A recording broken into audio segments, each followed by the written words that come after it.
Chapter 1. System? Little system? Hello. Prajna. Paramitha. What the heck? This defies science. In a nebulous expanse, akin to the primordial chaos at the dawn of creation, a diminutive figure ebbs and flows within, faintly discernible as an infant. Currently, he resides in a state of bewilderment. Indeed, he has traversed realms. Do not inquire as to why, simply acknowledge the trend. Having once led a lackluster existence in his former life, he now aspires to rise. Yet, where's the golden finger? Where's the system? Is this unscientific phenomenon a result of improper activation? What is this? Never mind. Let me take a moment to contemplate as a radiant beam of light penetrates the infant's being. Instantly, a wave of warmth envelopes him, a sensation far more exhilarating than anything else. Boss, they'll have another pack. No, make it a whole bundle. Ding dong. The host's first encounter with celestial power detected. The multiverse sign-in system is now activating. It's here? I said it. A system must accompany a transmigration. The tomato does not deceive me. Is this not a promising start? Ding dong. The multiverse sign-in system has been activated. The host is currently in the womb. Would you like to sign in? Sign me up with fervor. Ding dong. Sign-in successful.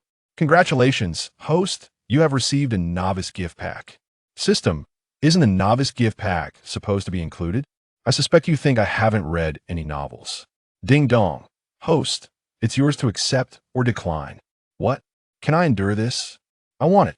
Ding dong. Congratulations, host. You have obtained the twin pupils, Celestial Bone and Chaotic Dao body. Would you like to use them? Damn, this is exhilarating. So much right off the bat. I can hardly refuse. Ding dong. Please do not compare this system with those flamboyant characters from novels. We are serious about our system. The infant, wishing for silence, promptly requests to utilize the novice gift pack. Ding dong. Host has successfully used the novice gift pack. Twin pupils integration successful. Celestial Bone integration successful. Chaotic Dao body integration successful. As the deep integration unfolded, the infant fell into a profound slumber. Ding dong. Host has shattered the dance family's millennial dragon raising secret technique. Birth is imminent. Please prepare. In the celestial realm of the nine heavens, the dance family, one of the ruling clans, has basked in glory since the dawn of time, dominating countless generations, with their ancestral grounds located in this celestial realm. At this moment, outside the ancestral hall of the dance family, a multitude of figures congregated, their eyes fixated on the grand door, their expressions fraught with anxiety, akin to ants on a hot pan. This distress arose from an issue with the dragon raising secret technique, painstakingly honed over eons, now teetering on the brink of failure. Patriarch, the dragon raising technique is merely 10 years from completion. With such circumstances, what shall we do? Dance Yang glanced at the flustered elder without uttering a word. His heart raced, for within lay his wife in flesh and blood. This marked the first practical application of the dragon raising technique since its inception. If successful, it would yield a young dragon, possessing unparalleled talent capable of dominating an era. However, the risks loomed large, for this technique differed from the God Source seal, shrouded in secrecy and perilous to the heavens. The ancestor predicted that this technique would consume countless resources, yet the future appeared bright. Why then has an early birth occurred? Fear not. I have recalibrated the future. It is a blessing, not a curse.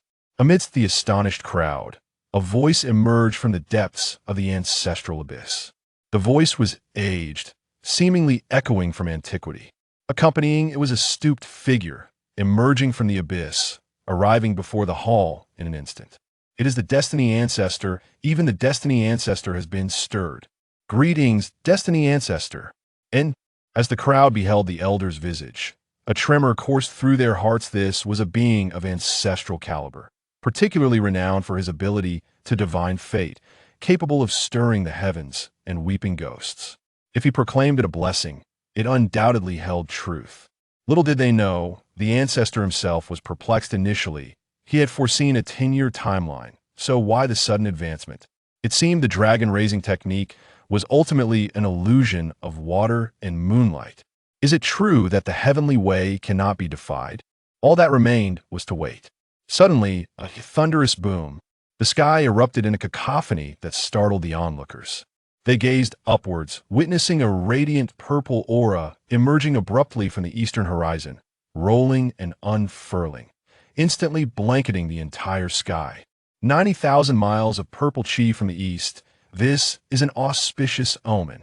Could it be the Emperor's son? Has the divine body been nurtured? The crowd buzzed with speculation, but before they could finish, the sound of chanting descended from the heavens. Looking up, they were astonished to see countless ethereal figures of sages appearing in the sky, either standing or seated, reciting scriptures and expounding on the profound truths of the Tao. I've broken through, haha. A young member of the clan exclaimed joyfully. I too feel the shackles loosening. I sense the chance to advance. An elder from the clan voiced his excitement, clearly benefiting from the event. Quickly, let us delve into this opportunity. Such a chance must not be missed. The Destiny Ancestor, sensing the restlessness of the power within him, stirred by the presence of the sage apparitions, spoke in astonishment. The impact on him was remarkable. Only Danxiang stood alone before the celestial hall, fixated on the door, deep in thought, remaining silent. Meanwhile, the outside world erupted in chaos. The spectacle was monumental, enveloping the entire celestial domain. What is happening? How can such a magnificent phenomenon occur? A sovereign gazed towards the east, his eyes gleaming with brilliance, as if attempting to pierce the heavens. Could an extraordinary treasure have emerged? An ancient being murmured while fixated on the celestial phenomenon. That direction belongs to the dance family. Could it be that Danxiang is about to reach the pinnacle of humanity? Some speculated. No, the dance family has remained dormant for millennia. Does that not strike you as odd in this golden age? Are you suggesting? Could it be? Have you heard of the millennia-long dragon raising secret technique? How do you know of the imperial family secrets? My aunt's second cousin's nephew's sister married into the dance family. So you are indeed related to the dance family. My apologies. No need for formalities. In a celestial realm, an exalted figure shrouded in chaotic energy could only be discerned by his profound eyes. He gazed at the phenomenon, murmuring, Danxiang, have you finally succeeded? The golden age has arrived. It is time for me to act. At this moment, within the dance family, his wife has given birth. The grand door of the celestial hall swung open, and a midwife emerged, cradling an infant. Swish! Danxiang instantly approached, seizing the child and scrutinizing closely. It's a boy. I have a son. The crowd gathered, intrigued by the announcement. Congratulations, patriarch. Quick, what is this? An elder pointed at the infant's brow, where a bone radiated with ethereal light, enveloping the child in a divine and harmonious aura. What is this? Celestial bone? Suddenly, the celestial phenomenon reappeared. An ethereal figure filled with celestial essence emerged, seemingly traversing the river of time, seated upon the 9 heavens, surveying the epochs. Subsequently, the celestial king took a step, transcending time, imprinting upon the infant's brow. This is the celestial king descending to the 9 heavens. Indeed, it is celestial bone. To possess the celestial bone is to hold the potential for immortality. The dragon raising was no mere illusion had it not been for the early birth. How extraordinary it might have been. At this moment, Danxiang noticed the infant radiating light, emanating rhythmic chanting from his tiny body. What is happening? Suddenly, the celestial phenomenon shifted again as 3,000 deities and demons appeared, filling the entire sky. Then, all 3,000 knelt before the dance family in homage. 3,000 deities and demons bowing? Is this not the manifestation of celestial bone? Let me see. The Destiny Ancestor stepped forward, extending his frail hand to grasp the infant's arm. His eyes sparkled with brilliance as he gazed intently at the child. Moments later, the Destiny Ancestor's eyes welled with blood tears, and he let out a mournful wail. The essence is pure chaos, beyond probing or scrutiny. With 3,000 deities and demons bowing, this is undoubtedly the Chaotic Dao body. This This is the Chaotic Dao body, renowned for wielding the essence of 3,000 paths. It is one of the top 3 ultimate physiques among the divine bodies of the multiverse. And now it stands before them, with the celestial bone and the chaotic Dao body. Acquiring either renders one invincible among their generation. This is the rhythm of ascendance. At this moment, the fusion has finally succeeded. Damn it, I could just sleep forever. This excessive fusion is truly exhausting. The infant slowly opens its eyes. Have I emerged? Goodness, so many people. What is this old man grasping my arm for? Let go of me. As I move my small arm, I lock eyes with the old man. What is this? As the venerable ancestor of destiny, having traversed countless ages, I have witnessed myriad scenes. But I must confess, upon gazing into those tiny eyes, I found myself stuttering, seeing the ancestor of destiny point at his own child's eyes. Looking utterly astonished, Weong, driven by curiosity, looked down. What is this? All right, I too am somewhat at a loss for words. There, in the infant's bright and pure eyes, tinged with a hint of curiosity, were 2 pupils, one black, one white intertwined, adorned with resplendent yet obscure runes, a sight to behold. My heavens, this is a dual pupil, a myth of invincibility, the unparalleled dual pupil. The celestial phenomena above seemed to align as the 3,000 deities and demons gradually faded away. Boom! The heavens were engulfed in chaos, as if we had returned to the primordial era. As the infant's eyes gazed upon the firmament, silence enveloped everything. Chaos unraveled. Yin and yang harmonized. The sun and moon traversed the sky. Rivers and seas embraced the earth. This is the dual pupil manifesting the creation of the universe. Heaven bless the Wujia. Heaven bless the Wujia. The crowd was in a state of tumult, pondering what manner of monster had been born. What sort of creature has been brought forth? Surely it is a prodigy. Ha ha ha. The young scion of the Wang family possesses the potential of an emperor, albeit limited. Ha ha ha. Weong laughed heartily. The potential of an emperor is nothing. My son possesses the essence of a true immortal. This immortal realm shall be governed by the Wujia. Our Wujia's Qilin child has descended to the mortal realm. Congratulations, Patriarch. The Wujia shall stand eternal. Elders from various clans felt their spirits soar. Such talent could easily intimidate a multitude of so-called prodigies. Once this child matures, he will undoubtedly lead the Wujia to even greater heights. Weong, have you chosen a name for the child? The ancestor of destiny regained his composure, smiling warmly. Replying to the ancestor, I have yet to do so. Please bestow a name upon him. In my view, do not presume. What else do you know besides divination? What else can you do? Shall I crush my 19th ancestor? How did you awaken? Nonsense. With such a commotion, how could I possibly remain at rest? Welcome, 19th ancestor. And the crowd was astonished. They had not anticipated that the slumbering 19th ancestor would also be stirred. This was a true titan of the Wujia, having endured countless epics, with powers beyond comprehension and indomitable force of unmatched strength. In the twilight of his life, he chose to seal himself, entering a deep slumber, becoming a cornerstone of the clan's legacy. Unless a cataclysmic event occurred, he would never emerge from his coffin. Such a figure, unexpectedly awakened. The crowd pondered, finding it reasonable, for the little one was indeed prodigious, and the commotion was undeniably immense. If I were in his position, I too would be unable to remain at rest. Come, let me take a look. The 19th ancestor cradled the little one, growing increasingly pleased. Excellent, excellent. Weong, you have rendered great service to the family. Truly remarkable. The destiny of the Wujia has arrived. Ha ha ha. Please, 19th ancestor, bestow a name. Fear not, I see you are nearing that realm yourself. As the child's biological father, the name should rightfully be yours to choose.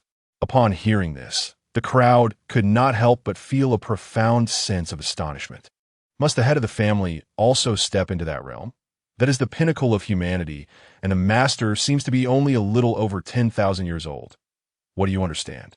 Don't forget, the master is a dominant body, truly worthy of being the master, truly worthy of the dominant body. Wu Yang smiled indifferently, for the ancestor indeed possesses keen insight. However, today marks the birth of my son, a phenomenon of celestial origin, and I have merely gleaned some understanding. It is still too early to speak of stepping into that realm. My son possesses extraordinary innate talent. I propose we name him simply with the character for immortal. Wu Xian, excellent. What grandeur! This era of immortality shall be determined by my Wu clan's destiny. Henceforth he shall be known as Wu Xian. The 19th ancestor surveyed the crowd and suddenly declared, the golden age has arrived, with unparalleled prodigies emerging from every clan and sacred ground. Yet, despite my clan having 10 holy sons and daughters, the position of imperial son has remained vacant until now. Today, I announce that Wu Xian shall be the imperial son of our generation, his status second only to that of the family head. The crowd was taken aback. The position of imperial son is no trivial matter. The esteemed master, revered as the foremost prodigy of the Wu clan a myriad of years ago, possessing the celestial dominant body, is merely a holy son. The title of imperial son is traditionally reserved for those of extraordinary talent. However, upon reflection of the child's terrifying gifts, it seemed entirely reasonable, and they could only acquiesce. The 19th ancestor, undeterred by the crowd's reaction, turned to the quiet little one in his arms and inquired, "Do you wish to be the imperial son, little one?" Wu Xian, now somewhat regained from his daze, realized that his family appeared quite formidable. Could it be that he could now afford to lounge about, occasionally teasing that which is to be teased? To tease a bit more. To become the most extravagant scion of the immortal realm. How delightful.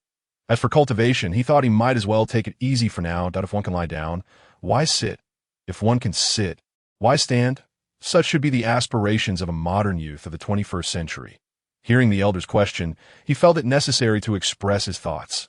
Thus, with his chubby little hand waving, he declared in a sweet, childlike voice, "I'm hungry, I want milk." At this proclamation, the 19th ancestor fell silent. The celestial ancestor remained quiet.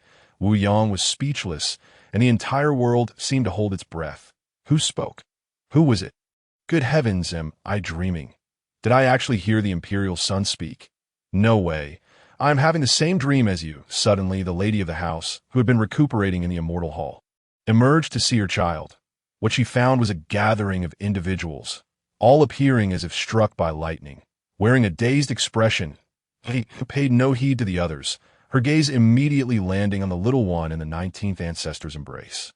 The aura connecting to her bloodline was unmistakable. That was her child, and she hastened over. Izzy had seen the 19th ancestor before. The 19th ancestor remained silent, and upon receiving the little one from his stunned hands, she felt an overwhelming joy. After millennia of waiting, there was finally a result. She cared not for whether he would become a dragon or what innate talent he possessed. Even if her son were a waste of potential, she could still nurture him into a great emperor. All she wished for was that her child would be safe and happy. Wu Xian gazed at his mother, feeling a warmth enveloping him. A stirring deep within his bloodline granted him a sense of security and assurance, as if there were nothing this breathtaking woman could not accomplish. Thus, he spoke again, "Mother, I'm hungry." His voice remained as sweet and endearing as before. GZ was momentarily stunned. Is this truly my son? How long has it been since I gave birth to this little one? Wait, just a quarter of an hour, right? And he can already speak. With such clarity, observing the reactions of those around him, Wu Xian felt compelled to clarify. Consequently, he illuminated his brow and, with his bare body floating in the air, announced, "I have a higher innate talent." Perhaps from the Ganges. The crowd quickly echoed, "From the Ganges, from the Ganges." GZ concurred, though she believed it was not from the Ganges but rather from Mint. She then transmitted a thought to Wu Yang, urging him to check if an old monster had taken over, to speak so soon after birth and already capable of flight. Thus, Wu Xian merrily indulged for 3 years, consuming various heavenly materials and earthly treasures, not knowing how much he had wasted. Yet, as the imperial son, with the ancestor personally providing sustenance, who would dare to complain? In these 3 years, he had not engaged in any cultivation practices or learned any mystical arts. He simply ate, drank, and slept, eating for health, drinking for happiness, sleeping like a pig. This was the expectation of the 19th ancestor that on this day, the imperial clan, the Wu family, and the imperial Sun's Hall remained unchanged from the previous day. A small yet ethereal child, holding a millennium-old spiritual fruit in one hand and a sacred artifact milk bottle filled with celestial liquid in the other, sat atop a chair crafted from dragon and phoenix blood jade, monotonously eating and drinking. Surrounding him were several stunning maidens, some holding another sacred artifact milk bottle, others offering rare spiritual fruits. Ugh, I'm tired from eating. I'll take a nap. Sisters, you should rest too. Standing must be exhausting. Imperial son, we are not tired. Several sisters replied in unison. Sighing, one of the bolder sisters remarked, alas, the weather is damp and cold.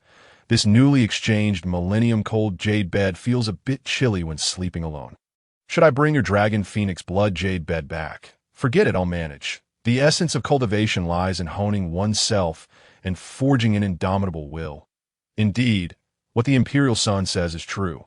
As she spoke, she subtly withdrew her leg from Wu Xian's embrace. Suddenly, Wu Xian felt the world spin, and without resistance, he closed his eyes, knowing this was the 19th ancestor's technique. After 3 years, he had become accustomed to it. Upon opening his eyes, he found himself in a different place, a gray expanse that felt like boundless emptiness. Before him sat an elder, cross-legged, as if one with the heavens. This was the 19th ancestor of the Wu family. Grandfather 19th, today marks the end of the 3-year period. Will you fulfill your promise? Of course. From this day forth, you shall truly embark on the path of cultivation. I shall no longer impede you. However, before that, I must assess the results of your 3 years.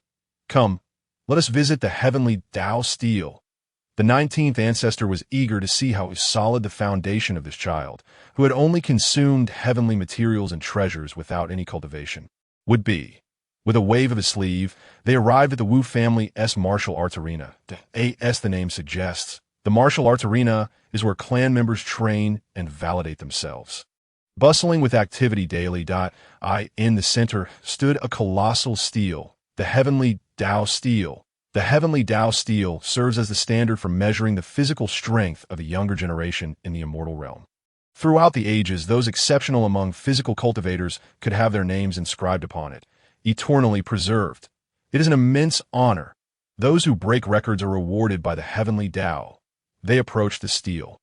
And Wu Xian, having heard of it before, now gazed up at it for the first time, squinting at the golden names shimmering brightly upon it. The 100th name belonged to the great strength-bull demon clans in Yozhan. With a physical strength of 9.99 million pounds, Wu Xian looked straight upward. His goal, even if he was the strongest, was to be the sole victor. The top 3 names glittered with a rainbow radiance.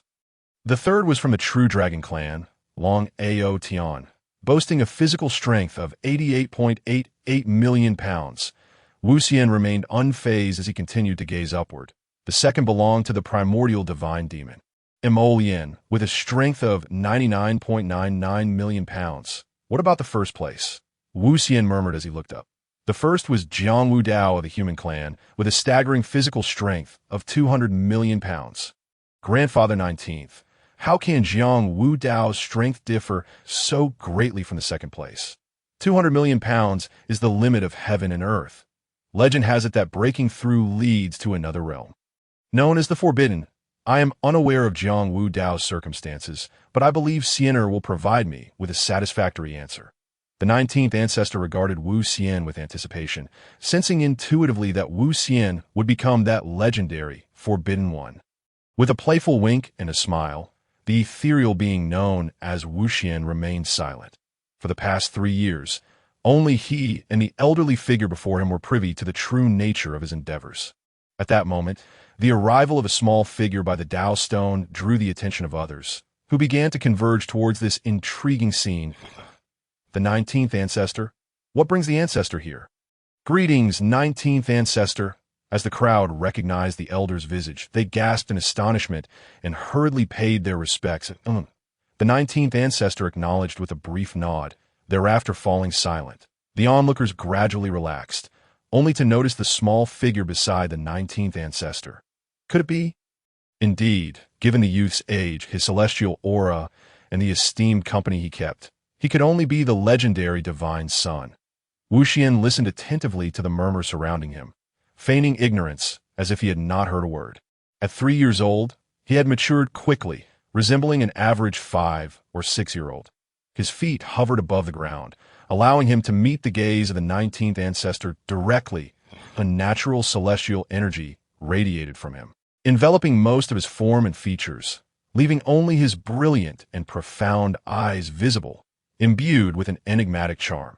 This was the first time in 3 years that the legendary divine son was seen, and the crowd was momentarily entranced. Truly, he lived up to his name, resembling a youthful celestial being emerging from the annals of ancient history. Oh, not mock me. When the divine son looked at me, I felt as if my very essence was laid bare, remarked a few young prodigies. Oh my, I have never encountered anyone with such an aura. I think I am in love. Just look at yourself. Do you think you deserve such attention? Oh my, I wish to warm the divine son's bed. I want to as well. I can too. Several young girls were clearly beside themselves with excitement. What could have brought the divine son here? Was it to approach the Dao stone? Hearing the chatter around him, the 19th ancestor turned to Wuxian and smiled gently. Go on. Encouraged by these words, Wuxian felt a surge of eagerness. He too was curious to discover the extent of his so-called prodigious talent. Look, the divine son is moving. He is indeed going to test his physical strength. Clan member. Hey, do you think the divine son will leave his name in history? Member B. Of course. I wager he will rank at least within the top 50. Member C. That is a tall order. After all, it's a list that spans eons, not just this era. Female clan member. And what a narrow view. The divine son will undoubtedly claim the top spot on the Dao stone. Female clan member B. The divine son is capable of anything. Female clan member C. The divine son is eternal. Clan member A. These foolish women. Member B. Shallow. Wuxian stood suspended before the Dao stone, inhaling deeply as he clenched his small fist. Suddenly, he brought his fist down with tremendous force. Let me shatter the existing record. Boom! The resounding impact echoed like two divine metals colliding, leaving the onlookers dizzy. They were struck with the illusion that the eternally steadfast Dao stone was actually trembling. The crowd fixated on the Dao stone, their eyes unwavering, eager to witness how far their legendary divine son could ascend. The 19th ancestor, too, felt a tension more intense than when he had tested his own strength. Suddenly, a line of 9 colorful characters emerged from the top of the Dao stone, their radiant brilliance illuminating the entire clan. As the crowd focused intently, it read, First place, the Wuxian of the Wujia clan, physical strength of 999 million pounds. This ranking was simultaneously updated across all Dao stones. By the heavens, am I seeing this correctly? This is utterly terrifying. He is simply beyond human. Female clan member C. The divine son is eternal. At that moment, the heavens suddenly tore open a rift. A golden list emerged, obscuring the sky. The Dao rewards have manifested. Wujia Wuxian, having shattered the ancient physical limits, has set an unprecedented record and is awarded the original truth and the divine guidance. The grand celestial sounds reverberated throughout the Wujia clan, echoing across the eastern celestial realm, resonating throughout the entire immortal domain. Every individual gazed upwards, their eyes glazed as they beheld the golden list in the sky. Wuxian, is he the one who caused the extraordinary phenomena 3 years ago? Wuxian, is he the one with the twin-pupil celestial bone and the chaotic Dao body? Is this truly the greatest prodigy of the celestial realm? Indeed, extraordinary. If this child Is dealt with, he will surely become a calamity in the future. Some elder figures fixated on the word's original truth, falling into a contemplative silence. Remarkably, this object truly exists, the supreme scripture. The original truth informed the current holy master to spare no expense in obtaining the original truth, even if it is merely for a glimpse. The martial arena of the Wujia clan was now overflowing with crowds. Both young prodigies and ancient beings alike, all eager to glimpse this divine son and the fabled original truth. Meanwhile, the instigator of all this had already slipped away in a gray space. An old man and a young boy sat across from each other. Xian'er, I had originally planned to impart to you the cultivation methods of our Wujia clan, of which there are several volumes. However, my dear, I have changed my mind. That it because of this. Wuxian slowly opened his palm, revealing a gleaming white bone. The original truth. The original truth. This item I've only heard of, never seen. This is merely the first volume. It is said that the original truth comprises 3 volumes, containing the secrets to attaining immortality, to become immortal. Success leads to divinity, failure to mortality. The distinction between the celestial and the mundane is the essence of transcendence.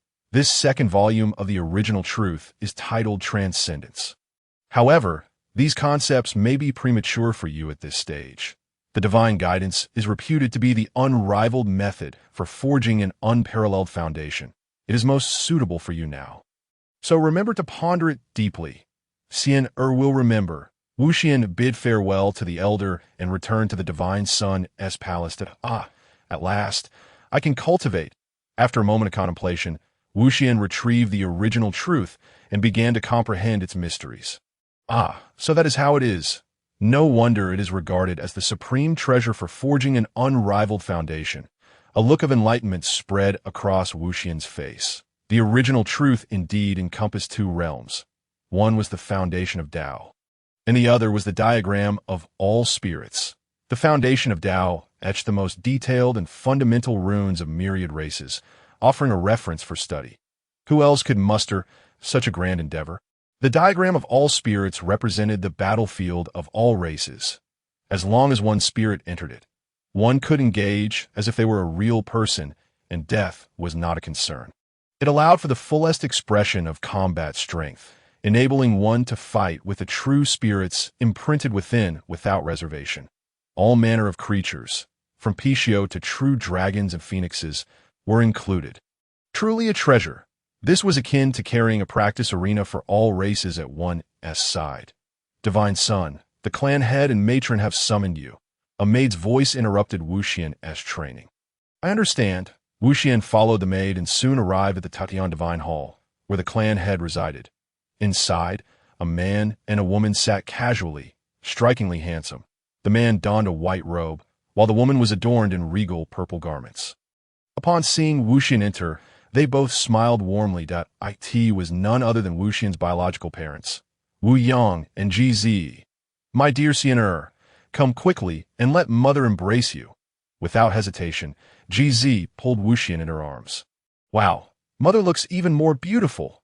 Xian'er, your words are far sweeter than some people. You will surely win the hearts of many girls in the future, Ji remarked, casting a sidelong glance at Wu Yang. Xian'er, I heard the elder has allowed you to cultivate. Wu Yang said with a resigned smile. Yes, father, I also heard you shatter the ancient limits and obtain the original truth. Wu Yang's curiosity was palpable. Upon hearing this, Wuxian promptly presented the original truth. Wu Yang closed his eyes and, after a brief moment, reopened them, handing the original truth back to Wuxian. The rumors were indeed true. This is a supreme treasure for forging an unrivaled foundation. I am sure the 19th ancestor has already informed you of the original truth's secrets. Remember to contemplate it earnestly. It will greatly benefit you in the future. Wu Yang spoke with solemnity. Understood. Father, I wish to visit the Tianjing Tower, Wuxian declared, having long heard of its renown. Here is your divine son's token. You may access any location within the Wujia clan, Wu Yang said as he handed over a golden token, embellished with an imperial character in a calligraphic style. The Wujia divine son's token. Father and mother, I take my leave. The celestial dancer took the token, eagerly yearning to venture into the celestial scripture pavilion. Now that she had embarked on the path of cultivation, she found herself with but a few maidservants at her side, which rendered her undertakings rather inconvenient. After the celestial dancer departed, Ji remarked, That girl from the Yaoqi sacred land seems quite promising. Let us entrust this matter to the Grand Elder. Unbeknownst to the celestial dancer, he harbored no interest in women, asserting that they would merely hinder his swiftness in drawing his blade, with the exception of those who were married. Upon arriving at the celestial scripture pavilion, the celestial dancer had grown accustomed to being the center of attention, with many followers trailing behind him as he made his way to the pavilion. "Is this the celestial scripture pavilion?" he mused, gazing at the towering edifice that pierced the clouds. This pavilion served as the repository for the Wu family's scriptures and divine arts. The scriptures were categorized by rank, ascending from the lowest to the highest: yellow, profound; earth, heaven, divine, sacred, imperial, and celestial. Furthermore, the celestial arts were bestowed upon those deemed worthy, and the Wu family's decree was that if one was recognized, they could embark on their cultivation journey. The imperial lineage held no fear of having their scriptures taken. If such a thing occurred, they would simply eliminate the offender. There was no refuge for one deemed unworthy, and this was the confidence of the imperial lineage. Naturally, the truly core secrets resided elsewhere, such as the forbidden divine arts spoken of in the legends of the Wu family, knowledge reserved solely for the imperial sons and sacred sons. After a moment's contemplation, the celestial dancer swiftly entered the pavilion. Presenting his token, the elderly guardian of the pavilion bowed in respect. "I greet the imperial son," he exclaimed. The celestial dancer ascended the staircase without hesitation, in terms of divine arts. The combination of his and encompassed powers of at least imperial or even celestial quality. His purpose for being here was to assimilate all laws, a notion that would surely provoke laughter if overheard. Yet, endowed with which innately contained the essence of 3,000 paths, he possessed a distinct advantage. He sought to glean the strengths of various schools and forge an invincible path. The celestial dancer's principle was simple. If he were to act, he would strive to be the best. Inside the celestial scripture pavilion, it resembled a vast universe, grand and majestic, with an infinite expanse surrounding him, filled with countless stars representing various scriptures and techniques. The place was teeming with people, especially the younger generation, who came to select techniques and seek their fortunes. This time, I must obtain recognition for a divine grade technique. The young man motivated himself. Just then, a diminutive yet ethereal figure brushed past him. The celestial dancer positioned himself in the central area, casually sitting in mid-air. He emanated his divine sense and vital essence, which erupted forth like a volcano. His vitality was overwhelmingly potent. In an instant, countless techniques of varying ranks surrounded him like a constellation of stars. Since he had encountered the original true understanding, he recognized the significance of a solid foundation. He welcomed all techniques with open arms, his deep and his brow aglow, while his flowed like rivers converging, his innate talent alleviating any concerns regarding his foundational capabilities. What is the imperial son doing? Not even sparing the yellow-grade techniques. Only a few discerned his intentions. He attempting to forge himself into a crucible, integrating all laws. A man and a woman stood nearby, encircled by admirers like the moon surrounded by stars. The man, clad in a white robe, was strikingly handsome, with a star mark upon his brow, a rare divine body known as the starry battle body. He was the ninth sacred son, Wu Xingqian. The imperial son is being rather audacious. One misstep could lead to a perilous path. The woman beside him gasped, her lips slightly parted. Dressed in a purple gown, she was tall and graceful, her exquisitely beautiful face etched with astonishment. She was the 10th sacred daughter. Wu Ziqing, regardless of whether he is confident or merely seeking attention, it bears no relation to me. Wu Xingqian cast a glance before turning away, sitting cross-legged to comprehend his own divine arts. I shall see what means he possesses, Wu Ziqing declared, casting a glance at the meditative Wu Xingqian before flying straight towards the celestial dancer. It is the 10th sacred daughter. I had not anticipated the commotion stirred by the imperial son would even draw her attention. It was said that the 10th sacred daughter had already opened 9 celestial realms, having touched upon the ultimate realm of such. It was indeed surprising that she, too, was moved. The imperial son remained in the physical realm. Right? The preliminary division of realms is as follows: physical, celestial realm, divine sea, Dao platform, king's ceiling, divine fire, true divine, heavenly divine, divine king, sage, great sage, ancient sage, quasi-emperor, great emperor. Wu Ziqing approached the celestial dancer, sitting cross-legged nearby, without uttering a word. As time flowed on, The celestial dancer became enveloped by an increasing multitude of stars, appearing from afar like a luminous cocoon, within which a chaotic mix of divine celestial arts and yellow-grade techniques thrived. Even those engaged in their own comprehension techniques were drawn near to... Where did the Brahmin technique go? Where are you off to? My burning heaven technique, my burning heaven technique?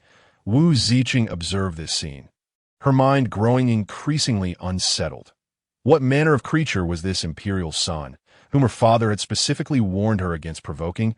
The guardian of the celestial scripture pavilion widened his eyes at this moment. This youth was defying the heavens. At this juncture, the celestial dancer was immersed in his own realm. Undistracted by external matters, he sensed the arrival of the 10th sacred daughter, but had no time to spare. Various scriptures flowed into his body. With a flick of his palm, the original true understanding emerged, ready to be validated and integrated. Just then, Imperial Son, you have gone too far. A loud voice reverberated, jolting the celestial dancer from his meditative state. As the newcomer evidently wielded some form of Dao sound technique, Imperial Son, you are excessively selfish to cultivate alone while seizing 80% of the resources. The Brahmin technique I painstakingly acquired has been taken by you. This is a path leading to the extinction of our clan. Who dares to interrupt the Imperial Son's cultivation with such brazen words? Shoo! This is a follower of the 7th sacred son. His name is Wu Yan, and he possesses the Brahmin's sacred body. I suspect he is merely a pawn at someone else's behest. Look over there. Indeed, there stood the 7th sacred son, Wu Fan Yin, a red-clad figure suspended in the void. His eyes gently closed, a mysterious smile playing upon his lips. Are you seeking death? The celestial dancer's eyes snapped open, rising to hover in the air, his brow aglow and his gaze profound, evidently affected. He had no choice but to cease his cultivation. Imperial Son, you... Boom! Wu Yin attempted to speak, but the celestial dancer had already made his move, suspended mid-air. The celestial dancer's brow suddenly radiated with brilliance. In the next moment, a beam of annihilating celestial light shot forth from his brow, striking down towards the grounded Wu Yin. Celestial Bone, light of celestial path annihilation. Wu Yin was struck with terror, hastily attempting to defend himself.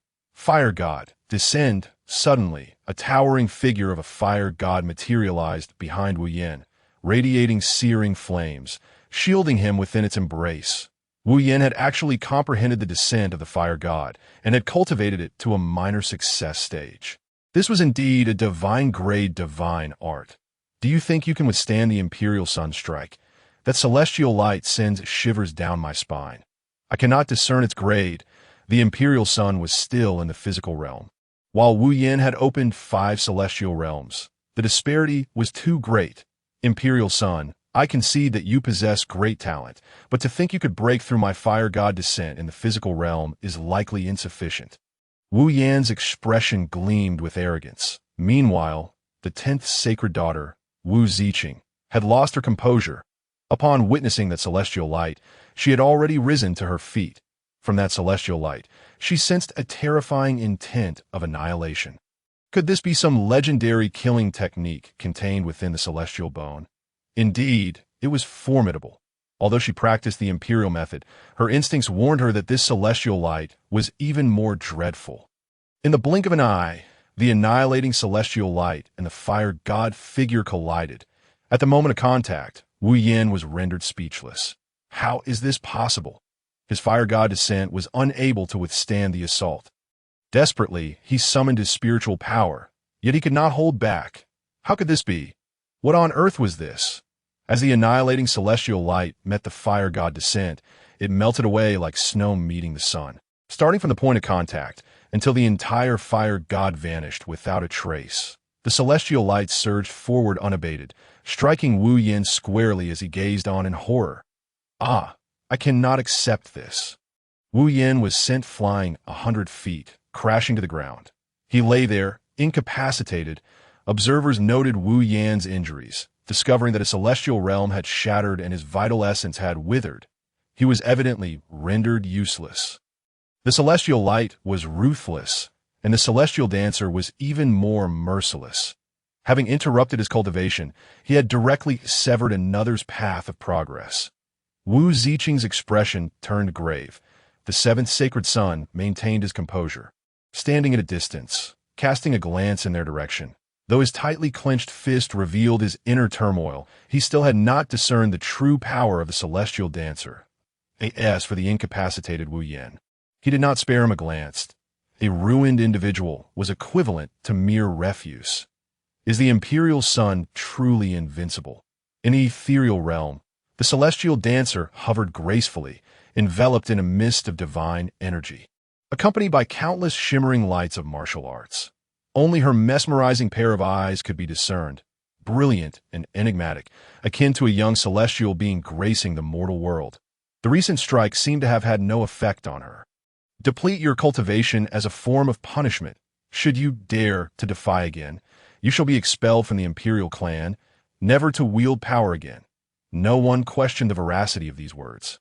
The imperial prince stood second only to the clan leader. How imposing a prince is! I adore him. The prince is everlasting. The celestial dancer cast a glance at the distant Wu Fanyan, a mysterious smile gracing her lips. The seventh holy son. I hope you do not render this encounter too tedious. The seventh holy son, feeling somewhat unsettled under her gaze, respectfully cupped his fists in greeting before turning to leave. May I inquire, is that celestial bone divine ability I just witnessed? The crowd turned to see it was the 10th holy maiden. Indeed, this is the light of celestial path obliteration, one of the celestial bone divine abilities. The celestial dancer regarded the woman on the ground, pondering her thoughts. Yet he harbored no fear of revealing his hidden cards, for he possessed an abundance of them. Just as he feared not his adversaries, he feared the absence of worthy opponents. It appears he is indeed a mysterious individual, Wu Ziqing murmured. Possessing the essence of the Dao, her sensitivity to celestial bones was remarkably acute. The essence of Dao, second only to celestial bones, was also a supreme constitution. Alas, the celestial dancer observed the 10th holy maiden, sensing her aura, and without hesitation activated his to gaze upon her, that could peer into the very essence, rendering all things transparent before its gaze. This the celestial bone. Upon Wu Ziqing's chest lay a bone adorned with intricate runes, pulsating with the rhythm of the Dao, mysterious and formidable. No, this is the essence of Dao, and the source is incomplete, unable to exert its full potential. What do you see, Prince? Wu Ziqing stood tall, her figure elegant, at the tender age of 12 or 13, already blossoming into her own. She furrowed her exquisitely shaped brows, fixing her gaze upon the prince's eyes, feeling as though she had been seen through, sensing something amiss about him. That she had heard of it.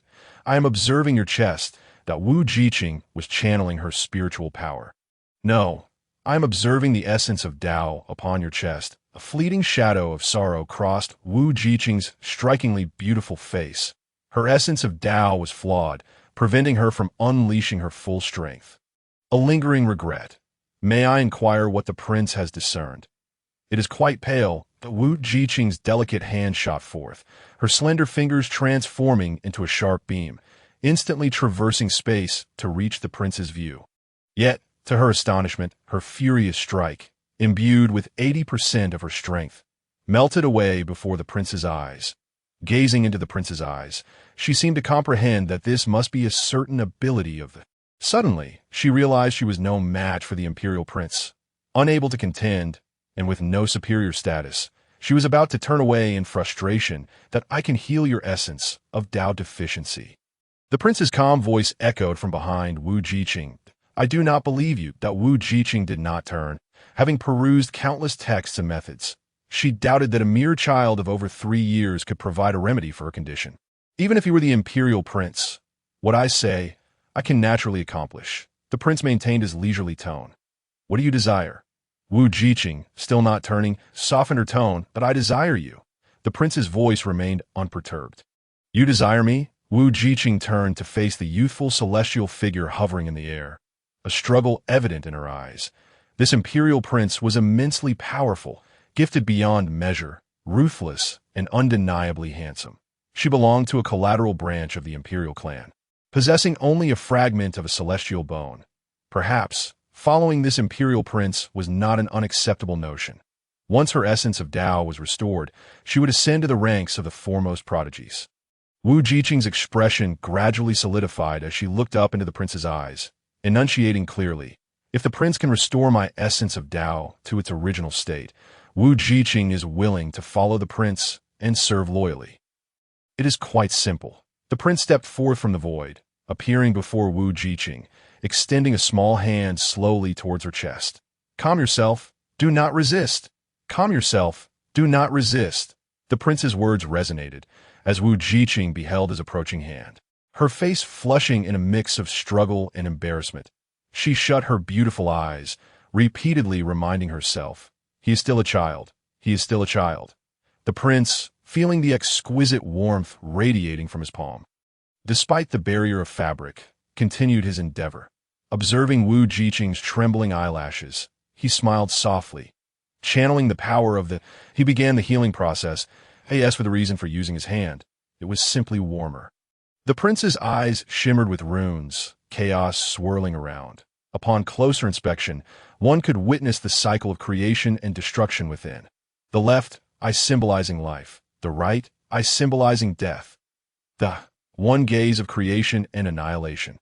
The torrent of vitality coursed through her limbs, ultimately converging at the essence of Dao within her chest. The essence of Dao, alive and sentient, sensed the surge of life force and greedily absorbed it, beginning to operate autonomously in an attempt to restore its original state. The prince soon realized he had underestimated the magnitude of his claims.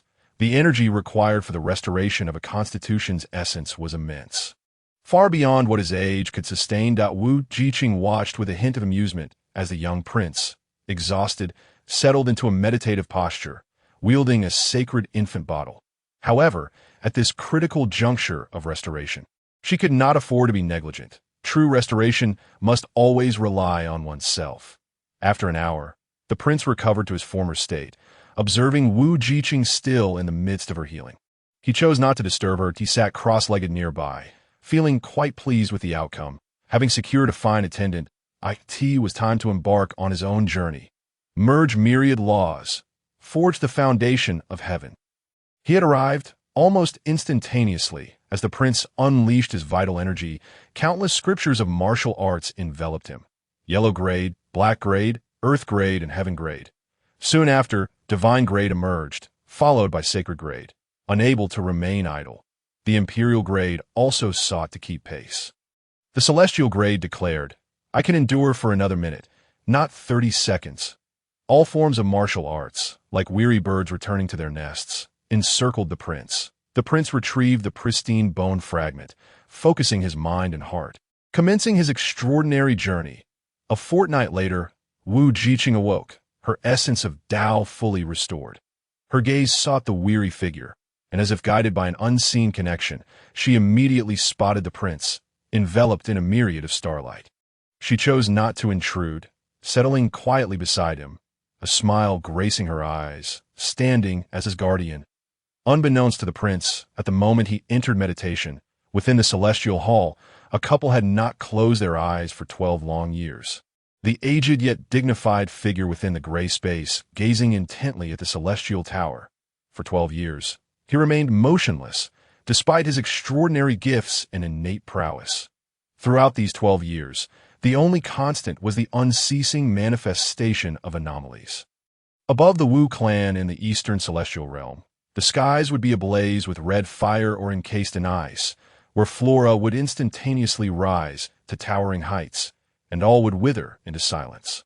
With boundless oceans, parched lands, and 10 suns traversing the sky, alongside the moonlit celestial dance. Initially, the people were astonished, then grew accustomed, and eventually became numb. Ultimately, it became a mere spectacle.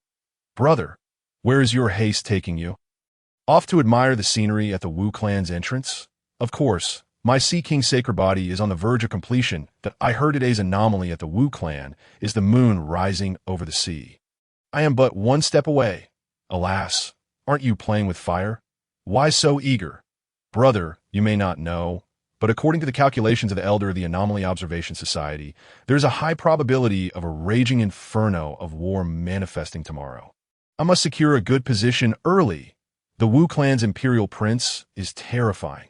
I have never heard of anyone cultivating an anomaly for 12 uninterrupted years. I suspect I am practicing a counterfeit celestial path. This child, in the gray space, the 19th ancestor remained silent. Celestial child, why must you choose this arduous path? He is still just a child. I have not heard him call for his mother in 12 years. Wu clan, do you know how I have endured these 12 years? Wu Yang gazed upon the Tianjing Tower, ultimately letting out a deep sigh. There, as usual, stood Wu Ziqing, the guardian of the realm, who remained steadfast in her duties during times of tranquility. 12 years had passed, and she had blossomed into an unparalleled beauty, a captivating figure of the nation, as the saintess of the Wu clan and a prodigy of her generation. Her reputation had long since spread far and wide. Yet, those close to her understood that she always regarded herself as a mere handmaiden to the emperor.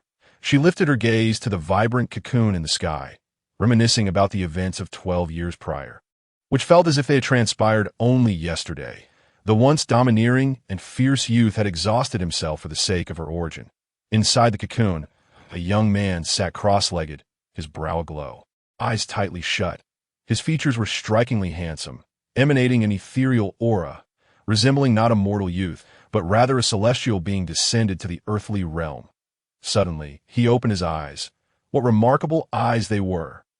Runes swirled, chaotic energies surged, reflecting a terrifying scene of the cosmos shattering, stars collapsing, and the moon falling. A surge of understanding washed over him, as if all laws converged within him, establishing a foundation of the heavens. 12 years, it truly had flown by. All laws resided within him. Let them unfold. He activated his Chaos Dao body, intending to merge the myriad laws he had comprehended over the years into his being. In an instant, countless runes and fragments of profound truths inundated his body, staining him with blood as the runes intertwined. His meridians could scarcely withstand the onslaught as the fragments of various laws collided. His sea of consciousness throbbed painfully, a tumult caused by the clash of great truths. Open, celestial bone and heavy eye. The celestial bone at his brow glimmered, and a flow of celestial energy cascaded down, calming the once tumultuous forces within him. The heavy eye rotated, the power of life coursing through him, mending the shattered meridians and bones. Could success be at hand? Feeling the favorable turn within his body, Wu Xian couldn't help but feel a surge of joy. 12 years, a full 12 years, had been dedicated to this very moment. Outside, chaos erupted. The once serene phenomenon of the moon rising over the sea morphed into a dreadful scene. An immense rift, millions of miles long, tore through the heavens, stars plummeting from the nine skies. Infernal flames ignited, abyssal fires shot up to the clouds, dark clouds roiling and thunder crackling wildly.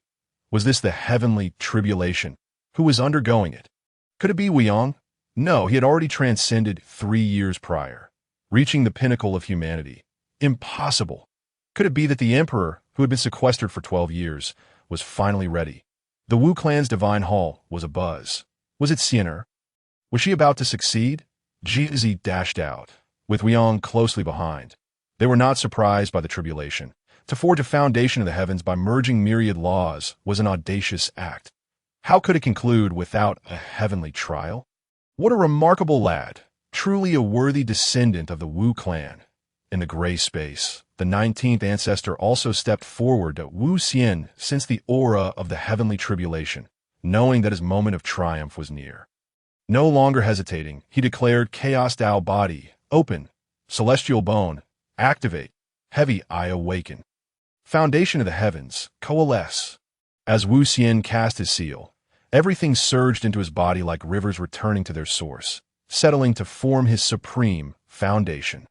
Finally, only the Chaos Dao body, celestial bone, and heavy eye stood in triumphant unity, each influencing the other, growing far beyond their previous states. Could this extraordinary physique still evolve? Wu Xian was uncertain, having never heard of such a possibility. Yet he felt it vividly. Then let it be, Chaos Dao body, celestial bone, heavy eye coalesce. Boom! The Chaos Dao body became increasingly refined. The 3,000 great ways drew near, and his physical strength grew exponentially, beyond comprehension. The celestial bone partially opened, the phantom of the celestial king reappearing, the aura of the celestial way thickening to near substance. Finally, it faded, leaving an imprint of the celestial way upon Wu Xian's brow.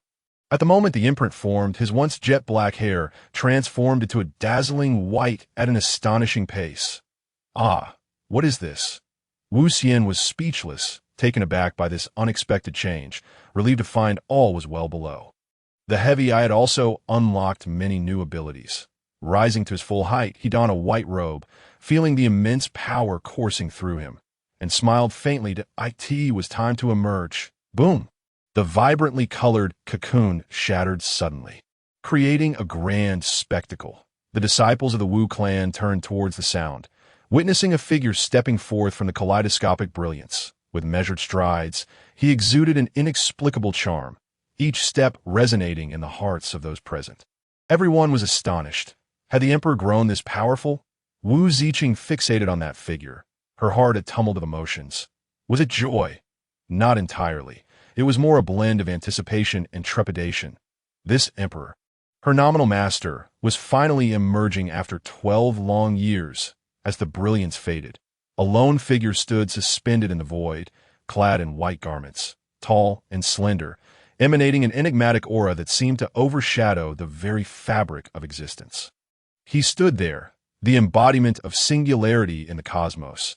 His features were unmatched, a divine masterpiece, with heavy eyes radiant and profound, as if they contained the vastness of the universe. The celestial imprint adorned his brow, ancient and magnificent, paired with his crystalline white hair, bestowing upon him an otherworldly beauty. Before anyone could fully process the sight, the figure was once again enveloped in an ethereal mist, as if the fleeting glimpse had been but a dream. The handmaiden Ziqing pays her respects to the emperor. Wu Ziqing wasted no time, bowing deeply to the figure suspended in the void. Salutations, emperor, and the crowd swiftly regained their composure, hurriedly bowing to Wu Xian. He waved his hand dismissively. Your progress is commendable. It seems this emperor's seclusion has borne fruit. Wu Xian gazed down at Wu Ziqing, speaking with a calm demeanor. Ziqing dared not forget the emperor's grace in restoring her origin and pledged to serve him faithfully. Meeting Wu Xian's gaze, her heart quaked, and she quickly lowered her head. Wu Xian smiled gently. Welcome back from seclusion. Congratulations on establishing the foundation of the heavens. And the crowd erupted in fervent cheers, feeling an inexplicable conviction that the emperor before them was invincible. Too soon to declare victory. Come, let us step outside. Wu Xian shook his head, for the heavenly tribulation awaited him still, with a stride. He stepped out. Already outside the Tianjing Tower, Wu Ziqing and the others followed closely behind. Outside the Tianjing Tower, a throng had gathered. Countless eyes awaited, eager to witness the emergence of their invincible emperor. Beyond the Wu clan, numerous gazes were fixed upon the actions of the foremost youth of the clan. Swish! A figure suddenly appeared atop the Tianjing Tower, seemingly materializing from thin air. It was the emperor. He had emerged.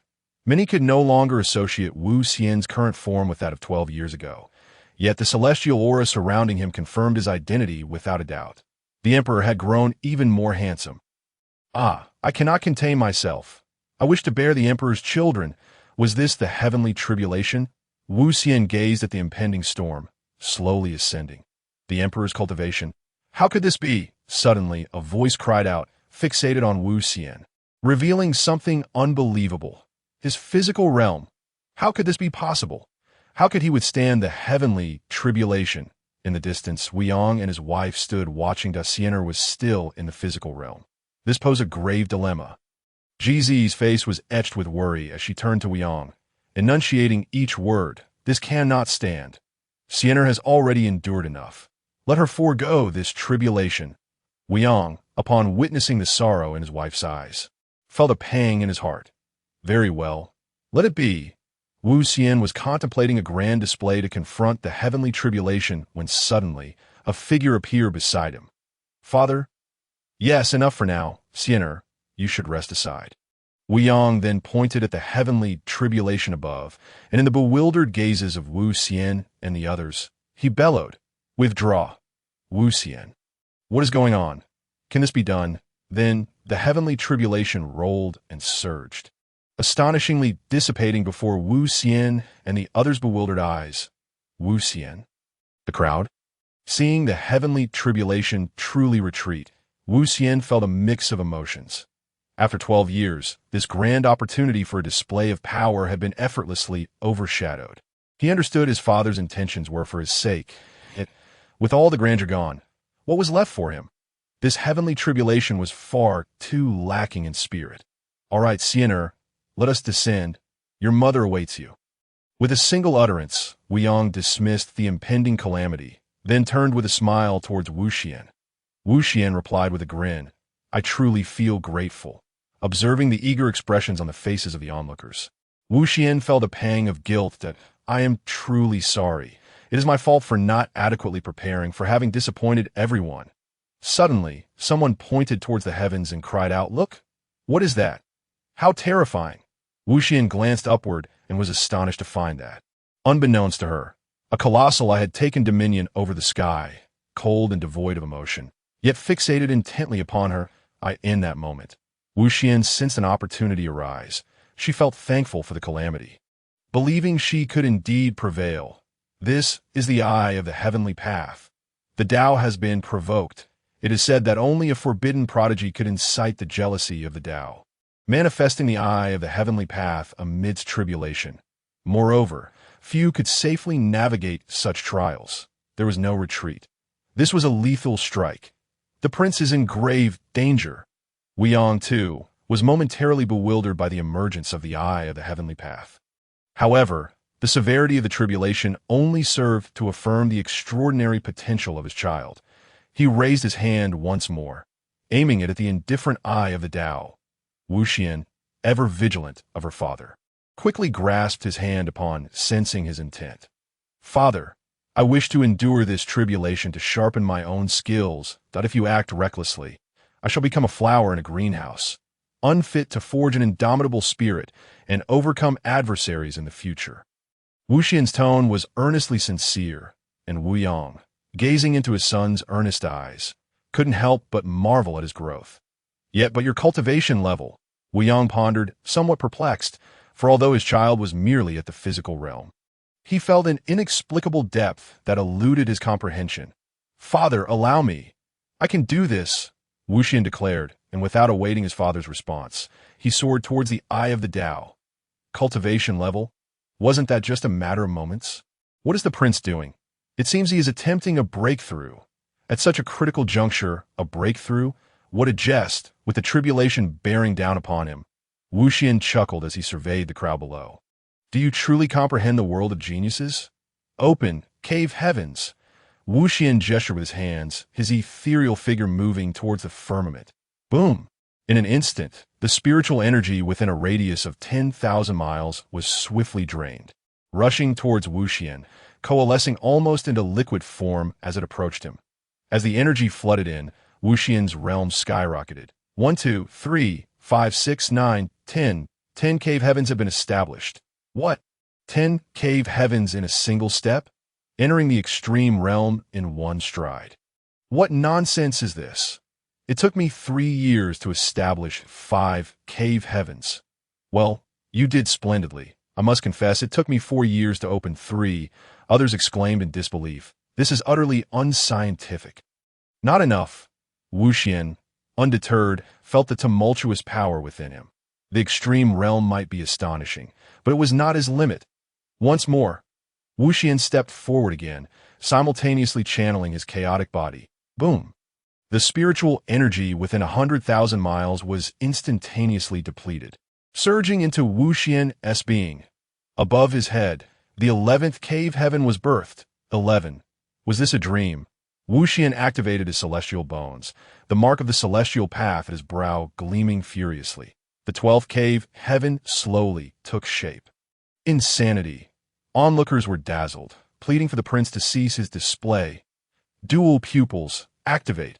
All laws arise. Wuxian continued his incantations. Boom! The spiritual energy within 1,000,000 miles was entirely absorbed. The 13th cave heaven began to coalesce. This cave heaven differed from the previous ones. It was grander, representing the true pinnacle, with 12 others orbiting it like a protective elder brother. I am certain that the 13th cave heaven embodies the ultimate limit. There is no path ahead. However, cave heaven, condense. Wuxian commanded, eager to test his newfound sensations. Before the astonished crowd, all 12 cave heavens fused into the 13th. What does the prince intend to do? Is he attempting to merge the cave heavens?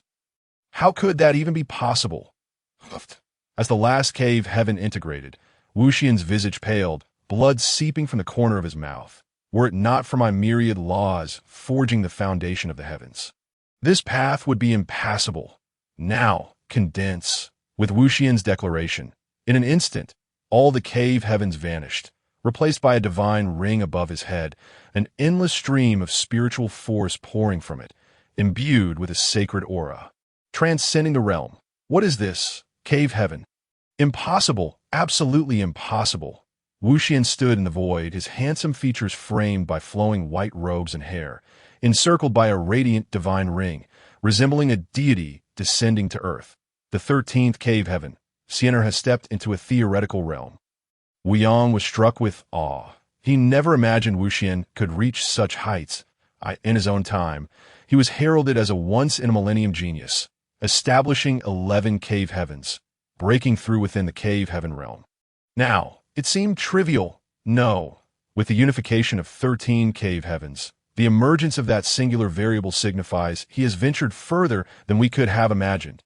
Beside Wuyong stood a tall, ancient figure, the 19th ancestor. As long as this child exists, my Lu family shall not perish. Shall we truly allow fate to slip through our fingers again?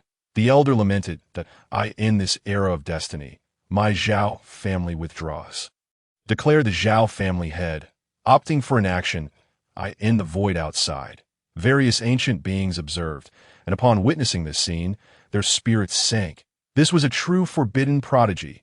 Informed the current holy master to prepare a grand gift. We must establish a solid relationship with the Wujia at this child's coming-of-age feast in a year. Furthermore, ensure the saintess is included. Who knows? Suddenly, a resounding crash interrupted their thoughts. Above, the eye of the heavenly path had finished brewing. Its enormous, indifferent gaze now a blood-red hue. Could it be the result of my 13th cave heaven? Wuxian remained unfazed, feeling rather eager to test his singular cave heaven. Crack. A blood-red lightning bolt shot forth from the eye of the heavenly path, imbued with a sense of annihilation, striking towards Wuxian in the sky. Wuxian unfurled his singular cave heaven, the glorious divine ring encircling him, arms wide open, appearing almost resigned to his fate. Has the prince been rendered speechless by fear? The crowd was perplexed as to why Wuxian did not resist. This could be fatal. The blood-red lightning struck the divine ring with a thunderous impact, creating a ripple of surprise among the spectators. Then, silence ensued. What the? Is this truly the singular cave heaven? How infuriating! The crowd realized that this singular cave heaven was indeed formidable. Even the tribulation could not breach it.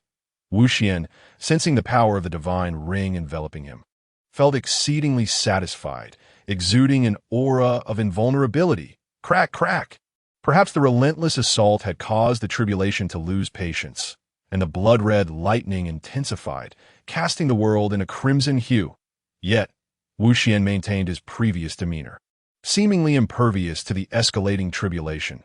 Suddenly, all the blood-red lightning vanished, and the eye of the heavenly path appeared to recognize its futility. The crimson hue in the sky began to condense and gather. The world fell silent, brewing with a far greater peril than the calm before the storm. Wuxian fixed his gaze upon the immense eye above, now a deep scarlet. Is it about to unleash its ultimate attack? Swish! A beam of exquisitely quiet scarlet annihilation surged forth, carrying an air of destruction, hurtling towards Wuxian. Wuxian, undaunted, surged upward to meet it. One white, one red, two brilliant lights clashed in an instant, drawing the attention of all present. Boom! Divine brilliance erupted, blinding the crowd. A calm returned. The eye of the heavenly path cast one last reluctant glance at Wuxian before gradually dissipating. The sky cleared. Wuxian stood atop the pinnacle of the heavenly tower, his white garments and hair flowing in the wind, the final strike of the tribulation having been mostly absorbed by his singular cave heaven. The remainder posed no threat to his current form. The prince is magnificent. The prince is invincible. Long live the prince! Suddenly, an unusual sound echoed from above once more. Wuxian looked up, thinking it was yet another tribulation, it never-ending. A golden scroll hung in the sky, eclipsing all else, radiating a divine aura of the Dao. Heavenly Dao rewards. How could there be a reward from the heavenly Dao? Could it be? It must be the unique cave of heaven. Wuxian gazed at the celestial expanse, filled with anticipation for the heavenly Dao's reward. After all, with the original truth laid bare, one could only wonder what treasures awaited this time. The imperial clan of the Wu family, the imperial son Wuxian, had opened the 13 caves of heaven, shattering records that had remained unbroken for millennia, earning the blood of the heavenly Dao as a reward. The celestial rankings slowly unfurled, and the resonating voice of the heavenly Dao echoed throughout the entire immortal realm. In the northeastern region of the 9 heavens of the immortal domain, the imperial clan, the Jiang family. If I recall correctly, it was this Wuxian who broke my physical realm record. The blood of the heavenly Dao? Excellent. Let it be kept by you for now. From within a magnificent immortal palace, a man's voice resounded. Jiang family, Jiang Wu Dao, in the depths of the abyss of the Shura clan beneath the northwest of the 9 heavens. A blood-soaked sea roiled, where a blood-colored figure stood, its crimson eyes brimming with a thirst for blood and brutality. Wuxian, wait for me. He in the south, the emperor clan of the Yantian realm. The Ji family. On the peak of a picturesque, immortal mountain, a tall and graceful figure stood atop a precipice, her red dress billowing in the wind, revealing astonishing curves as she gazed at the surging sea of clouds before her. Her crimson lips parting slightly. My dear cousin, you are quite surprising. The Wu family, the blood of the heavenly Dao, it truly is the blood of the heavenly Dao. The crowd was inexplicably shaken, for it was said that the blood of the heavenly Dao was of unparalleled value. Not only could it bring one closer to the heavenly Dao, but it was also rumored to contain unfathomable secret techniques. It was a supreme treasure of unmatched worth. Even the imperial clan might not possess a single drop. Yet Wu Yang and the 19th ancestor frowned. The blood of the heavenly Dao. Wuxian gazed at the drop of blood floating in his palm, astonished to see it shimmering in a myriad of colors, emanating a formidable pressure. Around the blood, the void fractured and reformed like a mirror. Is this truly the blood of the heavenly Dao? Ding dong, host. Refining the blood of the heavenly Dao brings immense benefits, but it also means that you will forever be bound by its constraints. Please choose wisely. Wuxian frowned slightly. The long-awaited system had unexpectedly surfaced, and from its tone, it seemed reluctant to allow him to refine this blood of the heavenly Dao, indicating the gravity of the matter. Could it also have a profound impact on this system? After a moment of contemplation, Wuxian reached a decision. I may choose not to refine this drop of the blood of the heavenly Dao, but I have heard it contains remarkable secret techniques. Ding dong, the blood of the heavenly Dao has been detected. Does the host wish to sign in? Wuxian smiled slightly. This system is quite astute. Sign in. Ding dong, congratulations to the host for successfully signing in. Obtaining the method of the heavenly seal. You wish to merge. Merge. Ding dong. The merging of the method of the heavenly seal was successful. System. What grade does the method of the heavenly seal belong to? Transcendent immortal grade. Transcendent immortal grade. It is in fact a divine ability surpassing immortals. Wuxian murmured. With his objective achieved, the method of the heavenly seal must indeed be the technique contained within the blood of the heavenly Dao. As he pondered, Wuxian stepped forward, arriving at the training ground. The maid Ziqing knelt before the imperial son, exclaiming, Congratulations, Imperial Son, for overcoming the heavenly tribulation and breaking through the extreme realm to obtain the blood of the heavens. Wu Ziqing looked at Wu Xian approaching her and lowered her head to speak. Congratulations, Imperial Son, for overcoming the heavenly tribulation and breaking through the extreme realm to obtain the blood of the heavens. And the crowd echoed loudly, the figure of the Imperial Son firmly etched in their hearts. Wu Xian walked directly up to Wu Ziqing, gazing at her. Imperial Son. Wu Ziqing looked at Wu Xian, who towered above her, unable to fathom his thoughts. Suddenly, Wu Xian furrowed his brow, causing Wu Ziqing's heart to race. Did I do something wrong? Suddenly, Wu Xian raised his long hand, turning his palm over as a drop of radiant blood floated above it. Is this the blood of the heavenly Dao? Wu Ziqing looked at the drop of blood, perplexed by Wu Xian's intentions. She watched as he cast a seal upon the blood, and then, with a swift motion, he directed the drop towards her brow. Remain calm and still. Do not resist. Amidst Wu Ziqing's panic and the incredulous gazes of the crowd, the blood of the heavenly Dao was directly inscribed into her brow by Wu Xian. Imperial Son, this is utterly unacceptable. Wu Ziqing's eyes brimmed with tears. Such a precious item. How could she, a mere maid, dare to accept it? A small matter. Consider it your wages for the past 12 years. What are wages? You need not know that I estimate of this Imperial Son. Your strength is far too lacking. This drop of heavenly blood is given to you. You may comprehend the Tao and the techniques within it, but you must not refine it that do you understand? Ziqing shall remember. Wu Ziqing knelt on one knee, responding solemnly. Wu Xian nodded in satisfaction and took a step forward, vanishing from sight. Wu Ziqing rose, her fingers brushing over her brow, lost in thought. In the envious, jealous, and resentful gazes of the crowd, she hurriedly left. In the distance, the 19th ancestor and Wu Yang exchanged glances, puzzled by the scene. 19th ancestor. Does Xian know something? This child, I cannot see through her either, the 19th ancestor replied, equally perplexed. In the Wu family, within the Imperial Son's palace, a figure sat suspended in midair, eyes tightly shut, clad in white, with white hair and a handsome visage. Indeed, it was Wu Xian. Several days had passed since the heavenly tribulation, and throughout these days, Wu Xian had been sorting through his gains from the past 12 years. At the other end of this palace, several hundred zhang away in the void, a graceful figure sat quietly, her hands propping up her chin, her beautiful eyes occasionally glancing in his direction. Since Wu Ziqing began to comprehend the blood of the heavenly Dao, her progress could only be described as meteoric. Compared to before, the difference was akin to that between clouds and mud, and this grand gift was bestowed upon her by the quiet figure before her with overwhelming force. Can you comprehend the method of the heavenly seal? Just as Wu Ziqing's mind wandered, Wu Xian's clear voice reached her ears.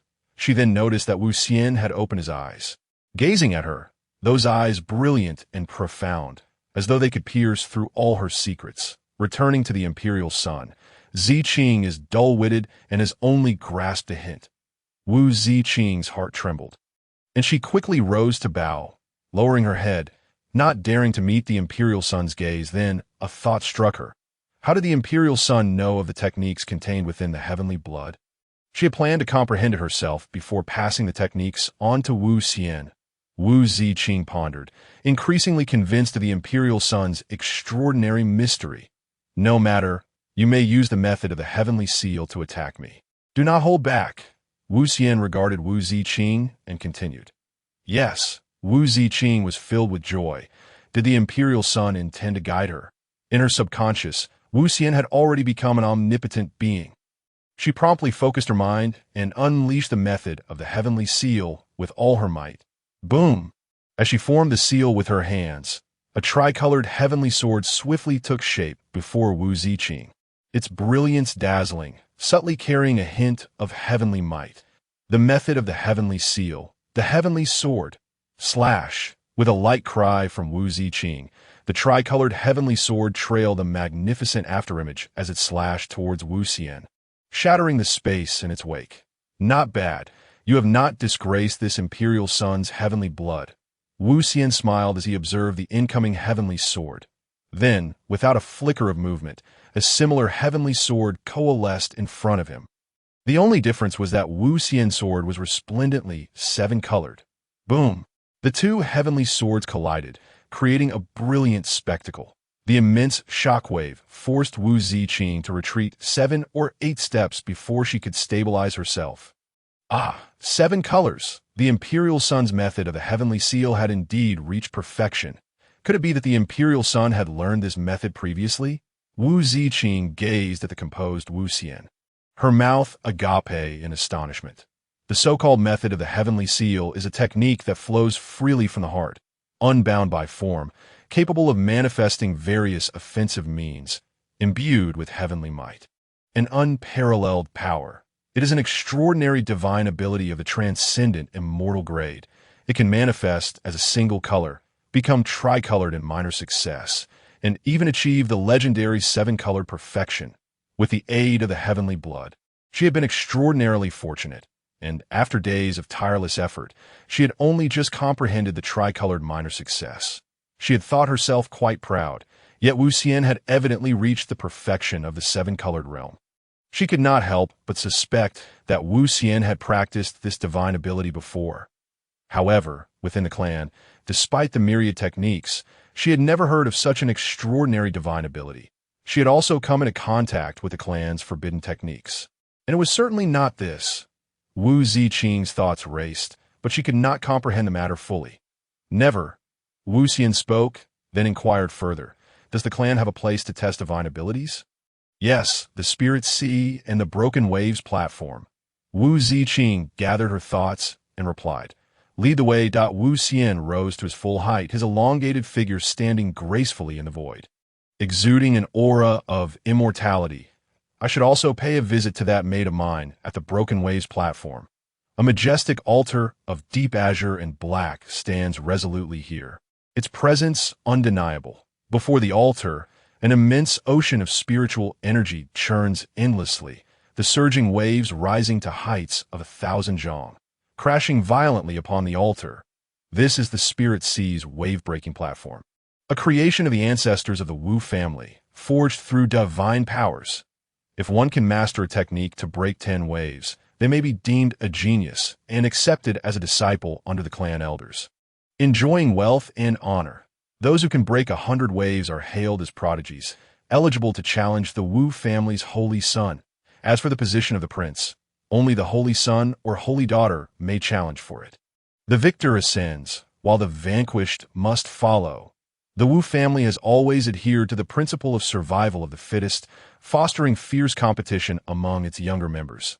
The titles of holy son, holy daughter, and even prince are not fixed. Without diligence and excellence, one must yield their position. Thus, long before the birth of Wu Xian, the wave-breaking platform was already referred to as the Holy Sun's platform by the younger generation.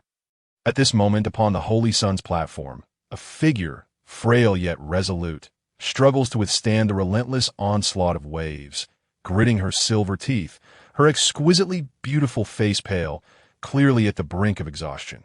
This Yaoqi holy maiden is still so determined. She has managed to break 108 waves, and I dare say, she rivals even the holy sons and daughters. How much longer can she endure today? I feel a pang of anxiety for the prince. How can he neglect such a beautiful attendant? If it were me, I would wake from dreams with a smile. Given your qualifications, I reckon you would be better suited as a guard. Is she already at her limit? Luo Yao senses the dwindling spiritual energy within her, a profound sense of helplessness surging forth. The prolonged strain of surpassing her limits has left her somewhat drained, the cacophony of crashing waves ringing in her ears, rendering her mind foggy. 108 waves is still insufficient. I must grow stronger. I am no less than anyone else. Luo Yao bites down on her tongue, the metallic taste of blood spreading in her mouth, the intense pain jolting her back to clarity. Suddenly, a figure streaks through the air, landing effortlessly before her, gazing at her with unspoken concern. Wu Fanyan watches Luo Yao, feeling a pang of sympathy but refraining from intervening. For he recalls her words, she despises any form of pity or assistance. even if he wished to express that his feelings for her are not born of sympathy. The seventh holy son has arrived again. Observers murmur as they recognize the man's figure, realizing this is not the first instance of such a situation. Luo Yao, Wu Xian has been out for several days. His indifference towards you indicates he truly does not care. Is there any meaning to your actions? After all, he has given his blood to Wu Ziqing. The seventh holy son, Wu Fanyan, gazes at the stubborn Yaoqi holy maiden, unable to restrain himself from speaking, but instantly regretting it, aware of her pride.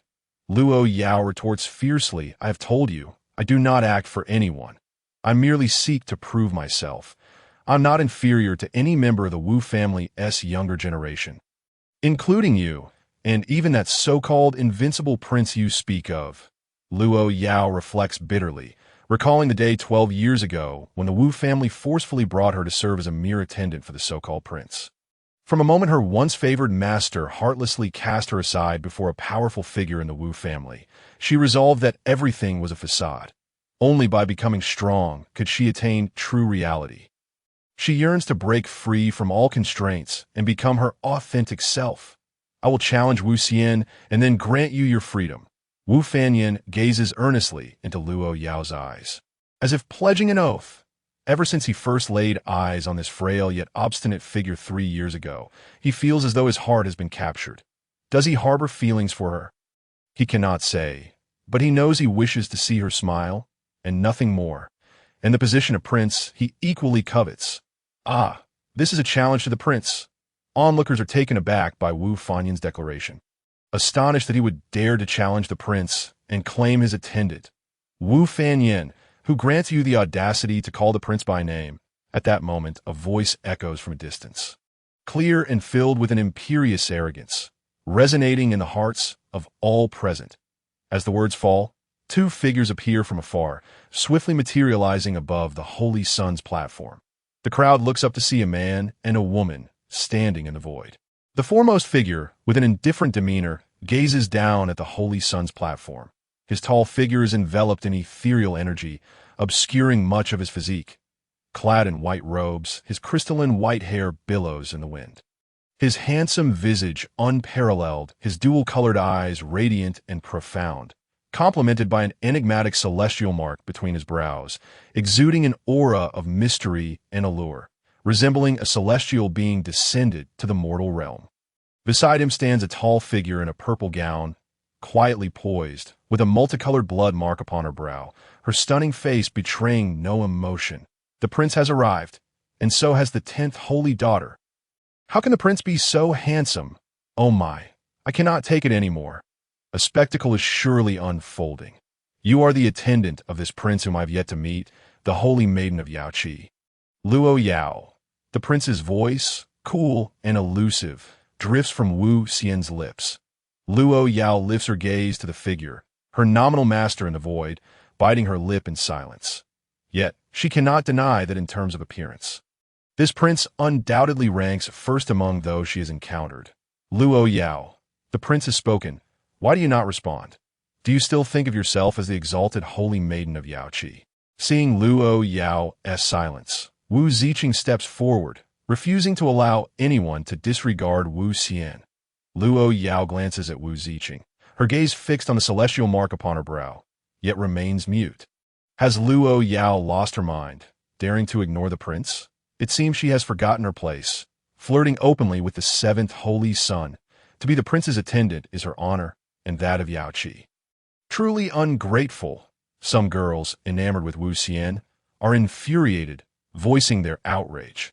Luo Yao listens to their remarks, her expression darkening, her beautiful brows knitting together, yet she still remains silent. The prince's treatment of a young lady in such a manner is unbecoming of one of his status. Wu Fanyan, observing the scene, furrows his brow and steps forward. Oh, how interesting. Do you dare to instruct this prince? Wu Xian, standing in the void, exudes an ethereal aura, speaking lightly. This holy son certainly possesses that qualification. I wonder if the prince dares to accept the challenge.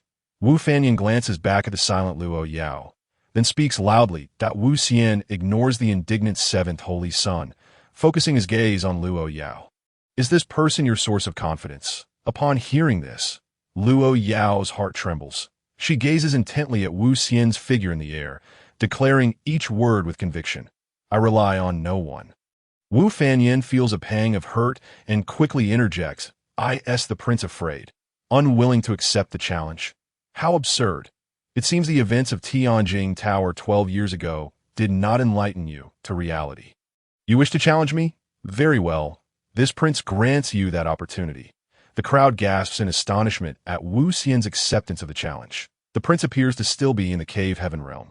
While the seventh holy sun is said to have reached the altar realm, there is a considerable gap of an entire realm.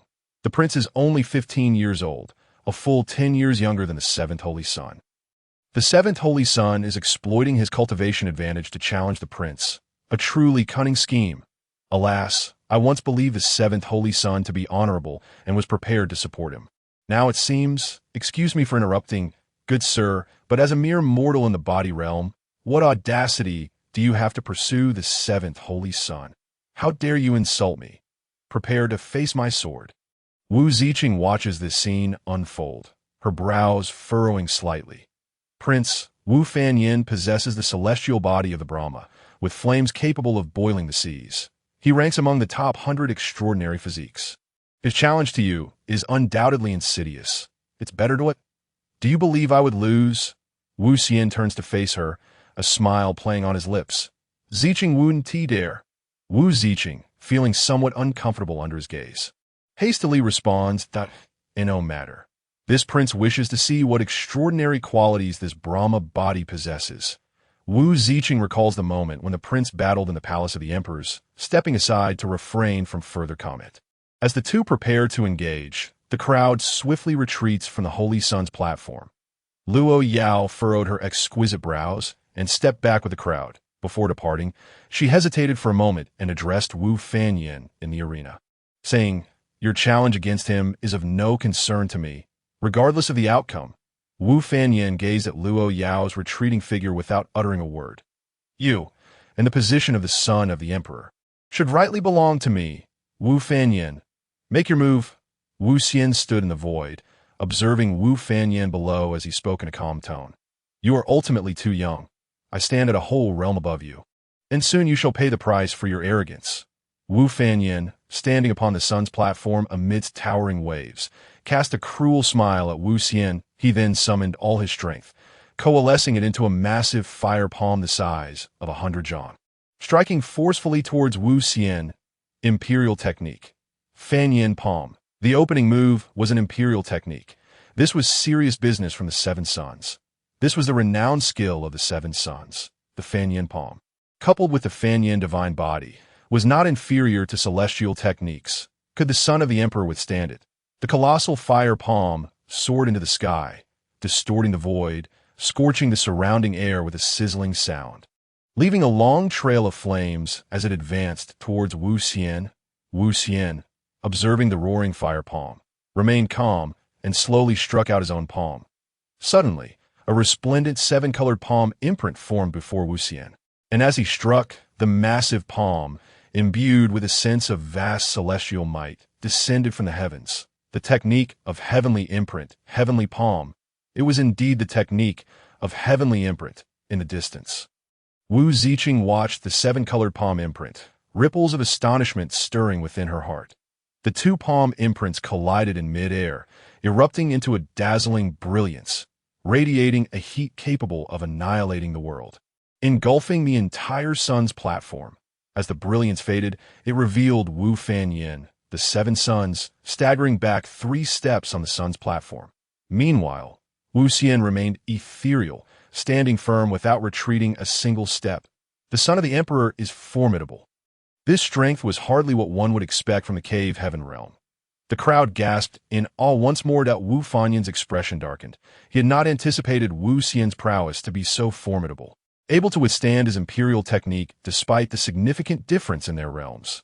Then how about this? With a sudden shift, Wu Fanyin soared into the sky, forming a fist seal with one hand and directing it towards Wu Xian. "Oh, a close combat challenge." Wu Xian smiled slightly, mirroring the gesture with a fist of his own. Boom!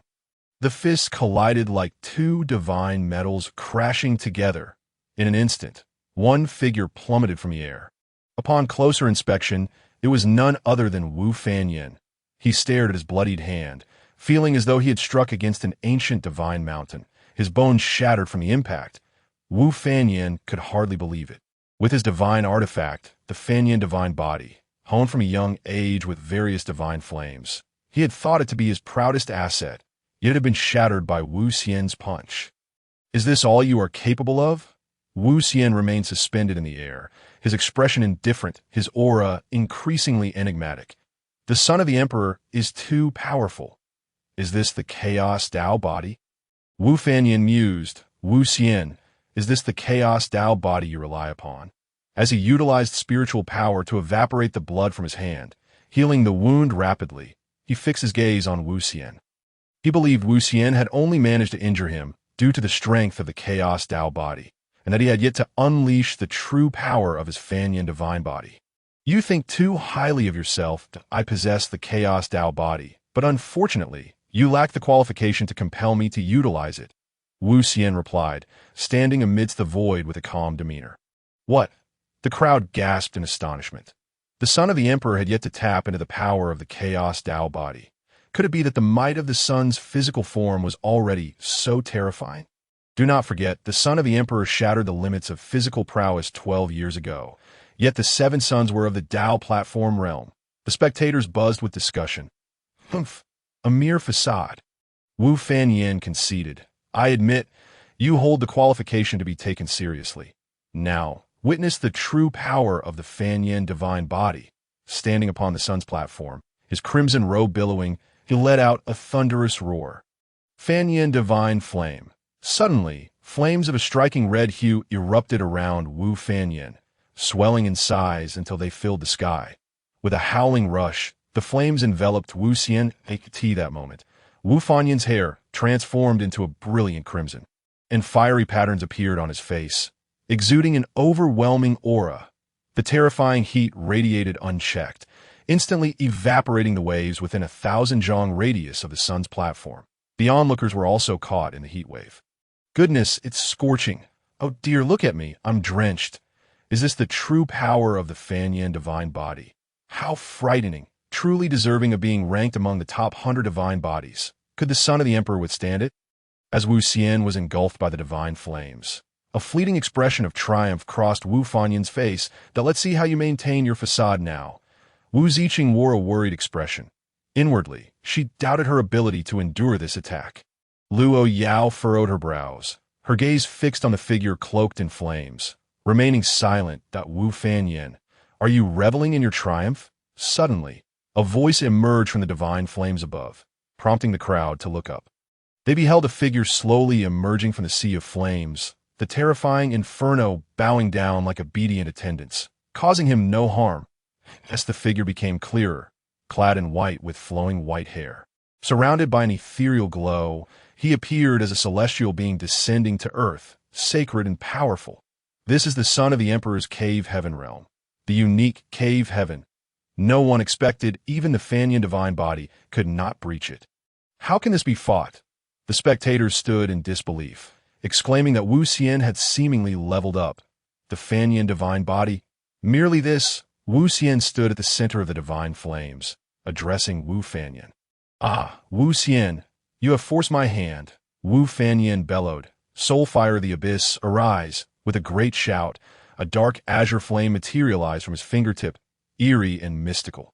The flame hovered silently at his fingertip, while the remnants of the divine flames circled it as if they had encountered a sovereign of fire. The soul fire of the abyss, how could this be possible? A young man exclaimed in disbelief. That I asked the rumor true. What rumor? Please do elaborate. A nearby onlooker, intrigued by the gossip, pressed for details. Well, the young man feigned contemplation. Alas, you dropped your spirit stones. He bent down to pick up 2 exquisite spirit stones from the ground and handed them to the speaking youth. That a promising child indeed. The young man accepted the stones and cleared his throat. The rumor states that 10 years ago, the 7 sons ventured out for training and inadvertently entered the territory of the Shura clan in the 9 Heavens Abyss, and he was the only one to survive, gaining immense benefits. This must be the soul fire of the abyss. The Soulfire of the Abyss ranked 43rd on the Celestial Flames list, capable of not only scorching the body, but also devouring the soul. Its power was formidable, yet it was a divine fire exclusive to the Shura clan. How unexpected that the Seven Sons possessed such fortune. The crowd gasped in realization. Each type of celestial fire is a primordial spiritual object born from heaven and earth. Uniquely endowed and possessing boundless applications, their might beyond description, attainable only by those with immense fortune.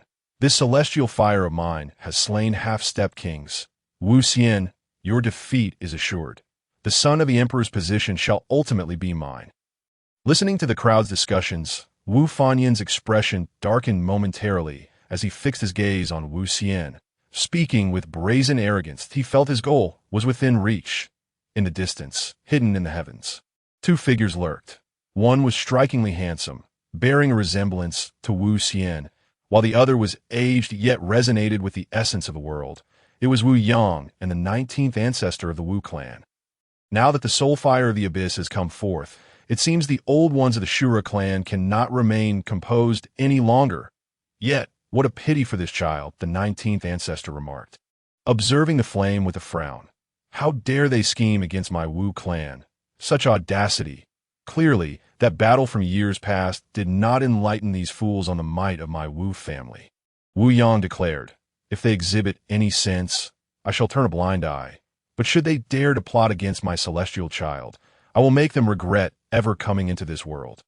Wu Yang's tone was resolute. Wu Xian was his Achilles heel. Let us observe the developments for now. The Age of Gold has commenced, and it seems many cannot remain idle. Moreover, as for my celestial child, I have faith in this young cub. The 19th ancestor seemed to recall something, smiling as he spoke, that Wu Yang also smiled slightly. His greatest satisfaction was having such a promising son, giving him the confidence to boast. Wu Xian gazed at the fabled celestial fire, as if his very spirit were on the brink of being consumed. Accompanying this was a faint yet palpable sense of murderous intent emanating from Wu Fanyan. Though concealed deeply enough, it could not escape the perceptive awareness of his celestial essence. Something is amiss. With a sense of foreboding, Wu Xian activated her heavy pupils to investigate. What is this? Beneath her heavy gaze, a cluster of crimson divine consciousness converged at the center of Wu Fanyan's brow, subtly conveying a frenzied, bloodthirsty intent. This was not the divine consciousness belonging to Wu Fanyan. What was he truly hiding? Wu Xian cast a glance toward the direction where her father and the 19th ancestor were concealed, her heart heavy with contemplation. Wu Xian, are you afraid? It's not too late to concede now. I'm the best candidate for the position of the Emperor's child. Only I can lead the Wu Xian clan to greater heights. Observing Wu Xian's silence, Wu Fanyan grew increasingly arrogant. Why do I feel that the seventh Holy Son is acting strangely? It's as if he has become a different person entirely. Is he really being this ostentatious? Some began to notice the anomaly. Wu Fanyan, you think you could deceive the heavens, yet you are merely a jester. You underestimate the imperial lineage. Wu Xian remarked coldly, observing the gradually unhinged Wu Fanyan. You are far too naive. The crowd exchanged glances, bewildered by Wu Xian's words. Yet within Wu Fanyan's heart, a tempest of alarm surged. Had he truly been discovered? No, that cannot be. I have concealed myself too well. How could a mere being of the cave heaven realm detect me? I have not yet ascended to the position of Emperor's child. The stage of the celestial domain ultimately belongs to me. Wu Fanyan's thoughts raced. Playing tricks. If you refuse to concede, then prepare to meet your doom. Wu Fanyan bellowed as a surge of dark green celestial fire erupted from his fingertips, engulfing Wu Xian. As Wu Xian beheld the oncoming torrent of ghostly celestial flames, a chilling sensation enveloped him, while the flames surged with a soul-devouring force, attempting to breach his consciousness and obliterate his spirit. Wu Xian's expression hardened. Although the celestial flames posed no threat to his chaotic body, this assault on his soul seemed insidious and inescapable, rendering ordinary defenses utterly futile. Wu Xian, how does it feel? Wu Fanyan, observing Wu Xian's stillness, became increasingly smug. Just a trifling skill. Celestial essence. Guardians of the celestial way. With a cold proclamation from Wuxian, a brilliant radiance suddenly emanated from his brow, as the celestial mark shone with resplendence. As if it had come to life, a transcendent force radiated from his celestial essence, enveloping his form, instantly isolating the so-called celestial flames. Furthermore, Wuxian activated his chaotic body, launching a counterattack. In an instant, the phantoms of 3,000 paths materialized beneath Wuxian's feet. As though he stood as an unparalleled deity, surveying the cosmos from atop the myriad paths, chaotic body, 3,000 transformations. Around him, the void distorted, spiritual energy tore asunder, chaos surged, and all existence faltered. Even the celestial flames were dissolved, becoming part of the 3,000 paths. How is this possible? The celestial flames have been dissolved. Is this the chaotic body? I can feel everything around me turning to chaos. Truly, it is terrifying to witness a body ranked among the top 3 in the realms of existence. Wufanyan's countenance shifted dramatically as he gazed upon the vanquished celestial flames, realizing that they had failed to harm Wuxian. Wufanyan, did you not wish to witness my chaotic body? Allow me to grant your wish. Wuxian declared, lifting his foot and forcefully stomping the void, causing the phantoms of the 3,000 paths to surge forth toward Wufanyan, a tyrannical force intent on returning all to chaos, swiftly drawing Wufanyan into its grasp. In mere moments, Wufanyan felt the depletion of his spiritual energy by nearly half. Moreover, even his Vantian divine body was being torn asunder, as if it were on the brink of annihilation. Wufanyan's mind trembled violently. He had never encountered such a bizarre technique. His Vantian divine body quaked. Vantian palm, a colossal fiery hand, manifested once more, crashing toward Wuxian. Indeed, before the giant palm even reached Wuxian, it had already dissipated. However, he managed to escape the overwhelming presence of the 3,000 paths through the force of recoil. Emperor's child, I concede, Wufanyan proclaimed, lowering his head in defeat, though a flicker of crimson light danced in his eyes. Unseen by the crowd, oh, you are no longer contending for the title of Emperor's child? Wuxian remarked coolly, locking eyes with Wufanyan. The might of the Emperor's child is unparalleled. I am truly convinced.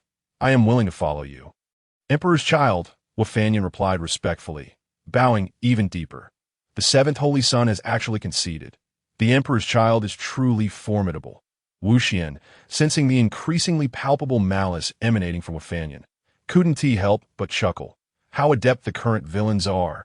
Very well, if you can withstand this move from me, I shall allow you to become my follower. Wuxian smiled, adopting a benevolent demeanor.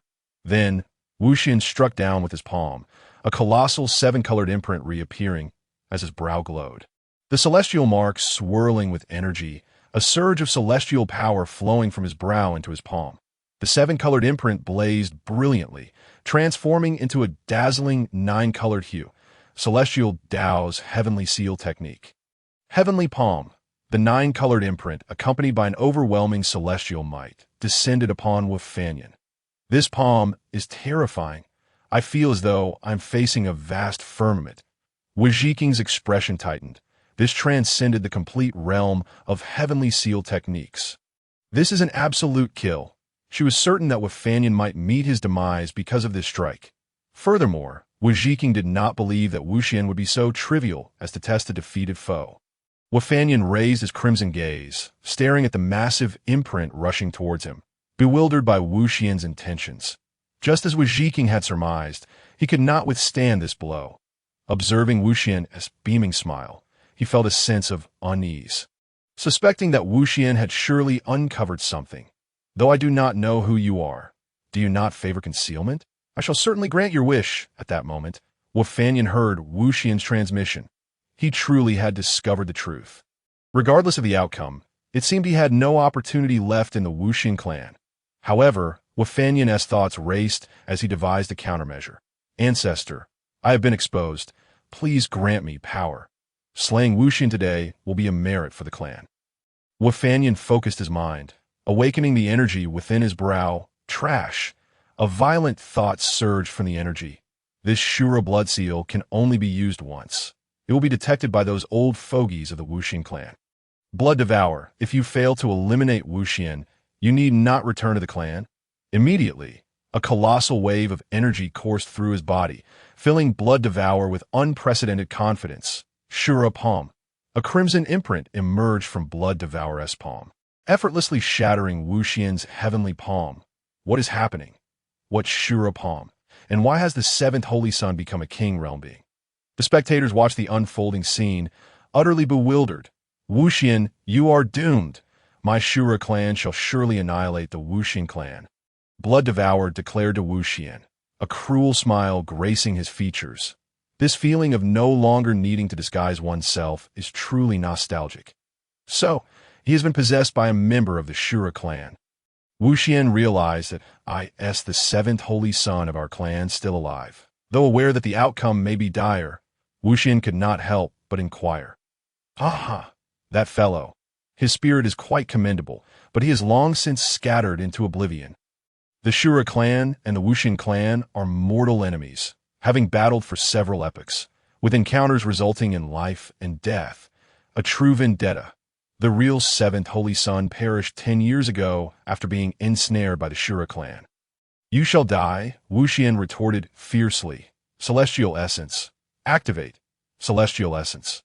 The light that obliterates the celestial path. Slash. Wuxian's white hair billowed, as if a demonic god had descended.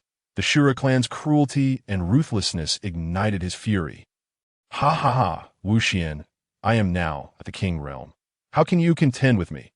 Blood Devourer laughed, spiritual energy surging forth as a menacing crimson armor enveloped him entirely. The obliterating light struck the armor, sparking a shower of flames, yet it could not breach its defenses. Ha ha, Wuxian, have you witnessed my power? Do not fret. I will soon use it to send you on your way to reunite with your clan's seventh holy son. Seeking death, Wuxian bellowed, the brilliance of his celestial essence intensifying. Boom! In the incredulous gaze of Blood Devourer, his prideful Shura armor was shattered into fragments. Moreover, he himself was sent flying hundreds of feet away. Seizing the opportunity, Wuxian launched his counterattack. Boom! The ethereal shadows of the 3,000 avenues reemerged as Wuxian stood at the terminus of this vast pathway. With a single step, she found herself before Shue, her fist imbued with boundless resentment, hurtling towards him with ferocity.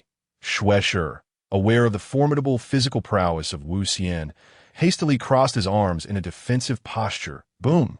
He was sent flying several zhang. His arms tingled, and a wave of pain surged through his chest, causing him to spit out a mouthful of blood. But Wuxian, you have provoked my wrath. The continuous setbacks left Shue reeling. As a prodigy of the Shura clan, it was intolerable that he was repeatedly bested by a mere 15-year-old. Fury ignited within him. With determination, Shue formed seals with his hands, crimson spiritual energy rapidly coalescing into the shape of a spear in his grasp. The spear glowed a deep red as if forged from viscous blood, emanating an aura of extreme, bloodthirsty ferocity that even affected the spectators. Wow, how sinister! Damn, I suddenly feel the urge to kill. Come out and face me one-on-one. The onlookers soon grasped the situation. Their once revered seventh holy son was, in fact, a counterfeit, a hidden agent of the Shura clan, while the true seventh holy son had been ruthlessly slain by the Shura. The beasts of the Shura clan are truly despicable. DZ. Finish him. Pierce him. As the spear before Shue gradually took shape, he struck his chest, spitting a drop of vital blood onto the spear.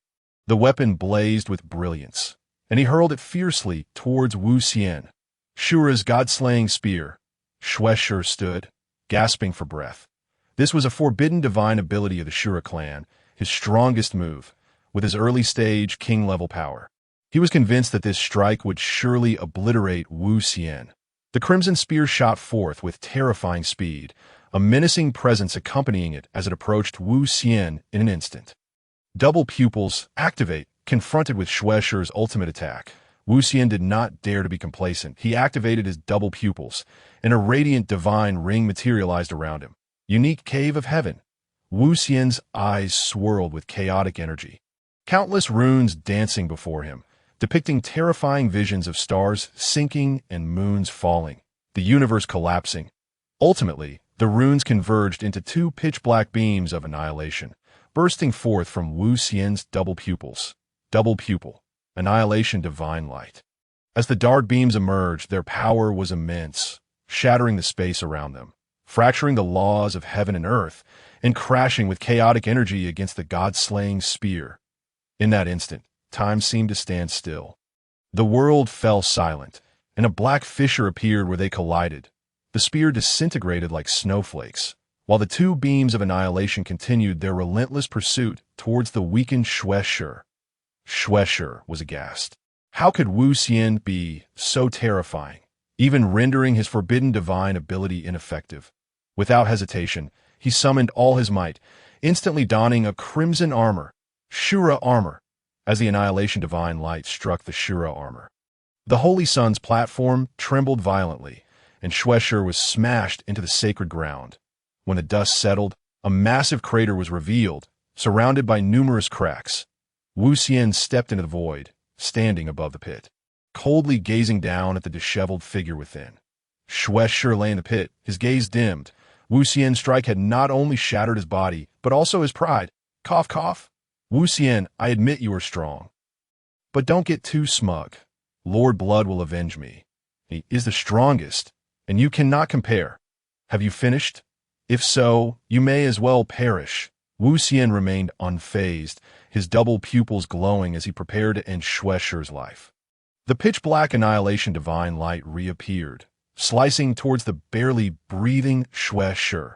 You dare, Junior? At that moment, a surge of bloodlight erupted from Shueshi's brow, and an ancient blood-colored figure manifested. The figure was old and ethereal, yet bore an overwhelming aura capable of annihilating worlds. As the annihilation divine light made contact with the blood-colored figure, it rippled not even once before vanishing. Ancestor, Shueshi has failed. He could not defeat the DZ of the Wu clan. Please punish me, Ancestor. Blood trickled from the corner of Shueshi's mouth as he gazed at the spectral figure, speaking weakly. Lord Blood has commanded me to take you back, as the 5th War General under Lord Blood. Your merits and demerits shall be handled by him. The blood-colored figure spoke, its voice hoarse and ancient.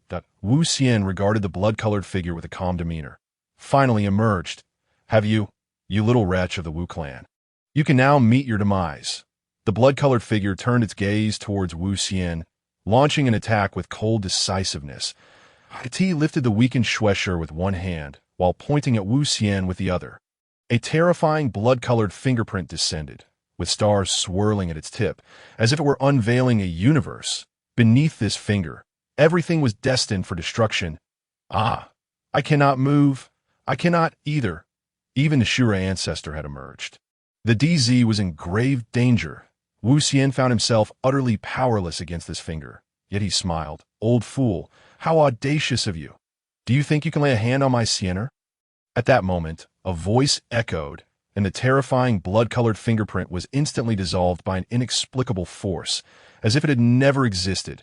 A figure appeared before Wu Xian, imposing and powerful. Xianer, are you all right? The imposing figure did not even glance at the Shura ancestor. Instead, he turned to Wu Xian and spoke. Father, I am fine. Wu Xian looked at the newcomer, recognizing him as her father, Wu Yang. Ha, splendid work today. You truly are my son, Wu Yang. Wu Yang began to boast. The head of the Wu clan. As he stepped into that realm, the blood-colored figure regarded the newcomer, its spirit shaken. Realizing that further action would be futile, it suddenly grasped Shueshi and attempted to flee. Shura blood escape. The blood-colored figure invoked a forbidden escape technique, its form flickering as it vanished to the ends of the earth. Old fool. Do you think I will let you go? The blood-colored figure hesitated, as a golden hand appeared from the heavens above, reaching for it. The space was confined, leaving it no room to resist, and it was snatched up. My Shura clan is about to emerge. This generation shall witness the annihilation of the Wu clan. Your DZ is destined to be crushed under the heel of my blood, the blood-colored figure declared. Its expression twisted with malice. Silence. With a gentle grip, Wu Yang's golden hand enveloped the blood-colored figure in Shueshi, erasing them from existence, leaving no trace behind. The people of the Wu clan erupted in ecstatic cheers, their voices piercing the heavens. Meanwhile, in the realm of the Shura clan within the celestial domain, the sky and earth were stained crimson. Deep within a temple in this blood-soaked world, an elder opened his eyes, suddenly spitting out a mouthful of fresh blood, his expression haggard. "Oh, extinguish my divine consciousness. Wu clan, your arrogance cannot last much longer."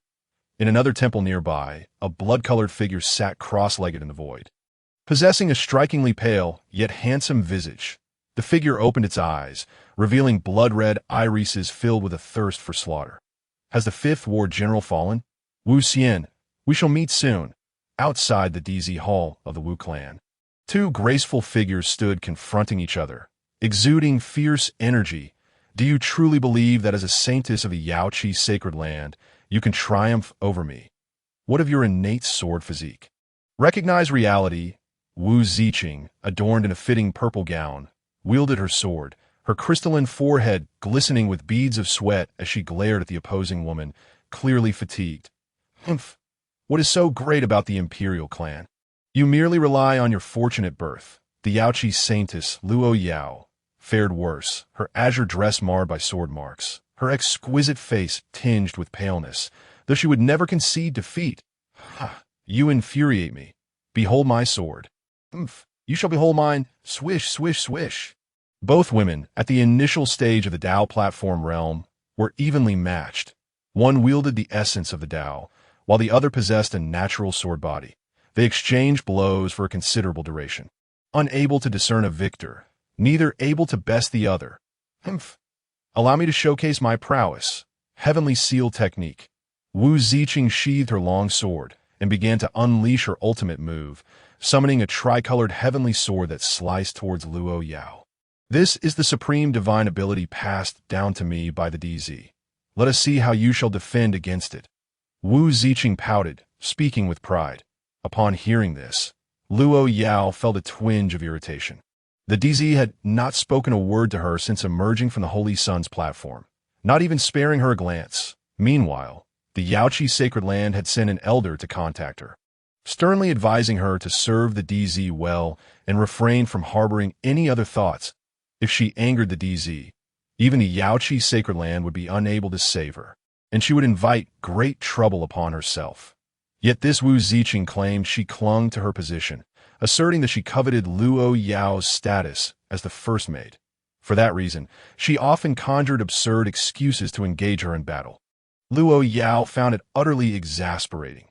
For instance, today, she had the audacity to claim that Luo Yao's position obstructed her sunlight.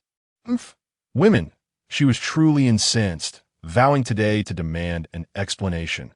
It is one's own strength that is formidable, not the so-called divine powers. Luo Yao pouted and spoke up at the same time. She formed hand seals and unleashed her ultimate move, celestial flight from beyond.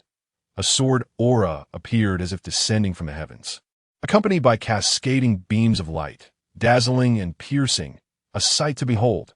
Two sword shadows clashed in the void, prompting simultaneous gasps from both women, each retreating a few steps. "Sister, your celestial flight is quite impressive. I fancy it greatly. If you hand it over to me, I shall not hold it against you today. What do you say?" Wu Ziqing suddenly halted, her eyes gleaming with interest at such a captivating and powerful divine ability. "Who is your sister?" Luo Yao huffed, her beautiful eyes blinking, then continued, "If you desire this divine ability, it is not impossible, but only if you exchange it for the one you just used. That is out of the question. The divine abilities imparted to me by the prince are not to be traded." Wu Ziqing's attitude was resolute. She would never allow the prince's teachings to be disclosed. "Humph! What is so remarkable? I will learn it eventually." Luo Yao scoffed dismissively. "Then we shall speak of it when you have learned it." "Sister." Wu Ziqing became increasingly haughty. "I shall say it once more. I am not your sister." "You are indeed my sister. Sister, sister, pesky sister." "Ah, you are going too far. Let me show you my sword.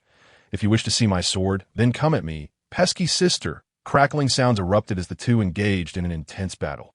Suddenly, amidst their fierce exchange, an extraordinary surge of spiritual energy converged from a radius of several dozen miles, swiftly forming a colossal vortex of spiritual power above the prince's palace. Alongside it appeared a figure draped in white, with white hair radiating a celestial aura. The two women quickly ceased their conflict, gazing towards Wu Xian. The prince has emerged. The tremendous commotion attracted numerous clansfolk. That is the prince. Indeed, it was yet another commotion caused by the prince. What could the prince be planning? Is he about to open the Sea of Divinity? The prince is becoming increasingly handsome. Wu Xian stood at the pinnacle of the prince's palace after a month of seclusion. He had finally mastered the cave realm, and today he would enter the Sea of Divinity. Contemplating deeply, Wu Xian then opened his mind, allowing the massive vortex of spiritual energy to pour into his brow. As the spiritual energy flowed in, Wu Xian's Sea of Divinity gradually began to take shape. The Sea of Divinity realm is where practitioners open their Sea of Divinity. It bears the soul and divine consciousness, marking a significant step on the path of cultivation. Each individual, due to differences in constitution and techniques, creates a unique Sea of Divinity. Since ancient times, the realms of the Sea of Divinity in the celestial domain have been categorized into 7 levels: red, orange, yellow, green, blue, indigo, and violet from lowest to highest. The higher the level of the Sea of Divinity, the greater the potential for the future. A violet Sea of Divinity could signify a contemporary supreme prodigy. Do you think the prince could possess a violet Sea of Divinity?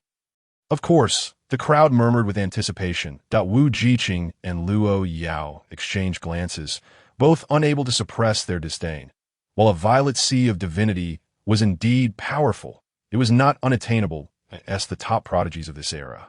Both had opened their violet Seas of Divinity. Furthermore, they knew that a violet Sea of Divinity was not the pinnacle. There existed the legendary golden Sea of Divinity that was rarely seen. With Wu Xian possessing 3 unparalleled constitutions and extraordinary talent, a violet Sea of Divinity would be far too simple for him. They couldn't help but wonder if Wu Xian could achieve this fabled golden Sea of Divinity. Meanwhile, in the distance, Wu Yang, Ji Zi, and the 13th ancestor were all observing intently. Boom! Above Wu Xian, a mass resembling clouds and mist appeared. As the spiritual energy poured in, it expanded rapidly, instantly reaching a size of thousands of miles. And it was golden. It was indeed the legendary Golden Sea of Divinity. The crowd was astounded. It truly is golden. The two women showed no signs of surprise that Wu Xian, with closed eyes, carefully sensed his internal state. His ambitions extended far beyond this. In terms of talent, he possessed 3 unparalleled traits: the dual pupils, celestial bones, and chaotic Dao body, a sight unseen for eons. Regarding techniques, he had integrated myriad methods over 12 years, including the imperial and celestial scriptures.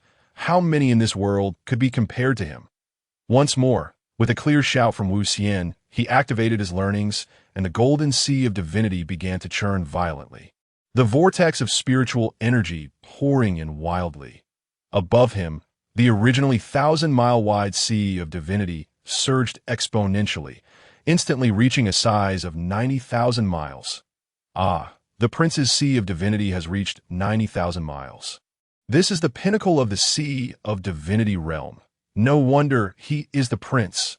90,000 miles of golden Sea of Divinity? Quite impressive, Wu Yang remarked from the distance, while Jizi rolled her eyes at his insincere praise. This is not Xian's limit. Have you not noticed? He has yet to unleash the power of his constitution. The 19th ancestor remarked, fixated on Wu Xian without turning away. Truly, could it be that Xian can open that legendary Sea of Divinity? Wu Yang exclaimed in astonishment. From their elevated perspective, they naturally understood much more. Open the celestial bones. Activate the power of the celestial path. Wu Xian, unsatisfied, immediately activated his celestial bones. A mysterious and sacred aura emanated from his brow. What is this? The crowd gasped in disbelief.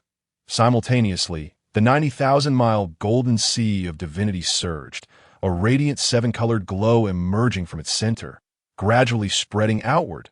Before the astonished gazes of the crowd, Wuxian's sea of divinity transformed into a resplendent seven-colored hue.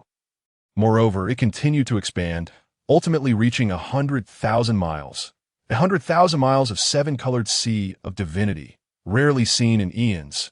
What is this? Is this truly a sea of divinity? The crowd was left in a stupor, unable to fathom such a phenomenon. The two women stood with their mouths agape, their exquisite faces filled with disbelief. The prince is simply too extraordinary. Wu Yang observed this spectacle, excitement evident in his voice. 100,000 miles of seven-colored sea of divinity. This is genuinely a rarity, my son. Well done. Gigi rolled her eyes at Wu Yang's dramatic shift in demeanor. Xian is truly a treasure for our family. The 19th ancestor chimed in, his aged face unable to conceal his joy. This is still not my limit, Wu Xian murmured, furrowing his brow. Unlock the Chaotic Dao body. Reveal the 3,000 paths. Activate the power of chaos. Boom! In an instant, 3,000 ethereal images of paths appeared beneath Wu Xian's feet. 3,000 divine demons roared, and the forces of yin and yang surged. The seven-colored sea of divinity above him seemed to come alive, exuding an aura of primal creation, transforming and evolving on its own. Subsequently, the sea of divinity astonishingly morphed into 9 colors. Moreover, it expanded to a staggering 13,000 miles. The 13,000-mile sea of divinity radiated an imposing aura, resembling a 9-colored firmament, casting its presence over all. The 13,000-mile, 9-colored sea of divinity, unseen in eons. Thus the sea of divinity was formed. Wu Xian whispered. This was indeed his sea of divinity with its emergence. Wu Xian's realm began to ascend rapidly. The sea of divinity realm, mid-sea of divinity realm, late sea of divinity realm, until it finally reached the pinnacle of the sea of divinity realm. What? Am I seeing things? The crowd was utterly bewildered, unsure of how to articulate their astonishment. Some even doubted their own eyesight. They had heard of entering the sea of divinity realm directly at the peak, but what about this 13,000-mile, 9-colored sea of divinity? Were they joking? Wu Jiqing and Luo Yao were not any better off. They rubbed their eyes and stared blankly. While Wu Jiqing remained composed, Luo Yao felt a blend of emotions within her.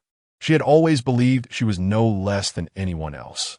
Even in the face of Wu Xian, she maintained her pride. Now, it seemed, comparisons between individuals were indeed futile. Luo Yao lowered her head, feeling a tinge of bitterness in her heart.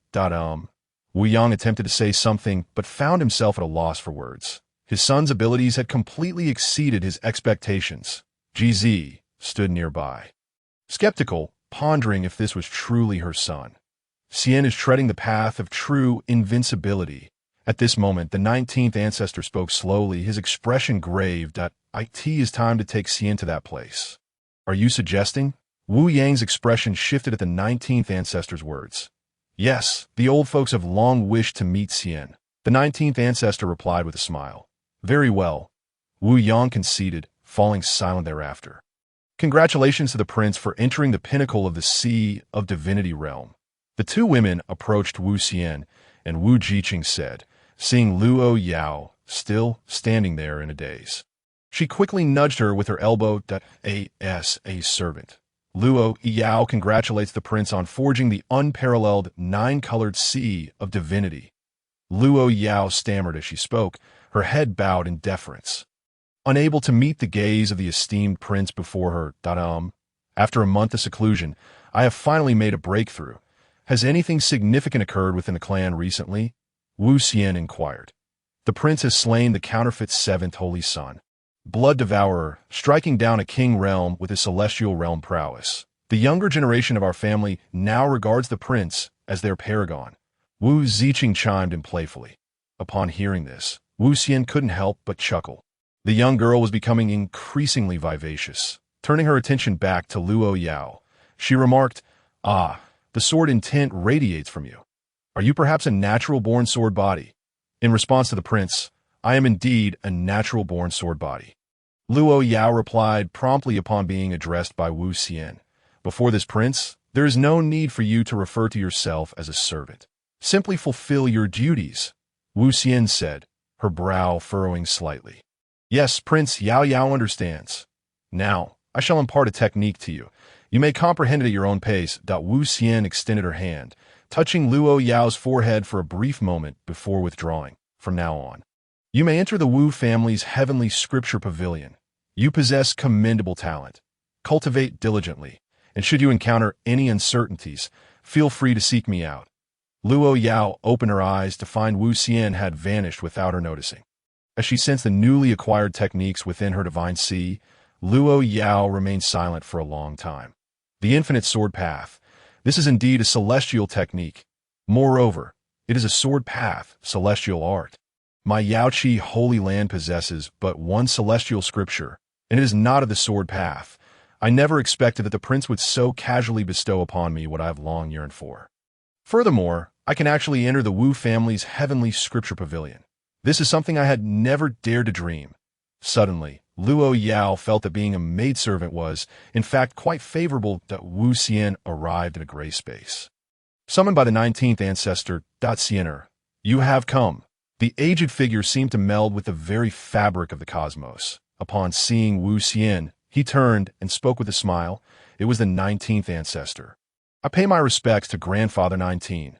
Wu Xian responded with a smile, feeling a deep familiarity with this elder who had accompanied her throughout her childhood. Despite the generational gap, she had always referred to him as grandfather. The nine-color divine sea stretching for 130,000 miles. Ha ha ha. Grandfather is quite pleased. The 19th ancestor laughed heartily, evidently satisfied with this little grandson. He continued, I have summoned you here to take you to a certain place. Wu Xian nodded. With a grand gesture, the 19th ancestor made them both vanish. When Wu Xian opened her eyes again, she was astounded by the scene before her. A chasm lay before her, shrouded in mist, rendering it difficult to discern this. The Wu family's ancestral abyss? Wu Xian exclaimed in surprise. Indeed, this is the resting place of our ancestors. The ancestral abyss. The 19th ancestor's expression turned serious as he spoke slowly. With another wave of his hand, the mist parted to reveal a circular passage. The 19th ancestor stepped forward, and Wu Xian followed closely behind. In an instant, it felt as though Wu Xian had traversed a tunnel through time and space. The world around her shifted dramatically, and upon opening her eyes once more, she found herself in a new realm. Is this truly the ancestral abyss? Wu Xian marveled. Before her lay a world of gray, with a gray sky and gray earth. Even the sun appeared gray. The spiritual energy was so dense, it was almost tangible. What is that? In the distance, dozens of purple golden coffins floated in the gray expanse, surrounded by a swirling chaos. Those are the ancestors of the Wu family in eternal slumber, one of the foundations upon which our family stands immortal in the celestial realm. The 19th ancestor spoke. A note of pride evident in his tone. Wu Xian was taken aback. Upon closer inspection, there were indeed 19 purple golden coffins. Then, grandfather, are you also among them? Wu Xian inquired, pointing to one of the open coffins. Yes, I was in slumber there before your birth, the 19th ancestor replied. Suddenly, Wu Xian's gaze shifted further afield. Her chaotic Dao body sensed that something was concealed there. Imploring her to peer deeper, she discovered an abundance of chaotic energy swirling within the depths of the ancestral abyss. And amidst it, faint silhouettes of large tombs flickered into view.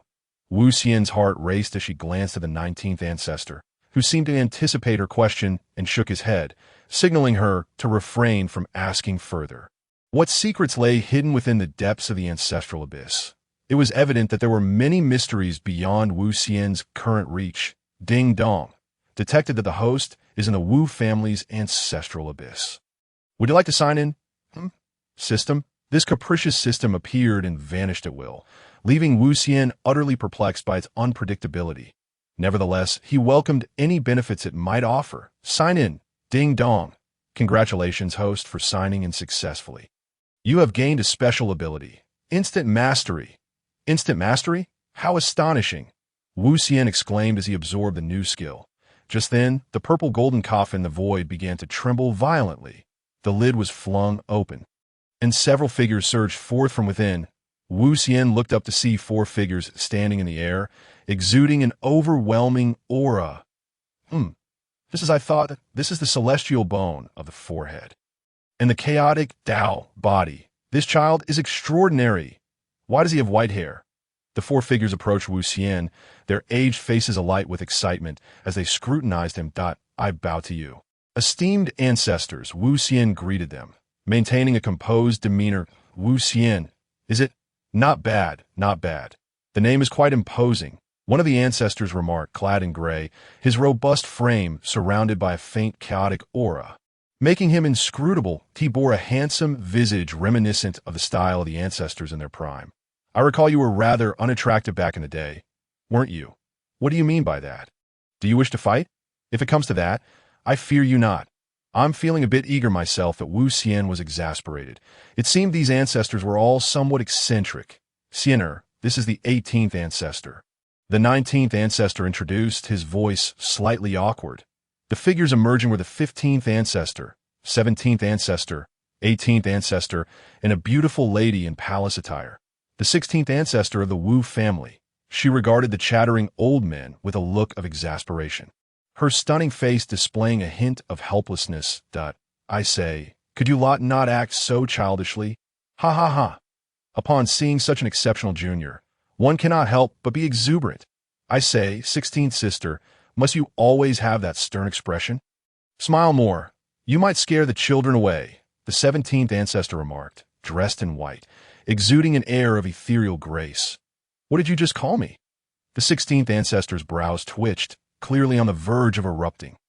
Of course, my dear 16th elder sister, the 17th ancestor amended, maintaining his composure. All right, time is precious. Let us not forget the matter at hand.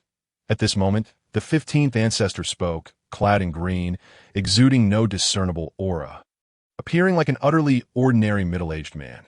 Yet Wu Xian knew that it was often such individuals who were the most formidable. The ancestors grew solemn upon hearing his words that Xiener, your coming-of-age banquet is in half a year. Each of the 4 ancestors will dedicate a month to guiding your cultivation. You must be diligent and not slack off. The 19th ancestor advised, Xiener will remember. Now, let us begin.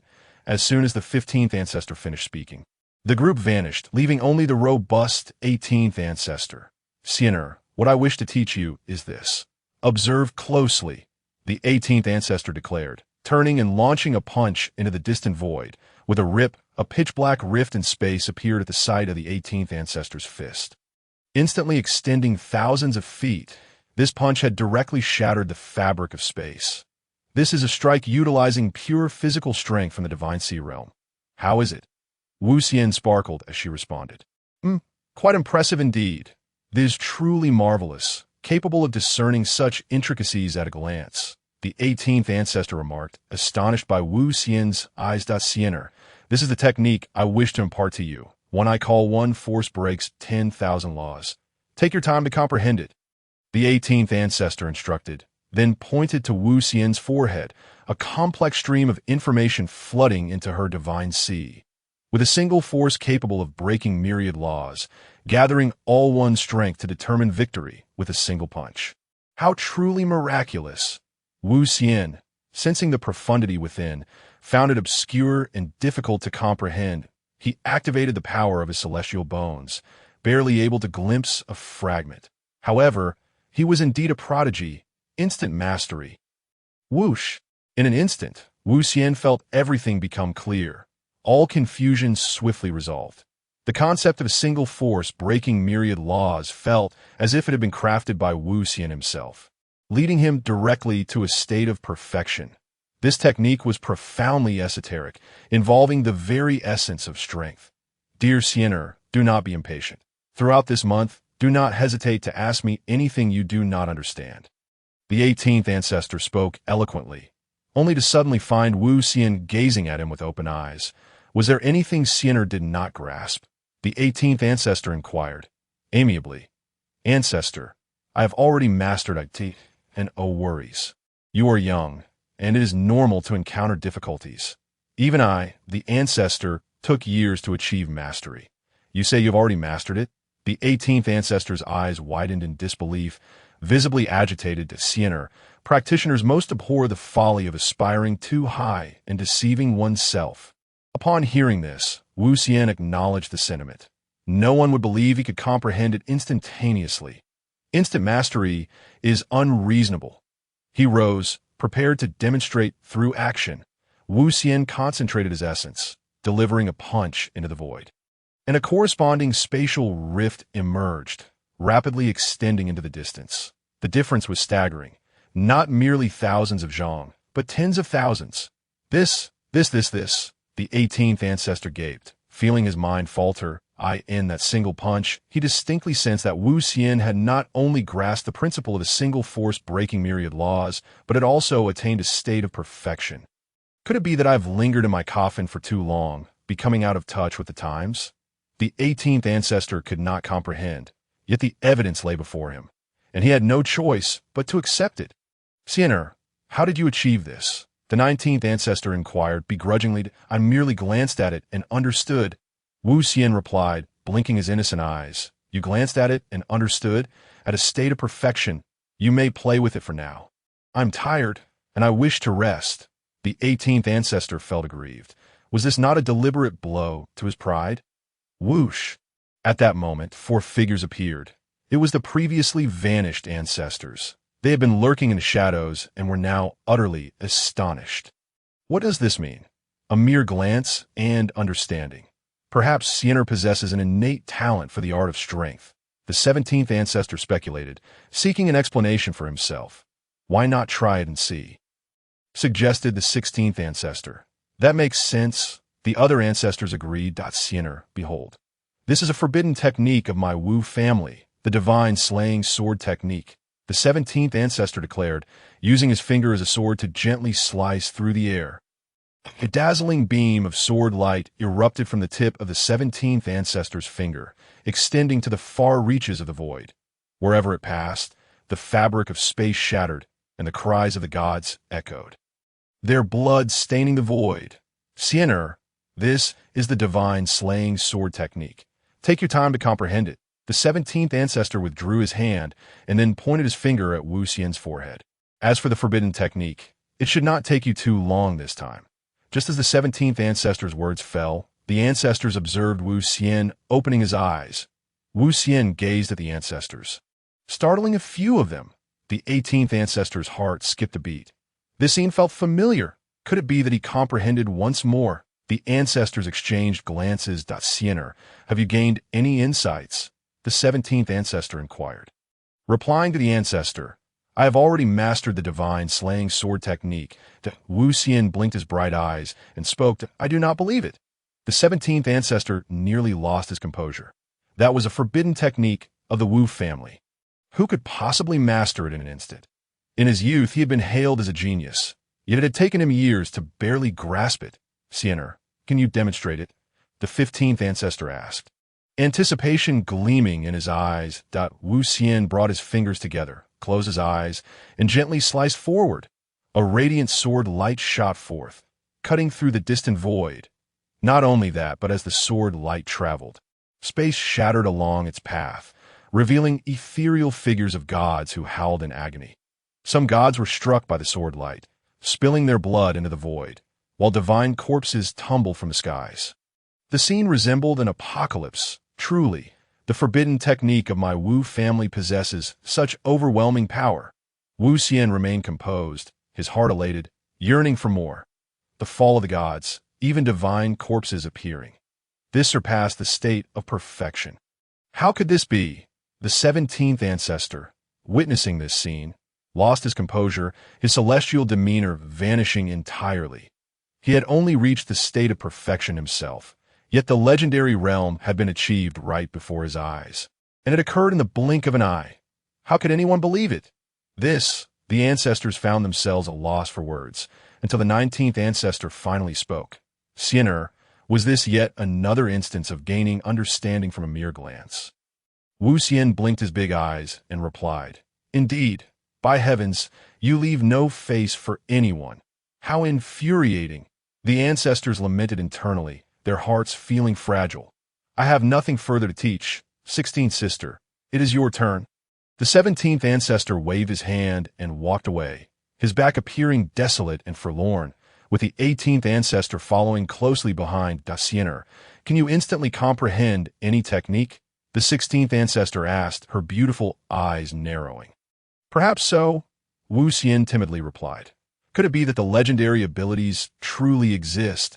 The ancestors fell into contemplation upon hearing this. The IT was said that there once existed an invincible emperor, devoid of any special physique, yet possessing a unique ability, the capacity for sudden enlightenment, occurring anytime and anywhere. Techniques and divine abilities were no challenge for him. What took others 1 or 2 years to comprehend, he could grasp in merely 1 or 2 days. However, it now appeared that this young lad surpassed even the legendary invincible emperor. A breathtaking divine ability could be easily mastered in an instant, transcending the state of perfection. Well, we initially feared that imparting you too profound a technique would lead to confusion and waste time. But it seems we were entirely mistaken. The 16th ancestor said with a bitter smile, I find ordinary techniques beneath me, Wu Xian declared, for he possessed an abundance of such skills. The next move I shall demonstrate is also a forbidden technique of my Wu family. Known as the Fallen Immortal Finger, its power surpasses that of the divine, slaying sword technique. Sienna, behold. The 16th ancestor smiled slightly and then extended her delicate hand, pointing forward. Whoosh! Swift, incredibly swift, a sharp beam of light shot forth in an instant, accompanied by cascading celestial light, as if a celestial being had pointed.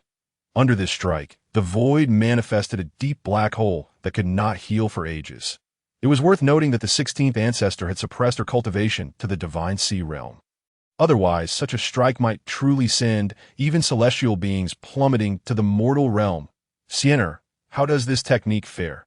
The 16th ancestor turned, her beautiful eyes fixed on Wu Xian, a cheerful smile gracing her lips. Powerful and elegant, Wu Xian replied sincerely. Within this lies my own comprehension. Take your time to ponder. The 16th ancestor laughed, placing a finger on Wu Xian's forehead. Wu Xian sat cross-legged, eyes closed, feigning contemplation. Moments later, he opened his eyes and stood, gazing at the 16th ancestor. Sienna, have you mastered it already? Even with some mental preparation, the 16th ancestor was still quite taken aback by his speed. Indeed, quickly show me. The 16th ancestor urged eagerly. Wu Xian immediately executed the fallen immortal finger, surpassing even the state of perfection, exuding a grander aura, rich with celestial energy, and even evoking the ethereal figures of ancient immortals. Once again, it transcended the state of perfection. The ancestors had become numb to the spectacle. 15th ancestor, it is your turn. Wu Xian sought him out. Brat, I certainly will not hold back. The 15th ancestor chuckled, yet felt genuine joy in his heart, knowing that having such a descendant was a boon for the family. This technique of mine, a forbidden art, is far stronger than the fallen immortal finger. Sienna, watch closely. Upon finishing, the 15th ancestor's entire demeanor shifted, an aura of desolation and dominance spreading forth. He then formed a seal with his hands, and a palm imprint seemed to transcend ancient times, carrying an air of defiance, striking the heavens. It was as if an unparalleled figure stood atop the pinnacle, ready to pierce the heavens. Heavenly burial seal, boom! The great Dao tilted, the laws danced chaotically, the heavens trembled as if they were about to collapse. So powerful, Wu Xian exclaimed involuntarily. This imprint of mine is called the heavenly burial. What a sight to behold! The 15th ancestor, observing the astonishment etched upon Wu Xian's countenance, let out a hearty laugh. Ah, indeed, please enlighten me, esteemed ancestor. Ha! The 15th ancestor chuckled heartily, his finger gently pressing against Wu Xian's forehead. In that instant, Wu Xian activated the technique, instantly mastering it. Then, under the expectant gazes of several elders, he began to weave the hand seals. Boom! As anticipated, It was yet another manifestation of the transcendent Zhongtian seal, surpassing even the perfected realm. But something felt amiss. Have you all noticed? Cianair has unleashed 3 forbidden divine arts, the god-slaying, the fallen immortal, and the Zhongtian, yet her spiritual energy remains unexhausted. The 16th ancestor suddenly made a revelation, his voice filled with astonishment. Indeed, I hadn't noticed until you mentioned it. How is this possible? The god-slaying sword technique alone should have drained your spiritual energy. The 15th ancestor interjected. Cianair has indeed opened her divine sea. The 19th ancestor teased. Needless to say, how could we fail to perceive that Cianair has opened her divine sea? Moreover, she stands at the pinnacle of the divine sea realm. The 17th and 18th ancestors chimed in. Are you implying that it is Cianair's divine sea? The astute 16th ancestor grasped the crux of the matter and immediately addressed Wu Xian. Cianair, quickly unveil your divine sea for me to behold. Understood. Wu Xian timidly revealed her divine sea, which manifested as an expanse of 13,000 miles, resplendent in 9 colors, resembling a celestial dome above her head. What in the world is this? What is this? The 4 elders, who had only just regained their composure, were once again rendered speechless. This was Cianair's divine sea. The elders were no longer merely surprised. They were utterly astounded. Such a divine sea was beyond anything they had ever encountered. Cianair has embarked upon the path of the forbidden, the 16th ancestor declared. Our Wu family has produced a true prodigy of the forbidden. This world's destiny is ripe for contention, the 18th ancestor exclaimed with excitement. All the resources of the family must be devoted to cultivating Cianair. Let the 19th take charge of this matter. For it is not yet the time for us to make our appearance, the 17th ancestor stated solemnly. Indeed, the 19th ancestor nodded. Having already made his presence known in the world, he was most suitable for the task of guiding her. The adult banquet is also an entry into the world. After 6 months, let Cianair represent our Wu family in the mortal realm. The 15th ancestor declared, his words final. It must be so. The other elders concurred. Those Shura have been rather restless lately. The 19th ancestor suddenly recalled something and spoke up. Fear not. We shall ensure Cianair's smooth growth, should any ancient wretches dare to violate the rules and act against her. We shall not hesitate to unleash the imperial war if necessary. It has been too long in silence. The world has likely forgotten the might of our Wu family, the 15th ancestor proclaimed, his tone assertive and resolute. Indeed, the elders nodded in agreement. Wu Xian, listening on the sidelines, felt her blood boil with excitement, never expecting her ancestors to possess such confidence to her knowledge. The Shura clan's foundation was not at all inferior to that of the imperial families. She felt a surge of gratitude, knowing her family was even willing to initiate an imperial war for her sake. Cianair, we had initially planned to guide you for half a year. However, it seems there is little left for us to teach.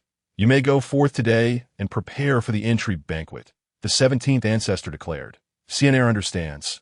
Cianair, you must realize that no matter how gifted you are, you must not become complacent. Our expectations for you are exceedingly high, the 18th ancestor added. Cianair shall remember. Very well.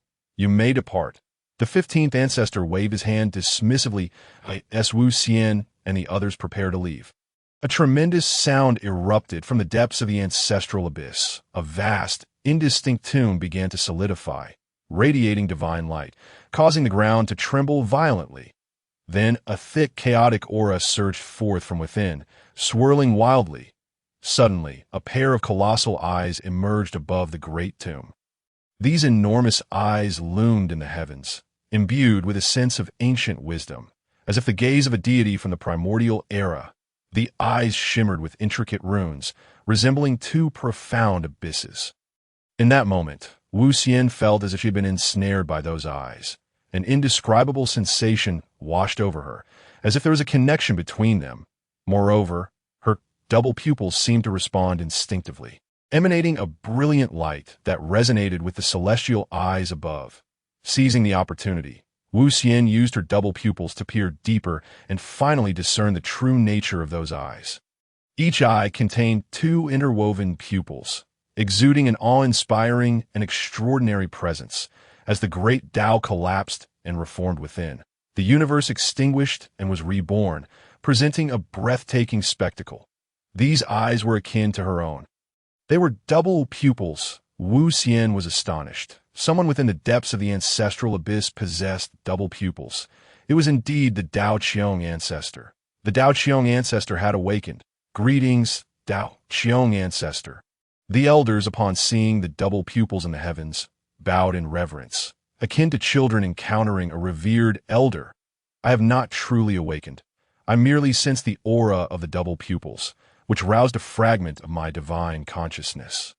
The enormous eyes conveyed a message, ancient and indifferent. Indeed, within this generation of our clan, there is a bearer of double pupils. She is none other than our Wu family's imperial child. The 15th ancestor respectfully replied, gesturing towards Wu Xian. Very well. The colossal eyes paused momentarily before transmitting another divine thought. Wu Xian, you are quite remarkable, possessing 3 types of physique within one body and having stepped onto that path. The immense double pupils hung in the sky, surrounded by an endless chaotic aura, effortlessly perceiving everything before them. You little ones have also made some progress in strength. Commendable. The eyes shifted towards the gathered elders. Transmitting their thoughts, we are humbled. The elders bowed once more. This awakening is indeed a fortuitous encounter for us. I possess a technique perfectly suited for you, which you may contemplate at your leisure. The giant eyes turned towards Wu Xian again, as a divine thought enveloped in chaotic energy surged forth from the depths of the ancestral abyss, embedding itself into Wu Xian's forehead. Thank you, Dao Qiong ancestor, for bestowing this technique. Wu Xian bowed deeply. Indeed, the grand era has arrived. It is time for the Wu family to take action. Proceed with abandon. The last divine thought resonated, and the immense eyes gradually dissipated, while the great tomb slowly concealed itself, returning the ancestral abyss to silence. Understood. The elders nodded in affirmation. Wu Xian accompanied the 19th ancestor out of the ancestral abyss, remaining silent throughout the journey. She was astounded by the profound heritage of her family.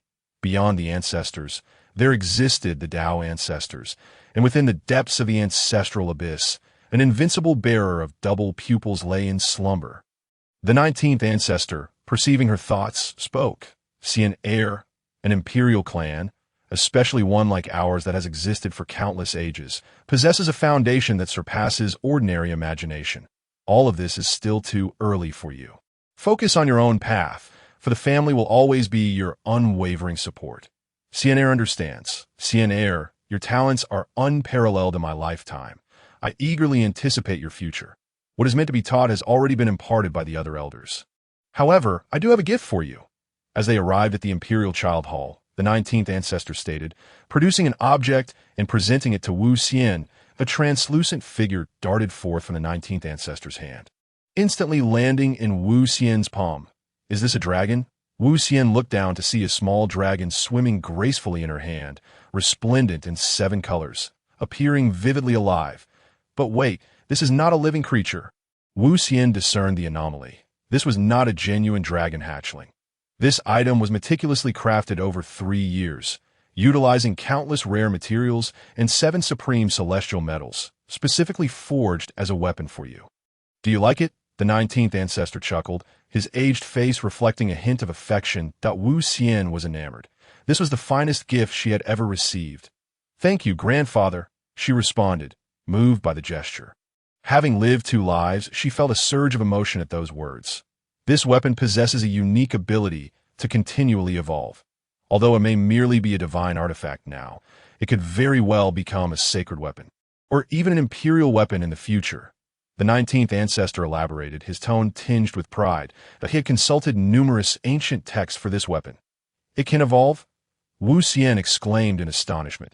Indeed, you may refine it into your life artifact, and it will grow alongside you, the 19th ancestor assured her. Excellent.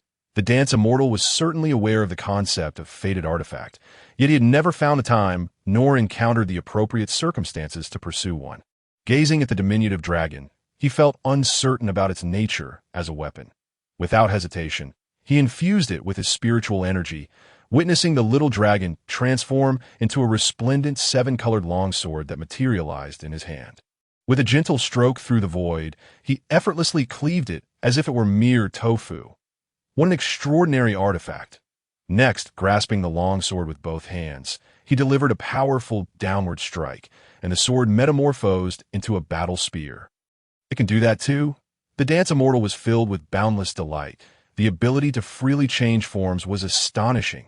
Ha ha ha! How about that? A splendid gift from grandfather, the 19th ancestor chimed in with a smile. Absolutely marvelous. The dance immortal wasted no time and began the blood oath to claim this artifact as his own. Successfully refining it in no time, he felt a wondrous connection suddenly blossom between himself and the weapon, as if it had become an integral part of his being. With a mere thought, a seven-colored little dragon surged forth from his palm, swirling around him, transforming into a sword, a dagger, or a shield, whatever form he envisioned. It materialized in an instant. The artifact possessed a spirit of its own, and as the dance immortal caressed the little creature, he could sense its joyful intentions. Like a swimming dragon, ever-changing, I shall name you Yulong, he declared. The little creature seemed genuinely pleased, emitting soft chirps as it moved about. Yulong, a splendid name, the 19th ancestor added with a chuckle that on this day within the Imperial Hall, the dance immortal was engrossed in his training when he suddenly received a transmission from Wu Ziqing. Imperial Son, the family head requests your presence at the Skyward Divine Hall. The dance immortal opened his eyes and stepped forth. Inside the Skyward Divine Hall, Wu Yang occupied a lofty seat, while beneath him sat a middle-aged man adorned in a golden dragon robe. His imposing visage softened by a smile. Behind him stood two young individuals, one male and one female. The young man wore a golden python robe, his features sharp and dignified. Beside him, the young woman appeared to be in her 20s, tall and stunning, clad in a tasteful golden pink palace attire, her curious face occasionally glancing toward the grand hall's entrance.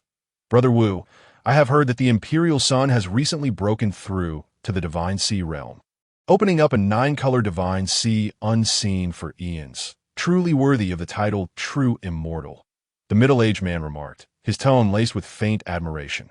Yet he too felt a stir of surprise upon learning of the 9-color Divine Sea's emergence. Ha ha ha! Brother Zhou, you flatter me.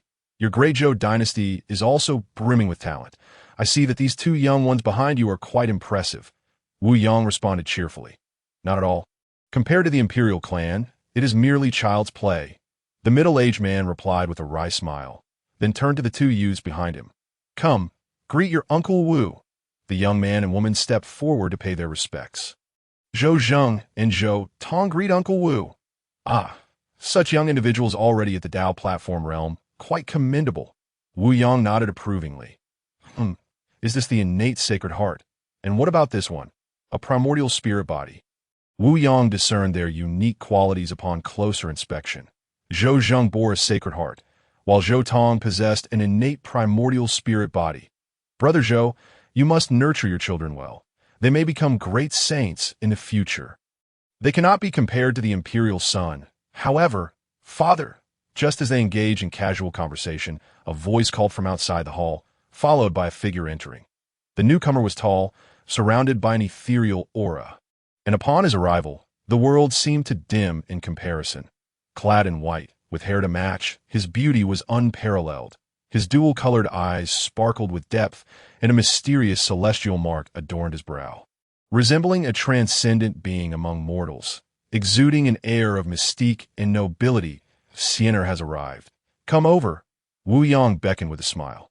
This is your Uncle Zhou, the Emperor of the great Zhou dynasty. He introduced, Greetings, Uncle Zhou. The dance immortal was taken aback, then clasped his fists in salute. Good.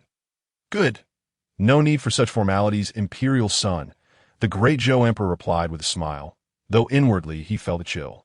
He could not see through this Imperial Son's true nature. The dance immortal then positioned himself beside Wu Yang, observing the young man and woman behind the Emperor, pondering their identities, noticing the girl gazing at him intently. He offered a slight smile.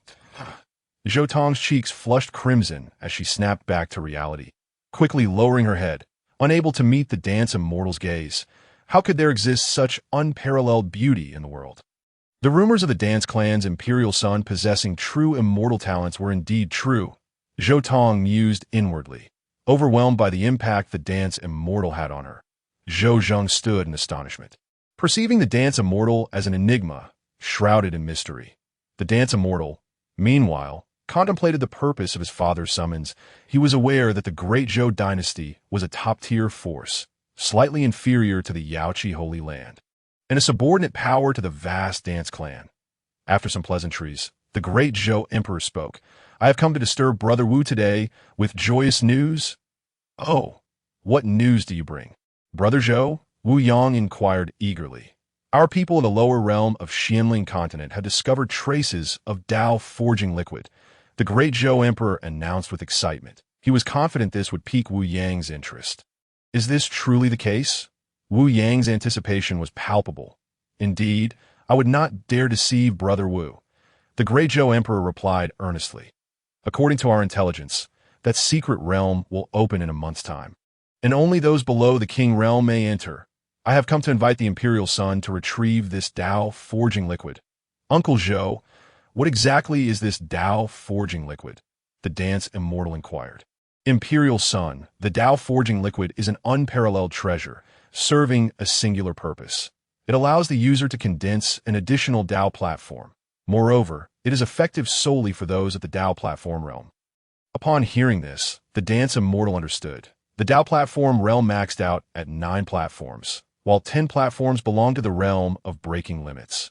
Ancient records stated that the highest known was 12 Dao platforms. If one started with 8 platforms, they could condense to 9, attaining the ultimate realm. If one began with 9, they could achieve 10, becoming a taboo. Of course, if one had only 3 platforms, it would be of little use. The effectiveness of the Dao forging liquid increased with the user's innate talent. But what if I were to use it at 12 Dao platforms? What would the outcome be? The dance immortal pondered, tempted by the allure of this opportunity, feeling he could not refuse. The great Zhou emperor was aware of the path he walked. "Father, I wish to go and retrieve this Dao forging liquid," the dance immortal declared. "However, father need not worry. Below the king realm, I have no rivals," the dance immortal asserted resolutely. "Ha ha ha. Then so be it. Siener, you shall go." Wu Yang consented. He then turned to the great Zhou emperor, saying, "Brother Zhou, I shall remember this favor." "Not at all. Treasures belong to those capable of wielding them. I merely sought a worthy master for it," the great Zhou emperor replied with a smile, having already achieved half of his objective with this trip. Extending a gesture of goodwill to an imperial clan was a fair bargain. After finalizing their plans to depart the following day, everyone dispersed, and the dance immortal exited the Skyward Divine Hall with Zhou Zheng and Zhou Tong. Wu Ziqing and Luo Yao awaited them outside. Upon meeting, introductions were inevitable, and when they learned that Luo Yao was the holy maiden of the Yaoqi Holy Land, Zhou Zheng and Zhou Tong fell into a moment of silence, recalling that their royal brother had once greatly admired the holy maiden, only to find that she had become the imperial son's attendant. Is this the nature of imperial clans?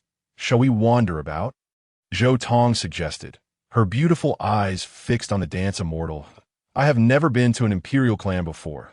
I have heard that the dance clan's imperial city is one of the most prosperous places in the celestial realm. Why not we venture there?" Zhou Zheng added with a smile. "Certainly," the dance immortal replied courteously. "The imperial city? I have yet to visit. It is an enormous metropolis located beyond the dance clan's territory, housing billions of inhabitants, its towering walls forged from divine iron reaching thousands of feet, bearing the marks of weapons and the testimony of its ancient splendor." As the dance immortal and his companions approached, they were left in awe. Is this truly the dance clan's imperial city? Let us proceed. A few celestial dancers arrived aboard a magnificent ancient chariot, which bore a resplendent character for dance, rendered with silver hooks and iron strokes, exuding an inexplicable aura of elegance. The chariot was drawn by 8 primordial ink dragons, their roars resonating as they surged toward the imperial city. Zhou Zheng and Zhou Tong exchanged silent glances, aware that the primordial ink dragons possessed a trace of true dragon blood and were themselves formidable members of an ancient royal lineage, perhaps even more powerful than their own Zhou dynasty. The sight of such a commanding lineage, with 8 dragons laboring to pull the chariot, filled them with a newfound understanding of the imperial family's overwhelming might. As the chariot soared through the sky, the passengers gazed down to witness a throng of people entering the city. Each gateway lined with long queues. 8 entry points were guarded by soldiers from the Lord's residence, bustling yet orderly. Primordial ink dragons? Who among the bold dared to harness the power of an ancient royal lineage for a chariot? They sought to enter the imperial city from the skies. Those on the ground, upon hearing the dragon's roars, looked up in astonishment, speculating among themselves. Hush! Did you not see the characters on the chariot? Who would dare speak of the imperial family? Do you wish to invite calamity? Stay away from me. A voice cautioned, reminding others that this was an outing of the imperial family, urging them not to provoke trouble. It was clear that they were of the Wu family, though their identity remained unknown. At that moment, a captain of the guards soared into the air, striding towards the chariot, and upon reaching it, clasped his fists in salute, respectfully inquiring, "May I ask which esteemed member of your clan has graced us with their presence?" The chariot did not halt, speeding forth as a token flew from within. The captain caught it, and upon inspection, his pupils dilated in shock. The token was ancient, one side displaying the character for dance, identical to that on the chariot, while the other side bore an elegantly flowing character for emperor. This was the emperor's token. Releasing the token, it soared back toward the chariot autonomously. The captain, flushed with excitement, knelt in the air, exclaiming, "I pay my respects to the emperor." His voice echoed far and wide, prompting all the guards on the city walls to bow in unison. "We pay our respects to the emperor." And rise, a melodious feminine voice emanated from within the chariot, which then accelerated, the 8 ink dragons roaring as they surged into the city. The captain stood, watching the departing chariot, his heart racing.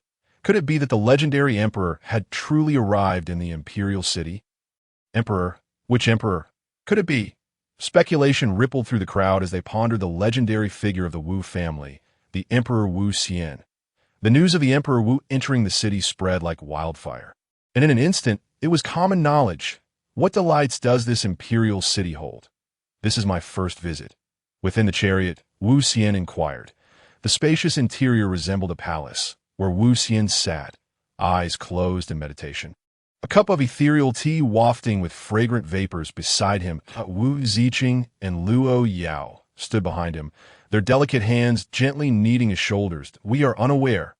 Apart from Wu Ziqing, the others were all newcomers to the imperial city, momentarily at a loss for direction. Just as Wu Ziqing was about to speak, several figures appeared before the chariot. One of them spoke, his voice resonating. "Is the Emperor Wu within?"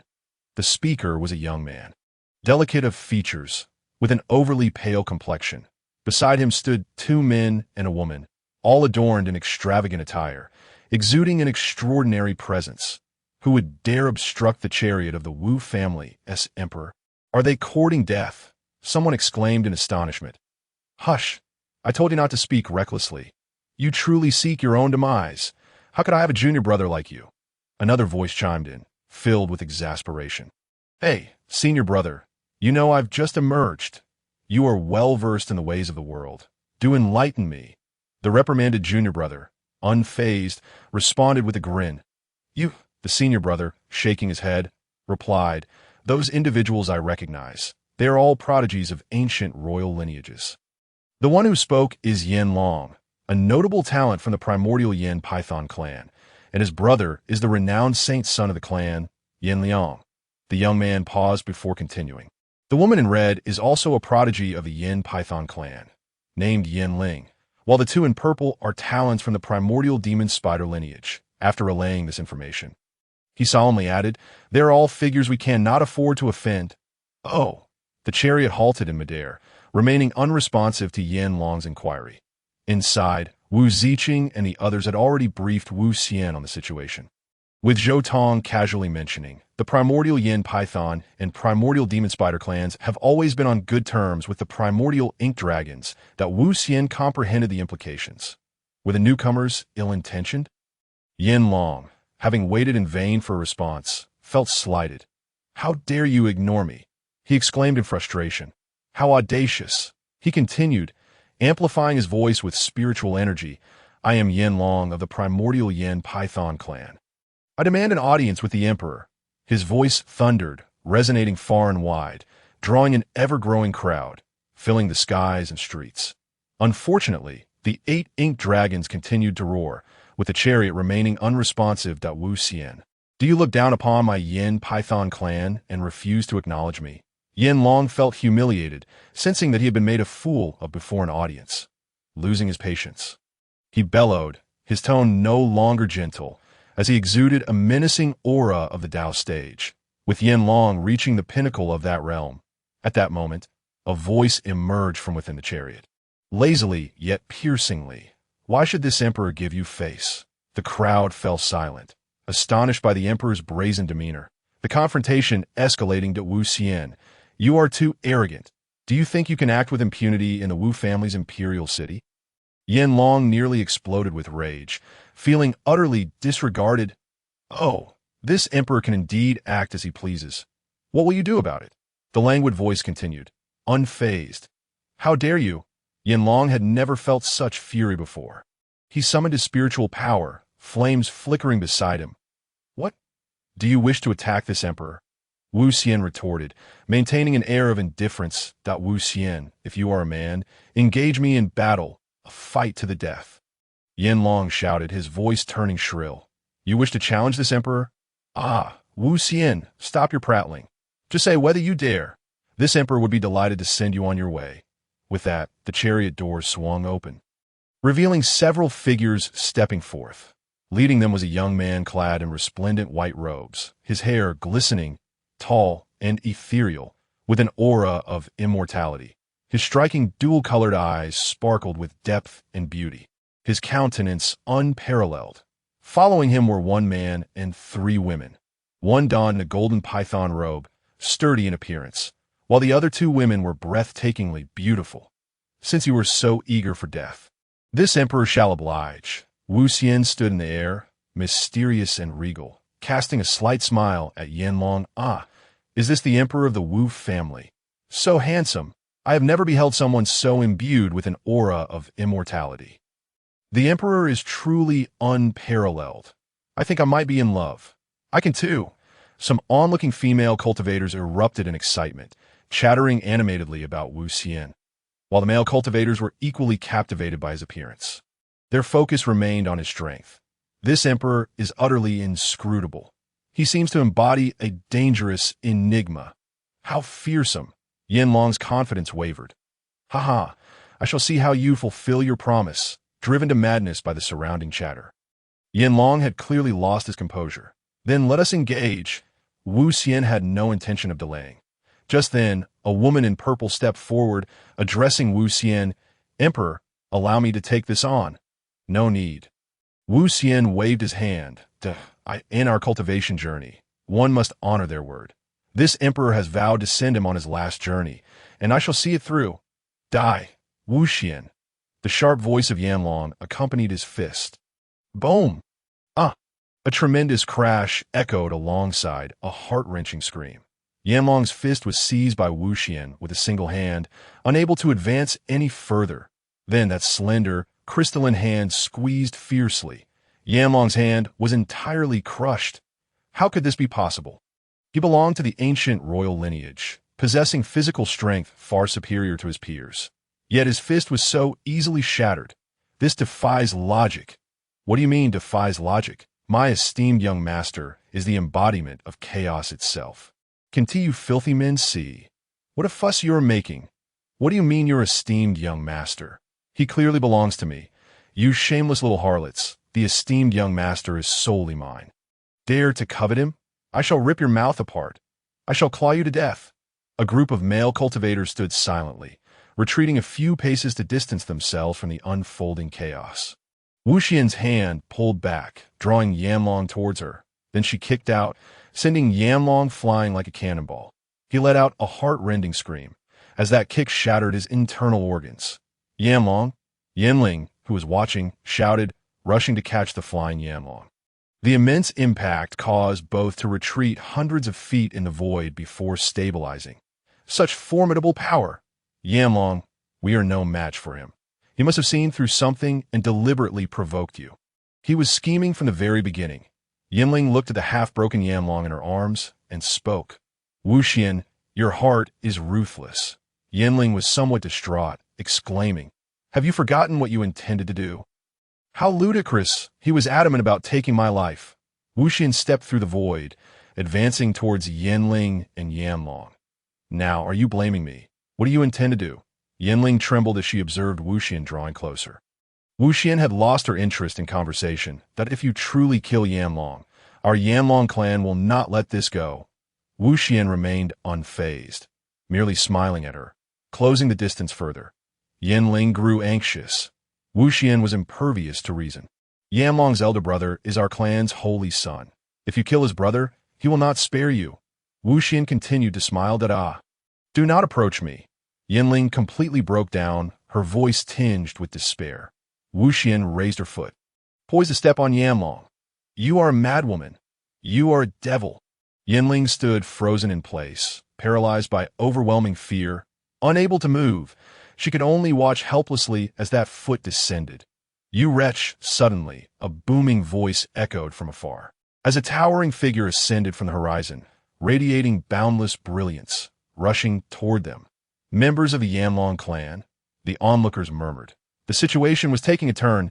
You little brat, if you dare to kill my son, I will make you wish for death. The figure approached with incredible speed, its voice preceding its arrival. It was Lord Yin Huang, Yanlong's father. Yanling suddenly grasped onto this glimmer of hope, her voice frenzied. Wuxian, it's over for you.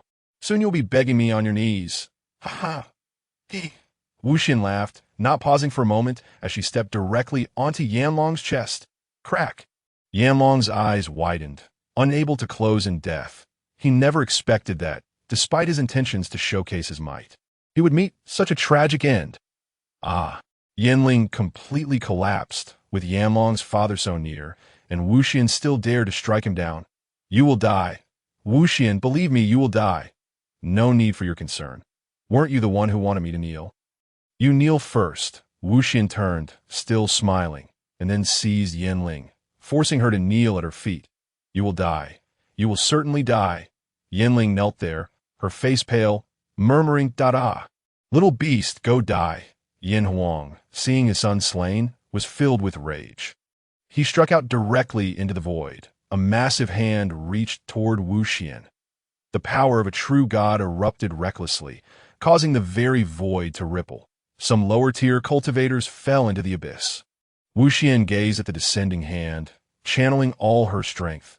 Divine rings appeared, and 3,000 paths manifested beneath her feet as her celestial bones glowed, radiating sacred celestial power.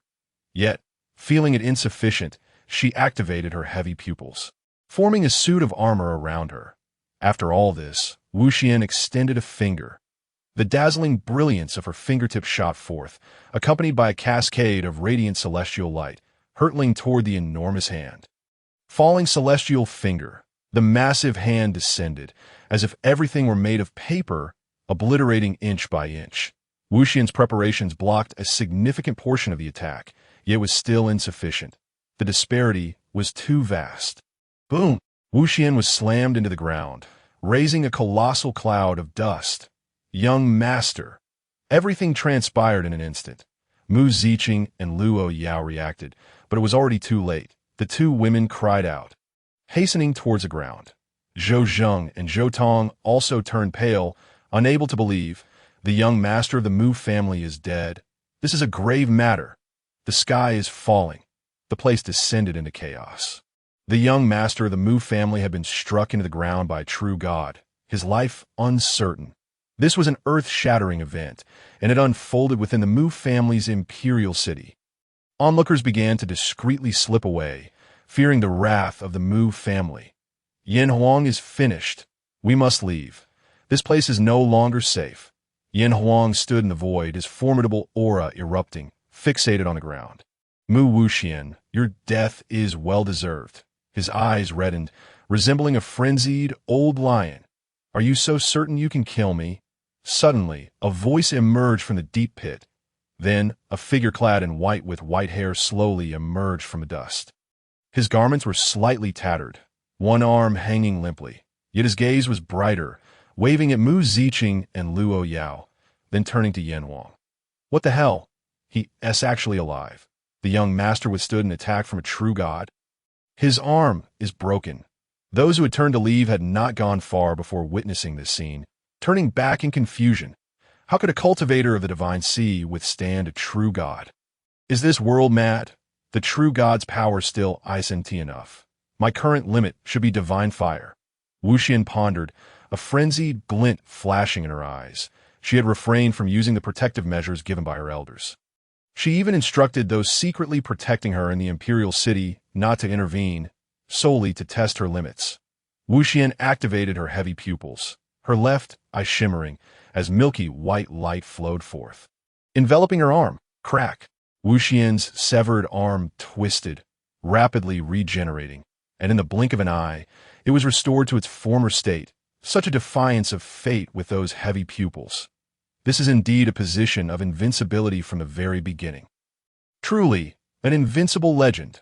Wuxian ascended slowly, flexing her arm, gazing at Yin Huang with a cruel smile. Old fool, what can you do to me? Yin Huang's pupils suddenly contracted. Wuxian was too enigmatic. Her noble identity and myriad abilities were far beyond what a divine sea cultivator should possess. His previous strike had nearly used all his strength, yet it had merely severed the boy's arm, which had already healed in an instant. He felt a sense of retreat. This was the Mu family's imperial city, and having failed to strike, staying any longer could spell disaster. Yin Huang cast a deep glance at Wuxian, grasped Yanlong and the others, and turned to leave. In my Mu family's imperial city, bullying the weak and injuring our young master.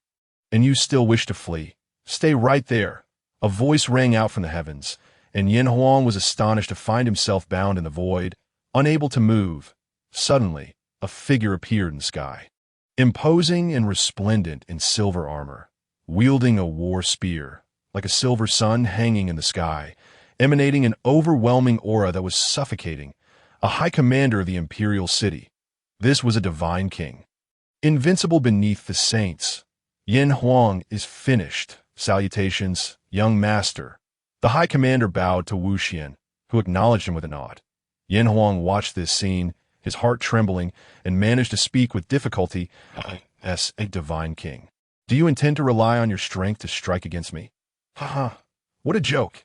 You, a true god, dare to bully our clan's young master of the divine sea, and you can utter such words. Where is your dignity? Is every member of the Yanlong clan just as foolish as you? The high commander laughed heartily.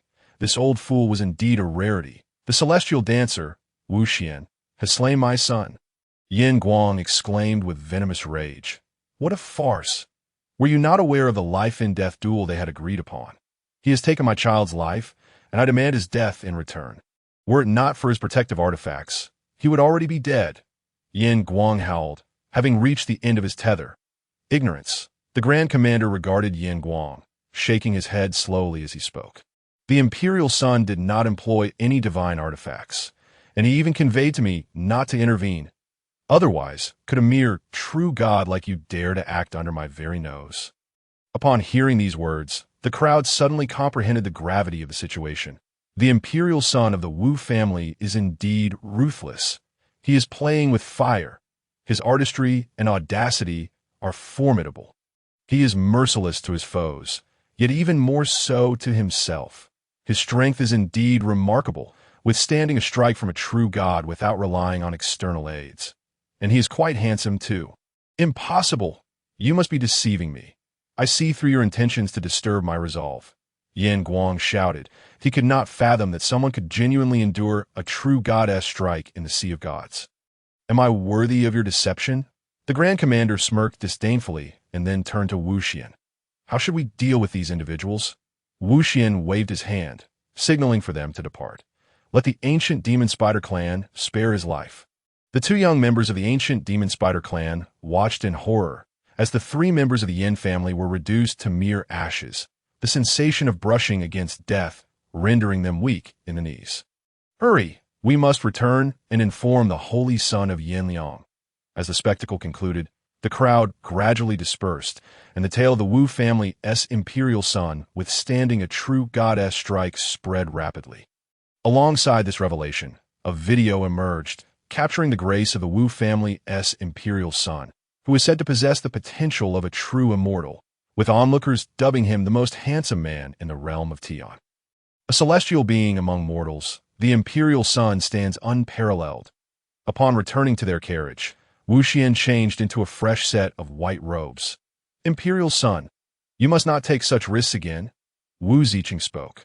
Her heart still racing, for she had genuinely feared that Wu Xian would perish.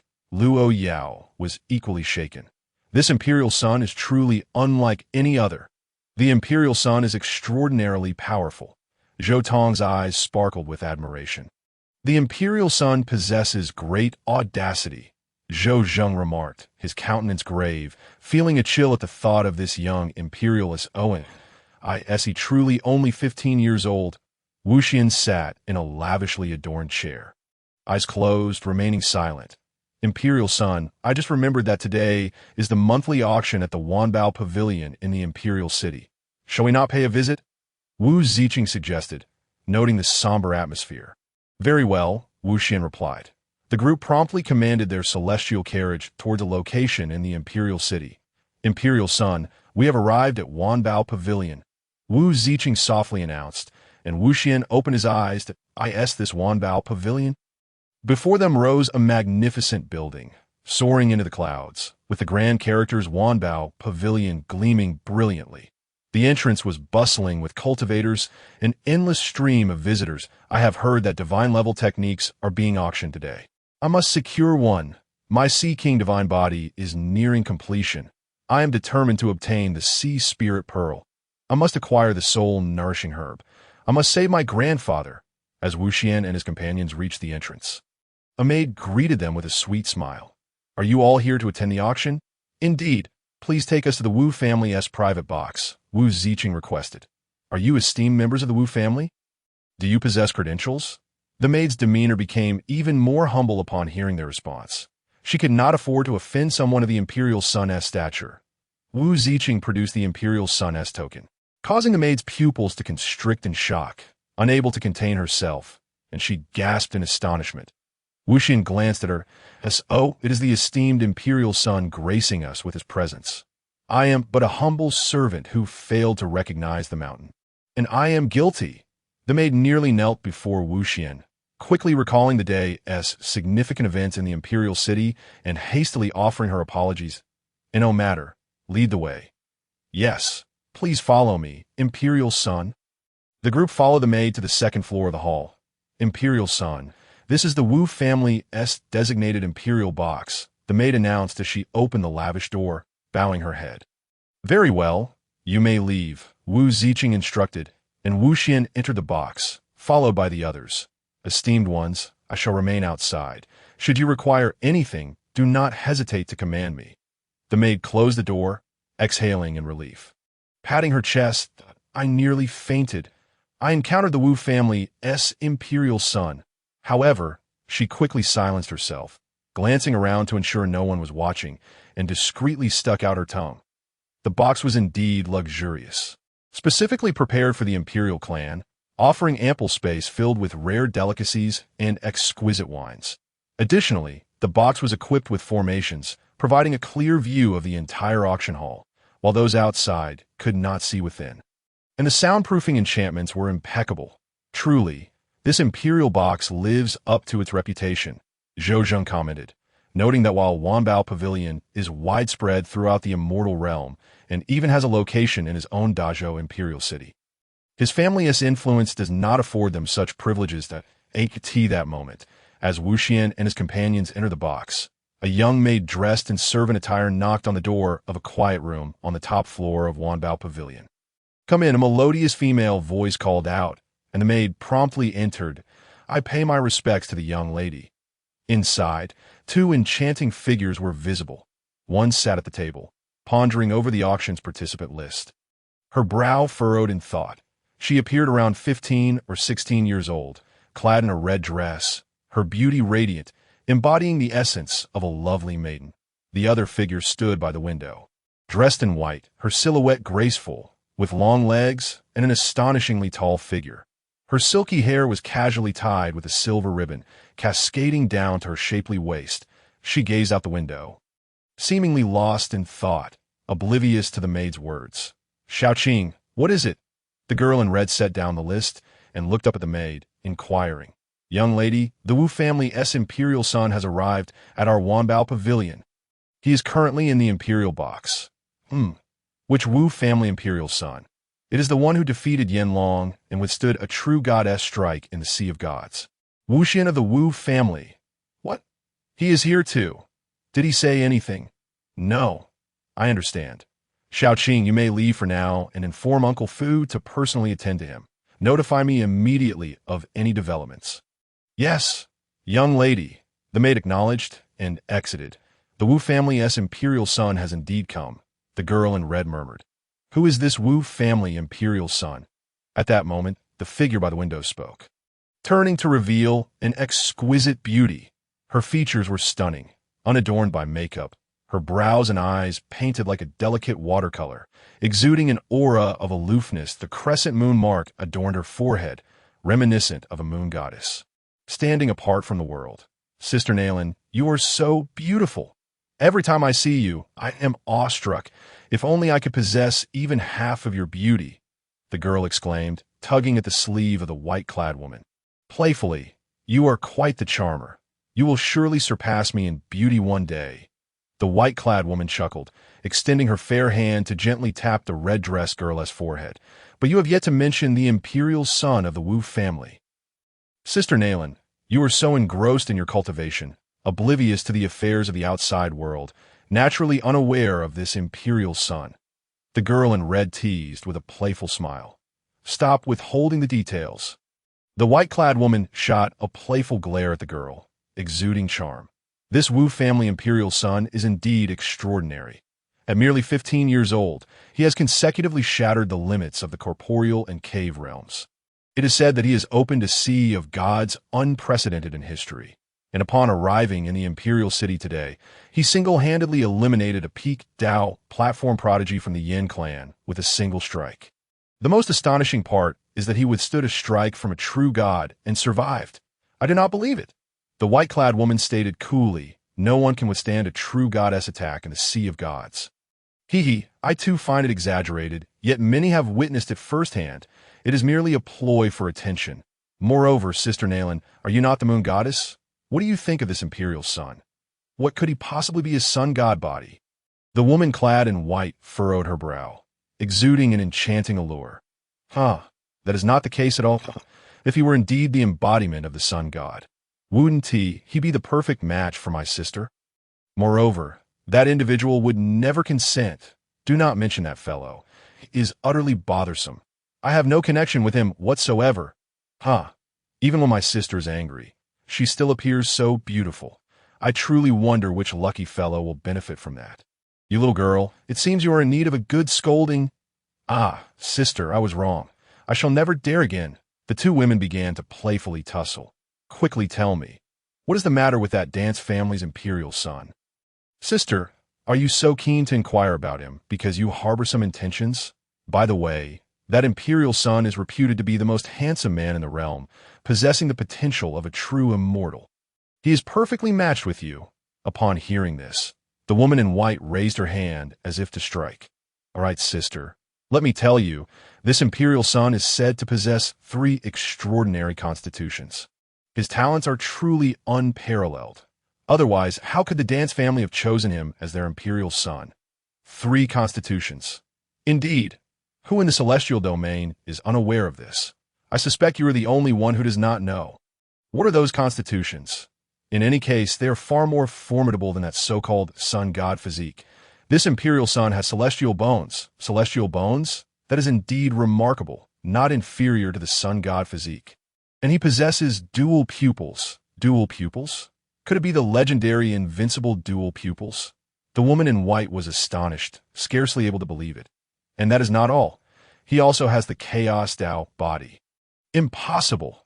How could such a person exist? The woman in white was utterly astonished that it cannot be. Absolutely impossible. It is indeed true, sister. I was just as incredulous when I first heard it. He truly exists. The woman in white fell silent. Rendered speechless, she did not believe that the girl before her would deceive her.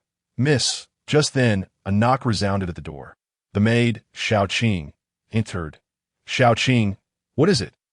Miss, it concerns the dance family's imperial son. Speak freely. Yes, miss, this is a recording stone that captured the image of the dance family's imperial son withstanding a blow from a true deity. Hand it over. The maid placed a pitch-black stone down and promptly exited. Sister Nailin, what a coincidence. Would you like to take a look? The girl in the red dress teased as she picked up the stone. The woman in white clearly had not yet recovered. The girl in the red dress infused the stone with spiritual energy, and a luminous image burst forth. Unfolding before the two, they gazed upward, where several figures appeared in the sky, among which 2 men and 1 woman were particularly striking. A woman clad in red knelt before a young man with white hair and white robes, while beside them lay a man whose chest was caved in, evidently deceased. Just then, a golden palm print rushed toward the white-haired youth. Undeniably from a true deity, the young man swiftly turned, employing numerous techniques. Divine rings encircled him, and the phantoms of myriad paths flickered around him, with his brow glowing. He then pointed a finger, and rain of light danced about. Yet it was still insufficient. He was struck down into the ground by the gigantic hand. They then witnessed a figure in white emerge from the dust, with arms broken. Yet the young man's left eye radiated a brilliant white light, restoring his arm to its original state. The recording concluded there. The 2 women exchanged glances, speechless. This imperial son was indeed formidable. The woman in white finally spoke. Sister, is that all you noticed? The red-dress girl's cheeks flushed with excitement. What else is there? He is incredibly handsome, truly deserving of being the most handsome man in the celestial realm. He is simply stunning. As the dance family members engaged in idle chit-chat, the auction commenced in earnest with the arrival of more attendees. A woman donned in a fiery red qipao gracefully ascended the stage, her figure alluring and her demeanor captivating, reminiscent of a ripe peach. Ladies and gentlemen, I hereby declare the auction officially open. Let us unveil the first item for bidding. A beautiful maid slowly carried a covered plate onto the stage, and the qipao-clad woman unveiled the red cloth, revealing a tome of cultivation techniques. The first item for auction is the divine grade cultivation technique, the Tsanglong Divine Art. The starting bid is 1 million spirit stones, with increments no less than 100,000. Friends who are interested may begin bidding, especially those with an affinity for water attributes. The qipao woman spoke sweetly, her voice alluring, stirring the hearts of all present. Who would have thought the first item would be a divine grade technique? Truly, it is worthy of the Wanbao Pavilion. The crowd buzzed with excitement. Initiating their bids, point 110,000. How dare you start at 110,000? I bid 120,000. You think you're so impressive? I bid 130,000. Many were drawn to the technique, for without a powerful backing, a good cultivation method was of utmost importance. To say that it was a cultivator's lifeline would not be an exaggeration. Ultimately, the technique was secured by a middle-aged man for 220,000 spirit stones. Appearing quite elated, as it was intended for his son, the auction progressed, with numerous items appearing in succession, as everyone sought what suited them best. The members of the dance family merely observed, casually chatting. Without making any purchases, these items, while perhaps deemed precious by outsiders, held little interest for them. Everyone, the next 2 items for auction are a boon for all the female cultivators present. Please take a look.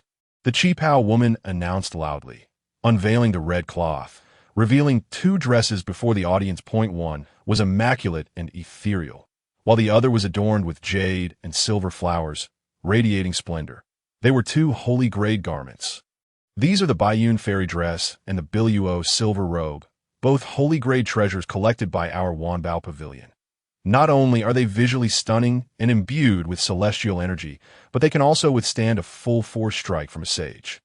Who would have thought they would be willing to part with holy grade garments? My spirit daughter will surely love this. I must buy it for her, and then she won't call me a sycophant anymore. A man clenched his fists, whispering to himself, "Sister, that white dress would suit you perfectly." Two women sat together, one pointing at the white dress, yet her gaze was fixed on the other. "Husband, I desire that." A young woman tugged at the sleeve of the elderly man beside her, playfully pouting. "Then will you behave?" The old man chuckled, stroking his balding head. "Of course I will behave." That is good. If you behave. We shan't buy it." "Get lost, you old fool. Remove your filthy hands." Lacking funds, yet trying to woo girls. The woman was momentarily taken aback, then exploded in anger. The old man chuckled lightly, withdrawing his hand from the young woman's thigh.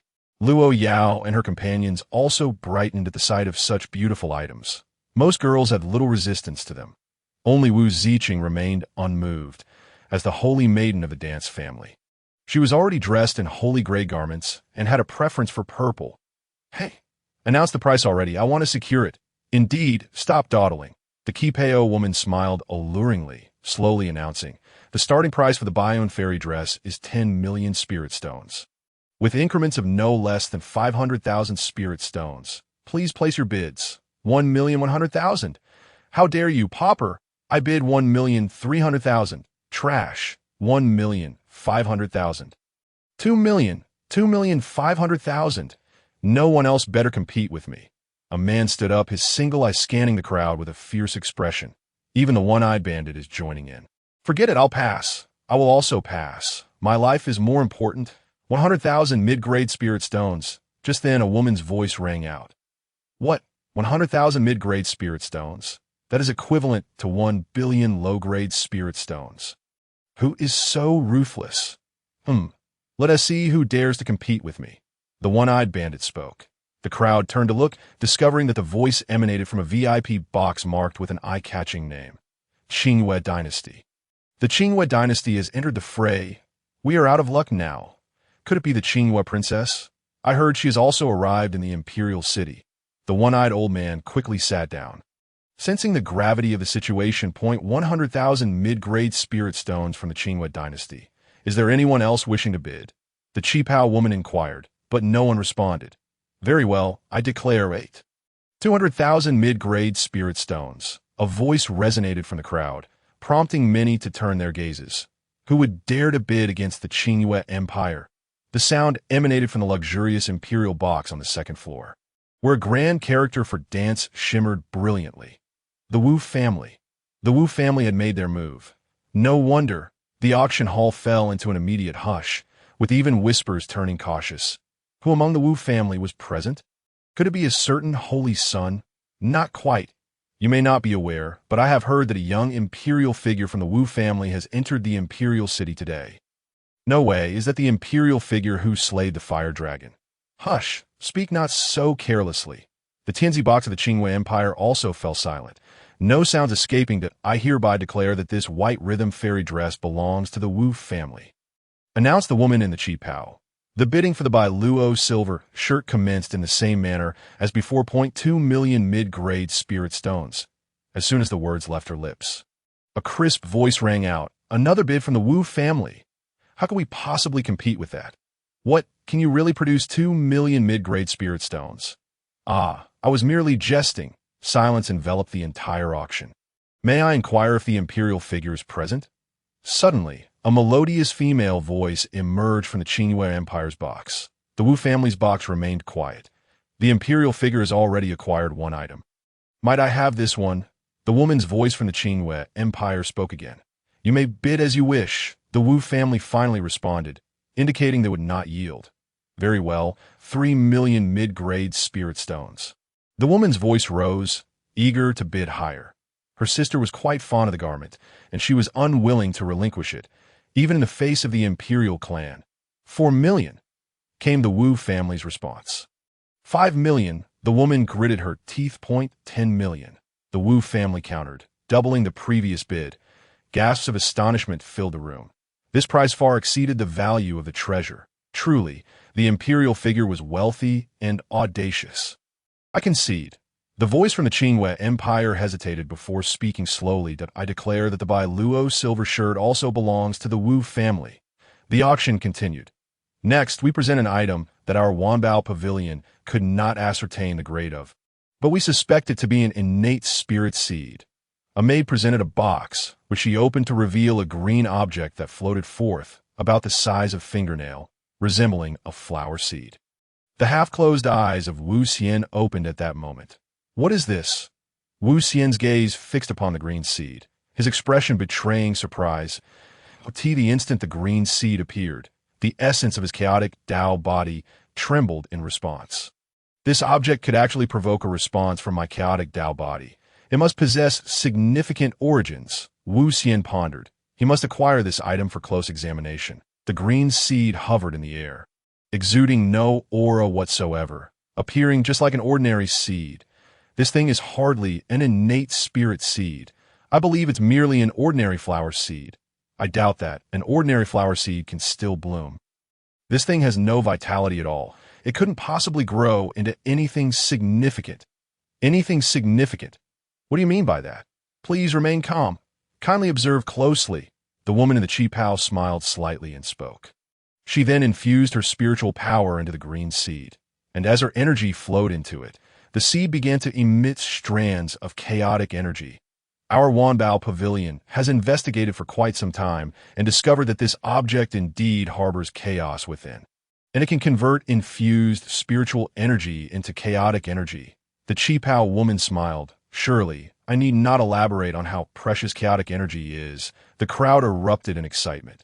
Good heavens, so this is its remarkable function. Truly, one cannot judge a book by its cover. Chaotic energy, that is the power we cultivators dream of obtaining. If I could acquire it, my foundational potential could increase several-fold. This is a treasure. The crowd eagerly prepared to bid. Disregarding the nature of the seed, simply the prospect of generating chaotic energy was enough to drive them into a frenzy. The qipao woman, noticing the crowd's enthusiasm, smiled seductively and announced, "The starting price for this item is 1 million high-grade spirit stones. With each subsequent bid no less than 100,000 high-grade spirit stones. Good heavens, so exorbitant. Why not just rob a bank? Alas, my entire fortune would scarcely cover a single bid." Upon hearing this price, several individuals promptly retreated. This cost was clearly beyond their means. Yet others were still prepared to take a gamble, for the allure of chaotic energy was simply too great. 120,000. You think 120,000 could buy such a treasure? I believe you must be dreaming. 130,000. Fool. I bid 150,000. I bid 180,000. I shall offer 2 million. A soft female voice emerged from the Tianzi box. I bid 3 million. The crowd was taken aback. The Qingwei Empire had begun their bidding. 4 million. As expected, the Wu family also coveted this item. 4 million? Humph. My Wang family bids 5 million. A haughty voice echoed from the second floor. Upon looking, the crowd discovered yet another imperial box. The imperial clan. The Wang family. These imperial families were rarely seen together. Why did two appear today? The Wang family had arrived, and these two families were sworn rivals, seemingly poised for a showdown. A spectacle was about to unfold. The Qingwei Empire recognized the stakes and ceased their bidding. Indeed, they heard the challenger declare, "While others may fear the Wu family, my Wang family does not. This treasure shall belong to my Wang family today." 10 million. The Wu family immediately countered. 15 million. The Wang family pressed on. 20 million. 25 million.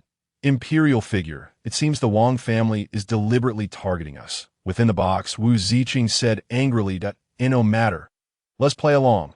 1 million top-grade spirit stones. Have the Wu family lost their senses? They bid an astonishing 1 million top-grade spirit stones. I have never witnessed such a sum in my lifetime. Within the Wang family box, a handsome young man responded to the elder beside him with a smile.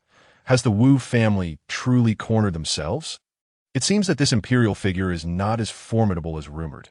Claims of resisting deities are merely self-serving theatrics. The elder remarked, to resist divine sea level against deities is indeed somewhat exaggerated. Even novels shy away from such claims. Today, I shall make Wuxian aware that there are always greater powers beyond 1,000,000 top-grade spirit stones. Who do you think you're trying to intimidate? My Wang family bids 2,000,000. The crowd observed the escalating tensions. This was a clash of titans. 3,000,000.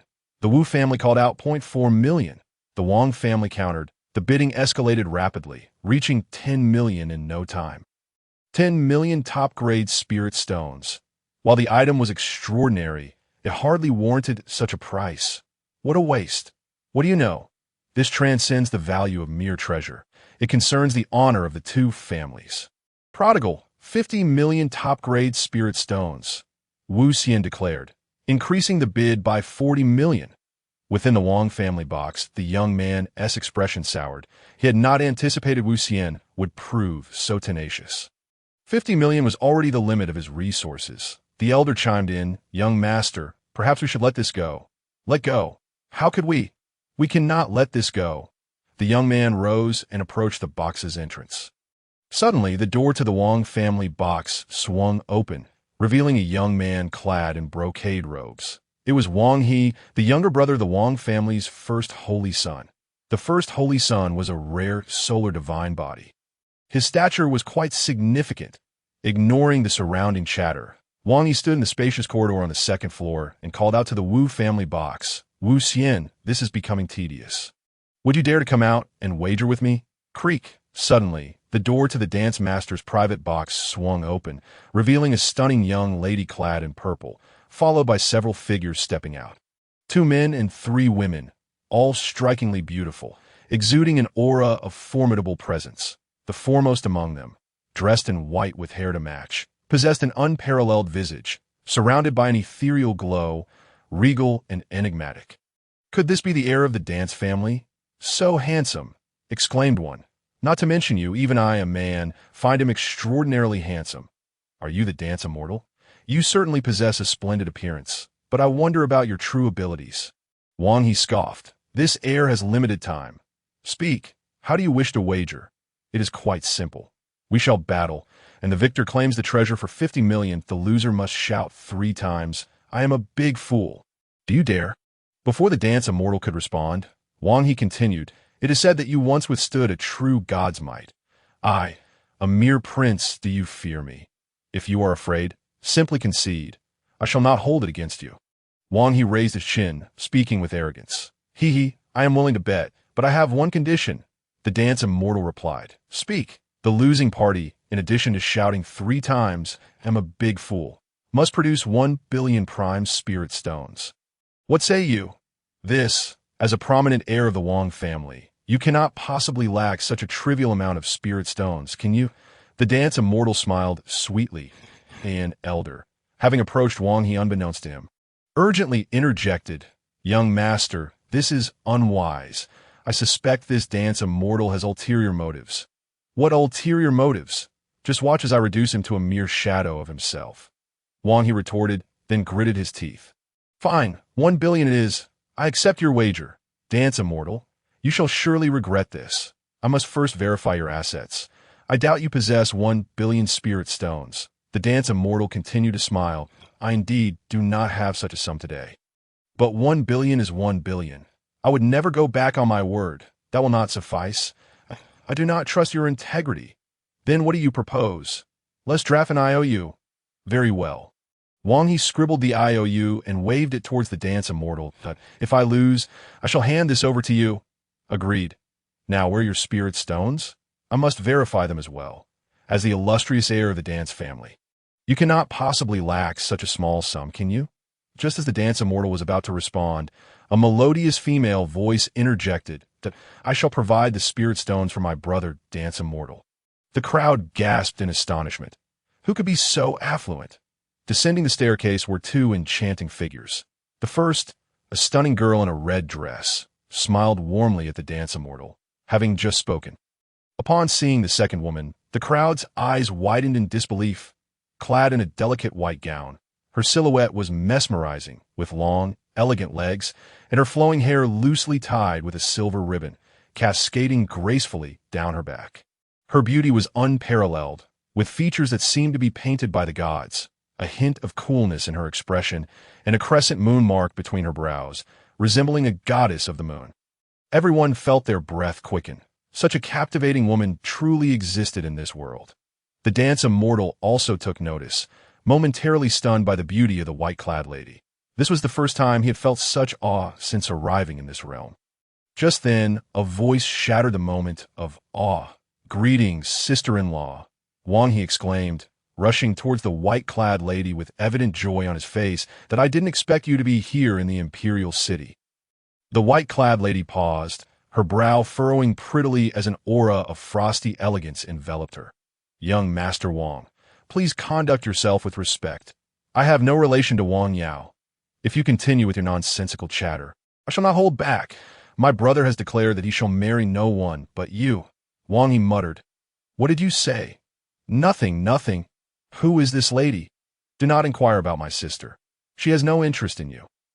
Before the white-clad lady could speak, the girl in the red dress interjected, her tone dripping with disdain, causing Wang He to grit his teeth in frustration. When had the young master of the Wang family been treated in such a manner? However, seeing their close relationship left him momentarily perplexed, and he could only force a smile. The red-dressed girl hurried to the dance immortal, gazing at him closely, discovering he was even more handsome in person than in the captured images. She leaned in closer, feeling an inexplicable connection, as if her spiritual energy surged. Was this due to the three major physiques? "Dance immortal, I am Pei Ling. Do I know you?" You may not know me, but I have long heard of your great name, and now we are acquainted. You are going to provide me with 1,000,000,000 spirit stones?" "Yes, indeed. This scoundrel dares to provoke my brother, Dance Immortal."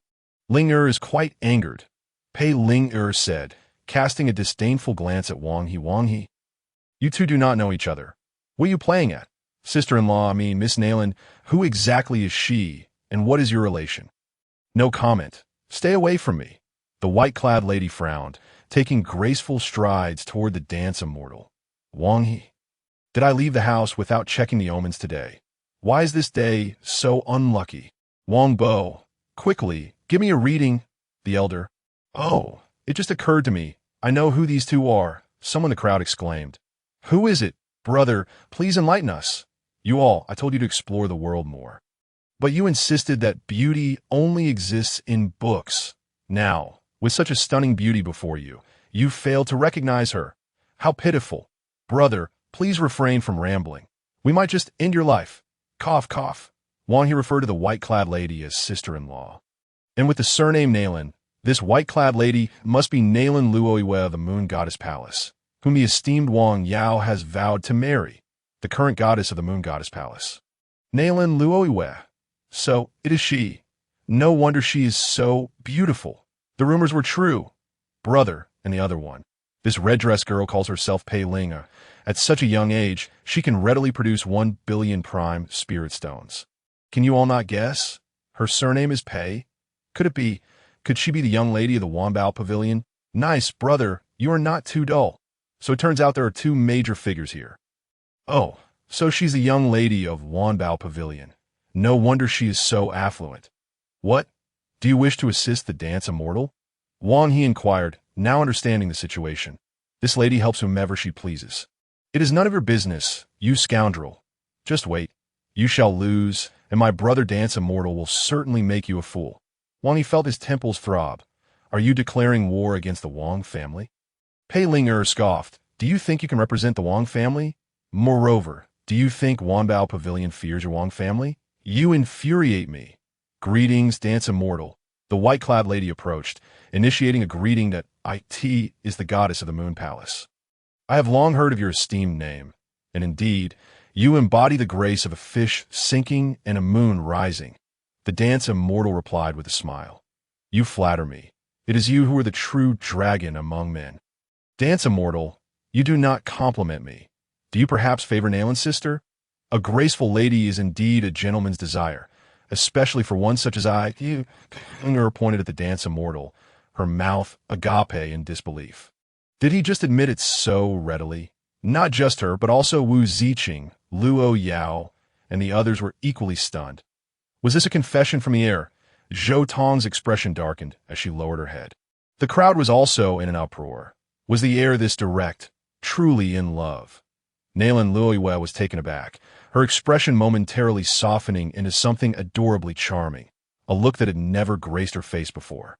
What was this heir up to? Was he teasing her? Or was he deliberately saying this? Could he be a rogue? Dance immortal? How dare you flirt with my sister-in-law? You have some audacity. Wang He's face turned crimson. This was more humiliating than his own embarrassment.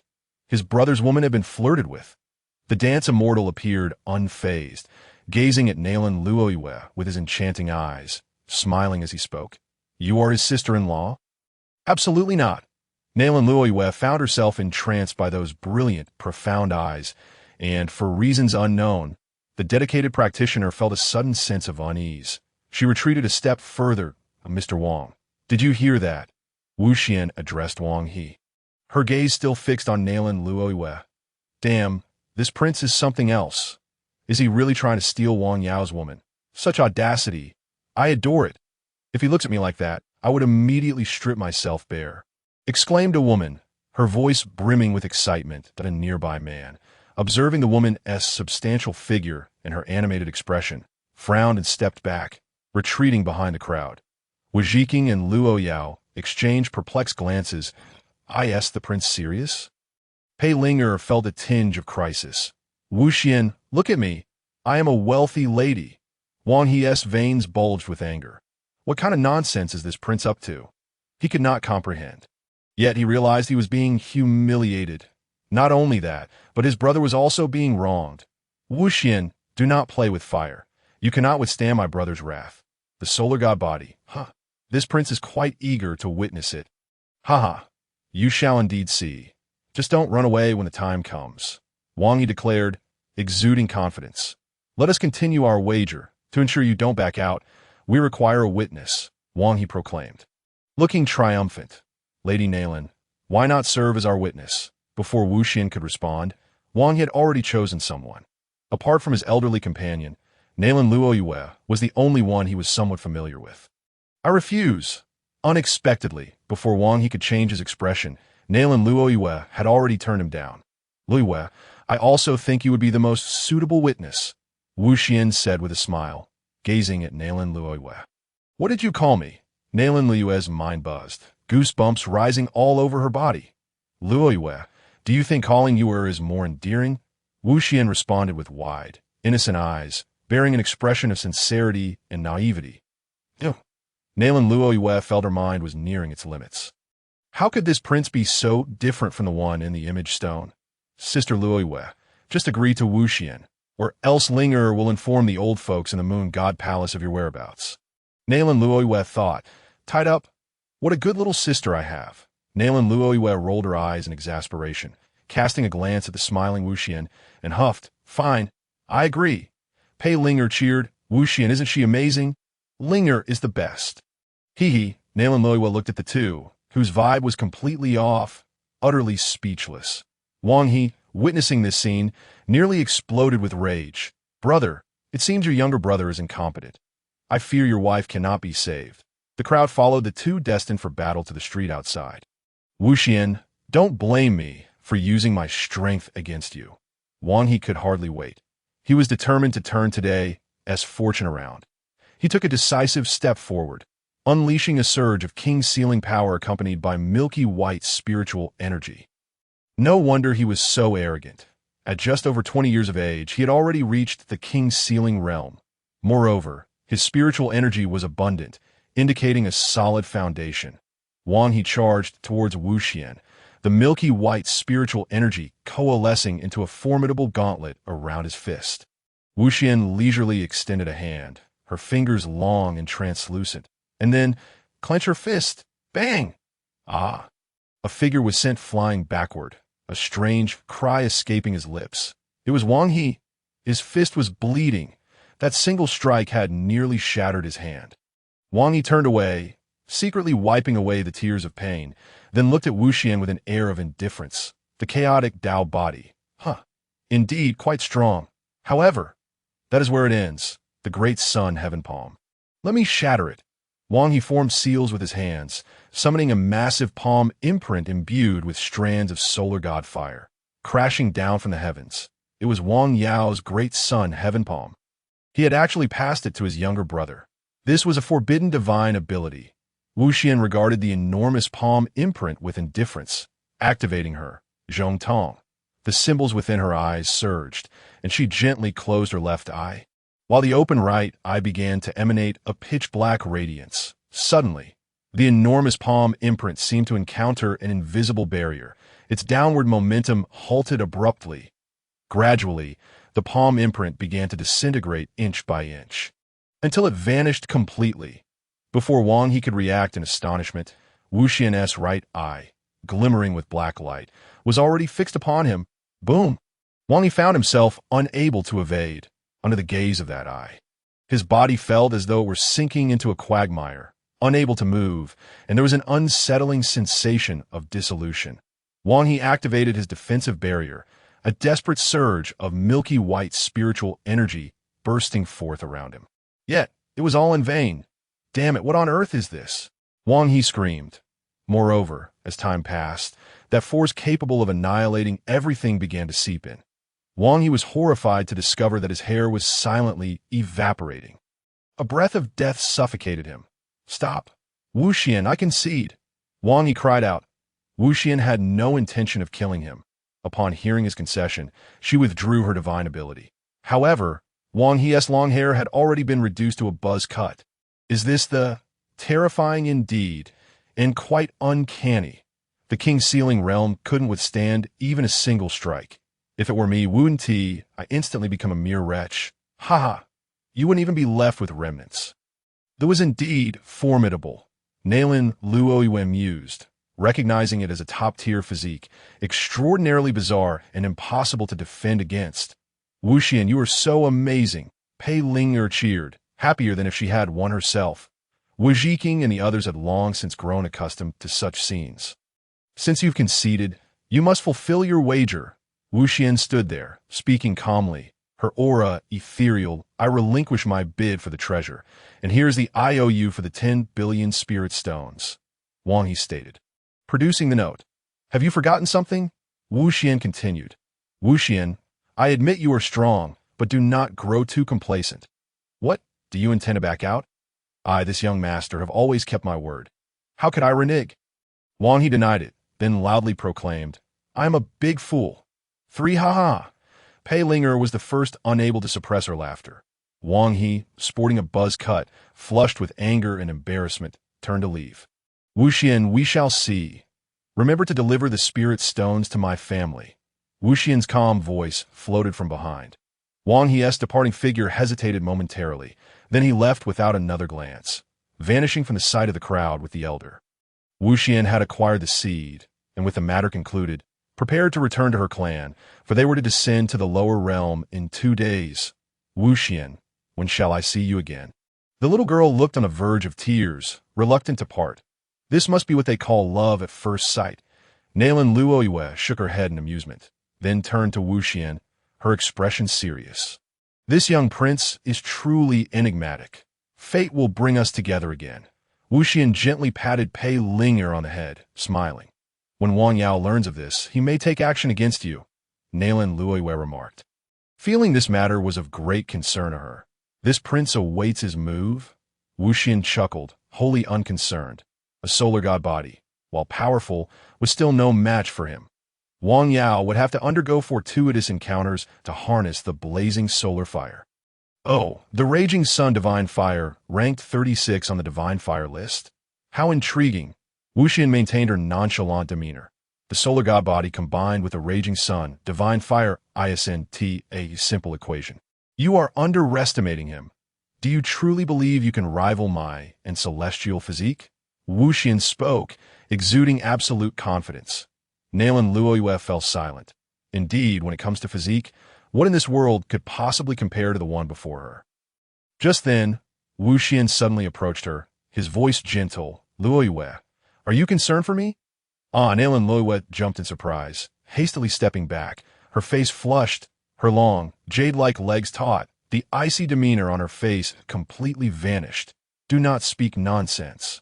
The ethereal Wu Xian offered a faint smile, choosing to remain silent as she waved her hand and strode toward the celestial chariot. Sister Nalan, do you also harbor feelings for Brother Wu Xian? If it were you, Linger would not mind at all. The two ladies gazed at the departing chariot, and Pei Linger was the first to speak. Linger, it seems you have been led astray by that Wu Xian. Nalan Luoyue retorted, he's merely a little brat. How could I possibly be fond of him? Without waiting for Pei Linger to respond, she elegantly walked away toward the Wanbao Pavilion. Siener, do take care during your descent to the mortal realm. Her mother implored. Mother, I understand. Wu Yang replied with exasperation. Oh, it's not as if I'm venturing into some perilous place. It's merely a trip to the mortal realm, and you've already repeated that 800 times. Besides, there are celestial guards accompanying you. What do you know? You didn't give birth to her, so you wouldn't be concerned. GZ shot Wu Yang a glare that Wu Yang could do nothing against his parents' overprotectiveness. Yet their overwhelming concern and affection were undeniably warm. Siener, put on this garment. I originally intended to gift it to you during your coming-of-age banquet, but you should wear it now, or I shall be worried. GZ declared, producing a piece of clothing. Oh, this is someone's bridal dowry. I wouldn't have dared to part with it for a millennium, and now you're willing to share it. Wu Yang exclaimed, his tone laced with envy. It was meant for my son. You should wear something you made yourself. GZ replied, then turned to Wu Xian. Come, try it on. Wu Xian reluctantly donned the garment, which was a white robe emanating a faint celestial aura, imbued with boundless Dao principles. It appeared to be embroidered with the sun, moon, and stars, exuding nobility and grandeur, with delicate purple patterns along the edges that added an air of elegance. This robe was indeed a celestial treasure. Once adorned, Wu Xian sensed its extraordinary nature, feeling an enhanced connection to the Dao, and noticed her spiritual energy flowing more swiftly. The garment perpetually absorbed the surrounding spiritual energy, transforming into a miniature cultivation ground. My combat prowess has increased by at least 30%. The speed of my cultivation has significantly improved. Wu Xian marveled, realizing she possessed a garment of unparalleled magnificence. It is truly beautiful. It must have been tailored specifically for me. I can only imagine how many girls it will captivate. Thank you, mother. There is no need to be so polite with your mother. GZ lightly tapped Wu Xian's forehead. This heavenly shoe celestial garment is one of the treasures of the Ji family, woven from the silk of the 9 lives celestial silkworm mixed with celestial gold. Further refined by several ancestors of the Ji family who infused it with the powers of the sun, moon, and stars, I brought it as part of my dowry when I married your father. And I have been preparing it for you all these years. The heavenly shoe celestial garment, Wu Xian pondered. She was aware that her mother, GZ, hailed from the imperial Ji family, and anything regarded as a treasure by an imperial lineage could not be ordinary. The 9 lives celestial silkworm? That was a legendary celestial bee said to have perished eons ago. Even Wu Yang displayed a hint of envy at this moment. That time, the emperor of the Great Zhou dynasty, accompanied by Zhou Zheng and Zhou Tong, arrived at the Titan Divine Hall. It's nearly time. Let us depart. Indeed. The group stepped outside the hall, where a chariot awaited, drawn by 8 magnificent Luan birds. These vibrant creatures were strikingly beautiful, and, astonishingly, all were of the celestial realm, were these divine Qing Luan beasts with true phoenix bloodline. Not only Zhou Zheng and Zhou Tong were taken aback. Even the emperor of the Great Zhou was astounded. A celestial-level powerhouse is typically a foundational figure in any major force, even within their dynasty. Such beings constituted the core of their combat strength. Who would have imagined that the Wu family would employ 8 of them to draw a chariot? Truly, they were a dynasty of emperors at that moment. A graceful figure approached the chariot. Song Xianwei Wu Mo pays respect to the family head and matriarch, and to the imperial son. The speaker was a woman appearing to be in her 30s, exuding elegance and possessing a sultry figure clad in silver armor that accentuated her curves. She wielded a silver spear, radiating a heroic spirit. Yet what was most astonishing was that this stunning woman, claiming to be Song Xianwei Wu Mo, was in fact a divine king. Unbelievable. Very well. You shall protect Sienna this time.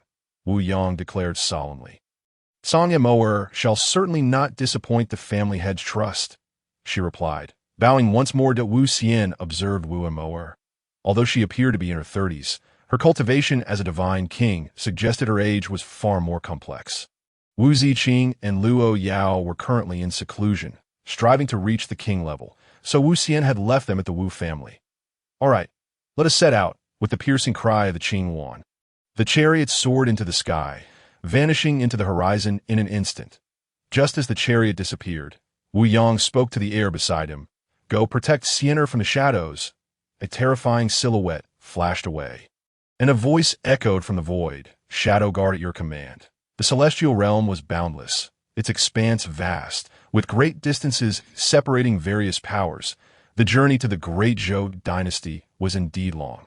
If it were not for the celestial level Qing Wan pulling the chariot, it was uncertain how long it would take. Even with the Wan birds, the journey would consume around 10 days, inside a luxurious chamber of the chariot. Wu Xian sat cross-legged, opening her eyes. Now was the time to examine this object. Wu Xian flipped her palm, revealing a box that caught her attention. Upon opening it, a blue seed floated in the air. What was this seed obtained at the auction? Wu Xian had previously examined it with her heavy pupils, but could only perceive a chaotic interior, unable to discern its nature. This was the first time she encountered something that even her heavy pupils could not unravel. She had inquired with her father and the 19th ancestor, yet they too could not glean any insight.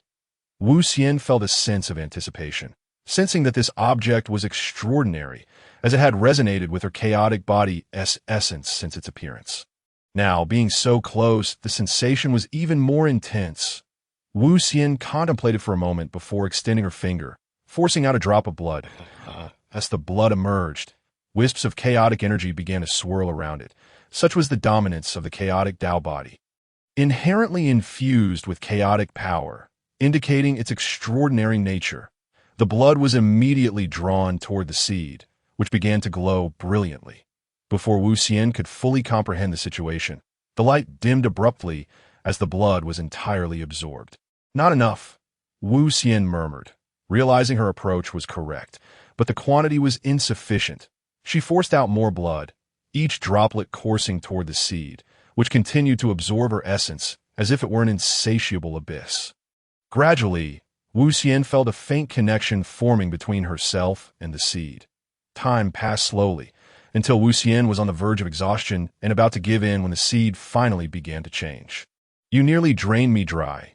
You had better not disappoint me, Wu Xian said, her complexion pale, her breath shallow, as she fixated on the seed.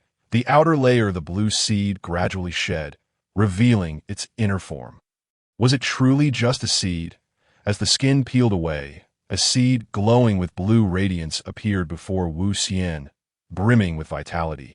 And as it floated in the void, tendrils of chaotic energy emanated from it. How remarkably pure! Wu Xian summoned a wisp of it for closer inspection and discovered that it was far more refined than the chaotic energy within her own chaotic Dao body. Suddenly, the blue seed flickered and, in the blink of an eye, darted toward Wu Xian's brow, penetrating directly inside.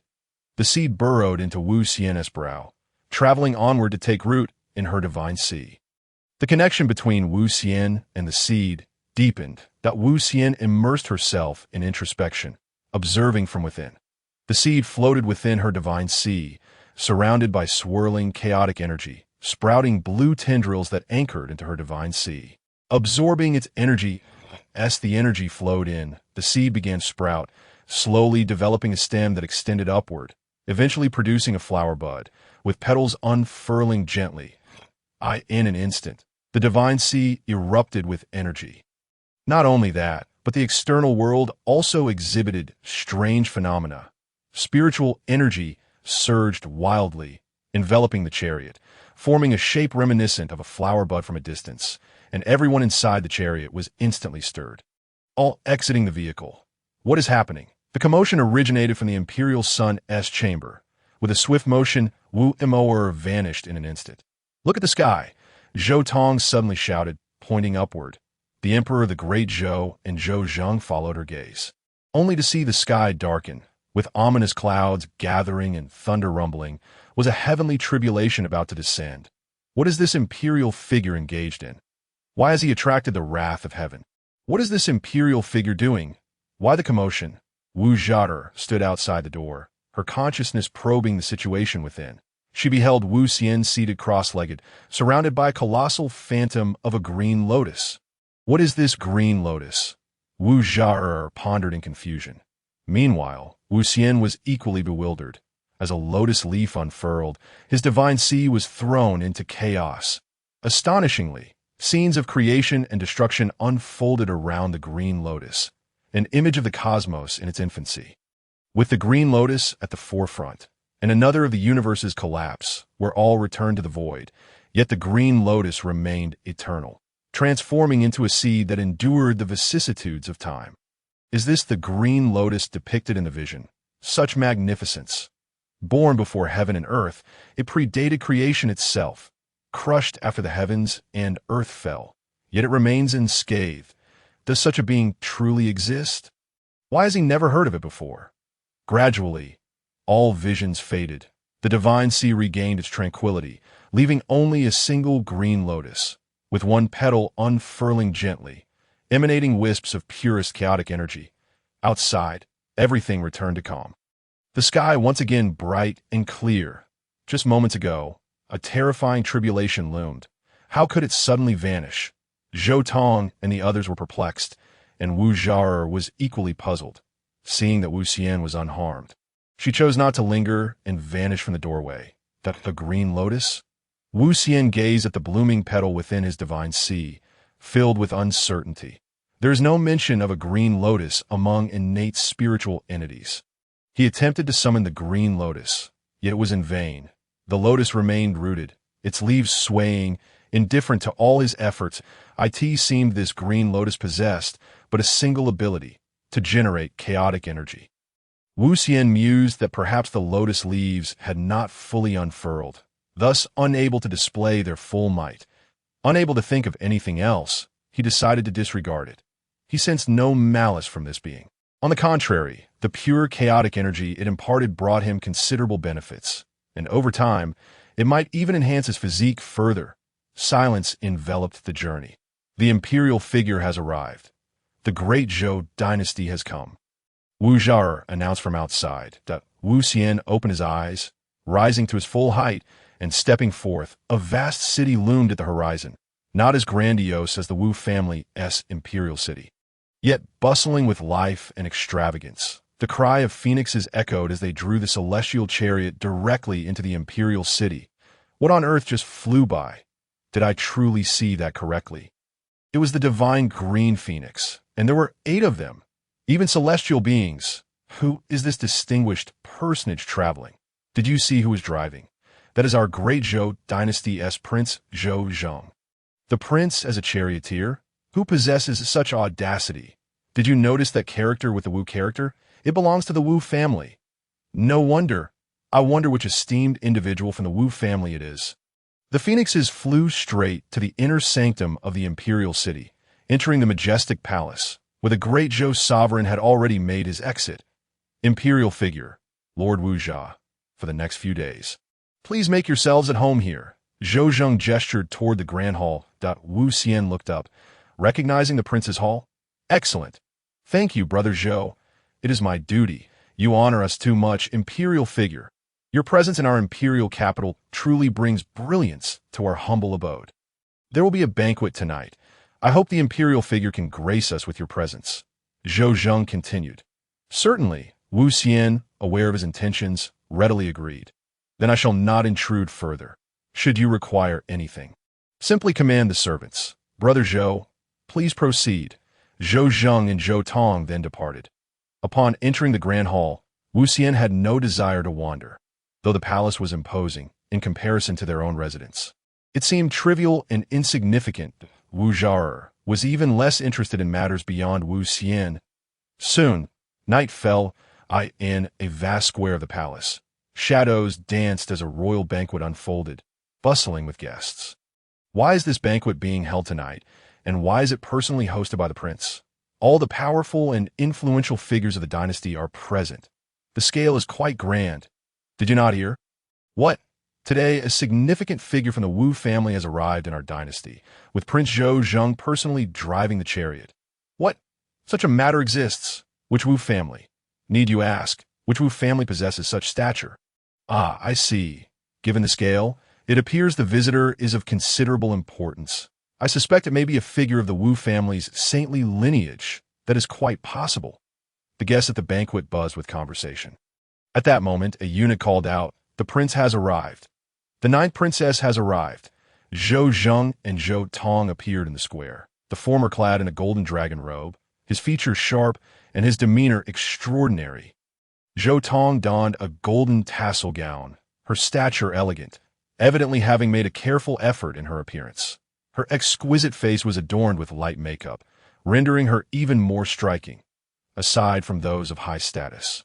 The other attendees rose to pay their respects. Yet, one individual in the crowd displayed a look of disdain and own need for such formalities. Zhou Zheng approached the head seat, scanning the crowd, when he suddenly paused at a particular table. Then returned the gesture of respect, prompting everyone to take their seats. Just then, a discordant and brash voice interrupted. "Zhou Zheng, the saint son of the ancient demon spider clan is here. Will you not come down and pay your respects?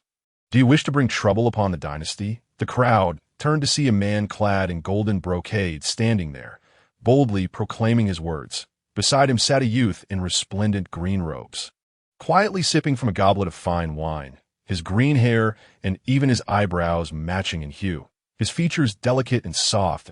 That the third prince, Zhou, seeking to cause chaos, standard practice. These two have long harbored grievances over the appointment of the crown prince that I wouldn't be surprised if he sought to disrupt matters. I never expected he would align himself with the ancient demon spider clan. Is that green-haired youth truly the saint son of the ancient demon spider clan? Why is his hair so green? Zhou Zheng is about to be humiliated. At this moment, Zhou Zheng spoke, fixing his gaze on Zhou with an air of calm. "Zhou, this prince is unaware of what you are insinuating. Though you're a clan younger brother, how dare you address this prince by name? Who has granted you such audacity? Zhou Zheng, have you gone deaf? This is the saint son of the ancient demon spider clan, Tang Xiao. Will you not come and pay your respects?" Zhou spoke with a tone bordering on madness. He had sacrificed much to have Tang Xiao speak for him. Tonight, he must make Zhou Zheng lose face. Oh, it is indeed the saint's son, Tang Xiao. I have long admired you. Zhou Zheng, seated at the head, smiled lightly, raising his goblet toward Tang Xiao, yet showing no intention of rising. Tang Xiao's hand, holding the goblet, paused slightly, a smile appearing at the corner of his lips. "Zhou Zheng, very well, very well. It seems my ancient demon spider clan has been underestimated after remaining hidden for so long. Zhou Zheng, how could you slight Saint's son Tang Xiao in such a manner, maintaining your airs? Do you intend to oppose him?" Zhou shouted. "Tang Xiao and I are of equal standing. It is only fitting that we interact as peers. Yet, dear brother, you fan the flames, disregarding this prince. Are you plotting rebellion?" Zhou Zheng replied languidly. "I look down upon you for being the crown prince. What can you do about it?" Zhou retorted, throwing caution to the wind. "A joke. This prince was appointed by the emperor himself. Do you dare question the emperor's judgment? Your brother has simply blinded his own eyes. You are utterly unworthy. And who then is worthy? My dear brother, unless you can defeat me, you cannot. I fear I might inadvertently harm you." Zhou Zheng, is your skill limited to mere words? If you have the courage, come and face me. Let's see who is more qualified. Zhou declared, his figure flashing as he leapt onto a massive martial arts platform beside the square. Since you are so insistent, I shall entertain you." Zhou Zheng smiled, and in an instant his figure flickered and ascended the stage. A confrontation was imminent. Zhou's actions were far from rational. He was clearly going all out. I beg to differ. Zhou has the formidable support of the ancient demon spider clan, which makes me lean towards Zhou's victory. Not so, for Zhou Zheng is no pushover. The two have harbored grievances for a long time, each wishing to annihilate the other, hence they unleashed fierce lethal attacks from the outset. Historically, Zhou Zheng has overshadowed Zhou. But with Zhou's recent breakthrough into the Dao platform realm, he is now riding high, Ha ha ha. Jose, did you ever expect that I too have broken through to the Dao platform realm? And like you, I have condensed 7 Dao platforms. As Jose spoke, 3 towering Dao platforms, imbued with Dao rhythm, emerged behind him, causing his aura to swell impressively, seemingly surpassing Zhou Zheng. The third prince has also broken through, astonishingly condensing 7 Dao platforms. What a prodigy! 7 Dao platforms, you say? Brother, you still fall short. Zhou Zheng smiled slightly, and in an instant Dao platforms began to slowly materialize behind him. 1, 2, 3, 7, 8. A total of 8 Dao platforms appeared behind Zhou Zheng, and his aura surged back with overwhelming force. What? You have been hiding your strength all along. Zhou Zheng had always presented 7 Dao platforms to the outside world, which now appears to be merely a ruse. Such deep calculations. Likewise, brother, if you can align with the holy son of the demon spider clan, should I not retain some strength to avoid being at your mercy? Ha ha ha. Then let us see your true capabilities. 8 Dao platforms do not guarantee your victory over me. The two clashed again, unleashing a myriad of spells and divine abilities. I fear for Jose, while the difference of 1 Dao platform seems minimal. It is akin to the chasm between heaven and earth. Indeed, I share that sentiment. As anticipated, Zhou Zheng revealed his prowess, and Jose, after a brief resistance, quickly found himself in an overwhelming disadvantage. Brother, it's time to end this. Imperial law, sword of the royal Dao. Zhou Zheng extended his hand and pointed his sword towards Jose. A massive sword aura erupted instantaneously, accompanied by the resounding majesty of the royal Dao, striking fiercely towards the already weakened Jose. Without holding back, the Crown Prince aimed to render Jose incapacitated. I believe the Crown Prince has shown remarkable mercy. If my brother were to conspire with outsiders, I would strike him down without hesitation. Wake up, brother. You are not an orphan.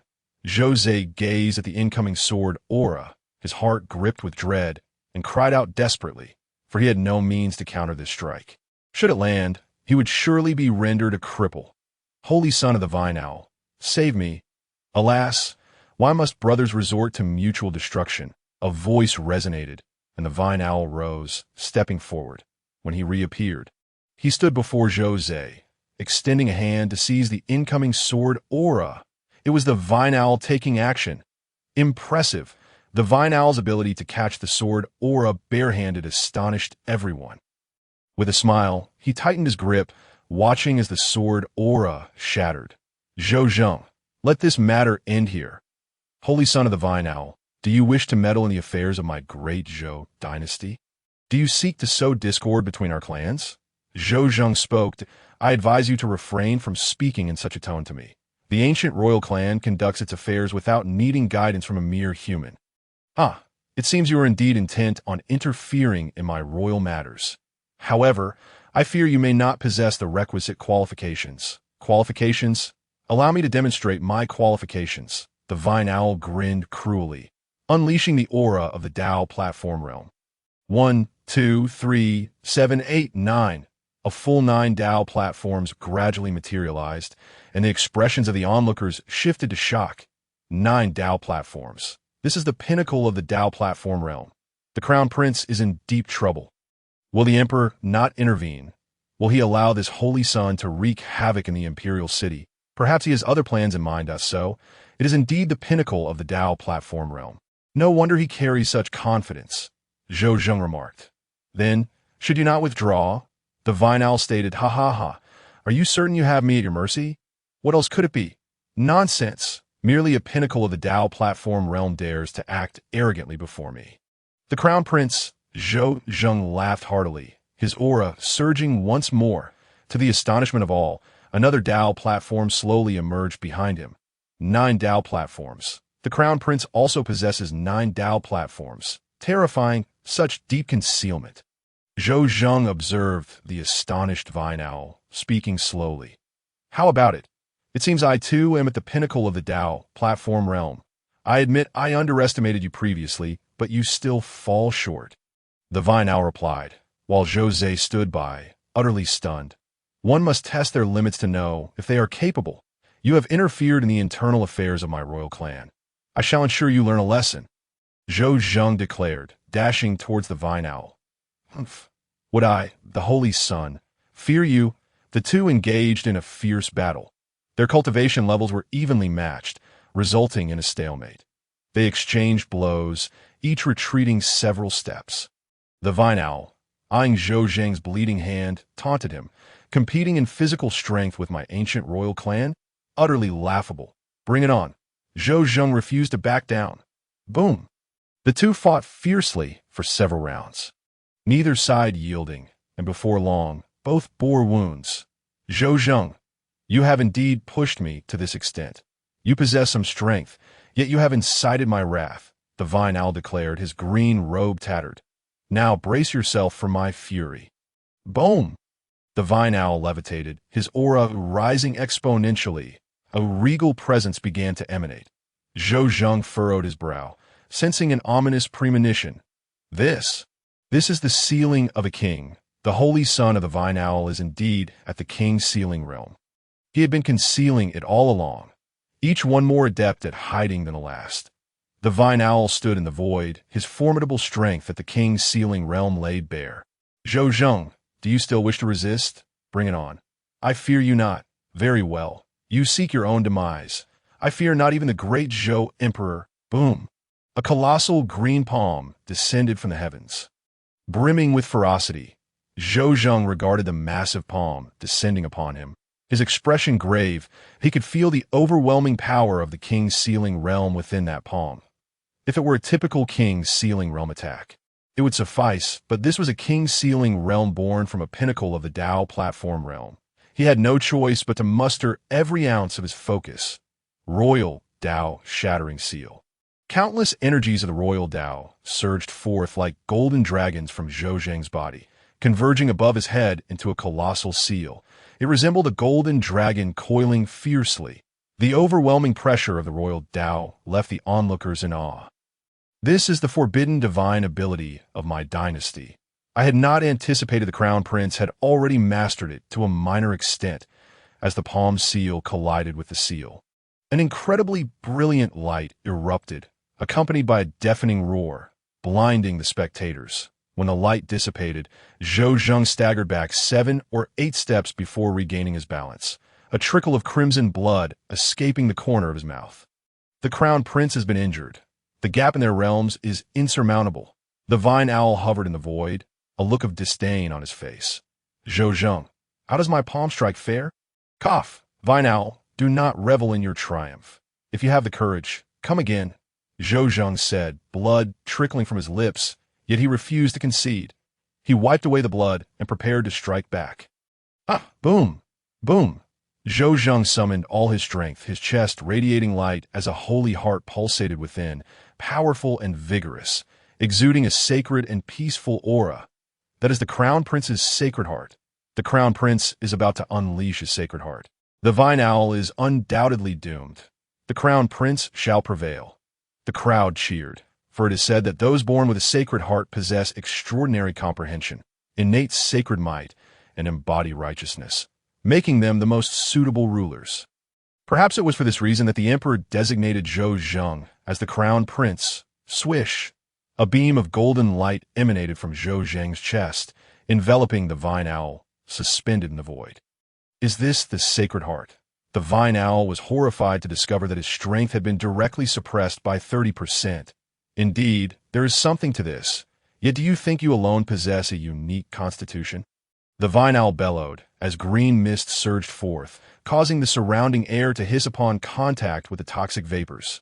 Beware, this green mist is highly poisonous. Surely, this cannot be true. I have read extensively and am well acquainted. This is indeed the body of poison tempering. It truly possesses such a constitution. It is rumored that the body of poison tempering is exceedingly rare, and when it does manifest, it is not merely a natural anomaly, but a lethal toxin that spreads for miles. Even the mother that bore him would succumb to its poison and perish. So, does this imply that the holy son of the vine and owl has no mother? Get lost. This constitution inherently harbors deadly toxins, which seep into even the spiritual energy, rendering it insidious and inescapable. Moreover, This toxin is notoriously difficult to counteract. Once afflicted, one finds it nearly impossible to escape. If the innate holy heart symbolizes a wise ruler who cares for the world, then the body of poison tempering embodies a demon that wreaks havoc upon the populace. Let us see whether your holy heart prevails, or if my sacred body of poison proves more formidable. The vine and owl let out a wild laugh and then pointed a finger forward. A sinister green light shot forth from his fingertip, imbued with the lethal potency of the body of poison tempering. Hurtling towards Zhou Zheng on the ground, the air around the beam crackling ominously. The holy heart awakens. The power of the holy path manifests. Zhou Zheng, unwilling to be careless, immediately summoned his holy heart. And a surge of pure holy path energy flowed forth from his chest, forming a shadow of a sword. The holy path sword. Slash. The golden energy of the holy path clashed with the eerie green toxin. And contrary to expectations, instead of an explosion, there was an unsettling silence. The two forces continuously eroded one another. Ultimately, it was still the vine and owl at the peak of the sovereign realm who gained the upper hand. As the beam pierced through the holy sword and struck Zhou Zheng watched helplessly as the beam hit his chest, unable to defend himself. "Your Highness, brother!" the crowd cried out in unison. Especially a golden figure who instantly dashed towards the martial platform. Zhou Tong rushed to Zhou Zheng. "Brother, are you all right?" "I am fine." Cough, cough. As Zhou Zheng spoke, blood spewed forth, and as that blood fell to the ground, a sinister green hue infiltrated the vivid red, clearly indicating that Zhou Zheng had been poisoned. "Brother, you are poisoned." The vine and owl descended from the void, a strand of green coiling around his fingertip. "Zhou Zheng, how does the taste of this deadly poison feel?" "Huh. Vine and owl, if you dare harm my brother, do you not fear being unable to leave this imperial city?" "Huh. What a joke." In the conflicts of the younger generation, do you expect the older generation of powerhouses to intervene on your behalf? The vine and owl laughed maniacally, showing no concern. Alas, there are rules among the forces of the immortal realm. The older generation must not interfere in the affairs of the young. If the dynasty intervenes today, it would surely be ridiculed by the world. Who can go up and deal with this scoundrel? I am currently unwell and not suited for vigorous activity, Zhou Zheng added. Cough, cough. Sister, it is my lack of skill. Cough, cough, cough. I must not bring shame to my royal family. Brother, Zhou Tong wept. Can my esteemed nephew assist me with a task? In the distance, 3 figures stood in the void. The speaker clad in a golden dragon robe. The emperor of the great Zhou. Opposite him stood a young man in white with white hair, beside whom was a stunning beauty clad in silver armor. Uncle Zhou, may I take this opportunity to seek revenge for you?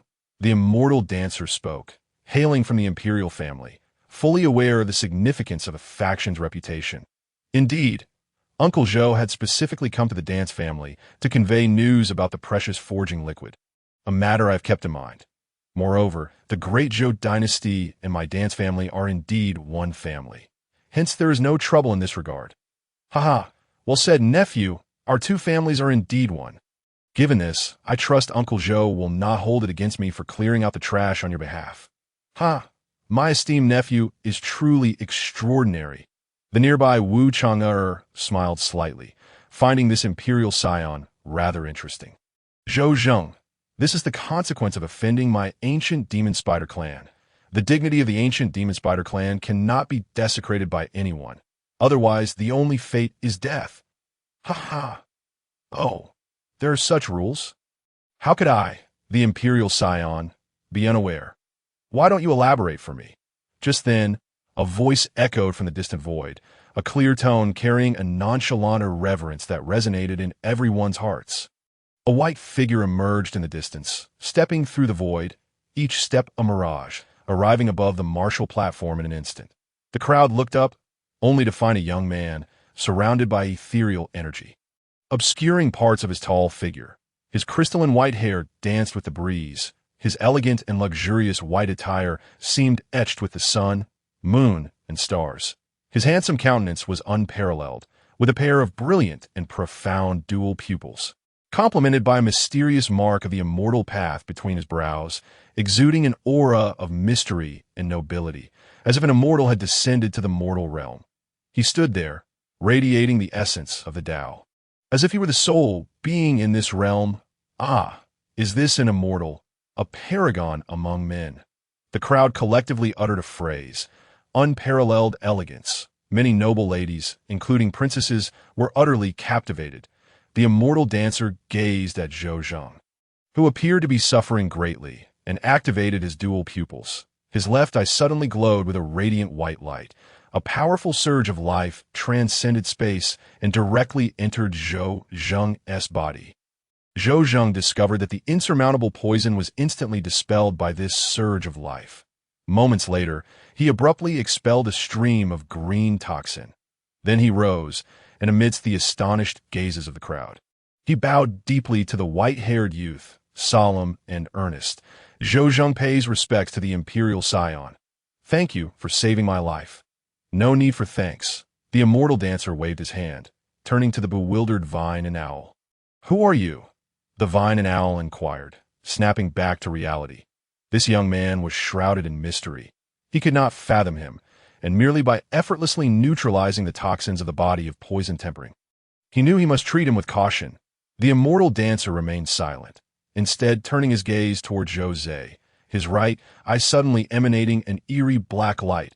Ah! Zhou Zhe screamed in agony. He could not resist.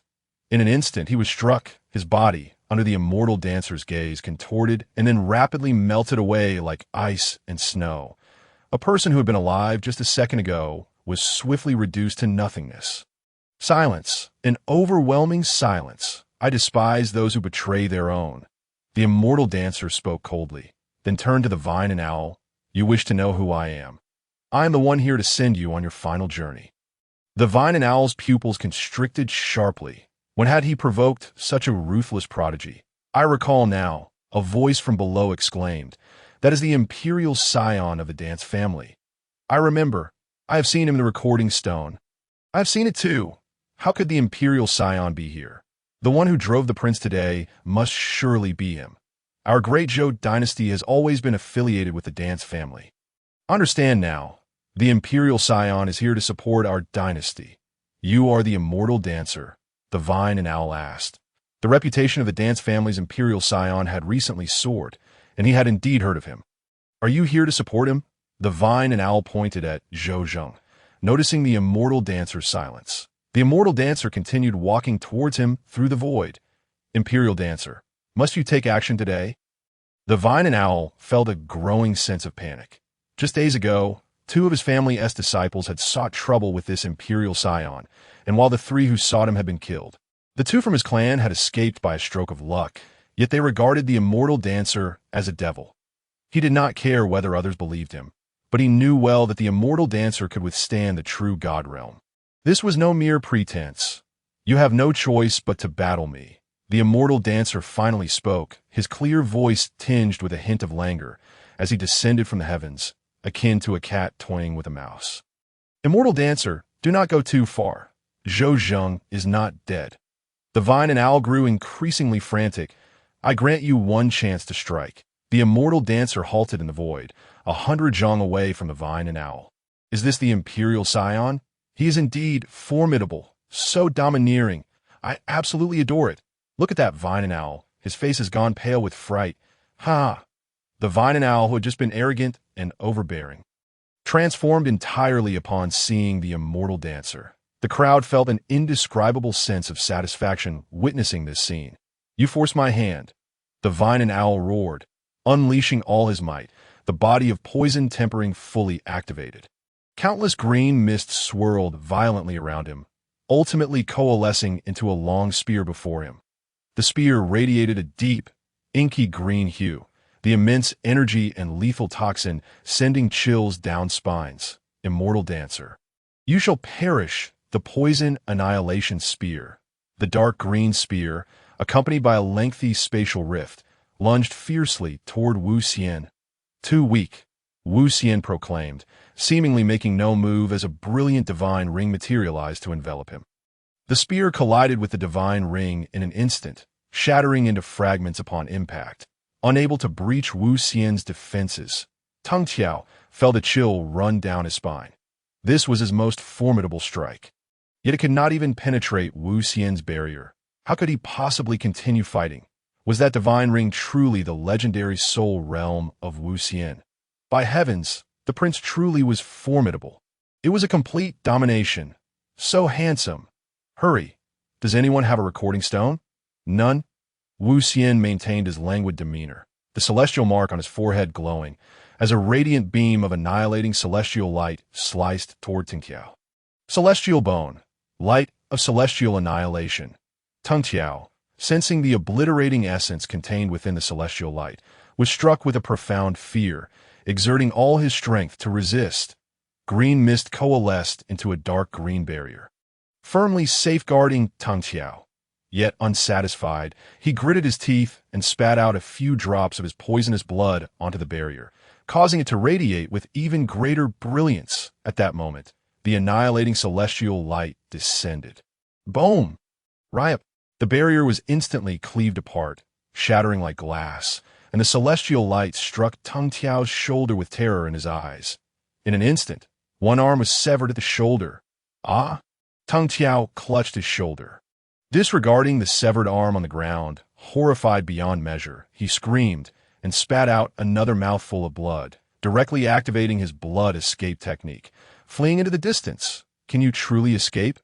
Wu Xian spoke, lifting his right foot and stepping forcefully into the void. Whereupon 3,000 paths manifested beneath him, swiftly extending to envelop the distant Teng Tiao. Wu Xian stepped forward on the paths, appearing like a wraith, directly before Teng Tiao. What is this? How can you be so fast? Teng Tiao's face drained of color. Even his blood escape technique could not allow him to evade. Wu Xian remained silent, extending his long, pale hand and struck toward Teng Tiao's chest. Boom! Teng Tiao was sent crashing into the ground.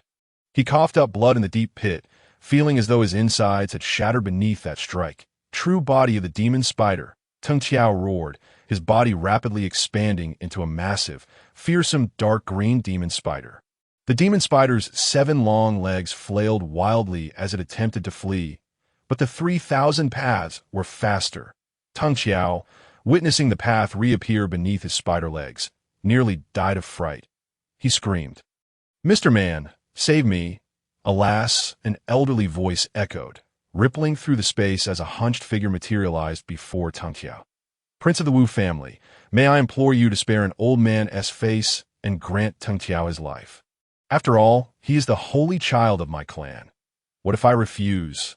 Wu Xian, clad in white with silver hair, stood in the void, the 3,000 paths extending beneath his feet, surrounded by a mist of celestial energy, exuding an air of mystery and nobility. Indeed, the prince possesses the qualities of a true celestial.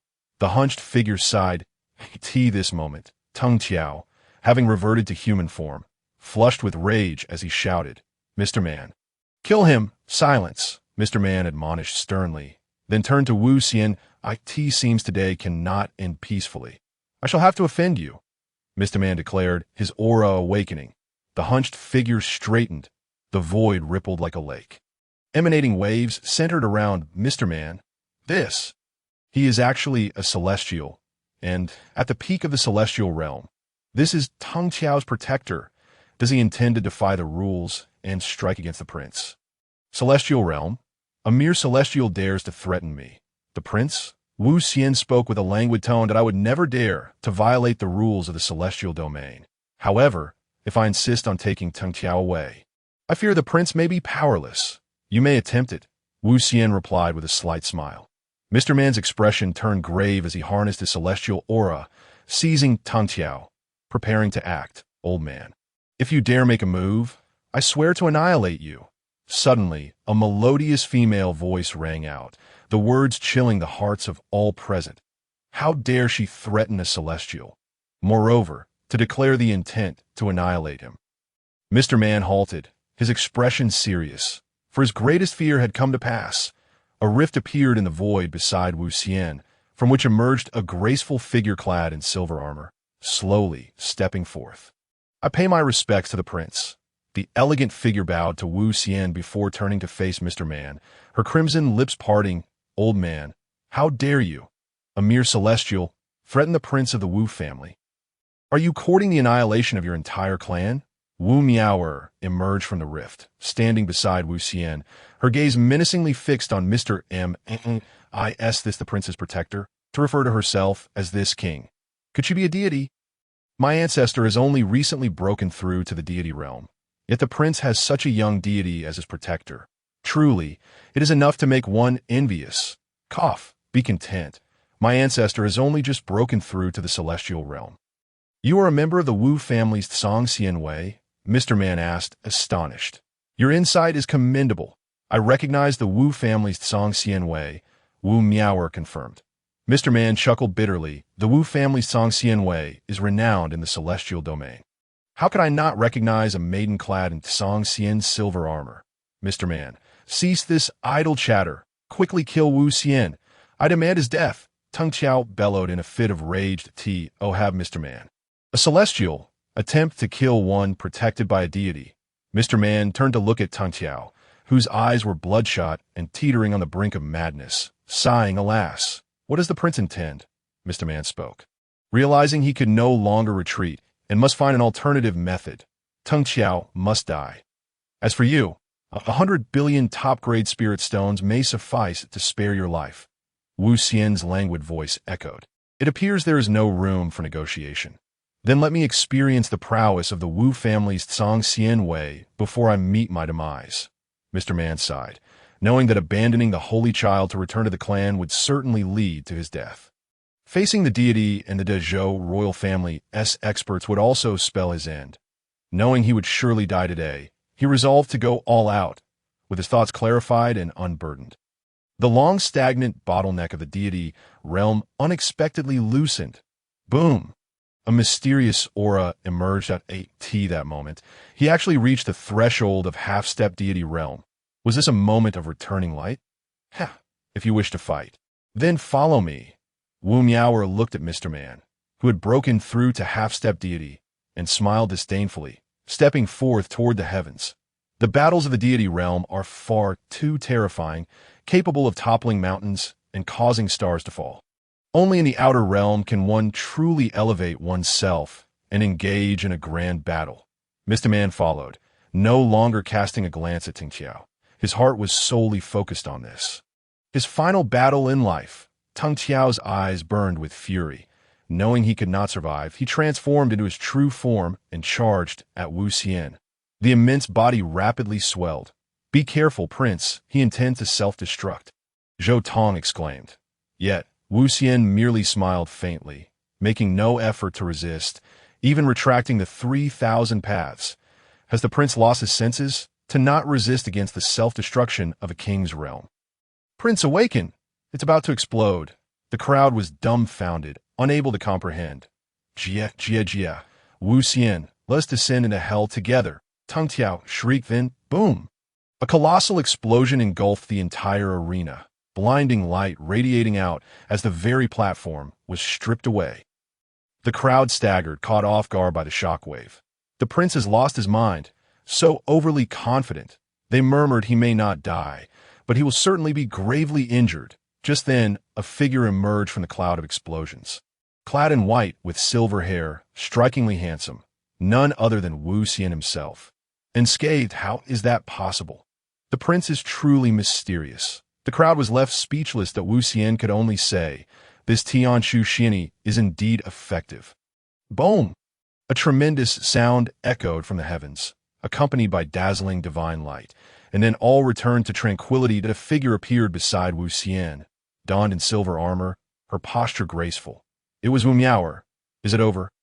Emisham, let us depart. As the two individuals stepped forward, they vanished from the sight of the crowd. The news of the arrival of the legendary emperor of the dance family in the imperial city spread swiftly, prompting many to seek an audience with this mythical figure. However, they were met with closed doors, leaving them discontent to linger outside the palace, hoping for a chance to catch a glimpse of the emperor's splendor. The dance immortal remained in the crown prince's palace for several days, undergoing self-reflection, awaiting the moment when the divine sea realm would be thoroughly mastered before embarking on the next level of ascension. Each realm must be achieved with flawless perfection. Meanwhile, the azure lotus within the divine sea remained unchanged, and it was uncertain when the second lotus leaf would finally unfurl. Emperor Zhou Zheng requests an audience. Enter. The door swung open, revealing Zhou Zheng clad in a golden python robe. He expressed profound gratitude towards the emperor, who had saved his life, not only preserving his existence, but also restoring the dignity of the dynasty. Emperor, you are to descend to the mortal realm the day after tomorrow. Indeed, today there's a grand event in the imperial city. Would you care to witness it? No need. Very well. There is no need for you to overly flatter me. Simply attend to your own duties. The dance immortal spoke, sensing Zhou Zheng's cautious demeanor in his presence. Understood. Have there been any significant occurrences recently? The dance immortal inquired, gazing at Zhou Zheng. Emperor, your vanquishing of the Vine Owl has already reached the ears of the ancient demon spider clan. It is said that on that day, the demon spirit lake was engulfed in monstrous waves, inciting fury in the ancestors, who now seek to summon a true prodigy to reclaim their honor. Let them come. They are merely a pack of beasts that we shall slay as many as they send. It is rumored that the foremost saint of the imperial clan, Wang Ye, has recently emerged from seclusion. 9 suns have appeared above the Wang family, illuminating the entire sky with divine flames. Subsequently, Wang Ye visited the moon goddess palace, and upon his return, he seemed in poor spirits, unleashing divine fire that scorched 100 miles of land. He has declared his intention to battle the emperor. The solar divine body. Intriguing indeed. Word has it that many heirs of powerful factions have begun to traverse the immortal domains, each of them distinguished and exceptional, worthy of being called unparalleled prodigies.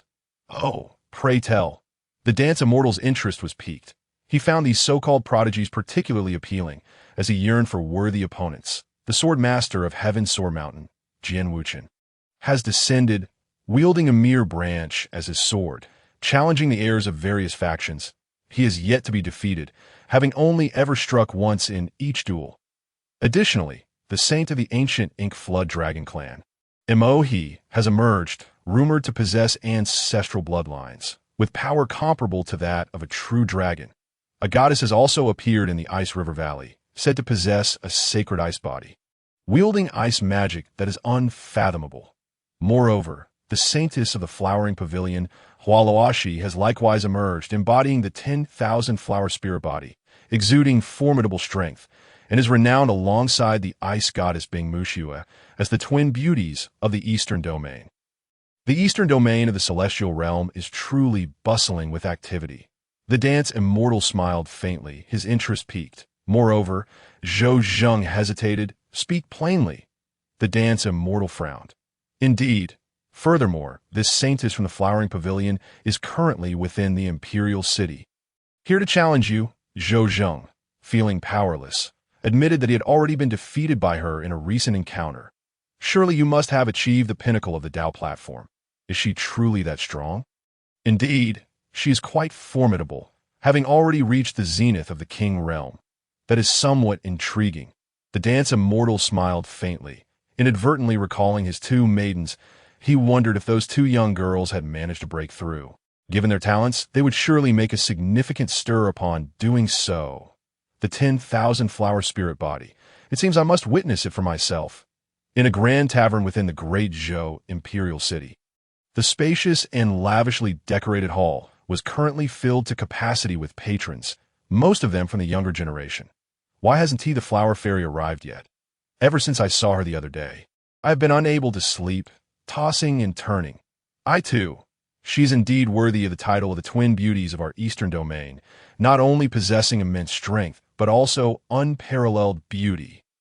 Though our crown prince lost to the flower fairy, I cannot bring myself to dislike her. Shoo, she's here. Everyone halted their activities, turning their gazes toward the entrance that a graceful figure strode in, accompanied by an elderly woman. Hualuashi donned a colorful tassel dress, her figure stunning and her beauty breathtaking, adorned with a smile as she made her way toward the main seat. Greetings, flower fairy, truly magnificent. Hualuashi smiled and nodded. Exuding both politeness and elegance, she challenged prodigies from various regions, organizing such grand events upon her departures.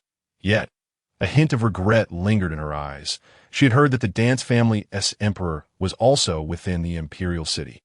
But he was nowhere to be seen. She was confident, having heard of the Dance Immortal's overwhelming defeat of the Vine Owl, and felt no trepidation.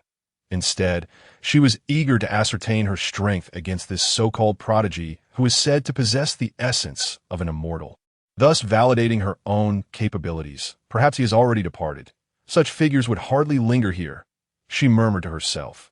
The banquet proceeded as usual, with guests taking their seats, toasting and engaging in lively conversation. Flower Saintess, the emperor has arrived. Please come forth to meet him. At that moment, a voice resonated from outside the tavern, evidently employing some form of divine ability to echo throughout the space. The crowd within the tavern, including Hualuashi, fell silent. The emperor has truly come.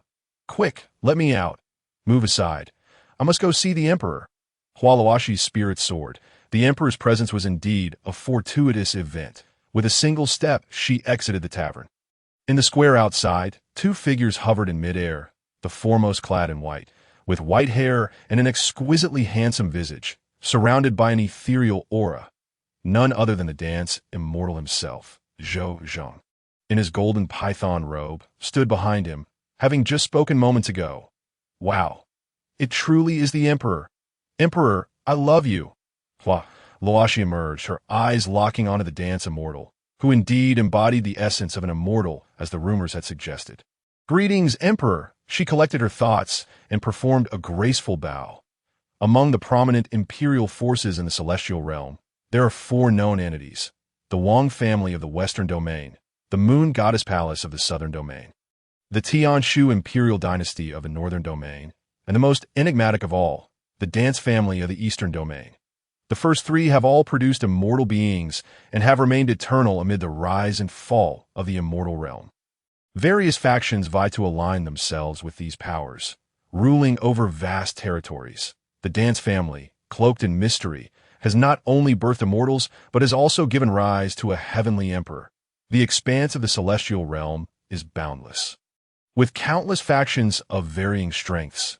And aside from these 4, there are also other top-tier forces that maintain neutrality, such as the Flowering Pavilion, to which she belongs. The Dance Immortal recognized Hualuashi, the rising star among prodigies, and was well aware of the Flowering Pavilion, a formidable imperial force located within the Eastern Domain, which has produced emperors. Not just one. You are not a match for this emperor. The Dance Immortal regarded Hualuashi with a hint of regret. He sought powerful adversaries. While she was indeed strong, it was evident that she did not pose a threat to him. Even the Flower Fairy is no match for the emperor. Before any conflict had even commenced, the emperor had already discerned the outcome. Do not forget, the emperor possesses dual pupils. He must have seen something. The crowd was taken aback by the emperor's directness. Expressing his thoughts so candidly, Hualuashi, standing there with her stunning form and breathtaking beauty, found her once smiling face now devoid of joy. Before the emperor has even made a move, he has already determined that I am not his opponent. The Dance Immortal shook his head and turned to leave. My dual pupils do not deceive. I harbor no enmity or grievances with you. Having seen you, I already have my conclusions, and there is no need for a confrontation. Hualuashi was left dumbfounded. Was this a sign of contempt towards her? A mere glance, and he was ready to walk away. Did he deem her unworthy? Stop right there. Dance Immortal. Hualuashi was positively enraged. Upon hearing her words, the Dance Immortal turned to regard her, his expression revealing a mixture of impatience and curiosity. Oh, you truly consider me to be so easily bullied? Are you dismissing me with just a few words? The Dance family may be esteemed among immortal factions, but the Flowering Pavilion is certainly not some lowly establishment. What do you intend? I request the Emperor to face me in battle. You are not capable. What? The Dance Immortal's stance was resolute. He simply did not wish to oppress the weak. As Wu Xian gently spoke, Hualuashi, upon hearing this mere son of the divine sea realm address her, who stood at the pinnacle of with the 4 words, hold the strong and bully the weak. was utterly shattered. Wu Xian, I shall undoubtedly defeat you today. The onlookers were left dumbfounded. The prince had driven the flower fairy to madness. If it were me, I would be equally infuriated. Indeed, I second that. Wu Xian regarded the woman before her, brimming with ferocity, and inquired with curiosity, "Do you truly wish to engage in battle with me? Do you doubt my abilities? I trust you not at all." While Awashi retorted, "If this prince strikes once, and you can withstand it, I shall concede defeat. What say you?" Wu Xian proposed what she deemed a fair challenge. "You merely look down upon me." Awashi fumed. "If I withstand your attack, not only must you admit defeat, but you must also apologize. Apologize for what?" Wu Xian asked, perplexed, "For the disdain you just showed me." Hualuashi gritted her teeth. "No, this prince merely stated a fact. I care not." "Very well. Should you manage to endure a strike from this prince, I shall apologize, but if you cannot, then I shall leave your fate to you." Agreed. Wu Xian extended her long, delicate finger and pointed at Hualuashi. Suddenly, a sharp beam shot forth, surrounded by countless dazzling celestial light rains, even ancient celestial phantoms howling in fury. The falling celestial finger. A single strike from the celestial being. The crowd hurriedly retreated. Hualuashi gazed at the attack, her stunning visage now serious, her body tense as countless vibrant flowers blossomed around her, instantly forming a sea of blossoms. The myriad flowers' spirit, activate, countless petals danced around Hualuashi, each capable of easily slaying a warrior. These petals entwined around her arms. With a commanding shout, she struck forth. The forbidden divine art. The myriad flowers' palm. The crowd retreated further. On one side, the falling celestial finger accompanied by celestial light rains and phantoms. On the other, the myriad flowers' palm composed of countless petals. The two divine arts clashed instantly. Boom! The crowd continued to retreat. A blinding light rendered them unable to see. A powerful shockwave fractured the square. Cracks spread in all directions. Suddenly, a figure was flung out. It is the flower fairy. Boom! Hualuashi was sent flying. Crashing onto the square, retreating over 100 feet, blood trickled from her mouth. Her complexion pale, eyes wide with shock. The overwhelming force left her insides churning violently. She knew all too well that had Wu Xian not held back, that strike would have nearly cost her life. "I have lost," she uttered, a mix of disappointment and exhaustion evident. Unable to withstand Wu Xian's finger, her defeat was absolute. Wu Xian said nothing. This strike had once clashed with a true god. How could a mere hope to resist it? Truly ruthless. Such a prodigy was felled by a single move. Strong. Incredibly strong. "Speak your terms," Hualuashi demanded. "You are now worthy to be this prince's maid." "What? That is the flower fairy. The prince wishes to take her as a maid." "What of it? I have heard that the Yaoqi saintess is also a maid of this prince." "That is different. While the Yaoqi Holy Land is powerful, it has long been subservient to the Wu family, yet the Manhua Tower has always remained independent. This action by the prince could very well invoke the ire of the Manhua Tower. To accept her as a maid is indeed a blessing. How many sisters would line up for such an opportunity? Wu family prince, your actions may be overstepping." An elderly matron appeared beside Hualuashi, addressing Wu Xian.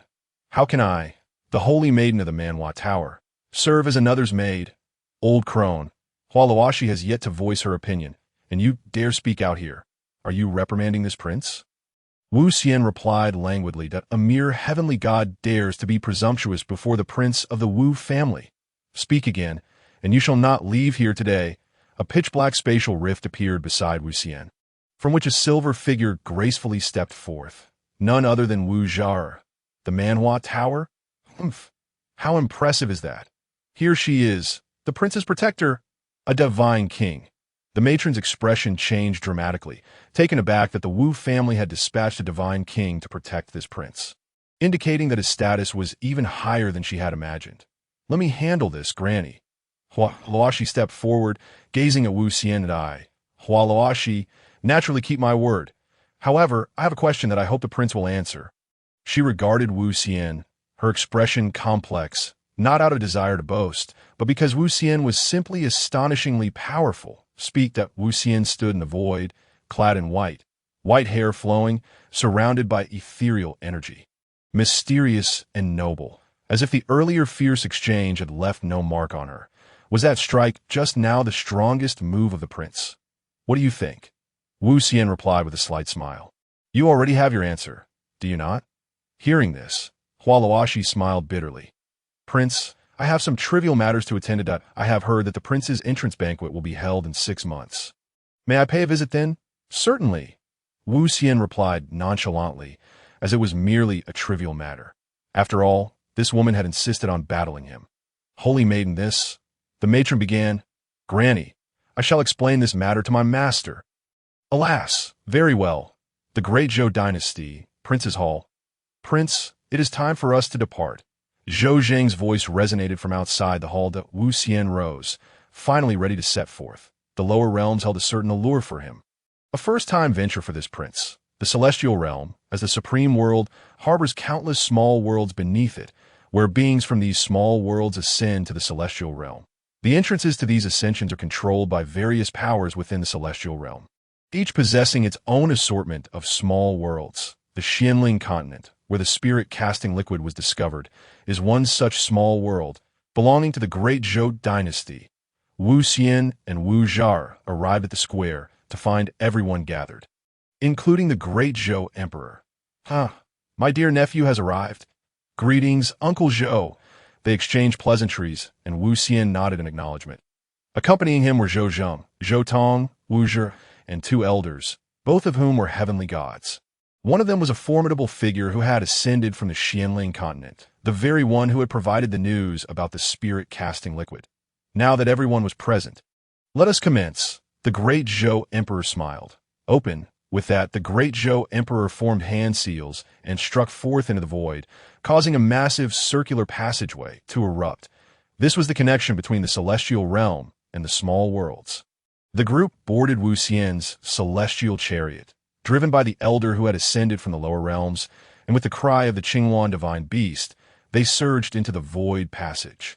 The Xianling continent, a vibrant world, akin to a miniature version of the vast heavens, teeming with countless cultivators and demonic beasts striving to ascend to the celestial realm one day. Here, myriad powers intertwine. Ruling over the continent, the destination of Wu Xian and his companions is the Xiantian sect, a leading power within the Xianling continent. Within the chariot, Wu Xian learned that the elder was a revered ancestor of the Xiantian sect named Xianyi, who had originally ascended with true god strength. The great Zhou dynasty, recognizing his talent, had invited him to join, and he had not disappointed, breaking through to the heavenly god realm and becoming a minor vassal of the dynasty. When Xianyi ascended to the celestial realm, he harbored grand ambitions, determined to carve out a space for himself. However, upon arrival, he quickly realized that ascending was no simple feat. The celestial realm was vast and powerful. A mere true god could be extinguished with ease. Had he not been favored by the dynasty, he might have already perished in the celestial realm. His former grand aspirations now seemed laughable. What brought him the greatest honor was that today he would not only accompany the prince and princess of the dynasty, the future emperor, but also, more importantly, a true prince from the mysterious imperial clan, Wu Xian. This was the true heir of the celestial realm. Even a sneeze from him could render a heavenly god like himself without a place to stand. Did you not see how the divine kings appeared as mere attendants before him? This time he must seize the opportunity to advance further. Xianyi introduced the Xianling continent to the group, secretly resolving within himself, I must perform well this time. The spatial tunnel traverses swiftly, approximately the duration of a single incense stick, when suddenly a flicker of light appears ahead. We are almost there, the Xiantian sect of the Xianling continent, at the Xiantian Hall. Here, the upper echelons of the sect have gathered, preparing for the Dao Spirit's secret realm that commences in 10 days. Alas, no one anticipated that this Dao Spirit's secret realm would incite such a commotion. An elderly man spoke, his tone filled with indignation. Given the news of the emergence of the Dao casting liquid, it is no wonder that those few families are acting so rashly. Another man chimed in. Myriad has already reached the pinnacle of the divine sea. If it weren't for those families summoning beings from the upper realm to meddle, our Shention sect would not be in such a passive position. A beautiful woman remarked, I sent a message to Ancestor Xuanyam a month ago, yet I have yet to receive a reply. The middle-aged man, who is none other than Xianhua, the sect leader, stated. Just as the group wore worried expressions, a melodious voice rang out. Father, mother, two figures entered the hall. One male and one female. Esteemed elders and uncles are also present. Greetings, young sect master. Oh dear, no need for such formalities. Esteemed uncles. Mia Erdinga, you have arrived, Xianhua said. You are both the true prodigies of our Shention sect and its future. Today, I summoned you to express that in this secret realm, we do not seek treasures, but rather the experience of survival. You must avoid conflict with both the beast-taming sect and Thunder God Mountain. Xianhua declared, his tone exceedingly stern. You both understand. Father, why is that? I do not believe that the fierce fire of the beast-taming sect and the might of Thunder God Mountain can overpower me. Moreover, with brothers shouting present. It is they who should be cautious, the young girl exclaimed, clad in a green gown, her tall figure and striking beauty betraying her youthful age of 20. Her captivating eyes sparkled with defiance. For she was Xuanhua's daughter and a young sect master, Xuan Miao. Indeed, sect leader, Sister Xuan Miao possesses extraordinary cultivation. She should face no hindrances in the Dao spirit secret realm. The youth beside Xuan Miao remarked, his gaze towards her filled with subtle admiration. Dressed in plain blue attire, his sun-kissed face bore a resolute expression that he was shouting, a rising genius of the Shention sect over the past 2 years. Alas, in ordinary circumstances, your abilities would suffice, but this time it is absolutely different. Xianhua sighed, yet his tone grew more resolute. Why, father? Is our Shention sect to be afraid of them? Xuan Miao pressed, eager to uncover the truth. Alas, it would do no harm to tell you this time, those two families have sent people from the upper realm. Xianhua revealed, gesturing above. What do you mean by above? What are you talking about? This is all so confusing. Shouting, standing nearby, shared a similar bewilderment. It is the upper realm. Beings from the upper realm have arrived. What? The news astonished both Xuan Miao and Shouting, as they exchanged looks of disbelief. How could the upper realm take notice of our Xianling continent? Xuan Miao inquired, is it not due to the Dao casting liquid? Does the upper realm also lack Dao casting liquid? Xuan Miao replied, her expression one of confusion. Xianhua could not help but laugh at his daughter's innocence. The Dao casting liquid is a supreme treasure, regardless of which world it belongs to. It is a rare gem. Oh, are beings from the upper realm truly formidable? Though I cannot claim to know much about them, I can assure you they are indeed powerful.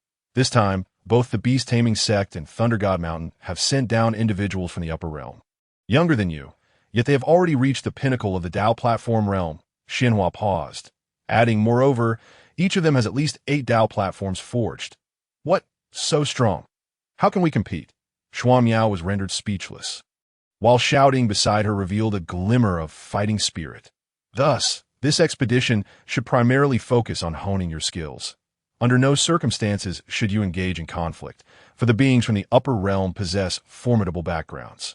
It is said they are accompanied by powerful protectors. You must remain composed and not provoke trouble for yourselves or the sect.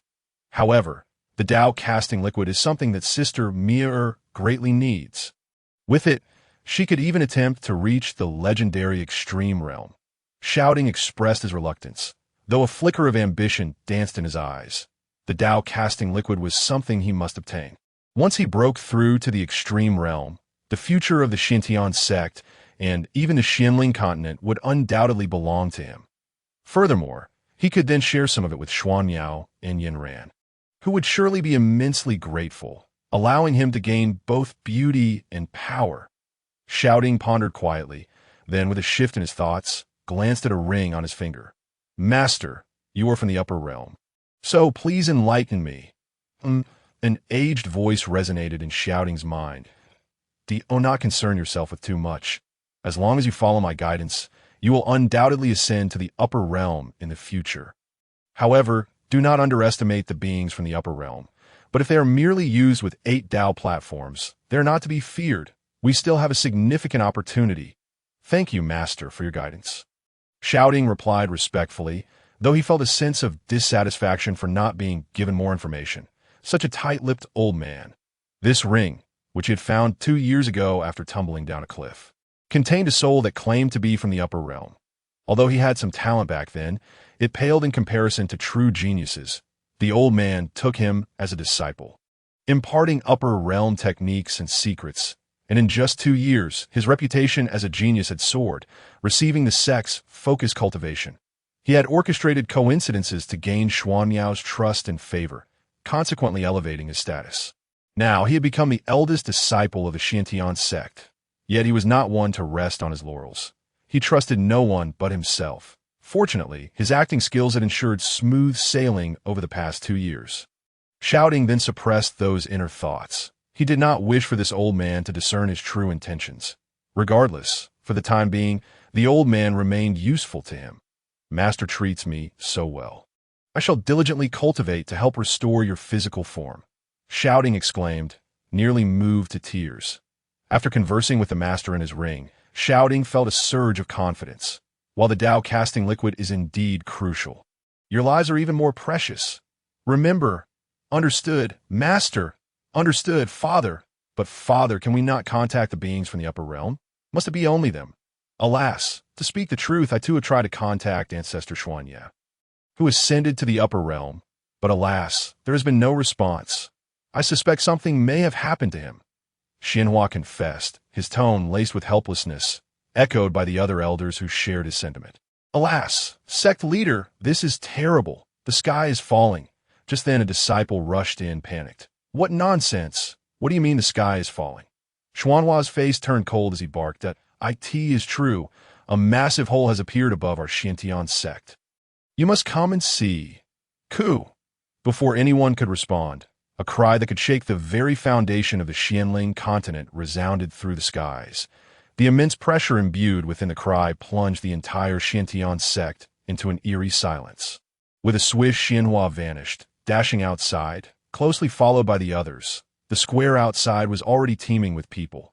Outer disciples, inner disciples, core disciples, elders, and stewards, all forming layers upon layers of onlookers. Xianhua looked up, and indeed, a colossal spatial black hole loomed above the Xiantian sect, measuring tens of thousands of feet across. And that cry, it originated from within. "Ku!" Another series of shrill cries echoed, the overwhelming pressure cascading down from the black hole. What on earth is this? It resembles a spatial passage. It sounds as if there are unparalleled beasts within. I'm scared. Xianhua stood there, his gaze fixed on the black hole, his heart racing with excitement, a premonition stirring within him. Amidst the astonished gazes of the crowd, a massive bird's head emerged from the black hole, followed by another, and then another, revealing enormous wings shimmering in a spectrum of colors. 8. A total of 8 vividly colored giant birds appeared at this moment. All the beasts within a radius of millions of miles around the Xiantian sect fell into a profound silence. Good heavens! What in the world is this? Could it be a phoenix? I see a striking resemblance. Look, there's a chariot. Before them stood 8 colossal birds, each adorned with reins, pulling an opulent celestial chariot. A character, exuding an enigmatic aura of the Tao, fluttered on the chariot, waving in the wind. The mighty birds burst forth from the spatial passage. Halting in the void, the members of the Xiantian sect gazed into the sky, filled with confusion and trepidation. They had never witnessed such a spectacle, let alone fathom the realm of those colossal birds. "Someone's here," one whispered. In front of the chariot, an elderly figure was seen driving. Why does he seem so familiar? Indeed, I feel the same. Look, doesn't he bear resemblance to the statue of our revered ancestor? One pointed to the grand statue in the square, depicting their ancestor, Xuanya. Suddenly, a figure soared into the air, his face flushed with unmistakable excitement. Kneeling in the void, it was none other than Xiantian's sect's leader, Xianhua. Following him were numerous elders, who likewise knelt in reverence. Xianhua, the 23rd generation leader of the Xiantian sect, welcomed the return of the revered ancestor, Xuanya. His voice resonated throughout the entire Xiantian sect. The elders echoed his call. The disciples, understanding the gravity of the moment, fell to their knees, paying their respects. Xuan Yao in the chariot nodded, yet showed no intention of allowing them to rise. Instead, he dismounted the celestial chariot, stepping aside, as if to welcome someone. Who is this? There's someone else. Their ancestor is driving for another. The members of the Xiantian sect struggled to comprehend. In their eyes, the invincible ancestor had ascended to the upper realm, yet now returned as a mere charioteer. Paving the way for another, Xuanhua's pupils constricted. In their scant interactions, he knew the ancestor had entered a formidable power in the upper realm, seemingly a royal dynasty. Could it be that someone from the dynasty had descended? The crowd dared not rise, their eyes firmly fixed above, and amidst their puzzled and apprehensive gazes, 3 figures emerged. Leading the way was a young man and woman. The man donned a golden python robe, his countenance resolute and imposing. The woman wore a resplendent golden tassel dress, radiating beauty. Behind them stood an elderly man, standing with hands at his sides. Indeed, judging by their attire, they were undoubtedly from that royal dynasty. And moreover, youthful prodigies. Xuanhua's mind raced, about to speak, when his expression suddenly tightened, his pupils dilating. The 3 figures took their places beside the celestial chariot, standing with hands at their sides. What? Xianhua could hardly believe it. Who could command the respect of the royal dynasty's prodigies? He was left dumbfounded. The crowd remained oblivious, yet sensed the presence of an even greater figure yet to appear. Amidst the curious gazes, the chariot opened, and a figure stepped forth. A celestial being. This was the immediate impression of all who beheld the newcomer. The individual was youthful, capturing the attention of all with his appearance, clad in white garments of unknown material, seemingly etched with the sun, moon, and stars, exuding elegance and grandeur.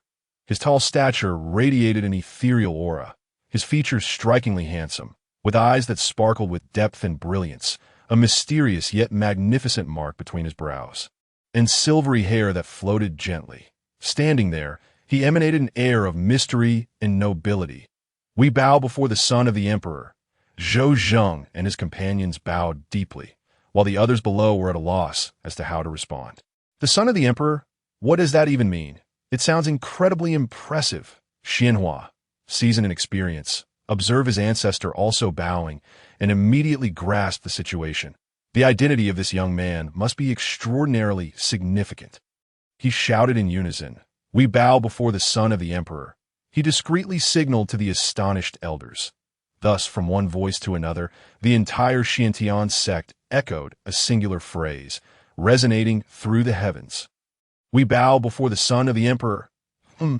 Rise! A clear, languid voice emanated from the young man, prompting the crowd to stand. "Is this the Xianxing continent?" The young man continued, returning to the son of the emperor. "This is the Xianxiang continent where the Dao liquid is produced. Below is the humble sect of the old man, the Xiantian sect." "You have 10 days. Proceed."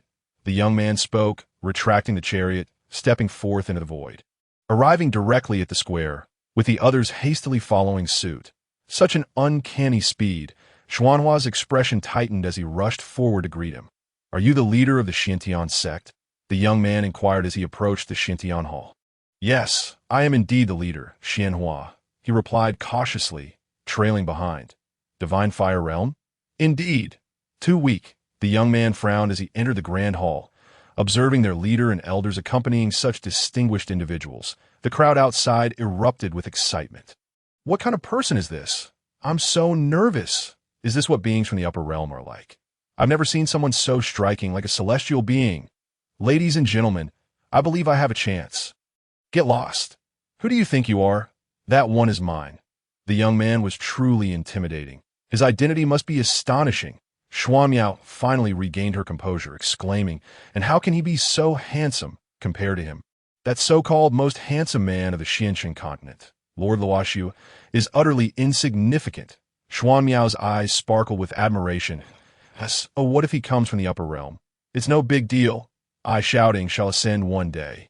Shouting retorted, "But you can't match his looks," Xuanmiao replied earnestly. Shouting felt a wave of frustration. Who would have thought this girl was merely enamored with appearances? His expression darkened, sensing a crisis after 2 years of effort. He found himself eclipsed by a single glance. Within the Xiantian Hall, the celestial dancer sat at the head seat, Zhou Zheng and Zhou Tong flanking him, followed by Xuanye and another figure of the divine fire realm, and then the upper echelons of the Xiantian sect. Are these young lords and ladies from the upper realm? An elder inquired. Do not ask too much. Zhou Zheng cast a glance at the meditative celestial dancer. Responding sternly, the elder was startled into silence, quickly obeying. Zhou Tong approached the celestial dancer, kneading his shoulders, and oh worries, the celestial dancer replied. Understood, Zhou Zheng affirmed, then turned to Xuanye, saying, You take the lead. Yes, your highness, Xuanye rose, gesturing towards Zhou Zheng and Zhou Tong. Addressing the members of the Xiantian sect, these two are the crown prince and princess Zhou Zheng and Zhou Tong of the Great Zhou dynasty in the Immortal Domain. I am a servant of the Great Zhou dynasty. The Great Zhou dynasty governs vast territories with countless powerful individuals, where the highest cultivation of the divine fire realm relegates one to the role of a mere guardian. The crowd fell silent. Even with some preparation, they felt significantly impacted. Xianhua smiled wryly, realizing that the upper realm is called the Immortal Domain, and it could only be a lowly guard upon ascending. The crowd's minds were in turmoil, as they lacked even the qualifications to be guards. May I inquire what realm our ancestor currently resides in? An elder asked. Your ancestor, like myself, is of the divine realm, serving as one of the protectors for these young lords. Another elder replied, Divine realm? What is that realm?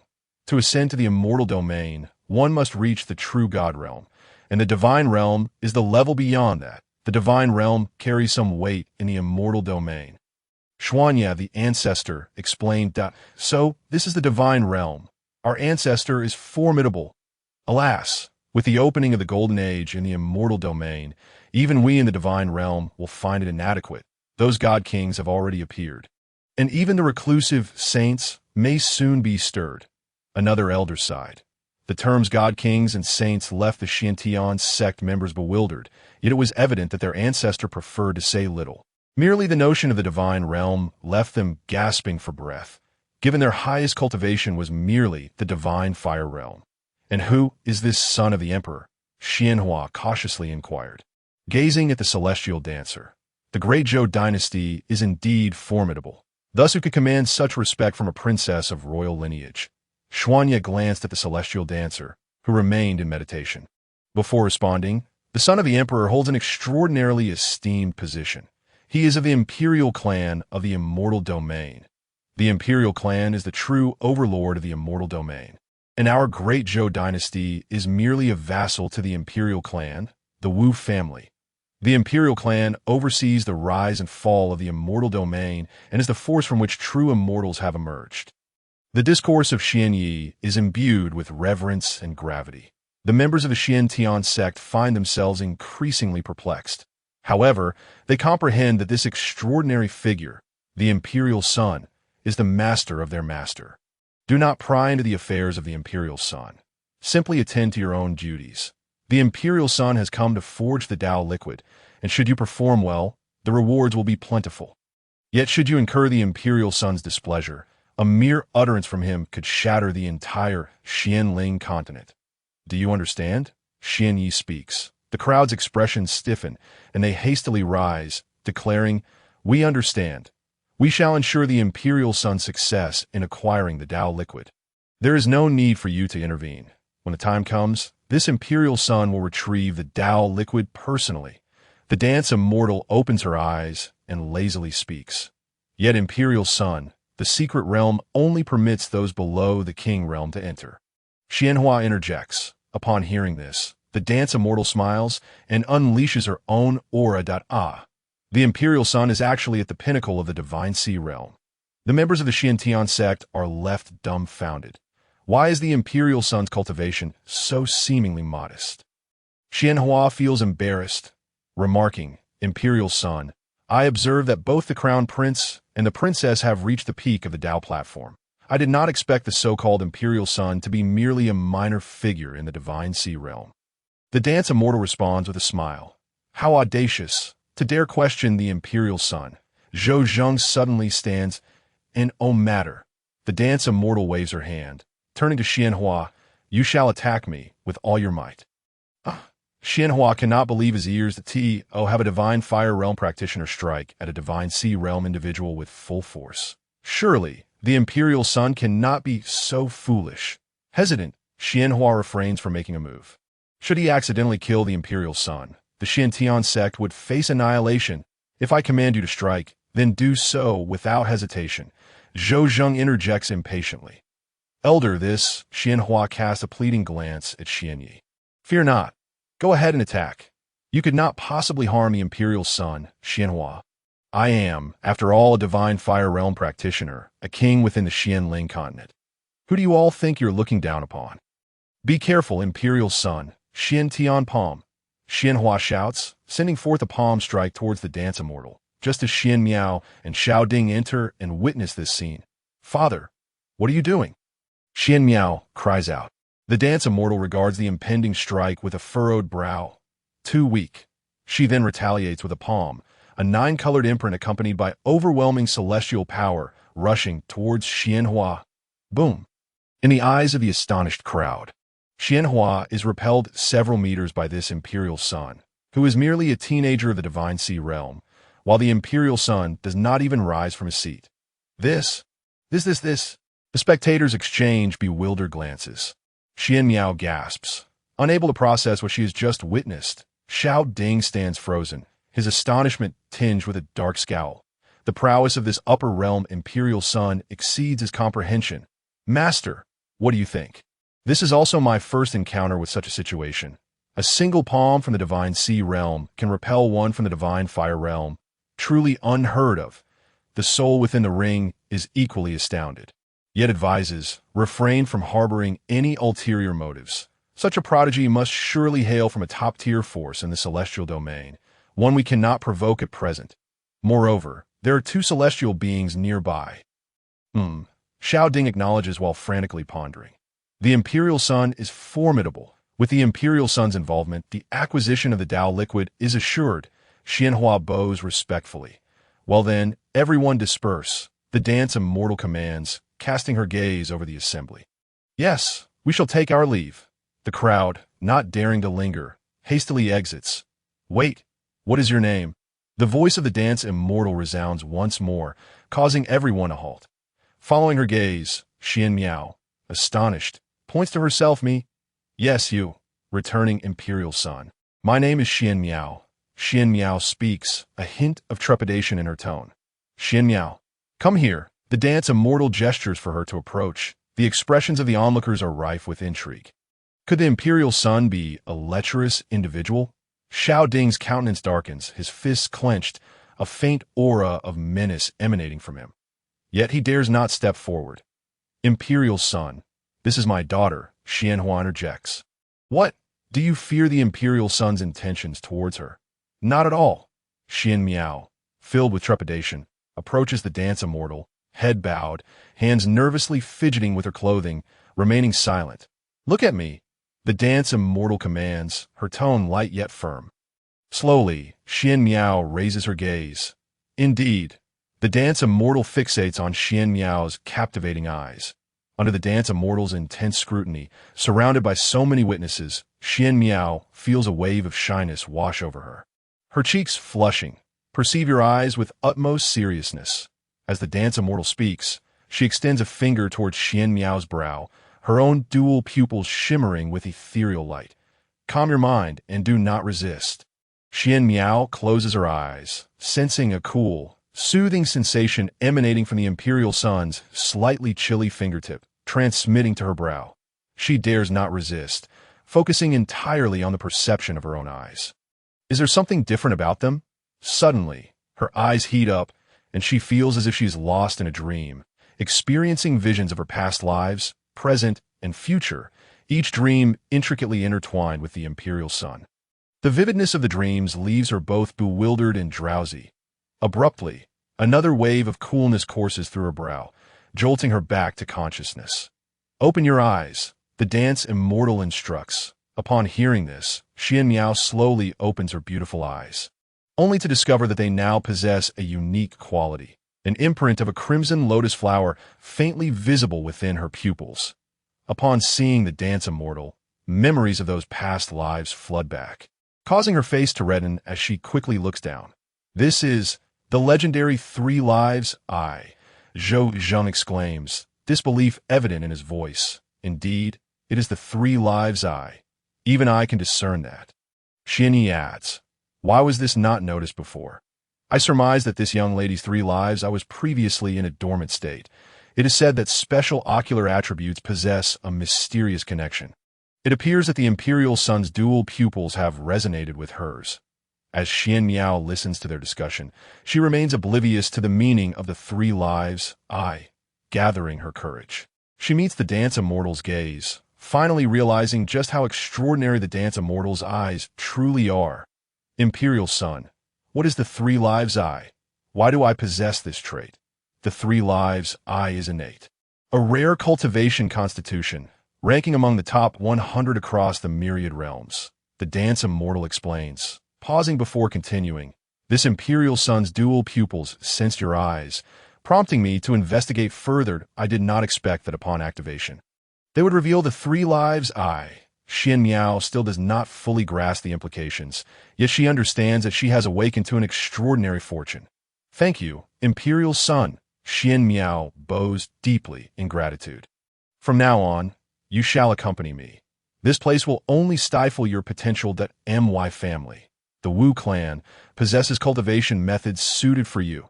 The Dance Immortal declares, the onlookers, momentarily perplexed by the discussion of attributes, quickly comprehend that Xian Miao is on the verge of soaring to greatness. Imperial Sun, does Miao Air truly have the qualifications to follow you? Xianhua inquires, visibly excited, even more so than if he himself were to break through to the true God realm. The 3 Lives Eye is no trivial matter, and for it to catch the Imperial Sun's attention is an even rarer occurrence. Your daughter is truly fortunate, Zhou Zheng remarks. Thank you, Imperial Sun. Thank you. Imperial Sun, Xianhua rejoices, envisioning the heights Xian Miao could reach if taken back to the celestial domain. Xiao Ding stands at a distance, seething with murderous intent. The Imperial Sun has indeed set his sights on Xian Miao. Master, did you not say that the 3 Lives Eye would not be discovered? How is it that it has now been activated and caught the Imperial Sun's attention? How will I have the opportunity to transplant this eye in the future? He lacks a special constitution, and it was not until his master discovered that Xian Miao possessed the 3 Lives Eye that their plans began to take shape. After 2 years of gaining trust, they intended to transplant this eye when Xiao Ding ascended to the divine fire realm. At that point, no rival would remain on the Xianling continent, and upon ascending to the celestial domain, this eye would enable him to contend for a portion of the world. Master, what are you doing? Xiao Ding exclaims in frustration, feeling abandoned at this critical moment as the old man ignores him. The dual pupils. So is indeed the legendary invincible double pupil. The soul within the ring conveyed a sense of astonishment. What do you mean by double pupil? I am referring to the 3 Lives pupil. Xiao Ding was rendered speechless. This old fellow must be confused. Do you recall what I mentioned about your physique? Yes, I remember. What of it? If the 3 Lives pupil can rank within the top 100, then the Imperial Prince's double pupil is undoubtedly among the top 10 ultimate physiques. Upon hearing this, Xiao Ding turned to Wu Xian and indeed beheld a pair of enigmatic eyes. The top 10? If I could acquire this Imperial Prince's double pupil, would I not soar to new heights? At that moment, while they were deliberating one soul at a time, unbeknownst to him, as he revealed his murderous intent, Wu Xian cast a glance in his direction. Xian Miao was left dumbfounded by Wu Xian's words. The Imperial Prince desires me to follow him? She stood there in a daze, her beautiful eyes wide open. Speechless, Wu Xian looked at Xian Miao and asked, are you willing to follow me? Following the Imperial Prince is your supreme honor. Do you know what kind of individuals aspire to follow the Imperial Prince in the celestial realm? Zhou Tong, standing behind Wu Xian, interjected, hurry up and agree, you foolish girl. Xianhua was also anxious. Meeting Wu Xian's gaze, Xian Miao took a moment before replying, I am willing. However, I have one request. I hope the Imperial Prince can grant it. Speak. I request that the Imperial Prince allow my brother Xiao Ding to follow you as well. Oh, is it he? Wu Xian pointed at the sullen-faced Xiao Ding in the distance. Yes, brother Xiao Ding. Come here quickly. Xian Miao called out, her thoughts simple and her feelings for Xiao Ding faintly favorable. Hoping they could follow the Imperial Prince together, Xiao Ding approached. The two of them had already conspired to feign submission before seizing an opportunity to act. As Wu Xian's side was numerous and formidable, and they could not afford to startle the snake. He is not capable, Wu Xian stated. Why not? Brother Xiao Ding is also a genius. He surpasses Miao Air by far.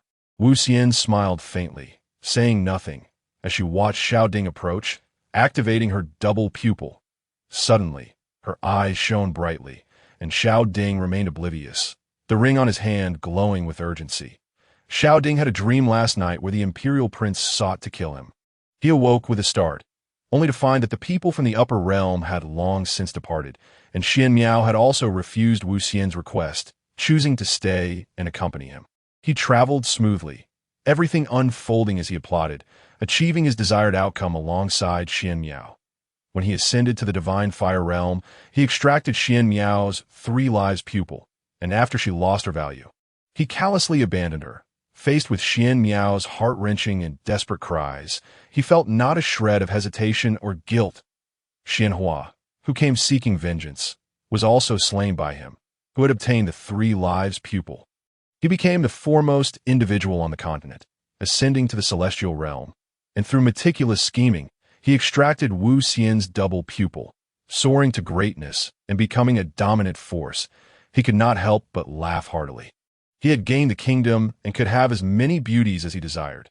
His life was complete. He had long forgotten the girl he had abandoned on Xianling continent after gouging out her eyes, who endured a lifetime of suffering and ultimately perished in despair. Xiao Ding, you hypocrite, you devil. Suddenly, a voice filled with rage echoed, and Xiao Ding was taken aback, turning to see the deceased Xian Hua. You have obliterated my true form, and now you think I would fear you as a ghost. Xiao Ding, I was sincere to you, yet you plotted to gouge out my eyes and abandon me. How cruel your heart is! I truly misjudged you. Xiao Ding turned around to find Xian Miao had also arrived. Ha ha ha, sincere? You fancy that so-called Imperial Prince, yet dare to claim sincerity towards me. You were merely a pawn in my game. And without your eyes, you are of no use to me. Xiao Ding, awaken! You old fellow. You have come to? A withered yet ethereal figure appeared. It was his former master, old thing, even after your soul dissipates. You dare to seek me out. It seems you are quite unwilling to accept your fate. Awaken! What do you mean awaken? I am quite awake. You were astonished when I caused your soul to scatter back then. Guarantee you. To tell you the truth, from the very beginning, you were merely a pawn in my scheme, just like that foolish woman Xian Miao. Once you lost your value, it was only natural for me to discard you. However, you have witnessed my glorious journey, so your demise is not without merit. What? You would not spare me either. I nurtured you, taught you my techniques. You truly are a beast. Suddenly, the world before Xiao Ding shattered like bubbles. And before he could react, everything was gone. Xian Hua, Xian Miao, his master, all vanished. He opened his eyes. Could it be that he was dreaming again? Suddenly his pupils constricted. He found himself in a grand hall, surrounded by countless people glaring at him, gritting their teeth, especially Xian Hua, Xian Miao, and a ghostly soul, all regarding him as if he were their enemy. What is happening? He was bewildered, smacking his own head. Gradually coming to his senses, his pupils narrowed. Could it be? What have you done to me? This Imperial Prince merely released your innermost thoughts. That is witchcraft. It is false. You seek to slander me. Xiao Ding's expression changed as he hurriedly spoke. Do you think you are worthy of slandering me? Xiao Ding, you devil. I was even considering beseeching the Imperial Prince to take you to the celestial realm. Xian Miao trembled with anger. Beast, hasn't my Xian Tian sect treated you well? How could you be so vicious? Xian Hua's face turned ashen, gritting his teeth. If it weren't for the Imperial Prince exposing you today, we would not have seen your true colors. Xiao Ding was horrified. How could this be? He turned and spotted his master, desperately calling out, as if seizing a lifeline. Master, master, please think of a way. When I first encountered you, I thought your character was commendable. Thus I passed on my teachings to you, transforming you from an inconspicuous waste into a respected genius. Yet, it turns out, it was all an act on your part. The illusory figure sighed, unable to conceal its disappointment, its transparent form becoming even more faint. Xiao Ding's heart churned. His previous self-satisfaction was a mere illusion, orchestrated by Wu Xian's double pupil illusion. His every action and facade was like a jester performing on stage, clear for all to see. Unexpectedly, at that moment, a soul burst forth from Xiao Ding's ring, forcefully entering the illusion to awaken him. But it was too late. With a swish, Xiao Ding realized he had no chance for any defense. As he attempted to flee, an elder blocked his path. Xiao Ding collapsed to the ground, devoid of color, for he finally recognized that without his master, he was nothing. Take him away. Do not taint our eyes.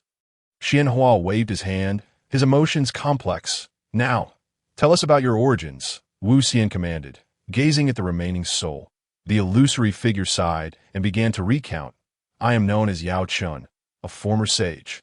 How well do you understand the secret realm? I have some understanding. Guide this imperial prince to find the liquid of path forging, and I shall grant you a physical body. What? Afraid that this imperial prince will deceive you. May I ask which power you hail from in the celestial realm? The Wu family. Ah, the Wu family of the celestial realm? The illusory figure exhibited surprise, inquiring further that indeed, it is the Wu family imperial prince. I am at a loss for words. What do you think of what this imperial prince just said? I will heed the imperial prince's words. Yao Chen responded, unable to contain his excitement. He had just lost a heartless disciple, but had gained a far sturdier ally. He certainly knew the Wu family was a bona fide sovereign in the celestial realm, and if they wished to assist him in crafting a body, it would be a simple matter indeed. As the affairs here concluded, the crowd dispersed.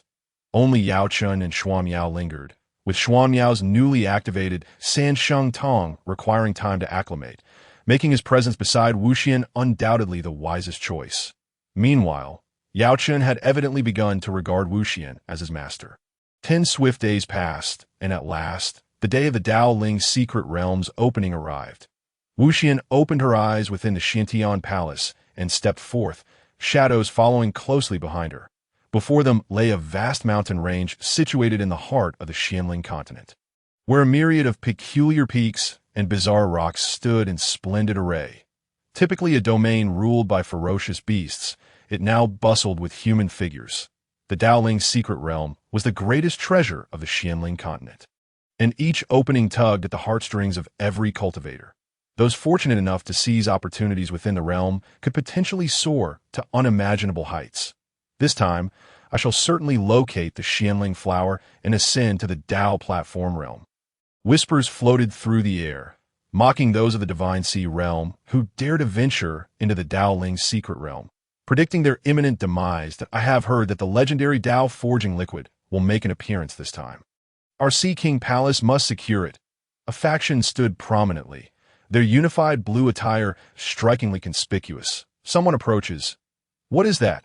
Such a powerful aura.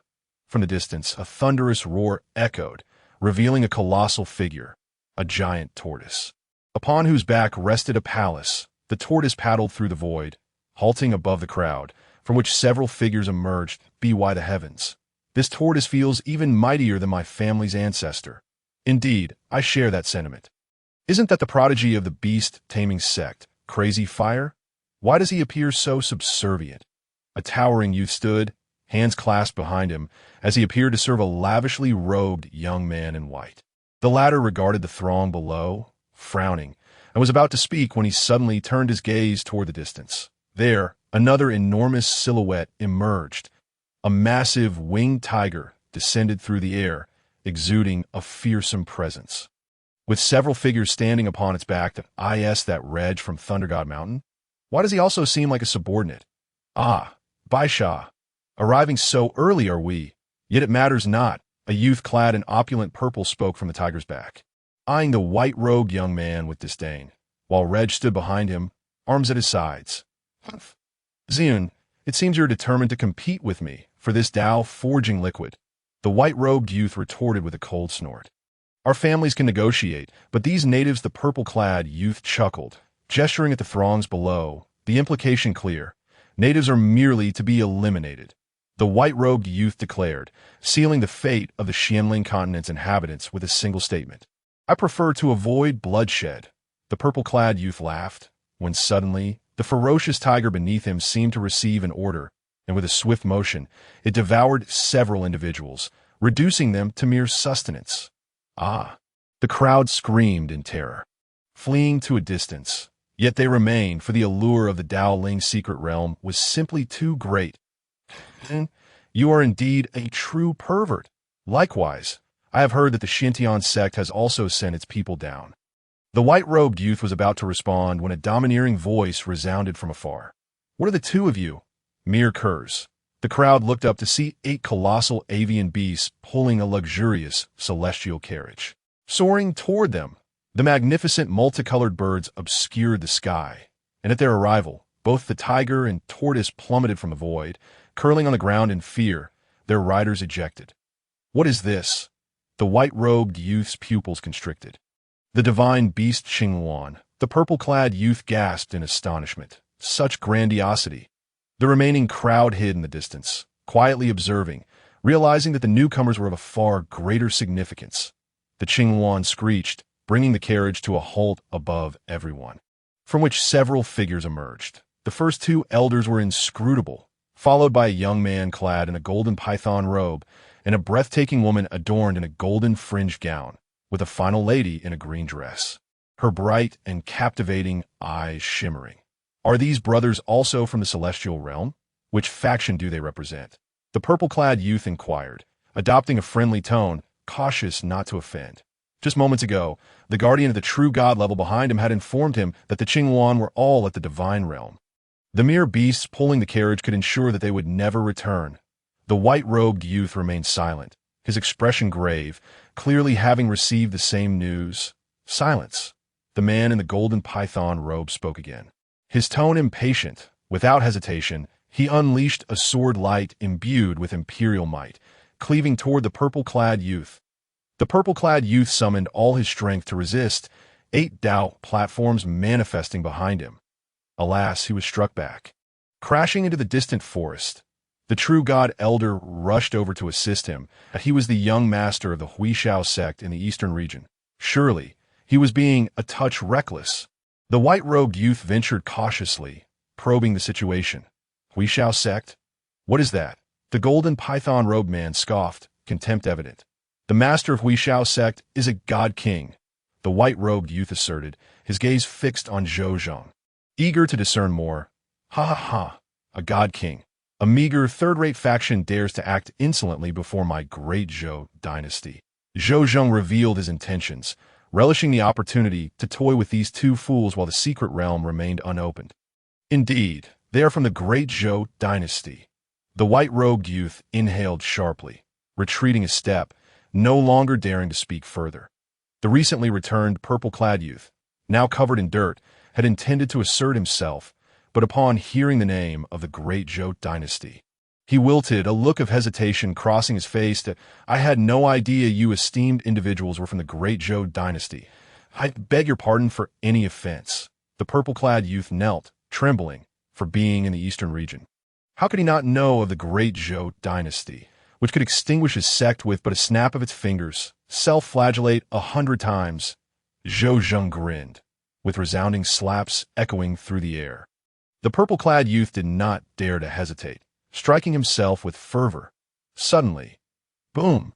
A tremendous sound erupted, as the void before them rippled like a water surface, expanding outward. Gradually, a colossal portal emerged, revealing glimpses of towering mountains and the roars of beasts within. A rich spiritual energy surged forth from the portal, forming a massive wave of spiritual force that spread across the Xianling continent. It has opened. The Dao Ling's secret realm has opened. The crowd fixated on the enormous portal in the sky, their hearts yearning. Yet, they dared not move. Had they not noticed the ongoing commotion? At that moment, the celestial carriage swung open once more, and a figure descended, akin to an otherworldly being, tall and ethereal, enveloped in a mist of celestial aura. With white hair and attire, his visage was unparalleled in beauty, exuding an air of mystery and nobility. Standing there, he was the embodiment of the heavens, captivating everyone's gaze. What a striking young master, so unfathomable. How could one be so handsome? I'm utterly enchanted. Is this the Dao Ling's secret realm? Wuxian gazed at the enormous portal before her, and after a moment's contemplation, she stepped forward, her figure vanishing into the secret realm, leaving only a voice behind. This prince does not wish for any disturbances. Yes. Zhoujing bowed toward the spot where Wuxian had disappeared, proclaiming, I bid farewell to the prince. He then raised his voice, declaring that no one was permitted to enter the secret realm, and any violators would be executed, the crowd. So they came merely to spectate. The concentration of spiritual energy here rivaled that of certain locations in the celestial realm. Upon entering, Wuxian was transported to a dense forest, where towering trees obscured the sky. Where is the Dao Ling liquid? Wuxian inquired as her consciousness delved into the ring in her hand, seeking guidance. It lies at the center of this secret realm. Yaoqin's voice resonated in Wuxian's mind, indicating a direction. Without further hesitation, Wuxian stepped forth, hastening toward the center. As she progressed, she realized that this secret realm was not merely vast. It was akin to a miniature world, rivaling even the Xianling continent. How intriguing! In the depths of a mountain forest, a leopard of 10 meters in size lay in wait, shrouded in a cloak of darkness. The epitome of a perfect predator in the night. Its crimson eyes fixated intently on the swiftly approaching figure. It was the sovereign of this domain, having torn apart and devoured all challengers. Now standing at the pinnacle of power, it had been an eternity since it had savored the taste of human flesh. The exquisite memory lingered in its mind, and it extended its tongue to lick its gleaming. Sharp fangs as the figure drew closer. It crouched lower, acutely aware of the precise moment to strike, calculating the angle of its assault, whether to use tooth or claw. Countless successful hunts had instilled unwavering confidence within it. At last, the moment had come. It tensed every muscle, concentrating all its might into this singular instant, its focus a guarantee of success. In a flash, it lunged, swift, silent, and deadly. In midair, its claws extended, glinting ominously. It anticipated the prey would shatter beneath its strike, vividly envisioning the scene of blood gushing forth. Yet to its astonishment, the human raised a finger, pointing towards its lethal claws. It recognized this as the typical reaction of prey rendered speechless by fear. A sight it had witnessed countless times before. It would effortlessly snap that finger and then rend apart the pitiful human before it. But then, thud, the anticipated sensation of claws sinking into flesh never arrived. Instead, that tiny finger struck its claws with the force of divine steel, directly targeting its head. It was taken aback. The immense inertia rendered it unable to halt its advance. It turned its head in a futile attempt to evade. But the finger seemed to anticipate its every move. It could only watch as that finger slowly pressed against its brow. A brief yet intense pain surged through it, leaving no time for a roar of agony before it was flung back to where it had come. Boom! It collapsed at its point of origin, gazing at the retreating figure of the diminutive human, reluctantly closing its crimson eyes as blood trickled from a small wound in its forehead. Wuxian withdrew his hand and continued on his journey. As Wuxian sped along, he encountered numerous beastly creatures, most of which were below the kingly threshold, all dispatched with a single strike. There was no suspense in the outcome that he also came across some spiritual herbs and precious liquids. But he deemed them unworthy of his attention and pressed on. Is this the central region? Wuxian mused, gazing at a colossal divine mountain ahead, its entire form bathed in an eerie golden hue, stretching endlessly into the horizon. Approaching the mountain, he discovered that it was enveloped by a spatial restriction. Looking up, he saw only a narrow path of golden steps leading deep into the mountain's interior. After a moment's contemplation, Wuxian ascended, step by step. Along the way, he was beset by peak Dao platform realm beasts, and eventually, even king-level creatures began to appear. Surprisingly, These beasts were not hindered by the spatial restrictions. Yet none posed a challenge to Wuxian. After 2 days of relentless travel, a cave entrance finally came into view. After shattering a mid-level king beast with a single punch, Wuxian slipped inside. The cave was dry and steeply inclined upward, and he advanced without hesitation. Suddenly, a howling sound echoed ahead. Wuxian quickened his pace, rounding a corner to find a vast chamber, a colossal cavern towering 1,000 feet high, spanning several miles. The air was thick with spiritual energy, rushing in from all directions, the howling emanating from this very phenomenon. A vast lake shimmered at the chamber's base, exuding an inexplicable aura. Wuxian's attention was drawn to a small pool behind the lake, measuring a foot square, filled with a pale red spiritual liquid. Forging liquid! Wuxian's gaze sharpened. He had finally found it.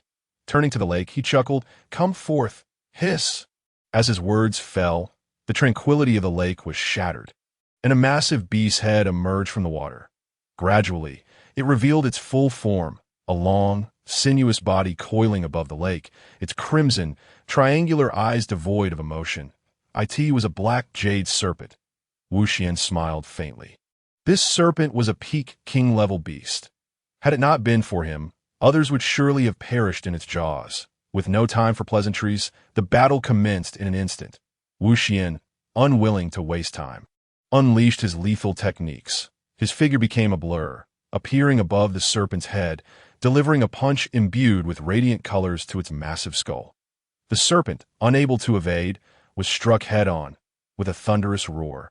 The serpent crashed into the lake. Silent thereafter, Wuxian approached the small pool, flipping his palm to reveal a specially crafted jade vial, capturing all the forging liquid within. Just as he prepared to return, he sensed something amiss. His dual pupils sparkled as he gazed toward the lake's bottom. To his astonishment, the giant serpent's corpse was visibly shriveling, losing its substance at an alarming rate. Wuxian, bold and skilled, swiftly dove into the lake. The ethereal garment of celestial light enveloped him, repelling the water as he reached the lake's floor, only to find the serpent's massive body had completely withered away, drained of all blood, now a mere desiccated husk. His dual pupils fixed on a particular spot at the lake's bottom. Suddenly, he clenched his fist and struck down. Boom! A resounding explosion reverberated, the water surged, and the lake's floor trembled as a fissure several meters wide appeared, faint light visible within, the water swiftly receding. Wuxian slipped through the crack, his face betraying his astonishment that it was a realm within a realm. Below the lake lay a miniature world, resembling a starry expanse, limitless and vast. An ancient stone path was laid across this cosmic canvas, extending toward the unknown. Wuxian stepped onto the ancient stone path, advancing slowly, unaware of how long he had walked, until he beheld a dazzling spectacle ahead. Colors intertwined, light shimmering. As he activated his dual pupils, he realized it was a flower of considerable size, radiating brilliance, imbued with profound Dao essence, as if it were the embodiment of the great path. The flower of the great Dao. Wuxian murmured, astonished to encounter such a treasure, a priceless artifact rivaling the blood of the heavens. Suddenly, his expression shifted as he focused intently on the flower. Is someone there? He concentrated his dual pupils, scrutinizing further. Within the flower, the intertwining Dao energies glimmered endlessly, revealing a figure, a woman, utterly bare, her physique exquisite, her beauty unparalleled, eyes closed in meditation, seated within the flower of the great Dao, with a mysterious aura emanating from beneath her. The Dao energies swirled around her, intertwining in a mesmerizing dance. What is this? Even Wuxian, possessing an extraordinary temperament, was left speechless. Could this be the fabled innate being? Innate beings, nurtured by heaven and earth, possess an innate affinity with the great Dao, often regarded as the progeny of the heavenly path. It is said that upon birth, they embody the cultivation of a sage. However, the birth of an innate being is notoriously challenging, with exceedingly stringent conditions. Only a few are documented throughout the celestial domain. The presence of one here must be intertwined with this flower of the great Dao. Only such a supreme treasure could foster the emergence of an innate being over the eons. Yet this innate being was evidently far from the moment of her birth. Wuxian gazed at the flower of the great Dao, his desire palpable, but after several attempts, he discovered that his current cultivation was insufficient to effect it. Just then, something within him stirred, a blue lotus, blossoming with a single petal, rooted in Wuxian's spiritual sea, began to sway. Now, it moved. Emerging from his spiritual sea, it manifested above his brow. Hovering before him, as the blue lotus appeared. The flower of the great Dao seemed to encounter a formidable adversary, erupting in a brilliant display of light and self-defense. Meanwhile, the blue lotus radiated a soft azure glow, exuding tendrils of chaotic energy. Slowly advancing above the flower of the great Dao, unperturbed by its luminous outburst, the blue lotus extended several tendrils, and to Wuxian's astonishment, plunged them forcefully into the flower of the great Dao. In an instant, the blue lotus swayed, releasing waves of chaotic energy, while the flower of the great Dao visibly dimmed at an observable rate. A crisp sound resonated as the second petal of the blue lotus unfurled. Following that, the third, fourth, and fifth petals bloomed, culminating in the emergence of 6 crystalline petals. These 6 shimmering petals swayed gently, accompanied by the chaotic energy, emanating a serene azure light, taking on the semblance of a full-fledged lotus. No longer resembling the bud it had once been, the blue lotus detached from the flower of the great Dao. Hovering above Wuxian's head, strands of chaotic energy cascading downwards, exuding a sacred and inviolable aura. In stark contrast, the flower of the great Dao suffered greatly, enduring an undeserved calamity, its brilliance fading, teetering on the brink of fracturing. At that moment, the innate being within the flower sensed the anomaly. As the flower's light waned, she opened her eyes. With an impassive expression, she rose, an endless array of luminous energies weaving together to envelop her form in a robe of 7-colored radiance. With a single step, she emerged from the flower of the great Dao. The flower rapidly shrank, reducing to the size of a palm. Floating above her head, she gazed at Wuxian, her eyes fixated upon the blue lotus above him, which appeared to be reveling in its triumph. With a graceful motion, she summoned her hand, directly launching an attack. Human, you seek death. The innate being clenched its fist, standing before the flower of the Dao. Adorned in a resplendent garment of 7 hues, with a single step, it approached the celestial dancer, launching a powerful punch. The peak strength of the King's realm was unmistakably revealed to the celestial dancer's astonishment. A sense of threat emanated from the innate being, igniting a thrill within him. This was a worthy opponent. He too clenched his fist and retaliated. Boom! Both were sent staggering backward. The celestial dancer took 3 steps back, while the exquisite face of the innate being was etched with disbelief, as she was forced to retreat a staggering 12 steps. Furthermore, her fist felt as though it had struck against celestial gold. A dull ache reverberating through her. Born from the flower of the Dao after countless eons, the innate being, though prematurely birthed due to the enigmatic blue lotus that marred her essence, was not someone whom this mere human could easily defeat. Umph, she scoffed, charging forward once more. The celestial dancer, undeterred, welcomed the challenge. Such an adversary was truly a dream come true. Boom. Boom, boom, boom. This was a clash of pure physical prowess. The sound of their strikes resonated endlessly, each punch landing with considerable force. Despite being a woman, the innate being fought with unmatched boldness and vigor. You are quite impressive. You possess the qualifications to be my opponent. The celestial dancer felt his blood boil with excitement, a long-forgotten thrill coursing through him. This was the first individual he had encountered who could match him in a contest of physical strength. Humph! The innate being let out a cold huff. How dare this human comment on her performance? Her chest heaved as she inhaled deeply. Having just come into existence, she needed time to adapt. Now, the warm-up was over. Her stunningly elongated form radiated brilliance. Her momentum surging once again. Boom! As their fists collided, the celestial dancer felt a tingling sensation coursing through his arm. his surprise growing ever greater. The innate being was indeed extraordinary. The two shared an unspoken understanding. Refraining from employing divine techniques, in the realm of physical prowess, neither would yield. They sought to determine superiority. Just their physical might caused the very stars in the sky to tremble. Boom! The innate being was forced back once more. Retreating another 10 steps, her beautiful brows knitting together. Though she had only recently emerged, she had not anticipated the celestial dancer's formidable strength. It was time to get serious. She began to harness her innate powers. A formidable aura rising within her, mysterious and potent. With another punch, the void shattered. Boom! The innate being was again forced back, but this time, the celestial dancer also retreated a full 10 steps. Human, you are lacking. The innate being proudly raised her chin, speaking for the first time without falling far behind.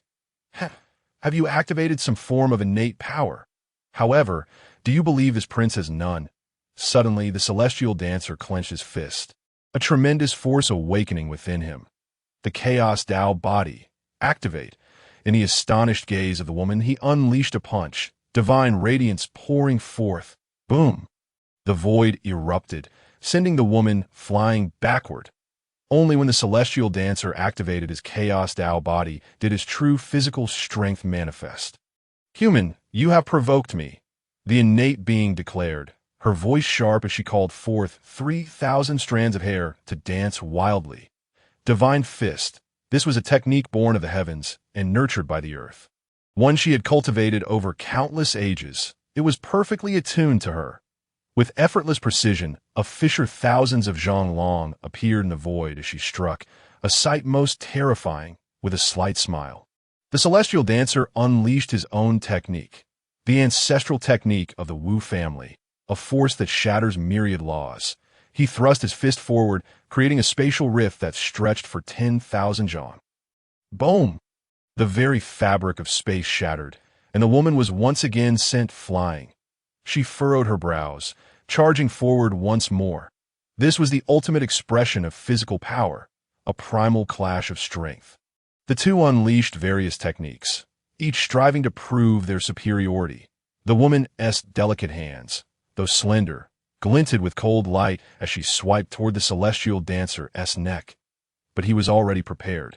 Grasping her delicate hand and pulling her back, his finger aiming at her soft waist, the woman twisted her waist, her movements graceful, akin to a swimming dragon, retracting her hand while her flawless legs, concealed beneath her colorful garment, aimed to kick at the celestial dancer's chest. The celestial dancer transformed his finger into a palm, striking against the incoming leg, the sensation exquisite yet perilous, in a flash. They broke apart. Divine fist, the woman cried out, imperial finger. The celestial dancer remained calm and composed. The woman was sent staggering back. Holy Spirit fist, she unleashed a peerless technique, a sacred aura enveloping her. Reincarnation fist. The celestial dancer countered effortlessly, a wave of reincarnation energy unfurling, a sharp counter. Having spent 12 years mastering countless techniques, his understanding of divine powers was profound, and with the foundational truths of the myriad spirits. He had battled against various formidable beasts, his depth of knowledge unparalleled. Boom! As expected, the woman was once again sent flying. The innate being gazed at her bloodied hand, her expression grave. She was meant to be invincible upon her emergence. Yet here she was, forced into early birth, and infuriatingly unable to subdue this human despite exerting her full physical might. Human, you are worthy to be my war servant. I can pardon your transgressions. The woman spoke, her tone composed and assured, an innate being of noble lineage, destined to become a great emperor. Her future was all but assured. You have just emerged, your foundation insufficient. I can offer you a good suggestion. The celestial dancer replied. What is it? The woman inquired, acknowledging her own formidable strength, yet recognizing her lack of a powerful backing. A significant flaw in her cultivation. Serve as my servant, and I can ensure your standing in the celestial realm. The celestial dancer smiled. Seeking death, the woman's brows furrowed. launching herself at him once more. This time, she unleashed her divine powers, and it was evident that she had been defeated in their earlier exchanges. Her delicate hand beckoned, a massive surge of spiritual energy converging, like a heavenly dome descending. The celestial dancer stood firm, the vortex of spiritual energy dissipating before it could even approach. Do not test me. Reveal your true abilities. Otherwise, you shall have no chance, the celestial dancer warned. Arrogant, the woman retorted, raising her delicate hand and striking forth, a palm imprint forming, her energy gathering and infused with the essence of the Tao. The celestial dancer raised his hand, executing the heavenly seal technique, unleashing a seven-colored palm imprint that surged forth, divine might radiating, boom. An explosion of divine radiance erupted, the spiritual energy swirling like a tempest. With a single strike, the two remained evenly matched. Interesting. Allow me to return the favor. The celestial dancer raised his hand once more, executing the heavenly seal technique, this time imbued with 9 colors, surpassing the pinnacle of perfection. The divine might intensified. The woman's expression grew serious. This strike was formidable. Heavenly light, sacred technique. She unleashed dazzling white light from her hands, raising them above her head as if holding a divine mirror. The holy and radiant light coalesced, ultimately forming a pillar of light that erupted from her hands, carrying the terrifying power to purify all, crashing against the 9-colored palm. Boom! Like a great sun exploding in the heavens. The shockwave rippled through the void, leaving the ancient azure stone path untouched. The woman was once again forced back. The innate being regarded the celestial dancer, her expression grave. This human, merely at the peak of the divine sea realm, had astonished her greatly.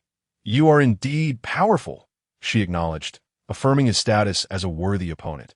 You have disrupted my foundation, forcing my early emergence. My current state is not complete. The innate being stood tall, her beauty unparalleled, her colorful garment billowing, 3,000 strands of hair cascading smoothly. Even if you were flawless, you would not stand a chance against me. The celestial dancer was not one to revel in the destruction of another's foundation. Rather, he hoped for a battle with her at her full potential. You are quite arrogant, the innate being remarked, gazing at the celestial dancer standing upon the azure stone path. She admitted that this youth possessed sufficient merit to command her respect. To have fought with me this long, you are not without merit. The celestial dancer smiled slightly. However, you shall soon pay the price for your arrogance, the innate being declared, a tremendous aura coalescing around her. Ethereal visions of the Tao manifesting. In that moment, she appeared as a progeny of the Tao itself. Clenching her delicate hand, a magnificent long spear, adorned in gold and silver, appeared in her grasp, radiating with a powerful aura. This spear, named the Heavenly Radiance Blade, was the innate being's divine weapon. Draw your weapon. Do not blame me for bullying you. A stunning woman wielding a domineering spear was indeed a sight to behold. The celestial dancer chuckled. So you finally wish to get serious? He extended his long, fair hand, and a small 7-colored dragon burst forth from his palm, accompanied by a soft dragon-esque roar, swirling before him. A dragon? The innate being was momentarily taken aback. Did he intend to use a small dragon to fight her? But she swiftly dismissed the thought as the 7-colored dragon coiled back to the celestial dancer's palm, transforming into a 7-colored war spear, a divine weapon capable of changing form. The innate being frowned. This humaness abilities were indeed beyond her expectations. Shall we continue? The celestial dancer inquired. Let us. The innate being gripped the heavenly radiance blade with both hands, her overwhelming might surging as she brought the spear crashing down. The void split apart as the spear sliced through the air. The celestial dancer brandished the 7-colored war spear, standing resolute. Clang. This is a true clash of divine forces. The sound reverberating with a palpable surge of spiritual energy as the two combatants are violently thrust apart by the tremendous recoil. Humph. The innate being snorts coldly, grasping her spear once again to charge forth. Clang, clang. The two move with incredible speed. their weapons clashing in a cacophony that echoes as they exchange blows for dozens of rounds. Observing the jagged fissures in her grip, the innate being realizes the formidable strength of Wu Xian's physical form and decides against a direct confrontation. Heavenly Radiance Spear Technique. She bellows, unleashing a spear technique, radiant light swirling around her. The spear in her hand gleams like a resplendent moon as she thrusts it toward Wu Xian. A blinding light erupts, illuminating the area as bright as day.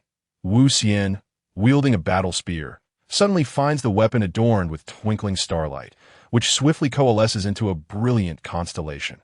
Moreover, the surrounding small stars on the ancient stone path also emit light, reflecting upon the spear, making it shine as if it were a true celestial body. Starry Radiance Technique. This is a divine art contained within the Wu family's imperial laws, perfectly suited for the deployment of heavy divine weaponry. Boom! It is as if a star has collided with the moon. A tremendous explosion ensues. The battle spear, powerful and unyielding, strikes against the spear tip, bending it with the force of the blow. The spear is forced back, crashing against the innate being's chest. She is sent flying, a mouthful of blood spewing forth. Well, will you heed my advice, or will you perish? Wu Xian, brandishing a 7-colored battle spear, exudes an awe-inspiring presence, akin to an invincible celestial being. You must be dreaming. The innate being retracts her spear. Since she cannot gain the upper hand with her weapon, she resorts to another tactic. Wheel of Heaven. A colossal wheel materializes above her head, slowly rotating, the aura of the heavenly path pervading the air. Accompanied by destructive force, gritting her teeth, she is reluctantly compelled to reveal her trump card. Wu Xian raises a hand, and the spear transforms into a 7-colored dragon. Merging into his palm, his radiant eyes lock onto the whirling wheel approaching with a whoosh, his right eye gradually shifting to a pitch-black hue as the wheel draws within 100 yards of Wu Xian.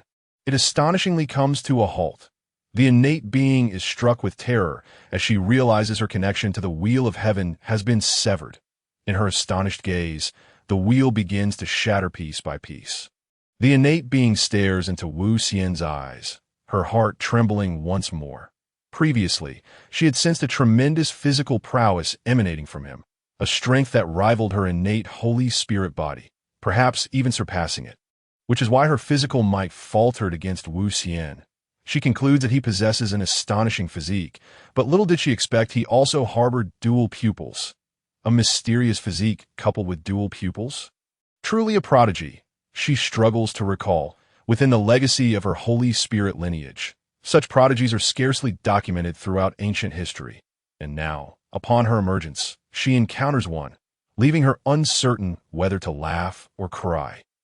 No, it is not her fault. She was forced into existence. She was born prematurely.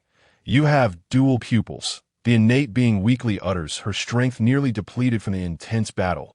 Indeed, Wu Xian responds. What is the nature of your remarkable physique? What? Are you curious? I have been defeated, yet I wish to know the identity of the one who bested me. The innate being's tone is somber, seeing Wu Xian as an enigma shrouded in layers of mist. Impossible to discern or fathom. She even speculates how much strength he truly utilized to defeat her. Although she emerged prematurely and incomplete, she is still a holy spirit, excelling in all aspects, yet she repeatedly finds herself at a disadvantage against this youth. Moreover, they stand nearly 2 major realms apart. Does such a person truly exist in this world? She cannot help but feel disheartened. Then watch closely, Wu Xian declares, gazing at the woman, his dual pupils glowing. The moment she locks eyes with him, she feels as though she is sinking into a quagmire, her body's movements becoming sluggish. Suddenly, a radiant light emanates from his brow, a beam of annihilating celestial light surging forth to cleave toward her.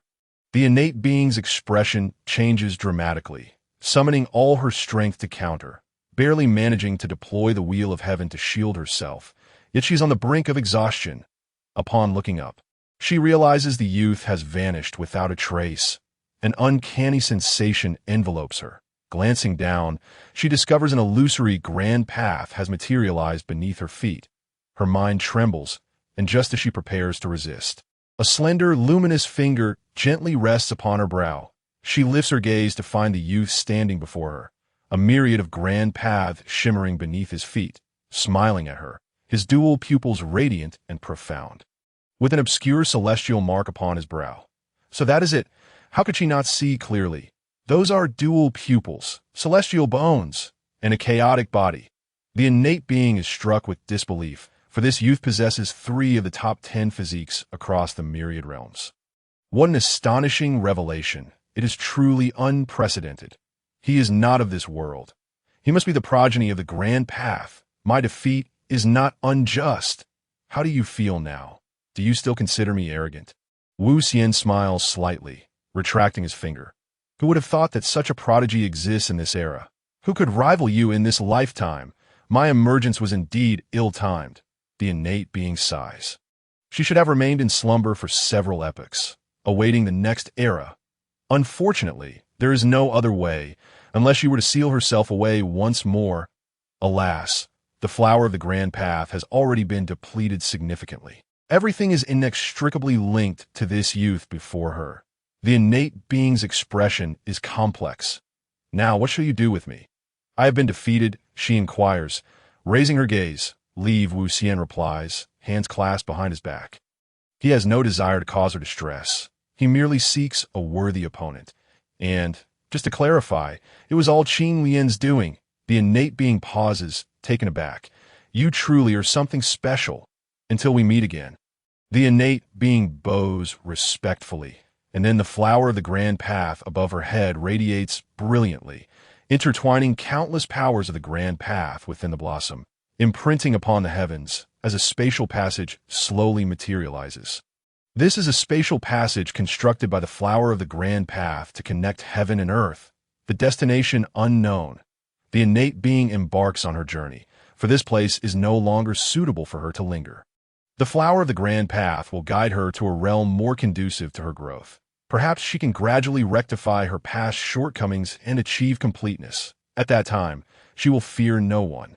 The innate being strides towards the spatial passage, clad in a 7-colored robe, her hair flowing, her entire being flawless. To the moment of her entry, she glances back, offering Wu Xian a radiant smile, her elegance unparalleled. Then she turns and departs, leaving behind a melodious voice echoing. I look forward to our next meeting. Wu Xian watches her enter the passage without uttering a word. He gazes at the ancient stone path ahead, an expression of intrigue crossing his face, as something distant seems to be calling out to him. Wu Xian's steps do not falter. He continues onward. Having arrived, he intends to uncover the truth. A path of ancient stone, laid amidst a starry expanse, where a youth clad in white, with white hair, traverses the ancient road at a leisurely pace. Wu Xian has been walking for nearly a month. Hichem, an immortal palace? Finally, Wu Xian spots an immortal palace, radiating resplendent celestial light, standing at the end of the ancient stone path. The faint yet persistent call in his heart emanates from this very place. Approaching closer, Wu Xian discovers the palace is marred with signs of battle. There are spear holes, sword marks, claw prints, and even handprints. What kind of cataclysmic battles could have befallen a palace forged of celestial gold to result in such disarray? The name above the palace has been largely destroyed, with only 2 characters remaining relatively intact, their script belonging to an unknown era, cryptic and difficult to decipher. Yet the celestial script possesses a spirit. Upon viewing, one can comprehend. Primordial beginning. What does primordial beginning mean? Wu Xian ponders. Having never encountered it before, Wu Xian feels a vague discomfort, intensifying as he nears the immortal palace, as if something dreadful lies within. Yet paradoxically, the pull urging him onward grows stronger. Wu Xian hesitates. At that moment, a blue light bursts forth from his brow, descending upon his head, enveloping him in a shroud of chaotic energy, dispelling the unpleasant sensations. It is Qin Lian. Wu Xian's curiosity regarding the origins of this Qin Lian deepens. It is undoubtedly no ordinary treasure. Given that it could even consume the flower of the grand path, he does not view it lightly.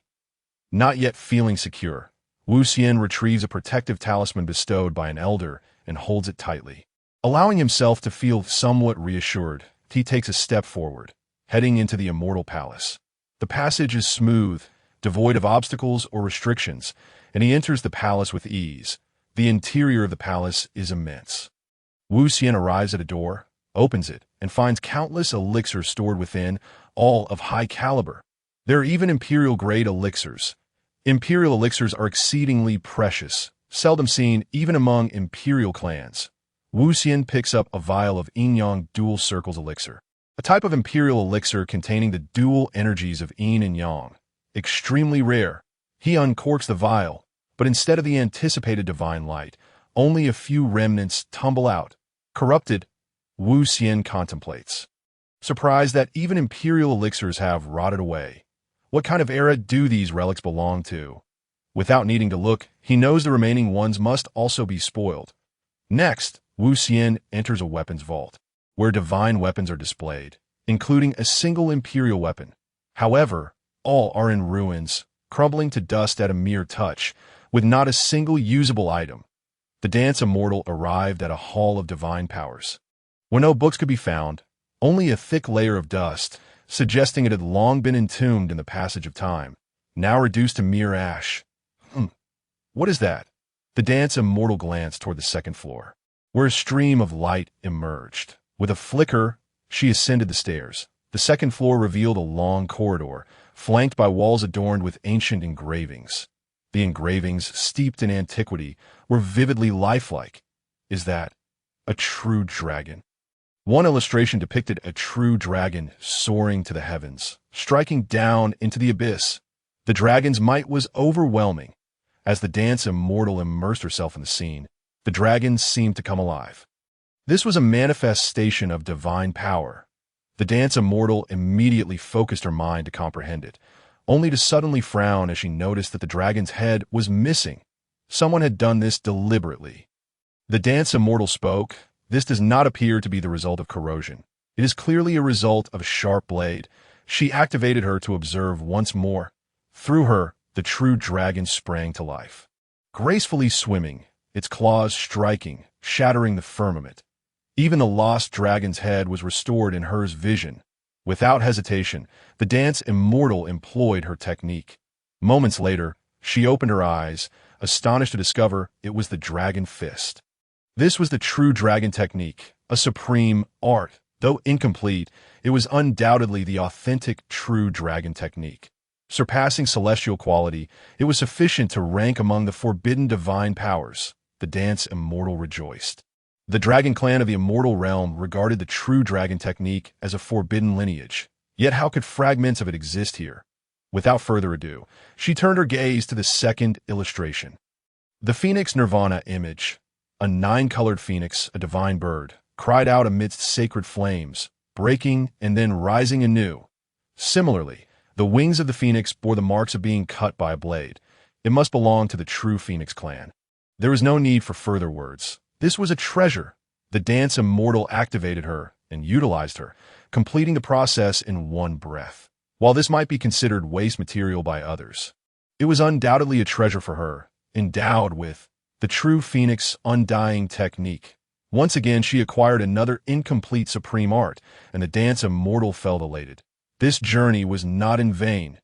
In total, there are 8 engravings, indicating the preciousness of this place. The most valuable among them were the Dragon Fist, the true Phoenix undying technique, and a form of the Kunpeng Law.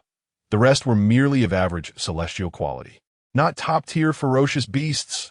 Yet what astonished the Dance Immortal the most was the final illustration, depicting 2 ferocious beasts resembling tigers and leopards standing atop a mountain peak, exuding an imposing majesty. Their bodies were covered in scales reminiscent of blood-red diamonds, with flowing black and gold patterns radiating an inexplicable luster. A snow-white, jade-like horn adorned their heads, entwined with celestial light, while 5 tails swayed behind them, causing the very void to tremble. The Dance Immortal became entranced, witnessing the 2 ferocious beasts roar atop the mountain, shaking the sun from the sky. Then, the 2 beasts leapt into the air, merging into one. Once combined, their pressure intensified. Their speed was as swift as lightning, and with a single powerful swipe of their robust claws, they tore a formidable figure, suffused with celestial energy, in half. Such divine might. Is there truly a ferocious beast of such unparalleled ferocity in this world? Alas, this illustration merely recorded events. It contained no techniques. The dance immortal collected the 8 illustrations. Treasures such as these could not be overlooked. Finally, she arrived at the main hall. The main hall lay in ruins, faintly revealing glimpses of its former grandeur.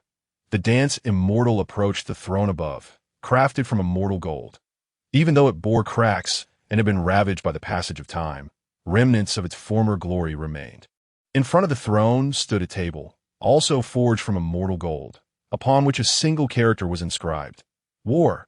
The character, meticulously carved, emanated an overwhelming aura, as if confronting a 1,000-strong army. Moreover, it was saturated with fresh blood, which had yet to dry, and oddly, this blood exuded a hint of celestial aura. What is this? The dance immortal's pupils widened.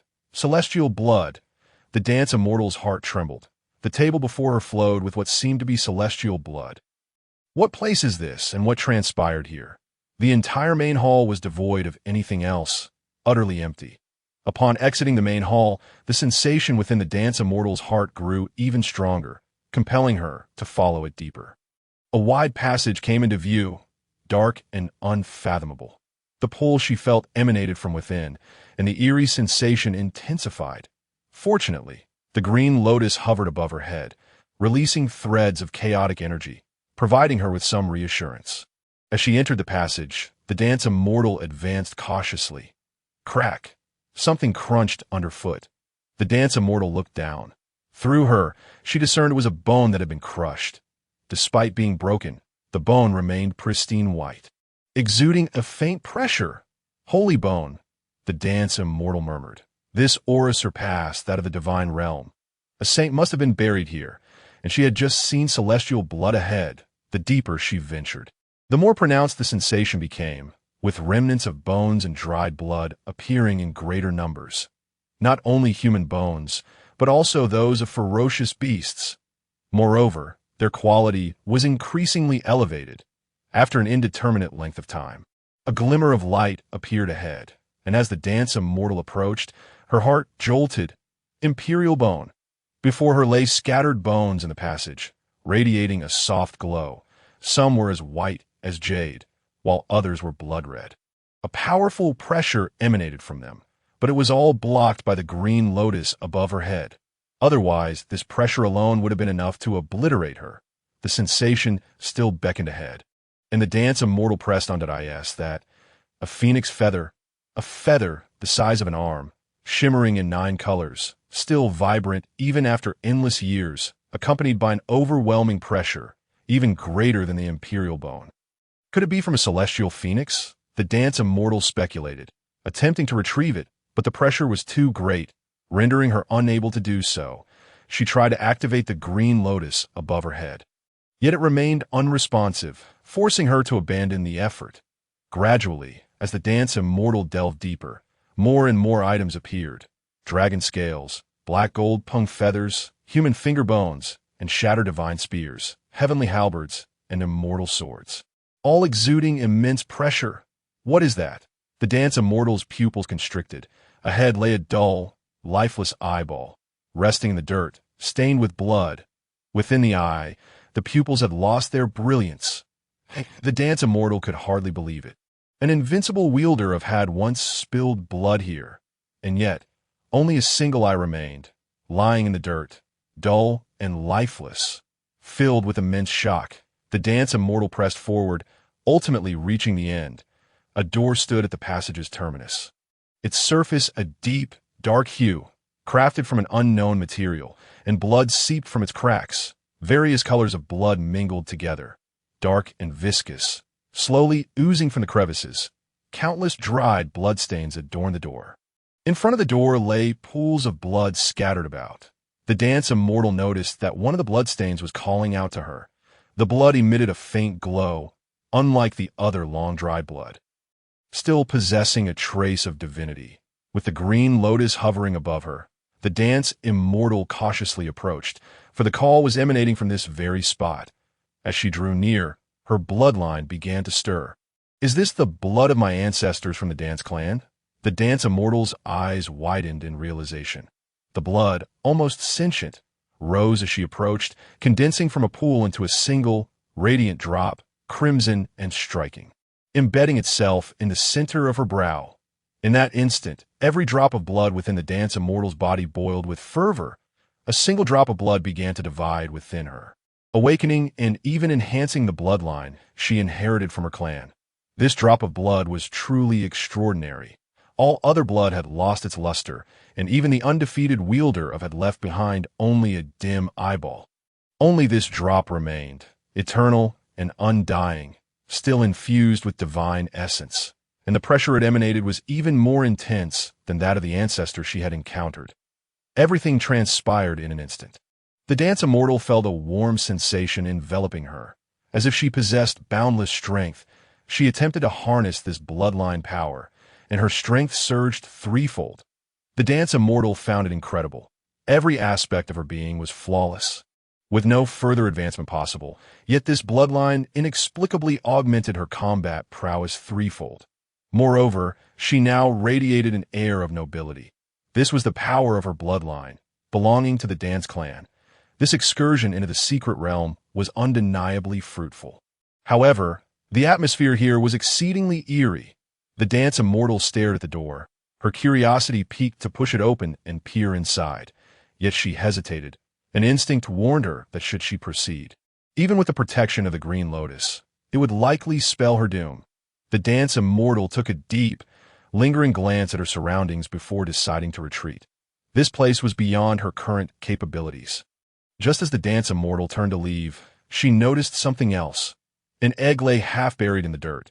Yet amidst this desolate expanse, it emanated a faint vitality. This object was extraordinary. The dance immortal activated the green lotus once more. And to her surprise, it responded. The green lotus above her head swayed, extending a tendril that gently coiled around the egg. The dance immortal then discerned that the egg was blood red, adorned with flowing black and gold patterns. Without further delay, she turned and retraced her steps. The dance immortal exited the celestial hall, finally feeling a sense of relief as she stepped onto the ancient stone path. This journey had been surreal. Filled with encounters with primordial beings, the celestial hall, the bone-laden passage, and the door that oozed blood. However, the reward had been immense. Without mentioning the various supreme techniques, that single drop of blood has already facilitated a transformation within myself. Moreover, there lies an egg. The mere presence of this egg before that door fills Wu Xian with an undeniable premonition that it possesses remarkable significance. The egg has already been returned to Qing Lian's divine sea, a clear indication of its critical state, prompting Qing Lian to take matters into his own hands. Boom! Just as Wu Xian pondered these thoughts, the celestial palace behind him began to shift. In a moment of distraction, Wu Xian was teleported away. Upon opening his eyes, he found himself at the bottom of a lake, beside a withered corpse of a mysterious serpent. Wu Xian turned his gaze back towards the rift, only to find a sea of darkness. The passageway now vanished. Without further contemplation, he flickered away, heading outside the secret realm. Outside the secret realm, everyone had departed, including the likes of Bai Sha and Ziyun, leaving only a celestial chariot suspended in the sky. 2 months have passed. Why hasn't the Imperial Sun emerged yet? Logically speaking, given the Imperial Sun's prowess, wouldn't he traverse such a secret realm with ease? Zhou Tong voiced, while Xian Miao displayed a look of concern. Do not speak recklessly. The Imperial Sun possesses numerous capabilities. We shall wait patiently. Zhou Zheng interjected. The group stood atop the chariot, gazing at the entrance of the secret realm. At that moment, a figure flashed from the entrance of the secret realm, and in the blink of an eye, he was atop the chariot. Imperial Sun, 5 Wu Xian waved his hand and directly entered the chariot. Soon after, the phoenix cried out, and the chariot began its return journey. Imperial Clan, Wu family. Imperial Sun's palace. A figure clad in white robes and white hair sat cross-legged in the void. It had been over a month since Wu Xian returned from the lower realms. He had shared his experiences with his father and the 19th ancestor, only to discover that neither knew the nature of that celestial palace. They were equally unaware of the significance of that door. The two intended to send individuals to investigate, but Wu Xian informed them that the celestial palace's miniature world had vanished, rendering further entry impossible. As for the egg, it seemed the two had some knowledge. Upon seeing it, they were as astonished as if they had encountered Wu Xian's fiancée. Ultimately, they merely stated, "Let us discuss it once it hatches." The family had prepared for the awakening of the bloodline ritual upon his return. Yet when Wu Xian unleashed his bloodline power, both Wu Yang and the 19th ancestor were left utterly dumbfounded. Nevertheless, after extensive preparations, everything was in place, and Wu Xian took the initiative to undergo another bloodline awakening.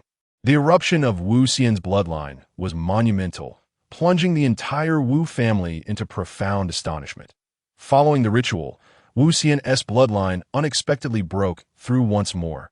Now, when he activated his bloodline power, not only could it triple his combat strength, but during an explosive moment, it could also suppress other bloodlines. In battle, this interplay became terrifyingly formidable. As Wu Yang remarked, the density of this bloodline is so profound. It resembles more the offspring of our ancestors than my own son. Recently, Wu Xian had also ascended to the Dao platform realm, and upon breaking through, he forged 9 Dao platforms, reaching the pinnacle of the Dao platform realm. Today, he shall shatter the limits. Within the Imperial Sun's palace, Wu Xian opened his eyes, rising to his full height. Today, he would forge a new Dao platform and transcend the Dao platform's extreme realm. Wu Xian stepped out of the Imperial Sun's palace. Imperial Sun. 2 graceful figures appeared, one in purple and the other in azure, swiftly approaching Wu Xian to pay their respects. These were the long-absent Wu Ziqing and Luo Yao. Meanwhile, Xian Miao, who had been brought back to the celestial realm, was adapting to its grand laws and had entered seclusion. Wu Xian had provided her with an appropriate cultivation method, and it was likely that upon her next emergence, she would astonish everyone. Wu Xian nodded.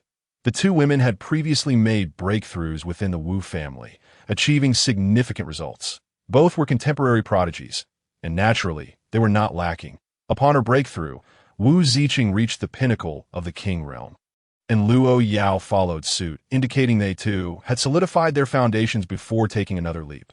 Has the Imperial Sun completed his training? Luo Yao inquired. Indeed, I feel inspired today. I can forge another Dao platform, Wu Xian replied. The two women displayed expressions of surprise. It had been less than a month, and the Imperial Sun was already poised to transcend the Dao platform's extreme realm again. Suddenly, Wu Xian furrowed his brow. A green light flickered between his brows, and then a green lotus burst forth. The lotus exuded wisps of chaotic energy, swaying before Wu Xian, before its roots flicked. An egg was tossed into Wu Xian's embrace. As it spun, it entered Wu Xian's brow. Filled with joy, Wu Xian realized this creature had recovered, signifying its imminent emergence into the world. Whoosh! An elderly figure materialized instantaneously. It was the 19th ancestor. Greetings, 19th ancestor. The two women bowed.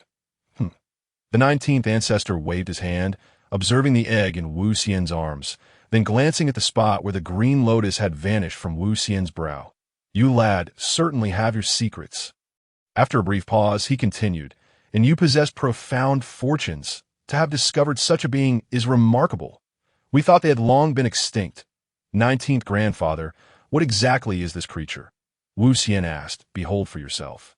It shall emerge shortly.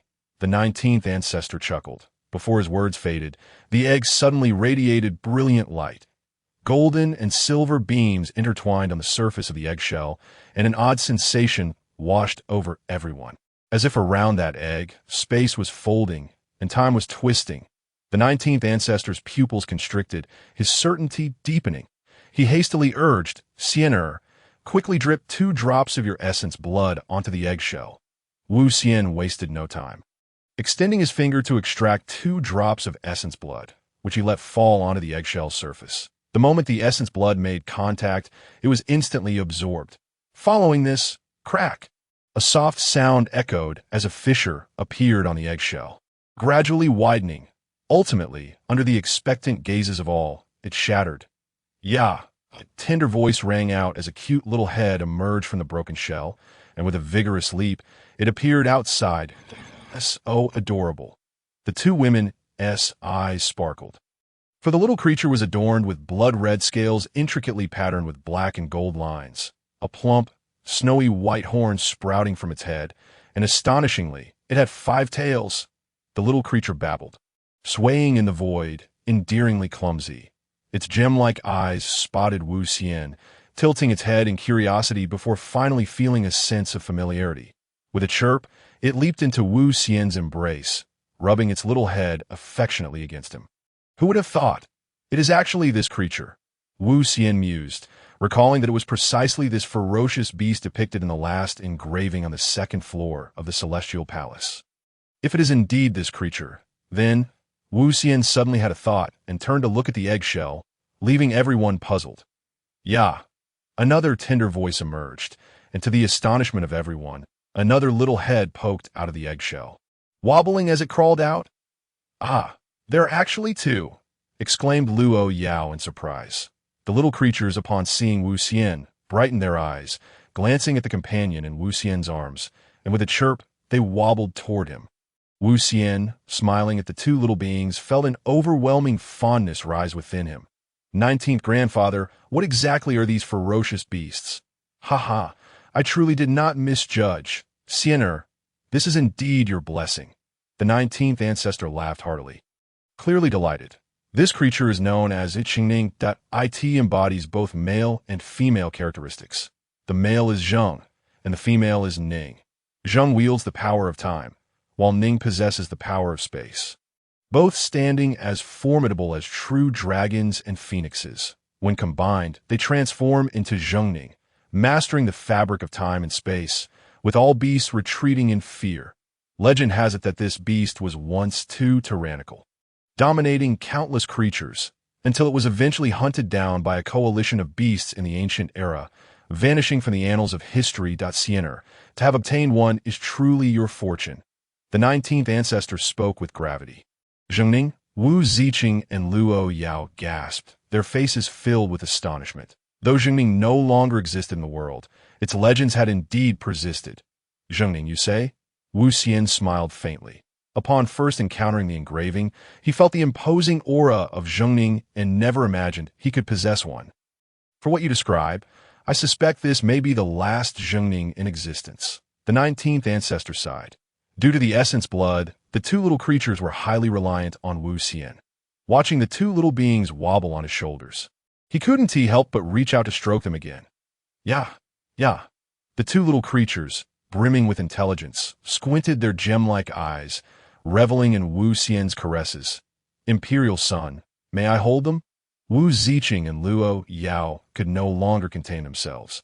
Their gazes fixated on the 2 little beings, maternal instincts flooding their hearts, their eyes sparkling.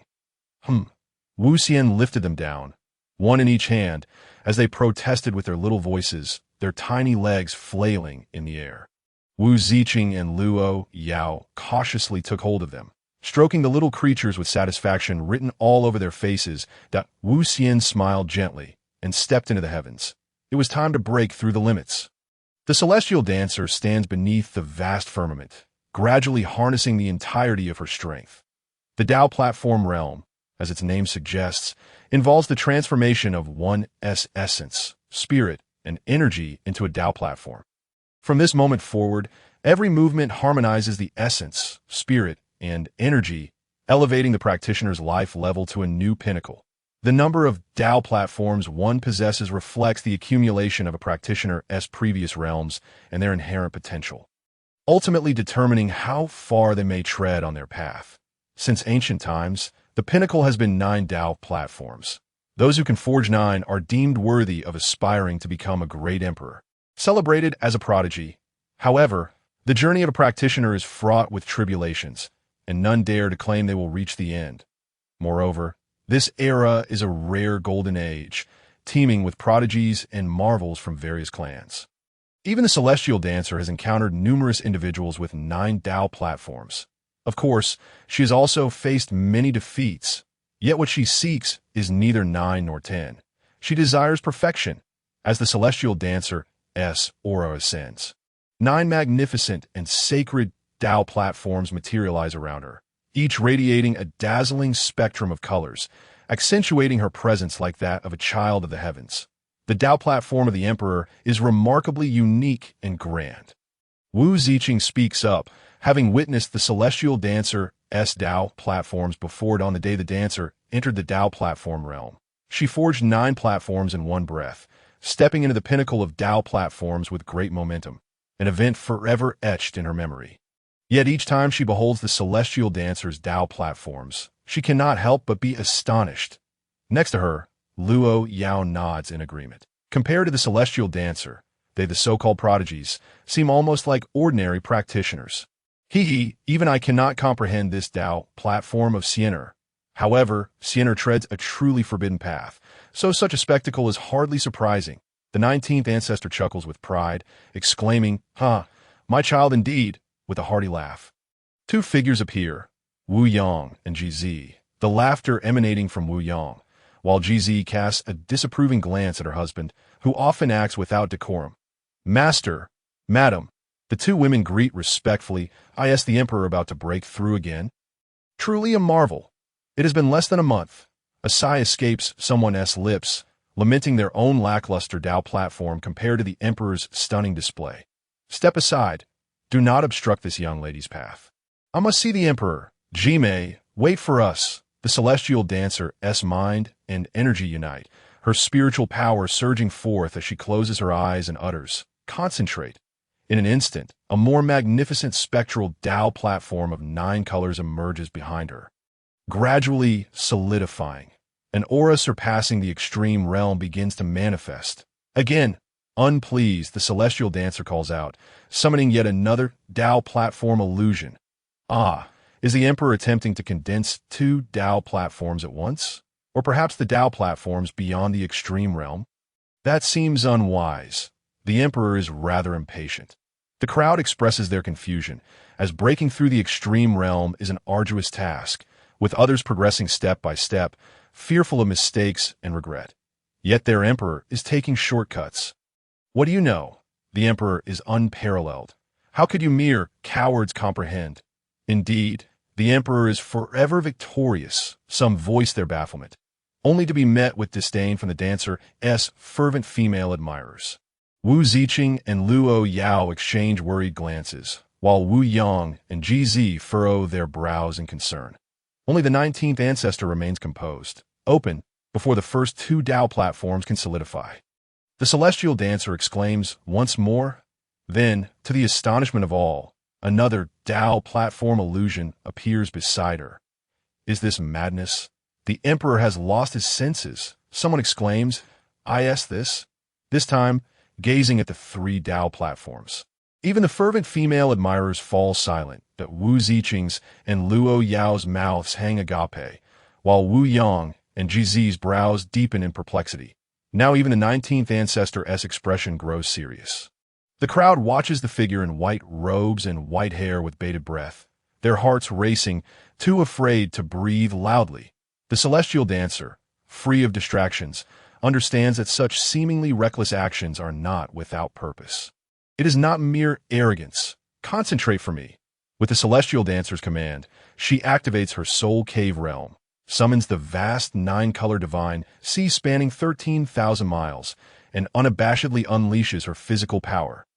A divine halo appears, radiant and sacred, as the boundless 9-color divine sea engulfs the Dao platforms. Simultaneously, the celestial dancer's body begins to glow. Boom! Spiritual energy floods in from 1,000,000 miles around. Swirling into a vortex, the boundless energy erupts, akin to a sun exploding, bathing the figure above in radiant light, making it seem as if another sun has taken its place in the sky. What a tremendous spectacle! This is even more terrifying than my own ascension to the heavenly god realm. An elder of the heavenly god realm remarks, astonished. The Emperor shall succeed, someone exclaims, excitement palpable in their voice. It becomes evident that the 3 illusory Dao platforms are gradually solidifying. 1, 2, 3. Finally, All three Dao platforms are forged. As the celestial energy dissipates, the figure of the celestial dancer slowly emerges, clad in white. With white hair, she stands amidst 12 nine-colored Dao platforms that encircle her, resembling an ethereal being descending to the mortal realm. Her aura grows even more unfathomable. Standing there, she seems almost void, as if she were a mere illusion. The Emperor has become even more inscrutable, Wu Ziqing remarks, having witnessed the celestial dancer's entire journey. She had thought this breakthrough might bring them closer, only to find the distance between them has grown ever wider. Indeed, the Emperor's growth is astonishing.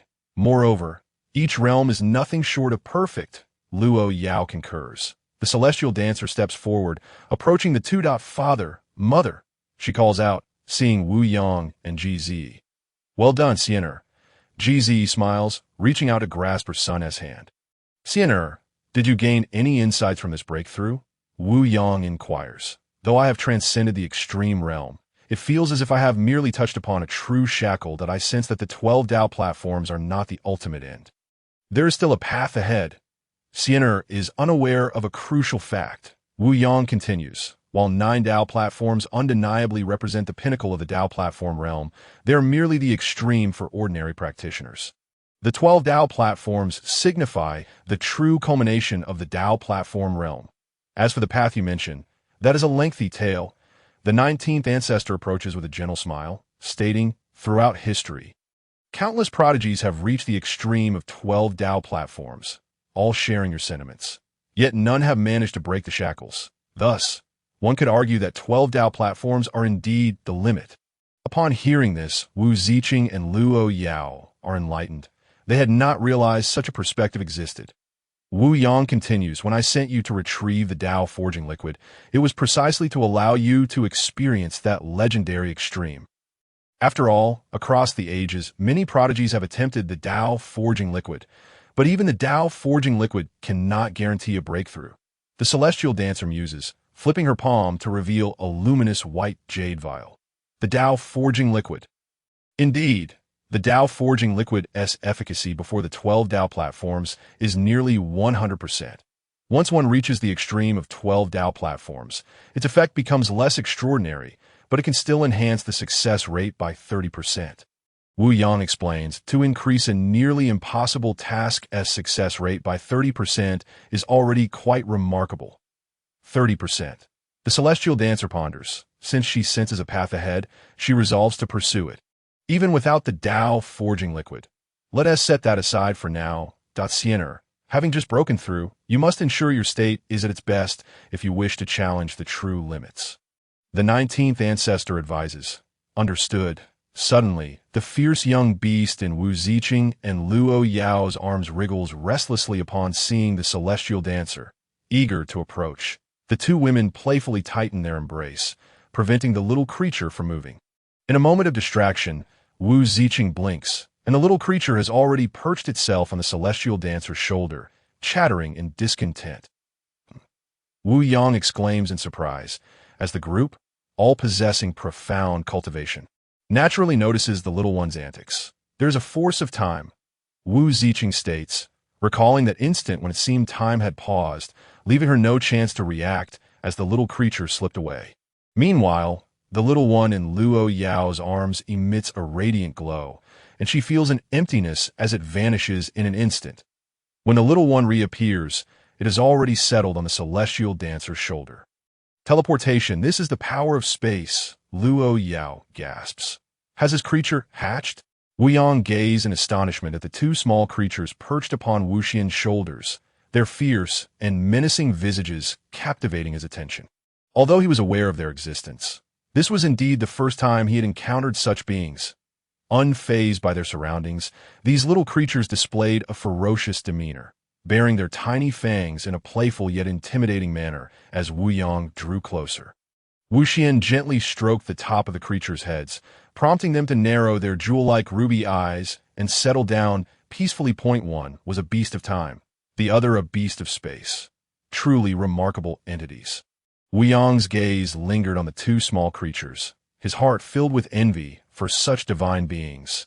Alas, apart from Wu Xian, no one else could approach them, signifying an innate nobility that emanated from their very essence. Newly born, these creatures were acutely reliant on their bloodline powers. To them, Wuxian appeared as family due to her essence. This beast would undoubtedly become a significant ally for Xin'er in the future. As Wuyong spoke, laughter and chatter ensued among the group. Suddenly, a thunderous sound erupted, akin to the striking of celestial drums. The very beings inhabiting the Sangtian realm were jolted by the resounding reverberations. Boom! Boom, boom, boom! 9 colossal echoes reverberated from the heavens, causing countless individuals to gaze upward in awe. With a tearing sound, a pitch-black fissure spanning millions of miles appeared in the sky. Following this, a grand celestial proclamation resonated. The golden era commences. The heavenly ranking is unveiled. The powerful celestial tones, accompanied by an overwhelming force of the Dao, permeated every corner of the Sangtian realm, even those resting in eternal slumber within their coffins. Titans of the river of time were roused from their repose. An air of solemnity and majesty spread unrestrained from the heavens, instilling a profound sense of reverence in every soul of the Sangtian realm. In that moment, it felt as though the very laws of the Dao had been shattered. All races and myriad beings were left with nothing but deep-seated awe, their gazes turned skyward, some even rendered speechless. Boom! An endless cascade of golden light converged, embodying the essence of the Dao. At long last, an ancient, weathered yet commanding golden scroll emerged, unfurling slowly. The heavenly ranking. What is this heavenly ranking? I am unsure. Some youthful cultivators looked up in bewilderment. Meanwhile, venerable ancestors gazed at the heavens, their hearts filled with conflicting emotions. The golden era had indeed arrived, yet they had aged. The heavenly ranking, issued by the ethereal Dao, heralds the onset of each golden age. It encompasses the information of all prodigies of this era. Even if one resides in seclusion, they cannot escape its grasp. As long as one exists, they will be sensed imperial clans, royal households. This is a realm of immortals. Suffused with ethereal energy, a convergence of spiritual power, where the imperial clans and royal families reside. At this moment, in a vast plaza of the royal family, figures were gathered, all adopting the same posture, gazing upward at a 45-degree angle. The heavenly ranking had manifested. I see it. Will I be on the list? On what basis? Just because you are flamboyant? How dare you slander me? Behold my blade. I believe the first holy son deserves the top spot. One individual declared confidently. Hush, what are you barking about? Have you forgotten about the young emperor of our royal family? Someone nearby admonished, urging him to cease his nonsensical chatter. The Tianshu dynasty. An elderly figure opened his eyes, an image of utter obliteration filling his gaze. He looked at the young man seated nearby, a smile gracing his face, his expression one of absolute pride. Fuer, the first place on this heavenly ranking shall belong to you. The young man smiled in response. Rest assured, ancestor, I shall be unrivaled among my contemporaries. In the moon goddess palace, 2 enchanting figures stood atop an immortal mountain, clad in identical white garments. Their graceful forms and breathtaking beauty resembled that of blooming sisters. You err. Do you have confidence in securing the first place on the heavenly ranking? One of the figures inquired, exuding a mature aura. It was the moon goddess palace master, Nalan Luoyue, also known as UFA. Nalan Luoyue pondered for a moment, an image flashing through her mind that I possess unwavering confidence in my invincibility. Yet, UFA interjected, turning to face her disciple, surprised to find her hesitating. That young man from the Wujia, Wuxian, should not be underestimated.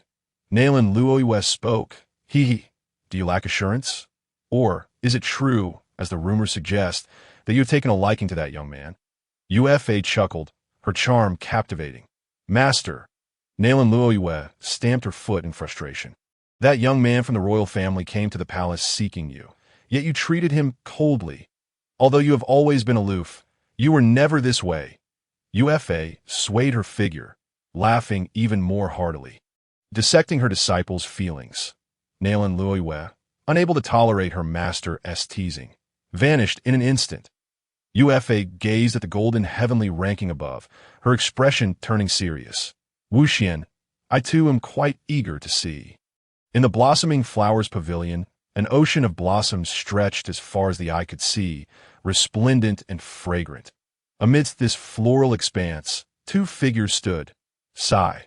This heavenly ranking was supposed to be a marvelous opportunity. Yet why can't I find joy in it? One figure lamented, turning to reveal a graceful, mature woman. I tease us all because my daughter is overreaching, challenging that Wujia's imperial son. The other figure responded, a beauty of unparalleled charm. Hualuashi, sigh. My daughter wishes to serve as his maid. It seems we cannot rely on this heavenly ranking. The woman spoke, though no reproach lingered in her gaze. Sierra, tell me honestly, do you have feelings for that Wujia imperial son? The woman probed, a teasing glint in her eye. Mother, Hualuashi protested, yet her mood quickly soured, her mind drifting to the noble and mysterious figure. She whispered, perhaps he doesn't even regard me. In the Wujia, the heavenly ranking has appeared. Truly, it is the golden era. Wuyang exclaimed, his gaze fixed intently on the heavens. In his era, the heavenly ranking had yet to manifest. I wonder how many from our Wujia will make it onto the list. 19 ancestors spoke up. What is the heavenly ranking? Wuxian inquired, while Wujiking and Luoyao displayed expressions of curiosity. The heavenly ranking is a list compiled by the Dao based on the combat prowess of all beings within the immortal realm. This prowess encompasses various aspects, including physique, talent, opportunity, and cultivation techniques, divided into 9 ranks corresponding to the 9 heavens of the immortal realm, with each heaven presenting its own ranking. 19 ancestor elucidated. Wuxian understood. Are there any rewards for being listed? Ha! Sinner, this heavenly ranking is issued by the Dao, and the rewards are likewise bestowed by the Dao. What the Dao presents is never lacking. It is merely a matter of your imagination. 19 ancestor laughed heartily. Moreover, upon the initial unveiling of the heavenly ranking, there will be a reward, and thereafter, the rankings will be determined annually. The day of the ranking is also the day of reward.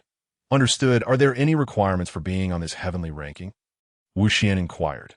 From the day the heavenly ranking is unveiled, all beings below the divine fire realm will be included, and as this generation progresses, it will evolve until an emperor or even an immortal is determined. For example, should someone in this generation break through to the divine fire realm, the heavenly ranking will automatically encompass it. 19 Ancestor explained, the reason it initially focuses on those below the divine fire realm is that the Dao is attentive to the younger generation of the immortal realm. The golden era symbolizes the youth below the divine fire realm. Wuxian questioned.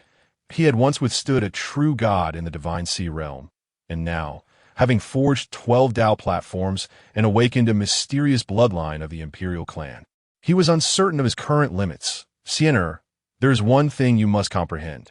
This ranking is authored by the Dao, and no one can escape it. Do you grasp my meaning? Wuyang interjected, his tone serious. Are you suggesting those who have never revealed themselves? Precisely. The visible powers of the Songtian realm are already numerous, but what of the hidden ones?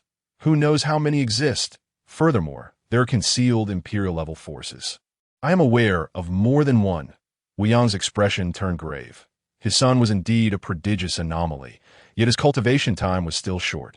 Now he had only reached the Dao platform realm, a full realm behind the foremost prodigies. Father, rest assured, although I am merely at the Dao platform realm, I am invincible against those in the divine fire realm. Wuxian declared, his voice soft yet brimming with absolute confidence. Ha ha! Excellent. Then let us wait and see. Wuyang bellowed with laughter. Meanwhile, the golden heavenly ranking in the sky had fully unfurled. The first sight that met the eye was 3 colossal characters. Songtian realm. Subsequently, the golden characters began to evolve from bottom to top, and the long-anticipated heavenly ranking commenced revealing its answers. The list of prodigies began with the 1000th position. Name, Yin Ting race. Ancient royal family. Ancient flame python realm. Mid-stage of king sealing physique. Fire spirit body opportunities. None bloodline. Initial awakening of flame python bloodline talent. Low combat power. Genius level rewards. 1 bloodline awakening Yin Ting. I have never heard of him. someone exclaimed, eyes wide with confusion. He must be a hidden genius from the Flame Python clan. Another person declared confidently, but to enter at mid-stage of King's Ceiling is rather astonishing. You know nothing. At the foot of a searing volcano, a youth clad in red with fiery hair wore a grim expression. After years of arduous training and exhausting countless resources, he found himself at the bottom of the rankings. Moreover, his talent was merely classified as low. An elder from the ancient Flame Python clan looked skyward, lamenting, "How could this be? To be ranked 1000th is already mid-stage of King's Ceiling for an ancient royal family. It seems our Tsangtian realm harbors many hidden talents," Wu Yang remarked as he scrutinized the leaderboard. The crowd wore solemn expressions. The leaderboard continued to refresh, names of familiar and unfamiliar beings appearing in succession. Their expressions shifting with the rankings. Some faces lit up with joy while others darkened with despair. Genius list. Rank 900, name, Zhou Zheng race. Human, Great Zhou Dynasty realm. Peak of King's Ceiling physique. Innate Sacred Heart opportunities. None bloodline. Initial awakening of royal bloodline talent. Medium combat power. Genius level rewards. Source of Sacred Heart wow. It is said that Prince Zhou Zheng reached the peak of King's Ceiling upon his breakthrough, yet he possesses only medium talent. Is this leaderboard not deceiving? A sigh escaped the lips of the great Zhou Emperor as he gazed at the leaderboard. Zheng, do not be disheartened. With the source of Sacred Heart, you will surely ascend another level. Zhou Zheng's expression remained impassive, his heart a tempest of mixed emotions as he pondered the whereabouts of that esteemed figure. The leaderboard continued its relentless progression. Genius list. Rank 500, name, Bai Li Du Wan race. Human, Tian Shu Dynasty realm. Peak of King's Ceiling physique, with divine body opportunities, none bloodline. Intermediate awakening of Tian Shu bloodline talent. Medium combat power. Genius level rewards. Branch of Jinmu, how is it possible that the Wood Divine Body only ranks 500? What in the world? Exclaimed the crowd. A branch of Jinmu. This is an extraordinary reward for the Wood Divine Body. This princess of the Tian Shu dynasty, whom I had the honor of meeting, was truly breathtaking. Genius list. Rank 300, name, Mo Fei race. Ancient royal family. Ancient Mo Jiao realm. Peak of King's Ceiling physique. Yinming body opportunities. Acquired Yinming divine fruit at age 10 bloodline. Intermediate awakening of Mo Jiao bloodline talent. Medium combat power. Genius level rewards. 3 drops of Yinming spring liquid. My goodness. The combination of Yinming body with Yinming divine fruit, along with 3 drops of Yinming spring liquid. This is beyond comprehension. This reward elevates one's physique to an entirely new level. A prodigy is about to emerge from the Mo Jiao clan. Alas, why is there such disparity among those at the peak of King's Ceiling? Indeed, you know nothing. The ancient Mo Jiao clan resided in a land of wetlands, with lakes sparkling like pearls embedded in the earth that a graceful maiden adorned in emerald green, with 2 adorable dragon horns shimmering atop her head, spoke with a hint of dissatisfaction. I am not pleased with this ranking. Genius list. Rank 101, name, Huang Quan race. Ancient Imperial clan, Phoenix clan realm. Peak of King's Ceiling physique. Phoenix body opportunities. Acquired Phoenix bloodgrass at age 12 bloodline. Intermediate awakening of Phoenix divine beast bloodline talent. High combat power. Pseudo-prodigy level rewards. 1 ancient wind bloodgrass, here it comes. The hidden great clan, Wu Yang exclaimed. The Wanhuang Ridge has emerged. Is Wanhuang Ridge the hidden power my father spoke of? Indeed, and it belongs to the Imperial clan. The Phoenix clan is innately gifted, with scarcely any weak members. Although they could not rival the ferocity of the sinister clan in the past, their might cannot be underestimated. Wanhuang Ridge has appeared. Thus, other hidden great clans will surely follow suit. What does pseudo-prodigy level mean? I apologize, this is my first time witnessing the celestial rankings. I have no idea what the first 100 are like. Look, here it comes. Prodigy level. Rank 100, name, Luo Yao race, human. Saintess of the original Yao Pond sacred land, now belonging to the Wu family realm. Peak of King's Ceiling physique. Innate sword body opportunities. Forbidden 1 bloodline. High-level awakening of Yao Pond imperial bloodline talent. Genius level combat power. Prodigy level rewards. True meaning of Sword Dao. Ah. How did Fairy Luo Yao come to belong to the Wu family? Did you not know? She is already the mate of the Wu family's imperial son. An innate sword body only ranks 100? Such a physique is among the finest across all realms. No. Look, what does it mean to have an opportunity as a forbidden one? I apologize, I cannot comprehend. I suspect it means she encountered some mysterious figure within the Wu family. Ah, that is indeed possible. After all, the Wu family is exceedingly enigmatic. Wu family. Sister, not bad. You've made it into the top 100. Wu Ziqing remarked with a beaming smile that I am not your sister. Luo Yao stamped her foot, then turned to glance at Wu Xian, thinking, only 100? The imperial son will surely be displeased. As for that forbidden one, she was acutely aware it referred to her encounter with Wu Xian. Wu Xian imparted her celestial techniques, and during the bloodline awakening ceremony, she, along with Wu Ziqing, participated in the grand ritual prepared by the Wu family, which was so lavish it elevated both of their bloodlines to a heightened awakening. Wu Xian turned with a smile. Very well done. Luo Yao's cheeks flushed as she lowered her head, revealing a sweet smile.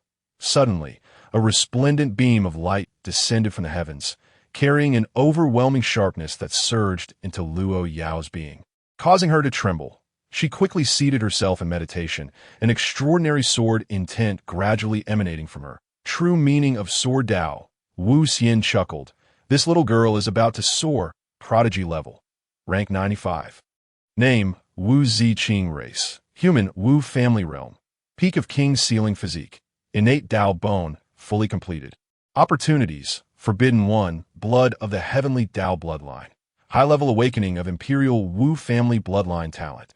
Genius-level combat power, prodigy-level rewards. One transformation of Dao bone. Wow. She even received the blood of the heavenly Dao. Do you not remember? The Wu family's imperial son broke through the heavenly limits back then, receiving the blood of the heavenly Dao as a reward. Does this mean the imperial son bestowed the blood upon Wu Ziqing? How can you be so oblivious? Wu Ziqing is also that imperial son's maid. I want to be a maid too. Me too. With the emergence of the innate Dao bone, what kind of monsters lie ahead? From now on, it seems the imperial clans will be vying for supremacy, just as the crowd rejoiced for Wu Ziqing.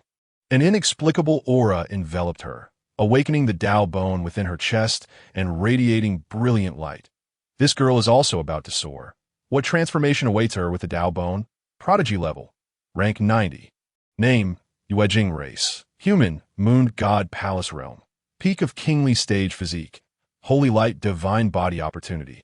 Acquired Moon condensed sand at the age of 8 bloodline. High-level awakening of the Moon God bloodline talent. Celestial level combat power. Monster level reward. 7 days of heavenly Dao moonlight refinement behold. The onlookers were astonished as, despite it being daylight, a colossal moon suddenly manifested. A moon forged from the very essence of the heavenly Dao's laws. Almost immediately, a resplendent beam of light erupted from the moon, infused with a profound lunar power, illuminating a certain part of the Tsong Tian realm. This was the true moonlight refinement, intertwined with the heavenly Dao's laws and lasting for 7 days, particularly for those of the Moon God Palace, whose cultivation methods are inherently linked to the moon. Such a reward is immensely coveted. Point 1 can only imagine how much further Yuejing's holy light divine body will ascend. Monster level. 51st place. Name, Mijing race. Ancient royal family. Ancient Ink Flood Dragon realm. Peak of kingly stage physique. True dragon form opportunity. Acquired true dragon blood at the age of 9, transforming from a flood dragon to a dragon bloodline. High-level awakening of the true dragon divine beast bloodline talent. Monster level combat power. Monster level reward. Ancient true dragon bloodstone Mijing. I have never heard of this name. These are all hidden geniuses from various clans. The awakening of the true dragon bloodline is truly terrifying. This must be the only monster level talent thus far. An elder from the ancient Ink Flood Dragon clan stared in disbelief. How could he only be in 51st place? It's inconceivable. Nearby, a young man with black golden dragon horns fixated on the heavenly rankings. His expression darkening. Monster level, 20th place. Name, Wang Xian race. Human, Wang family realm. Peak of kingly stage physique. Primordial spirit holy body opportunity. Acquired primordial spirit immortal fruit at the age of 12 bloodline. High-level awakening of the Imperial Wong family bloodline talent. Monster-level combat power. Monster-level reward. Primordial spirit immortal embryo goodness. The primordial spirit holy body has appeared. My word. It's actually the primordial spirit immortal embryo goodness from the Imperial Wong family. I thought my physique, talent, and fortune at the age of 12 were unparalleled. Yet here I am, merely at 20th place. A handsome young man sighed softly to Shinner. With this immortal embryo, you shall surely rise again. An elder consoled. Let us hope so. Meanwhile, the crowd was already left dumbfounded. Simply being at the peak of the kingly stage was enough for them to comprehend the vast chasm separating them from these prodigies. And the heavenly rankings continued to refresh. Monster level, 19th place, name, Wong Yang race, human, Wong family realm. Peak of kingly stage physique, sun god body opportunity, acquired blazing sun immortal fire at the age of 10 bloodline. High-level awakening of the Imperial Wong family bloodline talent. Monster-level combat power. Monster-level reward. Sun immortal scripture incredible. The sun god body ranks 19th? Unbelievable. Directly rewarded with the sun immortal scripture? Unbelievable. Wong Yang stood in a plaza of the Wong family, feeling the myriad of gazes upon him, his face flushed with embarrassment, unable to bear the weight of his ranking. Especially since Nalan Luoyue and that dance immortal had yet to appear. Monster level, 18th place, name, Bailey Quangzhan race, human, Tian Shu dynasty realm, peak of kingly stage physique, celestial battle body opportunity, comprehended the true meaning of battle bloodline, top level awakening of the Tian Shu bloodline talent, monster level combat power, monster level reward, 3 drops of true blood of battle at the pinnacle of a tower in the Tian Shu dynasty. A robust and domineering young man gazed at the heavenly rankings, silent as he contemplated for a long while. The Zhangtian realm is indeed vast. There are cultivators who exhaust their lives yet cannot transcend its confines. Countless names of living beings are revealed on the heavenly rankings, making it apparent how many formidable forces lurk in the world and how many geniuses remain unknown. They had previously held themselves in high regard, but now, a single heavenly ranking has stripped everyone back to their true selves. The impression of viewing the sky from the bottom of a well deepens for most cultivators, and the heavenly rankings continue to unfold. Monster level, 13th place, name, Hualahuaxia race, human, Manhua Tower realm, peak of kingly stage physique, 10,000 flowers spirit body, awakened, and ethereal divine body, not yet awakened, opportunity. Inheritance from the illusory spirit fairy bloodline. Top-level awakening of the Manhua Tower bloodline talent. Pseudo-taboo combat power. Monster-level reward. 3 drops of illusory spirit fairy's essence blood in the ocean of flowers of Manhua Tower. Indeed, before the heavenly Dao, nothing can remain hidden. A beautiful matron turned to glance at Hualahuaxia, her expression serious. However, I am astonished that with such a foundation, you could not even break into the top 10? My dear, this is truly surprising. Mother, after all, the ethereal divine body has yet to awaken, and this a dual physique, the 10,000 flower spirit body combined with the ethereal divine body. Manhua Tower truly conceals its depth. And yet, you haven't entered the top 10. This may be related to the awakening. Have you heard? The holy maiden Hualahuaxia once fell to the hands of the Dance Clan's prince, and it is said that the prince only used a single move. What? How is that possible? The crowd buzzed, discussing fervently. Those emerging now are all prodigies among prodigies. The Dance Clan, this girl is quite the enigma. The Dance Immortal smiled faintly. Sister, I heard you took her as a maid? Why haven't I seen her brought back? Is it because your parents disapprove? Jizzy's curiosity ignited upon seeing that name, her gossiping spirit aflame. Sister, do you fancy her? Speak boldly to mother. A mere Manhua Tower is nothing. I will simply snatch her back for you. Dance Immortal, Dance Yang. 19th ancestor to pseudo-taboo level. 12th place, name, Bing Mushue race, human, Ice River realm. Peak of kingly stage physique. Absolute cold Dao body opportunity. Acquired Frostfire at the age of 10 bloodline. Top-level awakening of the Ice River Valley's Imperial bloodline talent. Pseudo-taboo combat power. Pseudo-taboo reward. 3 drops of ice river immortal's essence blood goodness. The absolute cold Dao body. Is this not a top-tier physique that should assuredly rank within the top 50 across all realms? Frostfire. The Frostfire that ranks 18th on the Immortal Fire list. The reward is indeed the main highlight. The Ice River Immortal. Is that not the legendary founder of the Ice River Valley? Within the world of the Ice River Valley, a vast expanse of icy wilderness. 2 women clad in blue stood atop an icy peak. Harbinger, do you have any thoughts? A regal matron turned, gazing at her most favored disciple. The heavenly rankings have their reasons. None can refute them. And naturally, disciples do not dare to harbor any thoughts. The blue-clad woman spoke, her beauty surpassing all with a snowflake-shaped mark between her brows, exuding an aura of cold that instilled respect and distance in others. No worries. You are nearly perfect in all aspects, save for the fact that your bloodline remains at a low level. Now that you have received these 3 drops of essence blood from your ancestors, it shall remedy your shortcomings. Understood. Tis TSK, and yet the top 10 have yet to reveal themselves. The matron turned her gaze to the heavens, murmuring softly, pseudo-taboo level. 11th place. Name, Wu Qingchang race, human. Dance clan realm, peak of kingly stage physique. Innate 5 elements body opportunity. None bloodline. Top level awakening of the Imperial Dance Clan bloodline talent. Tebble level combat power. Pseudo-taboo level reward. A wisp of innate chi incredible. The innate 5 elements body. Is this not a physique that ranks within the top 30 across all realms? How could one not enter the top 10 in the Tsang Tian realm? My goodness, our Tsang Tian realm is truly competitive. No wonder the Dance Clan is so formidable. It leaves one speechless, and they reward an innate chi. Why not just have her be reborn again? This is unplayable, unfortunate.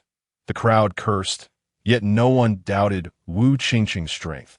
The mere fact of possessing an innate 5 elements body was enough to leave them in awe. This physique is sufficient to ascend to immortality. The dancer, Wu Qingqing. A person of the Wu family, Wu Xian was momentarily taken aback, having never heard of it before. Xianer, you have spent nearly all your time in seclusion, aside from your encounters with the 7th Holy Son and the girl Chen. You have not interacted with the prodigies of my Wu family, have you? Of course, you wouldn't know. Wu Yang laughed heartily, relishing Wu Xian's astonished expression. This Qingqing is precisely the 2nd saintess of my Wu family. So that's it. The 2nd saintess, Wu Xian, smiled faintly at a physique embodying the innate 5 elements. I would not have imagined such a formidable constitution existed within the Wu family. Moreover, I have heard that the few of them are not particularly impressed with you. The imperial son, Wu Yang, ever the provocateur, responded, No matter, I shall beat them into submission. This Qingqing is quite a beauty, though. Would you truly dare to strike her? GZ, no longer feeling drowsy. Turn around, or perhaps you should give this girl a... Wu Xian turned away, truly unable to tolerate her parents' antics. In another part of the Wu family, shadows flitted about. Sister Qingqing, you are truly formidable, a young girl exclaimed, gazing at the woman before her. The woman, clad in a flowing white celestial gown, was as beautiful as her name suggested, captivating beyond compare. She spoke with a hint of regret, but merely the 11th, after all. Furthermore, our Wu family's imperial son has yet to make an appearance. Suddenly, the heavens transformed once more. The resplendent golden heavenly ranking shone brightly. Moreover, a celestial sound reverberated, shaking the hearts and minds of every creature within the Tsang Tian realm. The top 10 of the heavenly ranking are all forbidden prodigies. They are the most extraordinary talents our immortal realm has seen throughout the ages. This list will provide detailed information for the admiration of all races. The voice of the heavenly Dao rolled down, and every being understood that the pinnacle of prodigies was about to be revealed. Forbidden? What level could that possibly be? Hush, I've heard that in other eras, the entire immortal realm could scarcely produce a few forbidden-level prodigies. This is the highest caliber of genius within the immortal realm. The golden era does not deceive me. An elder sighed, lamenting that he was born in the wrong time. However, to witness this golden age is indeed an honor. Wu Yang exclaimed, I never expected this world to be so resplendent. Indeed, I recall that during the last golden era, There were only 3 forbidden-level prodigies in the Song-Tian realm. Who could have anticipated that this time there would be as many as 10? The 19th ancestor spoke slowly. This era is truly going to be lively. Even I find myself somewhat eager. All beings and factions were now fixated on the golden heavenly ranking in the heavens. They were acutely aware that this paramount moment was upon them. Boom! The golden list trembled, and characters began to appear. However, it was not the previously golden hue. Instead, it was a spectrum of colors. Forbidden, 10th place. Name, Jian Wuchen race. Human, top power Tianjin mountain realm. Pinnacle of the King's domain physique. Chaotic sword body opportunity. Comprehended the invincible sword heart at 15. Grasped the true meaning of swordsmanship at 18 bloodline. Incomplete chaotic bloodline. Initial awakening. Top awakening of Tianjin mountain bloodline talent. Forbidden level combat power. Forbidden level reward. 10 drops of innate divine demon blood. Note, can replenish the chaotic bloodline, but cannot fully restore it. Achievements, 11 cave heavens, 11,000 miles of golden divine sea. 11 Dao platforms, King's domain with overwhelming authority. Heavenly Dao evaluation, talent and aptitude are exceedingly rare throughout the ages. Once with a Dao platform. He severed the divine fire with a single sword strike, demonstrating unparalleled combat prowess. The potential of his bloodline is immense. Should it evolve into a true chaotic bloodline, great things await, as the 10th name appeared. The multicolored light dazzled, and the entire Song-Tian realm erupted in excitement. Chaotic sword body. The legendary chaotic sword body, so rarely seen. What terrifying comprehension to have grasped the invincible sword heart at such a young age. This is the pinnacle skill of sword cultivators, and the true meaning of swordsmanship as well. Equally astonishing. Did you not see? Jian Wuchen has shattered the limits at every realm. How terrifying. A Dao platform severing divine fire at mid-level. Simply terrifying. No wonder he wanders the world with nothing but a branch. If a mere branch is this fearsome, what would happen if he wielded a divine sword? If this individual grows, Tianjin Mountain might ascend to new heights. However, that is many years hence. Nonetheless, we finally see a glimmer of hope. Our Song-Tian realm is indeed brimming with talent. Countless voices buzzed with discussion, and the entire Song-Tian realm could not find peace. Naturally, no one felt disgruntled, for it was indeed too extraordinary. Moreover, they discovered that the introduction on the heavenly ranking was even more detailed. Tianjin Mountain's young master actually only ranks 10th. I refuse to believe anyone could surpass him. Oomph, so do I. The people of Tianjin Mountain felt a vague sense of indignation for their young master. Upon a blade's edge, 2 figures resembled twin heavenly swords. Wuchen, 10th place. Truly unexpected for me. A robust middle-aged man spoke. I too am surprised. Yet I shall remain unrivaled among my peers and lead Tianjin Mountain to carve out a path. The youth, Jian Wuchen, responded, although the ranking was difficult for him to accept. He was confident in his ability to dominate his contemporaries. Wu family, chaotic sword body. I wonder how it compares to my chaotic Dao body, Wu Xian murmured, aware that there was indeed a disparity. The sword body specializes in the way of the sword, boasting immense offensive power, while your Dao body encompasses the 3,000 great avenues. A single word's difference is not trivial. For Jian Wuchen to fully restore his chaotic bloodline will be as difficult as reaching the heavens. However, this young man excels in all aspects, sufficiently deserving of the title of Forbidden. The 19th ancestor remarked. Wu Xian nodded. Forbidden, 9th place, name, Wu Chongkong race. Human, Imperial Clan Wu family realm. Pinnacle of the King's domain physique. Innate slaughter Dao body opportunity. Comprehended the heart of slaughter at 12. Grasped the momentum of slaughter at 15. Bloodline. Intermediate awakening of the slaughter bloodline. Top awakening of the Imperial Clan Wu bloodline talent. Forbidden level combat power. Unprecedented throughout the ages. Reward. Heavenly Heart Enlightenment Scripture. Note, the way of slaughter is easily broken if overly rigid. This scripture can calm a mind. Achievements. 12 cave heavens, 12,000 miles of golden divine sea. 11 Dao platforms. King's domain with authority as overwhelming as a prison. Heavenly Dao evaluation. This young man is exceedingly rare throughout the ages. He once severed mid-level divine fire with a single blade at the Dao platform realm, undoubtedly a testament to his path of slaughter. The entire Songtian realm could not remain calm. Who would have thought that this innate slaughter Dao body, unseen for several epochs, would make an appearance? It is said to be the foremost body for offense. Growing stronger with every battle, its roots difficult to grasp. Warlike, bloodthirsty, and powerful are the most fitting descriptors. Wu Changkong has long been renowned in the Songtian realm, infamous and high-handed, wherever he appears. Slaughter is sure to follow. Who could have imagined he possesses the innate slaughter Dao body? How fitting.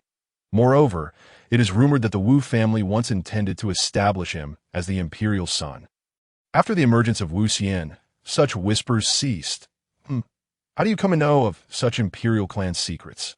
My dear fellow, you are unaware, my great-aunt's family's second cousin's nephew. Enough already, I understand. Wu family, Wu Changkong, is the first saint son of my Wu family. Wu Yang, noticing Wu Xian's puzzled expression, spoke up that Wu Xian came to a realization. However, this little rascal has been gone for 3 years. I wonder where he has run off to wreak havoc. Wu Yang continued, exuding a sense of helplessness. The slaughter Dao body is indeed formidable, yet it is simply too mischievous. In a marsh within the Songtian realm, a gigantic crocodile python thrashed about, its powerful aura unmistakable. Upon closer inspection, a youth stood atop its head. The boy bore a cruel smile, having battled with this great beast for half a day. He raised his fist, a crimson spiritual energy manifesting, transforming into armor that enveloped his arm, and struck down fiercely upon the crocodile python. Roar! The crocodile python struggled for a moment before crashing down into the marsh. The youth stood atop its head, revealing a bloodthirsty grin, gazing at the golden heavenly ranking in the sky. 9th place? How intriguing. The heavenly ranking manifested once more. Forbidden. 8th place name.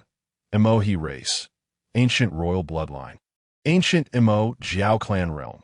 Half-step divine fire realm physique. Ancient true dragon body. Fully evolved. Opportunity. Encountered true dragon blood, unexpectedly triggering ancestral blood within during refinement. Transforming into an ancient true dragon body bloodline. Top awakening of the ancient true dragon bloodline talent. Forbidden level combat power. Forbidden level reward. 1 drop of ancestor dragon blood. Note, can shatter the power of bloodline. Achievements.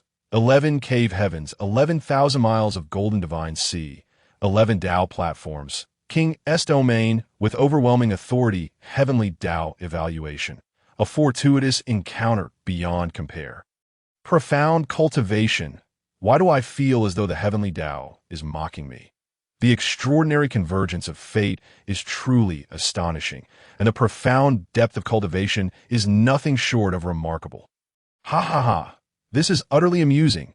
It seems I too perceive the sentiment. The achievements of Mo he pale in comparison to those of Wu Changkong. So it turns out that a profound cultivation level is at play here. Aha, perhaps this is merely a temporary breakthrough, fearing that a low rank would bring disgrace. Is a half-step divine flame considered beneath the realm of divine flame? It is already manifested. So what do you think? Someone in the celestial realm has sensed something amiss and could not help but laugh. It is evident that this ascent is solely due to his cultivation level, and among peers, he might not even measure up to Jian Wuqing. The ancient Mo Jiao clan is simply intolerable. A young man's face flushed with indignation, as he had only achieved a half-step divine flame after seeing the heaven ranking. He harbored some thoughts. Yet they were not against the rules. Clearly, this is his moment of glory. Yet something feels distinctly off. Calm down, Coer. An elder spoke, his expression one of composure, allowing outsiders to voice their opinions. Once the heaven ranking is finalized and the rewards are secured, who would dare to speak ill of my ancient Mo Jiao clan? The heaven ranking has refreshed once more, illuminating the world with a kaleidoscope of colors. Forbidden. 7th place. Name. Wang Tung race. Human. Imperial clan. Young emperor of the Wang family realm. Pinnacle of the King Sealing realm physique. Xianhuang Dao body fortune. Accidentally entered the 4-polar cave at the age of 10. Acquiring the Four Spirits Inheritance Bloodline. Four Spirits Bloodline. High-level awakening. Incomplete. Top-tier awakening of the Imperial Clan Wang's bloodline talent. Forbidden level combat power. Forbidden level reward. 3 drops of blood essence from each of the 4 spirit divine beasts. Note: to complete the 4 spirits bloodline, achievements: 12 heavenly caves, 120,000 miles of Xianhuang divine sea, 12 Dao platforms, King Sealing Realm with an imposing aura, heavenly Dao assessment. Talent, aptitude, and fortune are all exceedingly rare throughout the ages. The Xianhuang aura nurtures the body, exhibiting extraordinary prowess. During the Dao platform realm, he once defeated a mid-level divine flame with a single palm strike. The Emperor is not his final destination. He possesses the potential for immortality.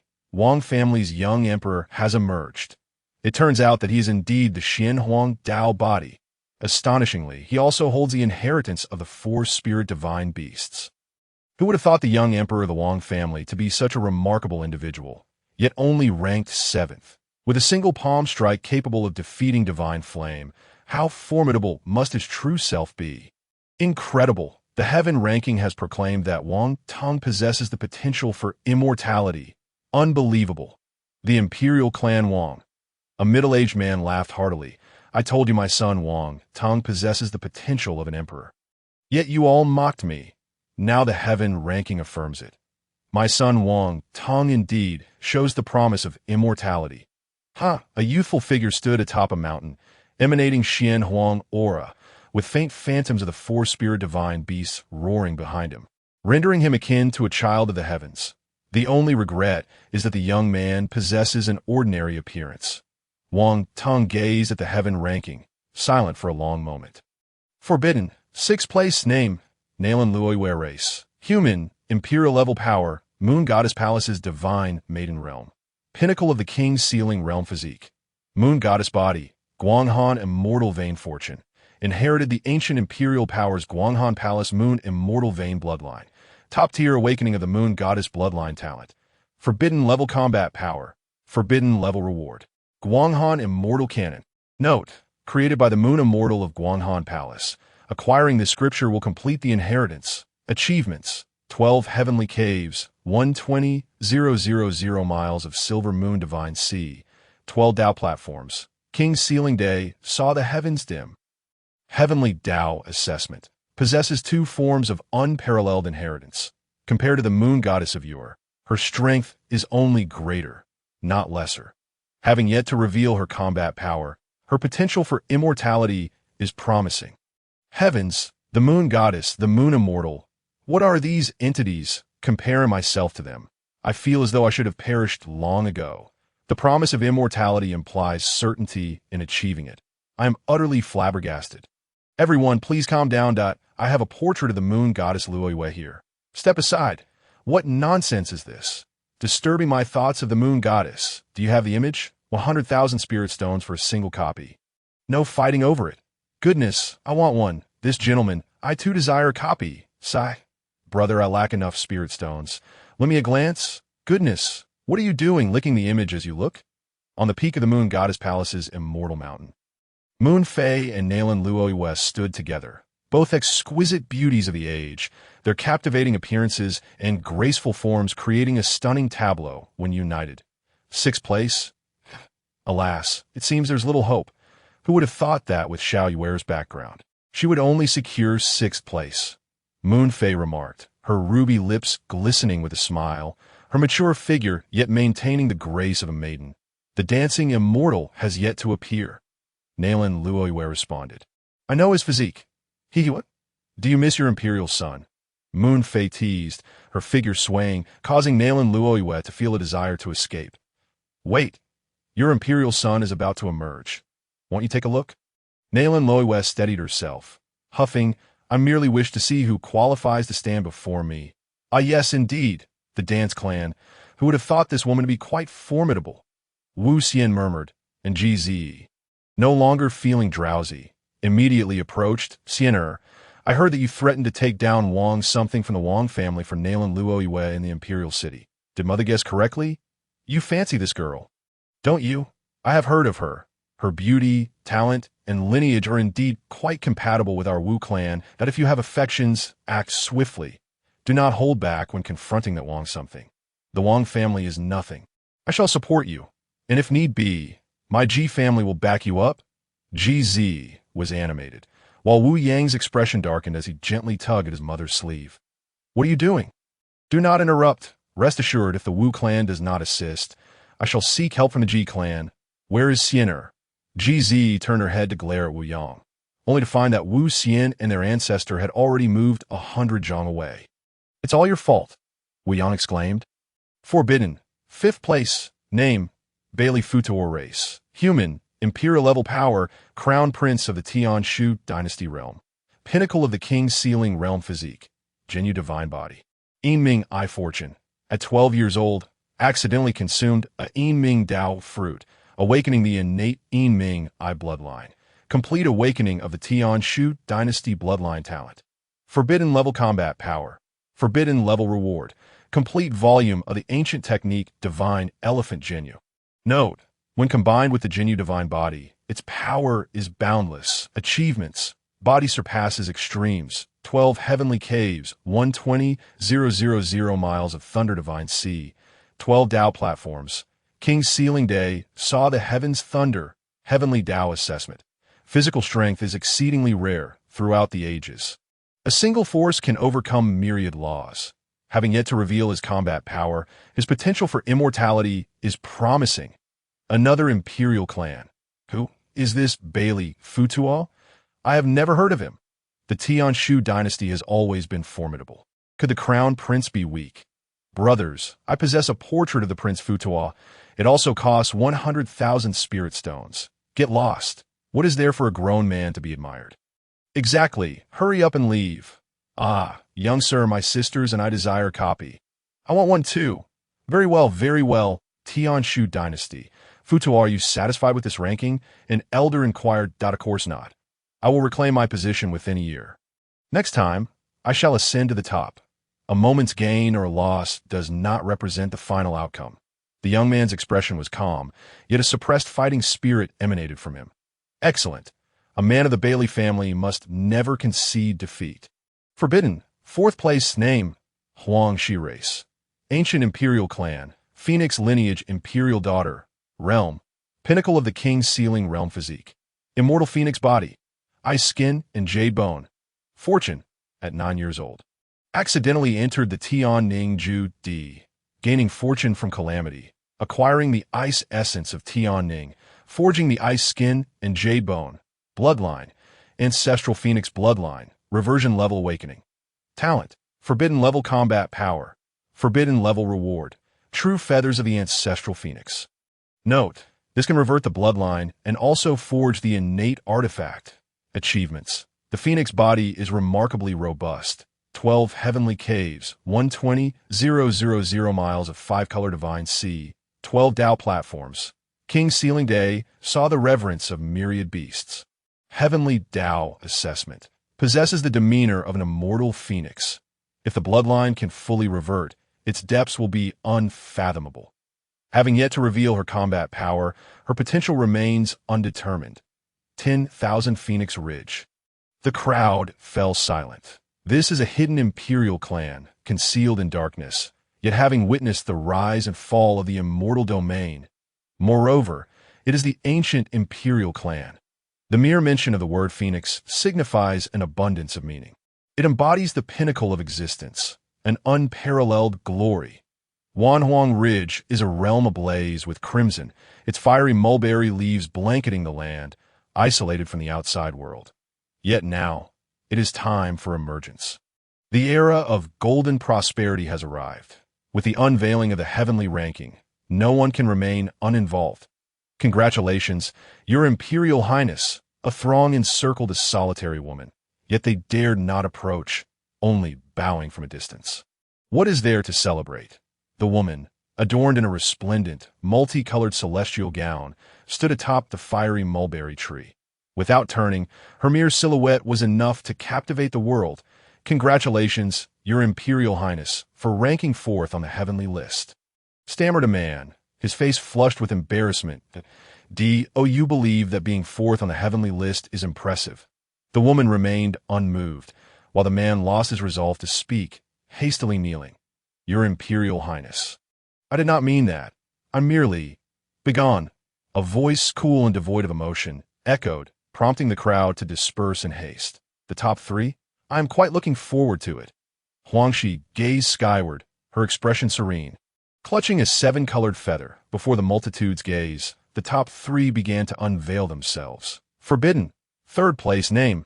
Xiao Linglong race. Human. Fuxian land. Divine maiden of Linglong fairyland realm. Pinnacle of the King's seal physique. Linglong celestial body. 9 orifices Linglong heart. Opportunity. This generation's Fuxian bloodline. Perfect awakening of the Linglong fairyland's celestial grade bloodline. Complete awakening of the Fuxian bloodline. Talent. Forbidden level. Combat power. Forbidden level. Reward. Complete scripture of the Linglong celestial sutra. Note. Can complete the cultivation method being practiced. Achievement. 12 cave heavens, 12,000 miles of 7-color divine sea, 12 Dao platforms. On the day of sealing the king, the celestial sound resonated through the clouds. Harmonizing with the great Dao, heavenly Dao assessment. The Linglong celestial body is rare in this world, a body destined for ascension. The 9 orifices Linglong heart can perceive the world's good and evil, discern right from wrong, and penetrate the hearts of men, drawing closer to the great Dao. This woman is the Fuxian of this generation. All clans should take note. Linglong celestial body, faced with such a supreme constitution that could rank among the top 10 of all realms. The Sangtian realm fell into a profound silence. There was no need for further words. As the heavenly list stated, it was indeed the body destined for ascension. Yet some could not comprehend what this Fuxian was. Where was Linglong fairyland's influence? Countless individuals shook their heads, having never heard of it. Meanwhile, ancient relics in their coffins seemed to awaken, jumping up in astonishment. Linglong fairyland has emerged. The Fuxian of this generation has also made her appearance. The Wu clan and the Wu Xian were equally perplexed. Wu Yang remained in a daze, equally shocked. Linglong fairyland is an imperial-level power. However, it lacks a fixed sacred ground and seldom manifests in the world. No one knows its whereabouts, except when the era of golden prosperity descends and the heavenly list is unveiled. Only then will Linglong fairyland reveal itself, along with its Fuxian. The 19th ancestor spoke slowly. Having experienced more than one era of golden prosperity, in those instances, Linglong fairyland did not choose to appear in its Sangtian realm. What is a Fuxian?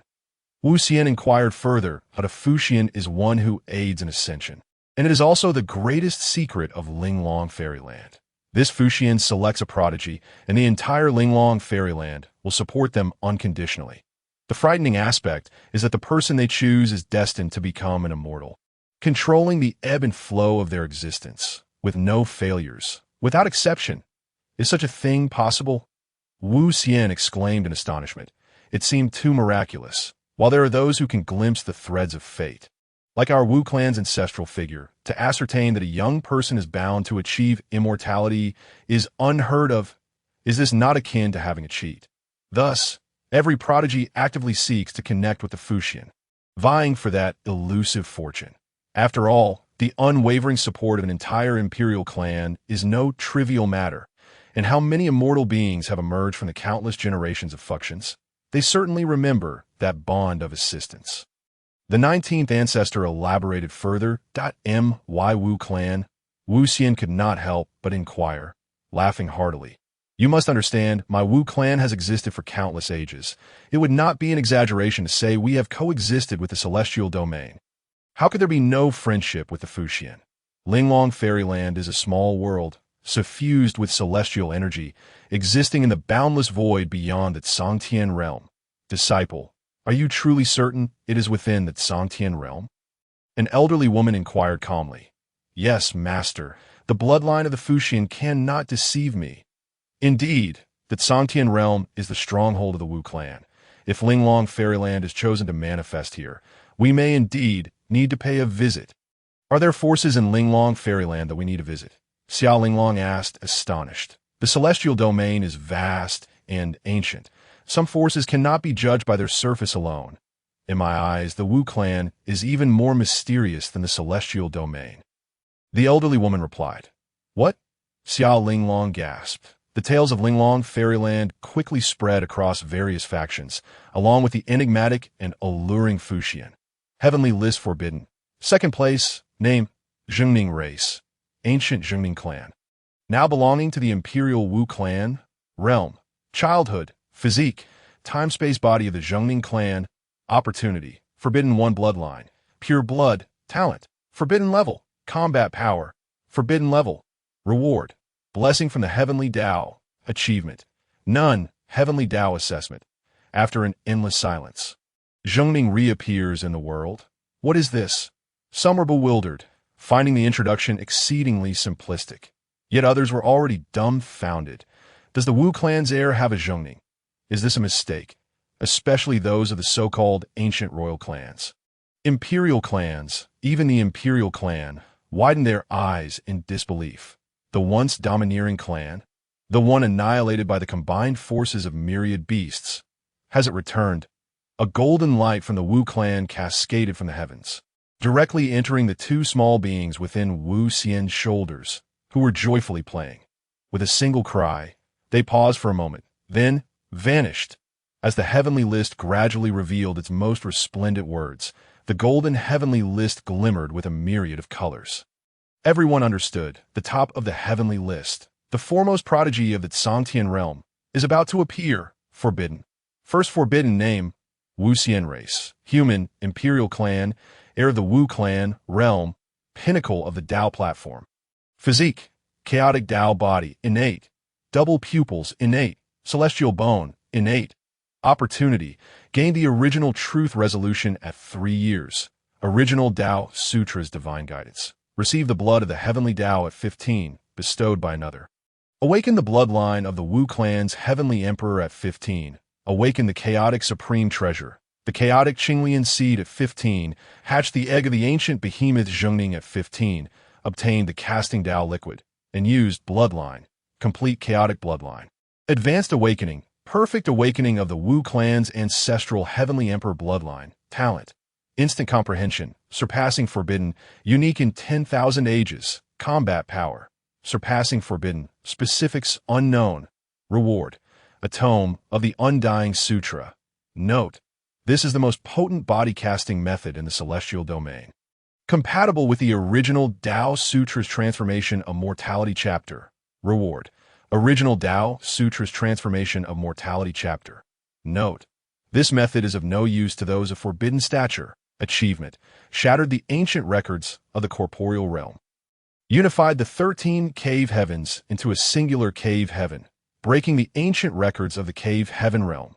Gathered 13,000 miles of 9-color divine sea, breaking the ancient records of the divine sea realm. Cast 12 9-colored Dao platforms.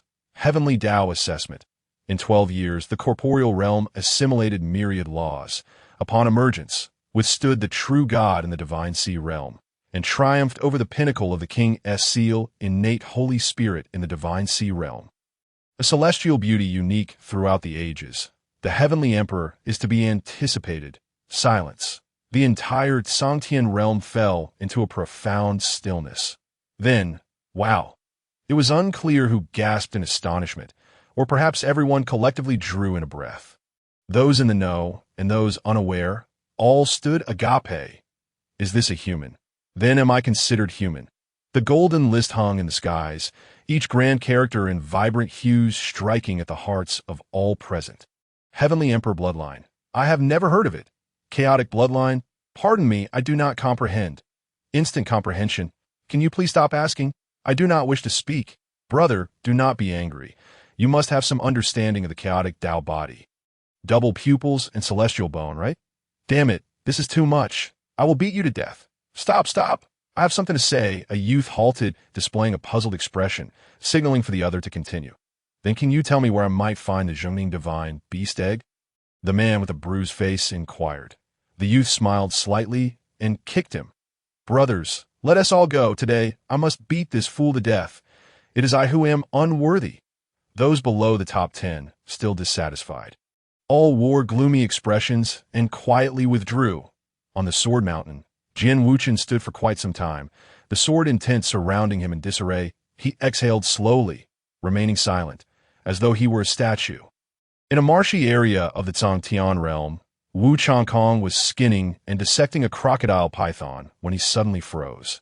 After a long pause, as if coming to terms with something, he smiled faintly, stating, "I care not for rankings. A battle must be fought when the time comes. DZ, we shall meet again soon." The ancient Emo Jiao clan's Emo, he wore a grim expression. Addressing Wu Xian, "You shall settle the score for your family's capture of my uncles to harness their strength." Mo, he spoke with bitterness, his gaze fixed intently on the 3 characters of the undying scripture on the heavenly rankings. His true dragon body was already formidable. If he could obtain the undying scripture, it would be as if a dragon had gained wings. On the summit of the Wang family's domain, Wang Tung stood, flipping his palm to reveal a white beast egg covered in thunderous patterns that crackled and popped. He murmured, "How does my 4 spiritual beasts compare to the ferocious ones in the moon goddess palace?" Xiao Yuera remarked, "Your DZ is at the top of the rankings. Little girl, you have a keen eye. He is far superior to that Wang family lad." Just as she was about to continue, Nalan Loiwe had already vanished. Moon Fairy raised her head, gazing at the heavenly rankings with a serious expression. After a moment, her red lips parted slightly, murmuring, "Is the Fu Xianzhu a woman? Could this be detrimental to my moon goddess palace? After all, women generally do not favor supporting other women."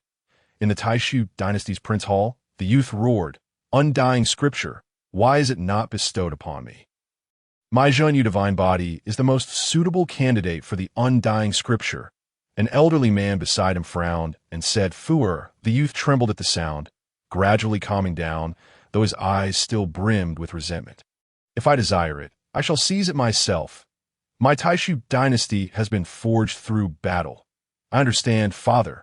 I will." In a forest of fire mulberry trees, a stunning woman clad in a colorful flowing skirt gazed at the heavenly rankings, her brow furrowing. "The first and second on the rankings are from the same family. To resolve this fierceness, I must first ascertain whether this Wu Xian truly claims the top spot. That I, the imperial daughter, am quite eager." In the Linglong fairyland, an old woman and Xia Linglong stared at the heavenly rankings in astonishment.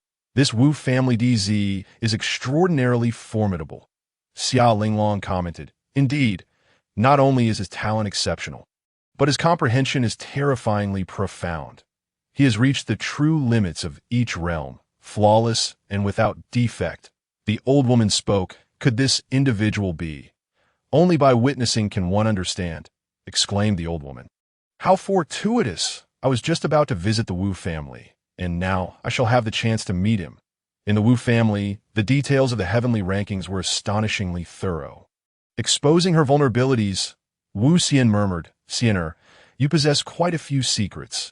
You even have treasures of chaos." Wu Yang chuckled, and as for claiming the top spot, they had no doubts or surprises. "I just learned about the origins of Qinglian." Wu Xian began, recounting the tale. Despite his attempts to summon Qinglian, it did not respond at all. My son truly possesses great fortune. However, attempting to control a treasure of chaos with your current strength is akin to a pipe dream. Take good care of it. This is far more formidable than these 2 little creatures." Wu Xian laughed heartily, gesturing to the 2 menacing beasts on her shoulder. The small creatures gazed up in confusion. The 19th ancestor turned, saying, "Xianer, in the coming year, many will challenge you. After this heavenly ranking, everyone who receives reward from the heavenly Dao will ascend to new heights, and their hearts will swell with ambition. Do not become complacent. I eagerly await their challenges." Wu Xian laughed. "It seems that my conviction of invincibility has solidified. Grandfather, what exactly are the undying scripture and the original Dao scripture?" Wu Xian flipped her palm, revealing 2 bone fragments, one blood red, the undying scripture, the other, a pearly white, representing the original Dao scripture's initial chapter, Shun Yin and Tu Ao Fan. The undying scripture has not appeared for countless epochs. I never expected it to be awarded to you." The 19th ancestor remarked after examining the undying scripture. This technique is truly the strongest body refining method in the immortal domain. It is indeed unfathomable. Siener, this surpasses even our Wu family's body refining scriptures. You must cultivate diligently. The 19th ancestor continued, taking up the pearly bone fragment. The original Dao scripture has an impressive origin.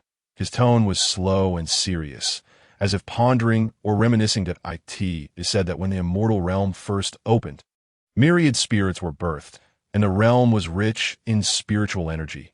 Yet the myriad spirits only knew of savage slaughter and predation, lacking the wisdom to cultivate. The heavenly Dao, sensing this, descended scriptures from the void, educating the myriad spirits. From these scriptures, the myriad spirits derived their own cultivation methods. Eventually, the heavenly Dao completed its cycle and returned to the void. Thereafter, no further news of these scriptures emerged.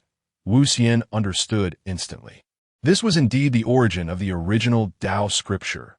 The 19th ancestor continued, the original Dao scripture is revered by countless individuals as the strongest technique, with everyone yearning for it, yet no clues remain. What we know as the original true resolution consists of 3 parts, and it seems this is merely a misunderstanding. The original true resolution is merely a fragment of the original Dao scripture. To obtain the true Dao scripture, one must break through the ancient limits. The original Dao scripture is so powerful. Wu Xian expressed her astonishment, realizing its significance. In the path of cultivation, the body, soul, and spiritual energy are the 3 most crucial aspects. The 3 strongest scriptures in the immortal realm are the Undying Scripture, original Dao scripture, and the Undying Soul Classic, corresponding to the most powerful cultivation methods. Unfortunately, all 3 have vanished into the annals of time, becoming mere legends. Siener, you have now acquired 2. It must be said, your fortune is truly astonishing. Undying Scripture, original Dao scripture, Undying Soul Classic. Upon hearing the 19th ancestor's words, Wu Xian finally grasped the immense value of the 2 small bone fragments before her. The Undying Scripture was ultimately divided into 2 copies, taken by the 19th ancestor and Wu Yang. Such scriptures would greatly aid them, and indeed be a treasure for the entire Wu family. After observing the original Dao scripture, the 19th ancestor shook his head and handed it to Wu Xian. This scripture, as the heavenly ranking state, is of no use to those unworthy of it. You must comprehend it yourself. Returning to the DZ palace, Wu Xian sat cross-legged, whispering, my primary focus now is to adjust my state, breaking through the Dao platform's ultimate realm and achieving perfection. Wu Xian reflected on the drop of blood she had obtained before the mysterious door, which had originated from a heavenly emperor of the Wu family, awakening her triple combat power. Furthermore, it had the ability to suppress other bloodlines. Yet, even the 19th ancestor knew nothing of this Wu family heavenly emperor. As for her chaotic bloodline, aside from the slight chaotic essence carried by her spiritual energy, no other power had yet manifested. However, even this subtle chaotic aura had doubled her strength. Such a noble chaotic bloodline surely held more significance. It must merely be that her awakening was insufficient. Nonetheless, Wu Xian was unconcerned, as with the chaotic Qinglian by her side, she could distinctly sense her chaotic bloodline awakening gradually. Regarding the Undying Scripture and original Dao Scripture, she need not spend time comprehending them, for she possessed the ability to understand instantly. Time passed swiftly, and on this day, an explosion erupted above the DZ palace. Countless streams of spiritual energy surged forth. Forming a vortex, the Wu family members recognized it was DZ once more and hurriedly gathered. In the skies above, endless radiance intertwined, and at the center, Wu Xian was channeling her full power. Her brow glowed, her twin pupils shimmering, surrounded by the phantoms of 3,000 paths. Wu Xian exerted herself fully, leaving no effort spared. An imperial aura manifested around her, the bloodline of the heavenly emperor awakening. And her presence surged once more. At long last, a faintly visible Dao platform phantom slowly appeared. However, it was unstable, like a candle flickering in the wind, on the verge of extinguishing. Wu Xian hesitated no longer. Activating her chaotic bloodline, A hazy yet profoundly heavy aura emerged, enveloping the spiritual energy around Wu Xian with an ethereal quality. Her presence surged again. The Dao platform phantom solidified further, yet still fell short. This Dao platform's ultimate realm was proving far too difficult. Someone observing Wu Xian remarked, "Indeed, I believe that at this moment, DZ could defeat a true god with a single punch," another echoed. "Indeed, the might of DZ is unfathomable. It is hard to imagine that this is merely the Dao platform realm. Yes, I am a true god, and I cannot disagree with your statement." Wu Xian had her own contingencies. Flipping her palm, a pearly white jade vial emerged, casting liquid. "It is time." Wu Xian tilted her head back and drank deeply. Boom! An overwhelming aura surged forth, and the illusory Dao platform behind Wu Xian finally solidified. How can it be this grand? The crowd gasped in astonishment. This 13th Dao platform resembled an immortal palace, stretching endlessly, surpassing the combined might of the previous 12 Dao platforms. Is this the 13th Dao platform? Forged through the ages, never before revealed? At the very moment when the 13th Dao platform was forged, Wu Xian experienced a sensation akin to the one felt upon the emergence of the 13 caves of the celestial realm. There is still a path. Dao platform. Merge. Wu Xian urged the 12 Dao platforms to collide with the 13th, which resembled a celestial palace. At the moment of contact, a spurt of blood erupted from Wu Xian's mouth, his complexion turning pale as a result. Yet his eyes shone even brighter. The Dao platforms did not rebound upon contact. Instead, they began to merge slowly.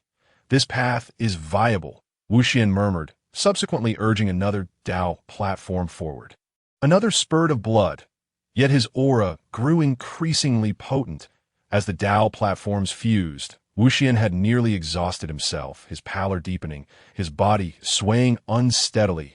He produced a medicinal herb. Celestial medicine, someone whispered, for it was evident that the herb in Wu Xian's hand emanated a mist of ethereal energy. Celestial medicine possesses the power to resurrect the deceased. Even sages regard it as a treasure, and who among the imperial clans could afford such extravagance? Wu Xian bit into the celestial herb, feeling no discomfort. Having consumed such items as sustenance for 3 years, once the herb was ingested, a warm current erupted, coursing through his limbs and bones. Wu Xian's complexion gradually returned to normal. Finally, the last Dao platform successfully fused. Boom! It was as though a forbidden omen had been triggered. Dark clouds rapidly gathered above the Wu family, and the heavens were plunged into darkness. A colossal eye opened in the firmament, coldly observing Wu Xian. The eye of heaven had reappeared. No worries, it's merely an old acquaintance. The eye of heaven indeed recognized Wu Xian as a familiar face, its gaze instantly turning crimson, endless blood-colored lightning swirling. This time, it was determined to make this human understand its might. Retreat. An ancient voice resounded, and a figure swiftly appeared before the eye of heaven. It's the 19th ancestor. The 19th ancestor had arrived. The crowd's anxieties were alleviated. The eye of heaven seemed somewhat aggrieved, for it appeared that this family had a penchant for commanding it to retreat. What? Had it consumed their rice? What is this commotion? Yet it withdrew. The 19th ancestor's words were law. It had no choice. Wu Xian, witnessing this scene, no longer paid heed to the eye of heaven, but turned his attention to the Dao platform resembling a celestial palace. His own Dao platform was somewhat different. With the completion of the fusion, the Dao platform underwent a transformation. The original 13 Dao platforms vanished entirely. Before the onlookers stood an exceptionally resplendent 9-colored Dao palace. It bore no resemblance to the Dao platform whatsoever. The aura emanating from the 9-colored Dao palace was incomparably stronger than that of the previous 13 Dao platforms. Wu Xian pondered, indeed as he had surmised. The unification of the Dao platforms had resulted in a qualitative change. His power had increased tremendously, now in a state far surpassing even that after awakening the Heavenly Emperor's bloodline. Terrifying, is this what one refers to as the Dao platform realm? Gazing at the Dao palace, he felt an absurdity akin to confronting the great Dao. His power had directly diminished by 20%. So do I. No wonder he is the first on the heavenly rankings. The crowd marveled. Just then, someone exclaimed with unusual excitement. Look at the heavenly rankings. The information regarding the Imperial Sun has changed. The crowd looked up, only to see that Wuxian's achievements had added a line. 13 Dao platforms merged into one, transforming into a 9-colored Dao palace, breaking through the ancient extreme realm. The heavenly rankings were constantly refreshing. During this period, many individuals' rankings had changed, some rising while others fell, with many even dropping off the list entirely. Yet the top 10 remained unchanged. Many in the Tian realm noticed this development simultaneously. The Wu family's Imperial Sun, the first on the heavenly rankings, had once again shattered the ancient extreme realm. Breaking through the extreme realm as easily as drinking water left the crowd in a daze. That on the second day after Wuxian's retreat, news arrived that the Three Lives pupil maiden, Xuan Yao, whom the Imperial Sun had brought back from the lower realm, had finally emerged from her seclusion. A tempest of change swept over the Wu family as a pair of enormous eyes appeared in the firmament, marked with a lotus seal, pinnacle of the King realm. As Wuxian sensed this aura, he was momentarily taken aback. How could everyone cultivate at such an astonishing rate? As the celestial phenomena dissipated, a graceful figure suddenly appeared before Wuxian, slightly bowing in greeting. It was the emerged Xuan Yao. Imperial Sun, the grace of your rebirth, Xuan Yao cannot repay. I only seek to serve the Imperial Sun. The heavenly rankings shifted once more. Xuan Yao's name soared directly to the 92nd position among the prodigies. Another had been ousted from the heavenly rankings. Previously, Xuan Yao's realm had been too low, and her Three Lives pupil had yet to awaken, preventing her from being listed. Now emerged, she directly ascended to prodigy level. On this day, as Wuxian practiced the original Dao Sutra and the Immortal Sutra, suddenly, a melodious voice rang out from outside the hall. Imperial Sun, Wu Qingsheng requests an audience. The second holy maiden, is she finally coming? Wuxian murmured, standing tall and stepping out to the hall's exterior. A captivating silhouette stood in the void, clad in white, her posture graceful, living up to her name, captivating all nations. Wu Qingsheng gazed at Wuxian, this being her first close encounter with him. She had previously only observed him from a distance during his breakthrough. He was truly extraordinarily handsome, resembling a celestial being. Wu Qingsheng could not help but admit her heart raced. Subsequently, she felt her face grow warm. Wuxian, perplexed, thought she was here to fight. Why was she blushing? What business did she have with this Imperial Sun? Noticing Wu Qingsheng fidgeting with her clothing and casting shy glances at the ground, her cheeks flushed, seemingly reluctant to speak, Wuxian inquired, I came to request a battle with the Imperial Sun. Upon addressing the matter at hand, Wu Qingsheng set aside her feelings. Although she admired Wuxian, she yearned for a straightforward battle with the first on the heavenly rankings. Very well, Wuxian consented. Let the Imperial Sun set a time, any time. Then let it be now. To the martial arena, Wuxian stepped out, his figure vanishing like a phantom. Wu Qingsheng was momentarily taken aback, quickly making her way to the martial arena. What is that? Imperial Sun. Wow. The Imperial Sun has emerged. Gather round, everyone.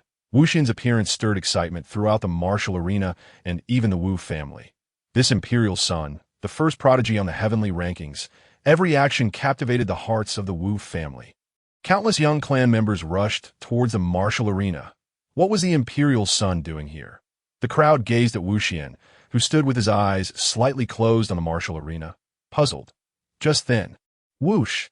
Another figure descended upon the martial arena, clad in flowing white, captivating all nations. The crowd exclaimed, the second holy maiden, Sister Qingsheng, the second holy maiden and the Imperial Sun. Could it be?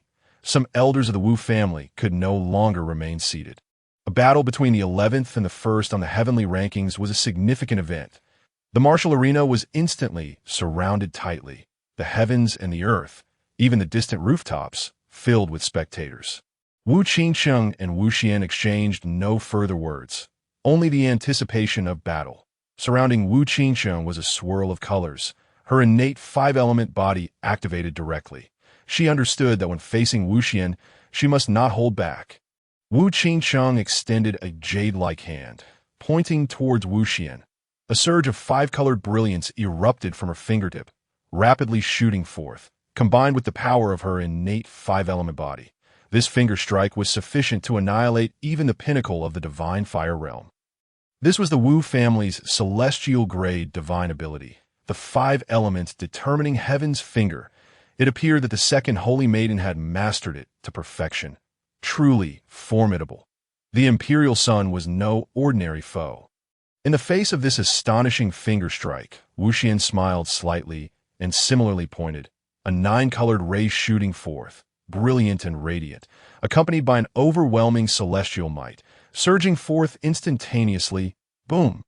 The two finger rays collided in an instant, engulfing the area in boundless radiance. Amidst the brilliance, a figure was sent flying. It was the second holy maiden. Indeed, she could not withstand it. Wu Qingcheng steadied herself, feeling her fingers tingle, her expression solemn. She had exerted 80% of her strength. While Wu Xian seemed to have acted with effortless ease, she even keenly detected a flicker of disappointment on Wu Xian's face. Did he find her too weak? Wu Qingcheng mused, aware of her disadvantage. Yet this outcome was not one she could accept. That fleeting disappointment on Wu Xian's face unsettled her, making it difficult to maintain her composure. Forbidden divine ability. Five elements rotation. Wu Qingcheng called out, her hands pressed together, radiant five-colored energy enveloping her palms. Gradually, she pulled her hands apart, and a rapidly spinning five-element wheel appeared before her chest. The powers of metal, wood, water, fire, and earth cycling endlessly. Along the edges of the wheel, small, dark spatial fissures emerged, powerful and unsettling. Go! The five-element wheel surged forth like a wild horse breaking free, expanding rapidly, reaching a size of 10,000 zhang in an instant. Wu Xian chuckled. This move held some merit. He raised his hand to grasp the oncoming five-element wheel. Ah! Grabbing it directly with his hand? Was the imperial sun being overly presumptuous? The crowd gasped in astonishment. This was a forbidden divine ability. Even some elders wore peculiar expressions. Had the imperial sun truly grown to such a level? Wu Qingcheng, too, was slightly taken aback. Was he looking down on her, or was it absolute confidence? Amidst various conjectures, the graceful and luminous hands of Wu Xian gently grasped the roulette. Clang! The rapidly spinning five elements roulette seemed to collide with celestial gold. Coming to an abrupt halt. Grasp! It has been seized! Every onlooker wore a visage of astonishment, with Wu Qingcheng's pupils narrowing in shock. Wu Xian stood there, holding a colossal multicolored roulette of immense proportions. Her expression remained serene as her fingers tightened their grip. In an instant, the five elements roulette erupted, akin to a vibrant sun bursting forth. At the moment of the explosion, a delicate figure summoned a divine sword with a flick of her slender hand. And in a flash, she appeared before Wu Xian, raising the sword to pierce her. Wu Xian did not retract her outstretched hand. Instead, she boldly reached for the divine sword aimed at her by Wu Qingcheng. Ding! Two fingers clamped down on the sword's body, as if halted by divine iron. Unable to advance an inch further, ding! Wu Xian flicked her finger, causing the long sword to tremble violently, an indescribable force coursing through it, sending Wu Qingcheng and the sword hurtling backwards once more. Terrifying. This was the singular thought shared by the onlookers. The physical form of the prince was overwhelmingly formidable, capable of grasping anything with her hand. Wu Xian gazed at her own hand, a faint smile gracing her lips.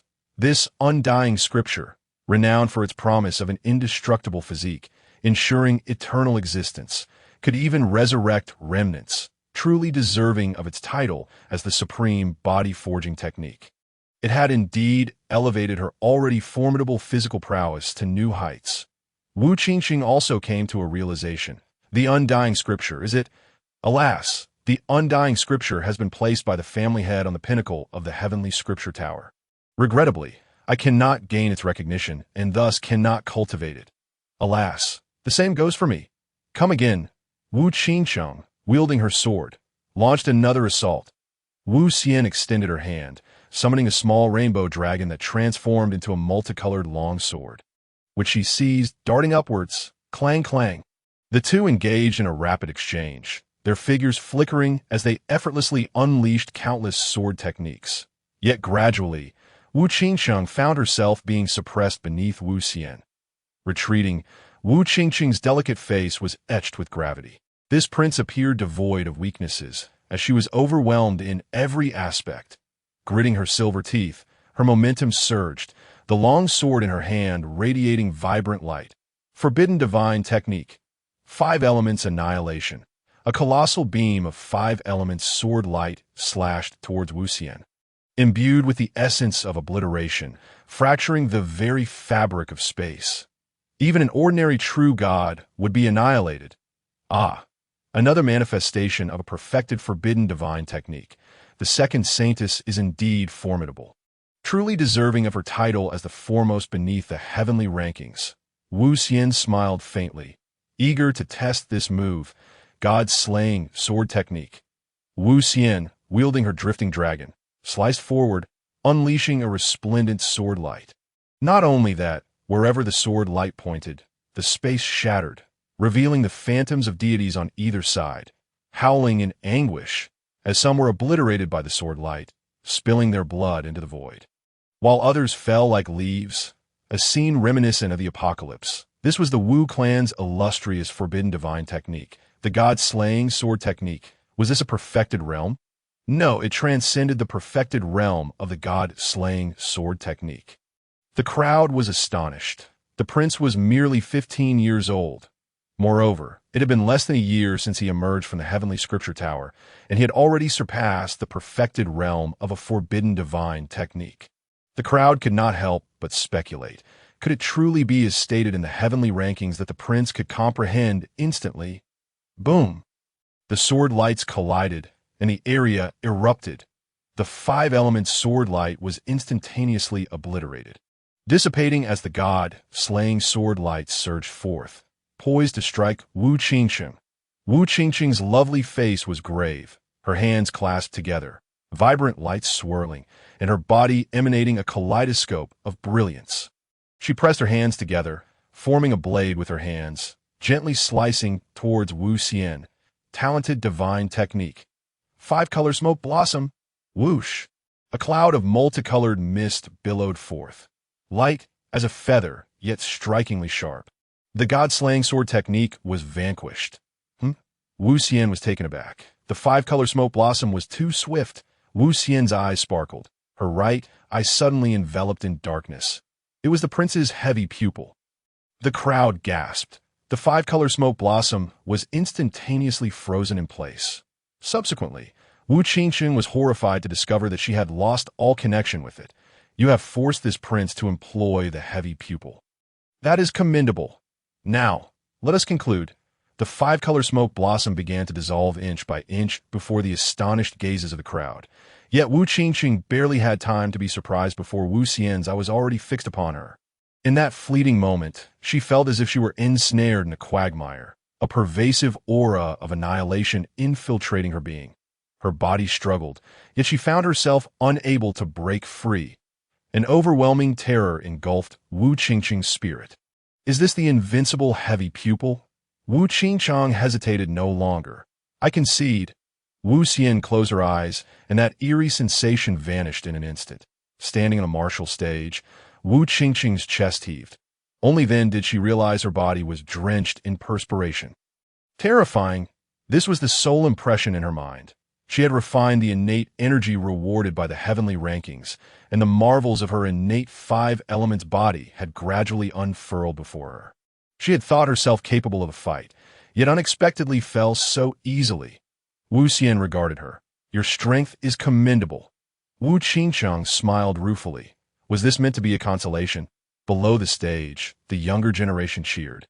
As Wu Xian had already become their idol, Wu Xian turned to leave. Prince, wait. Wu Xian halted, gazing at Wu Qingcheng. Prince, I have an unspoken request. Wu Qingcheng's face flushed slightly as she spoke. Speak freely. Prince, I have discovered a location of 5 elements desolation, where there may exist something of great importance to me. According to the sensations from my five elements body, there is a high likelihood of a five-element celestial seed being present. Wu Qingchang spoke slowly, not daring to meet Wu Xian's gaze that five-element celestial seed. You are on the verge of breaking through to the divine fire realm. Indeed, I've been stuck at the King S realm for quite some time, yet have not found a suitable celestial seed to facilitate my breakthrough. Wu Qingchang replied, but Wu Xian was somewhat astonished. When cultivators ascend to the divine fire realm, they must ignite the divine fire and condense the divine seed, thereby shedding their mortal coils to enter the divine realm. This divine fire refers to the unification of the cultivator's essence, energy, and spirit, harnessing the pathways of heaven and earth to transform into divine fire. Igniting themselves, if they endure, the divine realm becomes attainable. The so-called divine seed is even more crucial. It serves as the foundation for a cultivator in the divine realm. The higher the grade of the divine seed, the stronger the power after breaking through to the divine fire realm. Failing to find a suitable divine seed and recklessly attempting a breakthrough would lead to irreparable regret. Moreover, the higher the grade of the divine seed, the more elusive it becomes, particularly when it must align with one's own nature. That makes it even more precious. The reason there are so many peak king realm cultivators on the heavenly rankings is precisely this. The five-element celestial seed is of celestial grade, containing the innate power of the five elements, making it the most suitable divine seed for Wu Qingchang's innate five-element body. Unexpectedly, this girl is fortunate enough to find such a divine seed. You wish for me to assist you in retrieving this celestial seed? Wu Xian inquired. Yes. This desolate area can only be accessed by cultivators below the true God realm, and you, Prince, are undoubtedly the best candidate in my heart. Wu Qingchang's face flushed, her small hands clenching her garment. She feared, dreadfully, that Wu Xian would reject her. No problem. When shall we depart? Wu Xian smiled faintly. As a prince, it was only natural for him to assist his kin in enhancing their strength. Moreover, she was such a captivating beauty. The prince's coming-of-age banquet is next month. Let us wait until after the banquet. Upon hearing Wu Xian's agreement, Wu Qingchang beamed with joy, a beauty that captivates the nation. Very well. Wu Xian was momentarily taken aback. The coming-of-age banquet. After all, he was already 16. The tale of the second saintess defeat against the prince was circulating within the confines of the Wu clan, while Wu Xian continued to seclude himself in his prince's hall. Having fallen to the 11th on the heavenly rankings held no significance for him. In fact, he found the battle unsatisfying. Wu Xian's cultivation level remained at the pinnacle of the Dao platform realm. He was in no hurry. Having already achieved remarkable advancements in his realm, he intended to slowly consolidate and refine himself, striving for perfection. As time flowed, a month swiftly passed, and before long, it was time for Wu Xian's coming-of-age banquet. This year, Wu Xian turned 16. The banquet signified Wu Xian's emergence into the world as the prince of the Wu clan, representing not only the top of the heavenly rankings, but also embodying the weight of the imperial clan behind him. The entire Wu clan had been preparing for this coming-of-age banquet in advance, the whole family mobilizing like a colossal machine set in motion. Even the subordinate factions beneath them were all in operation. Countless invitations were disseminated by the Wu clan's various subordinate factions to the powers of its sentient realm. Even the forces allied with the Wu clan throughout the celestial domain received invitations.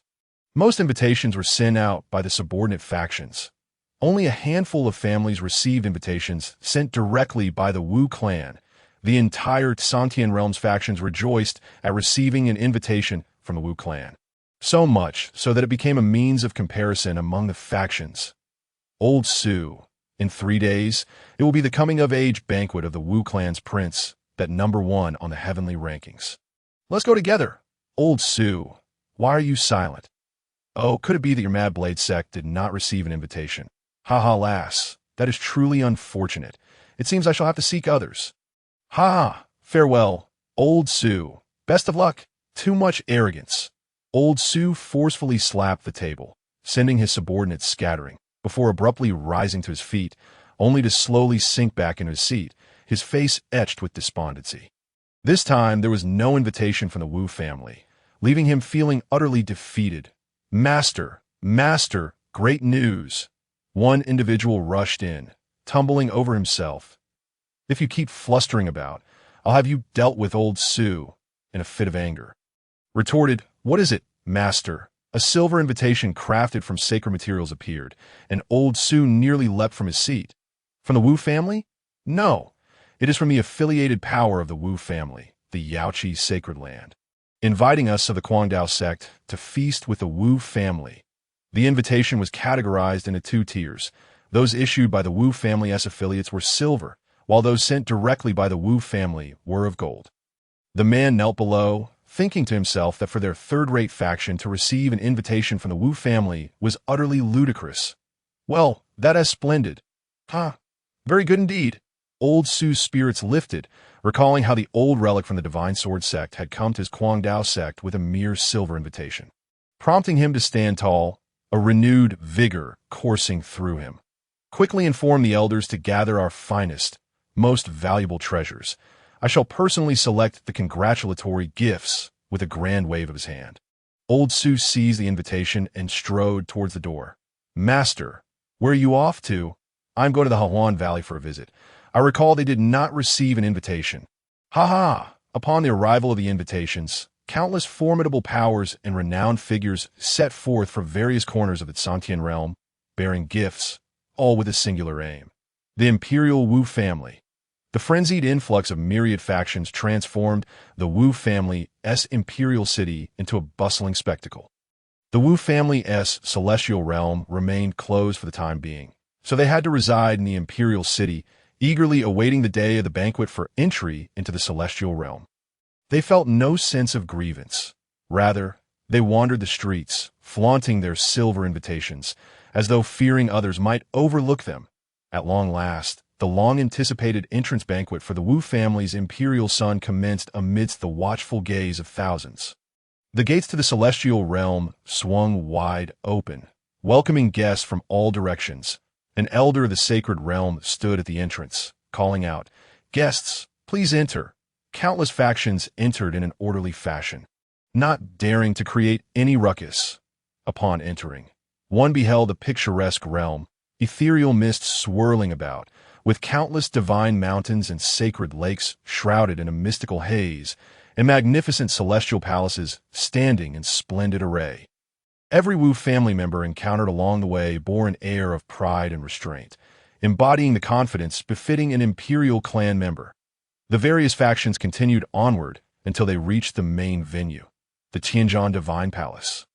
Before the palace, resplendent nine-colored silks, crafted from sacred materials, shimmered brilliantly, carpeting 1,000,000 miles of sky, harmonizing with the nine-color characters of the heavenly ranking, symbolizing its pinnacle. Such opulence in sacred materials is beyond mere extravagance. Truly, the imperial clan is deserving of their reputation. I cannot shake the feeling of a country bumpkin entering the city for the first time. As they drew nearer, the crowd observed 1,000 celestial guards standing in formation along the Grand Avenue, clad in gleaming silver armor and wielding silver war spears, exuding an aura of majesty and solemnity. Goodness, my ancestor can only serve as a mere guard here. Damn it, my father couldn't even make it to that level. Sho, speak not of it. Do you wish for death? Upon nearing the entrance of the Tianjin Divine Palace, the doors towered tens of thousands of feet high, rendering those before them akin to ants. Hiss! Someone gasped in astonishment. Is that 100 middle-aged individuals, dignified yet amiable, greeted the guests as they entered, all of them figures from the previous generation, exchanging pleasantries with acquaintances. Saints, 100 saints, my legs feel weak. Inside the Tianjin Divine Palace, the atmosphere was even more resplendent. A soft and luxurious red carpet, entirely woven from the feathers of the sacred fire phoenix, stretched throughout the palace. One exclaimed in surprise. Though the fire phoenix is not as renowned as the azure phoenix, it is nonetheless a prestigious lineage. At this moment, their feathers have been fashioned into a carpet, laid beneath everyone's feet. Why do you walk so awkwardly? Damn, this carpet is somewhat hot underfoot. Countless tables and chairs made of divine gold were arranged here, with an endless supply of celestial nectar, divine meats, and sacred fruits being continuously delivered, all of divine quality. Even the chief dignitaries were afforded the same lavish treatment. symbolizing the equality of all beings before the imperial clan. For an entire hour, the guests gradually filled the grand hall. An elder of the sacred realm spoke. "Please take your seats." Only then did everyone slowly settle down, with seating arrangements reflecting a hierarchy from the entrance to the high dais within the hall, organized with precision. Old Su, the master of the Guangdao sect, found himself trembling, seated at the table near the entrance. Although he could not conceal his astonishment and trepidation, the joy in his eyes was unmistakable. Everyone had taken their seats, yet all were acutely aware that the true top-tier powers had yet to arrive. Moreover, the day's main character, the Wu family's imperial son, had not yet made an appearance. The crowd, filled with ennui, could only wait idly. At that moment, a voice suddenly echoed from outside the hall. "Guests from Tianjin Mountain have arrived. Tianjin Mountain extends its congratulations to the imperial son on entering the world and attaining the top rank on the heavenly ranking, presenting a divine sword and 100 sacred herbs." As the voice resonated, several figures stepped into the hall, accompanied by an elder from the Wu family. Except for a few top-tier factions, the rest of the attendees rose to welcome them. Tianjin Mountain is a premier power. They might show respect to the Wu family, but they would not extend the same courtesy to these lesser factions. Was that not the swordmaster himself?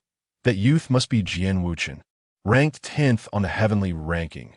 The leading figure resembled an unwieldy heavy sword, exuding an immense aura, while behind him followed a young man whose demeanor was in stark contrast, standing like a sharp sword unsheathed, radiating brilliance. The presence of both the swordmaster and his disciple was indeed a momentous occasion, and they were even presenting a divine sword. Alas, how pitiful that our gifts lack even the qualification to be announced. Being seated here is already a remarkable achievement. One should be content. The swordmaster, accompanied by Jian Wuchen, made his way through the hall, smiling and greeting everyone, before finally taking a position at the front. "Guests from Manhua Tower have arrived.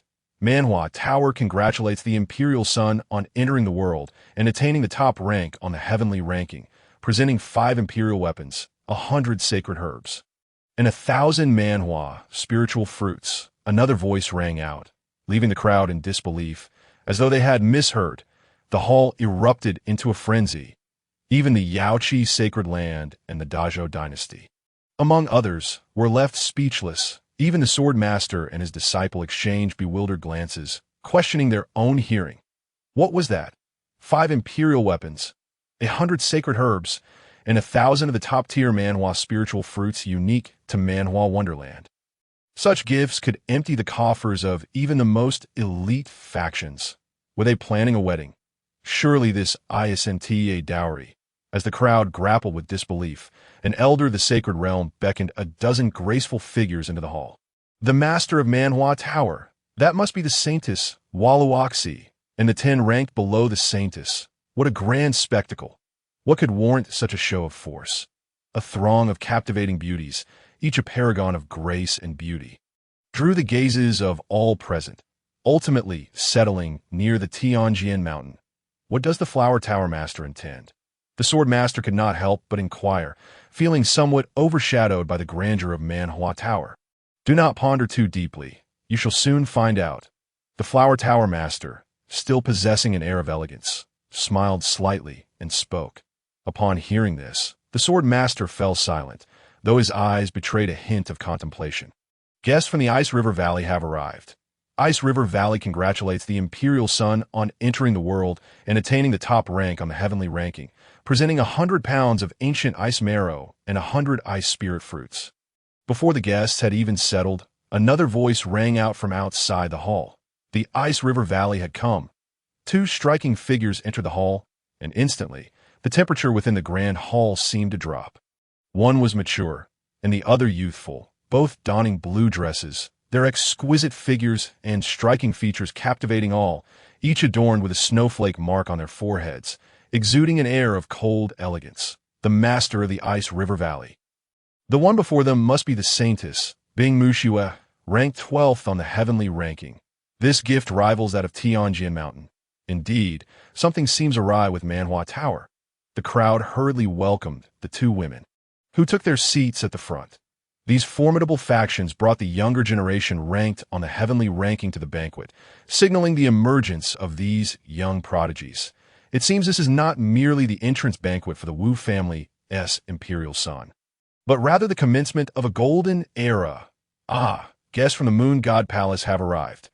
In the Moon God Palace, congratulations are extended to the Emperor's son for his emergence into the world. Securing the top position on the celestial rankings, a token of honor. 5 imperial weapons, 100 divine herbs, and 1,000 drops of the moon's compassionate dew are bestowed upon him. Outside the hall, voices arise, and the crowd murmurs. From Sormouth? From Ice River Valley? From a flourishing flower pavilion? The master of the flourishing flower pavilion, with an unusual expression, turns to inquire of Hualuashi. My daughter, has that Nalanloiwa also been taken in as a maid by the dance immortal? Hualuashi replies. The 2 women enter the hall, revealing the Moon God Palace's master, Moon Fei, and the divine maiden, Nalan Luoiwe. They are breathtaking. This singular thought occupies the minds of all present. Clad in flowing white garments, their long and straight legs accentuate their enchanting figures, and their beauty is unparalleled. Each bears a mysterious lunar mark upon their foreheads. Nalan Luoiwe, due to her lineage, exudes a cool and enigmatic aura, as if shrouded in a veil of mist, while Moon Fei, in stark contrast, possesses a frosty allure intertwined with an endearing charm. Both mature and delightful.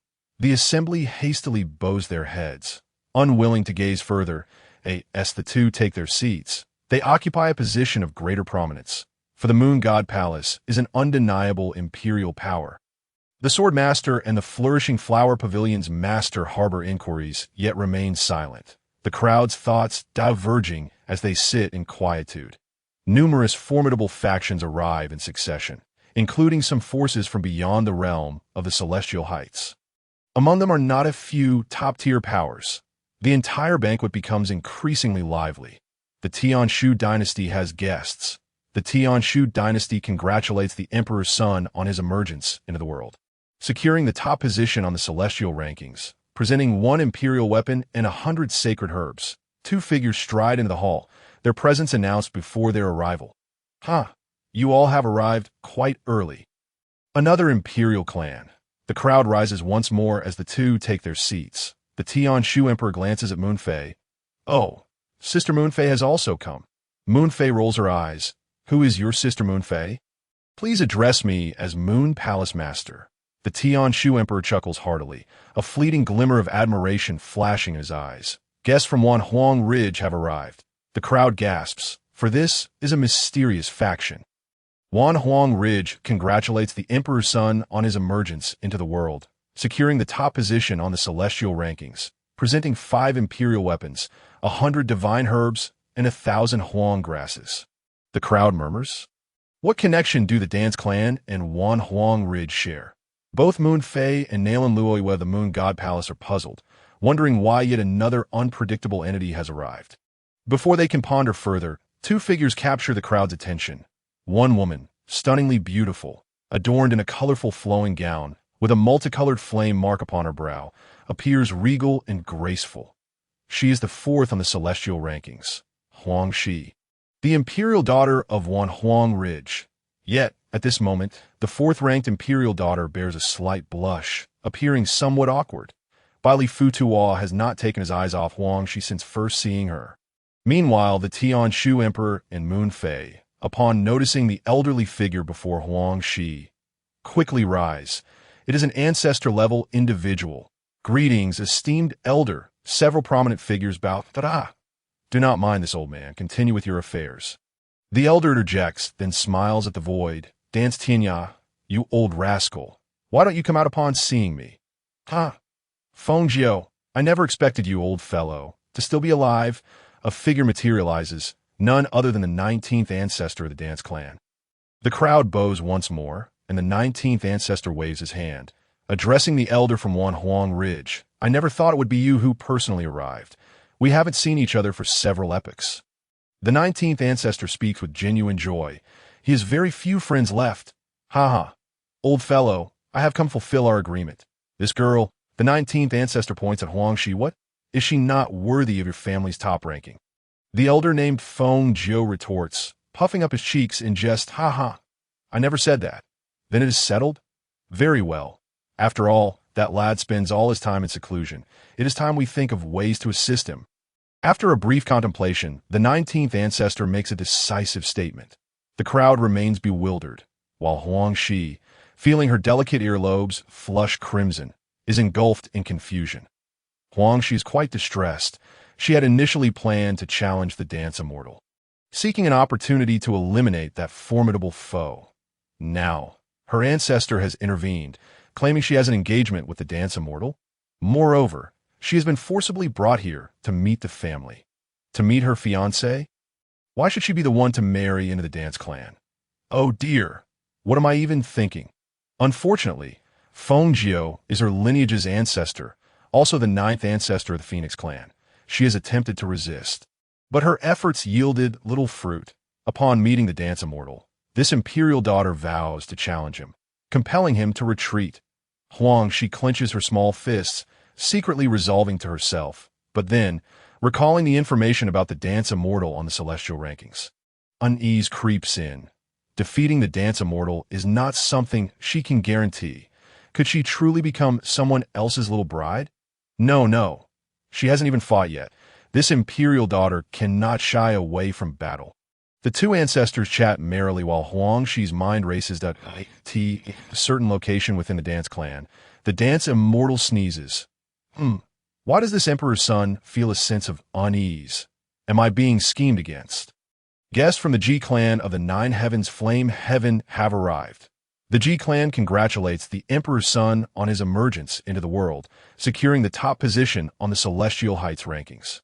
Presenting one celestial artifact, 1,000 divine herbs, and 3 drops of innate divine demon blood. Another voice echoes from outside the hall, leaving the crowd in shock. A celestial artifact. They are gifting a celestial artifact. The innate divine demon blood is truly the most formidable offering. After all, it is a type of chaotic bloodline.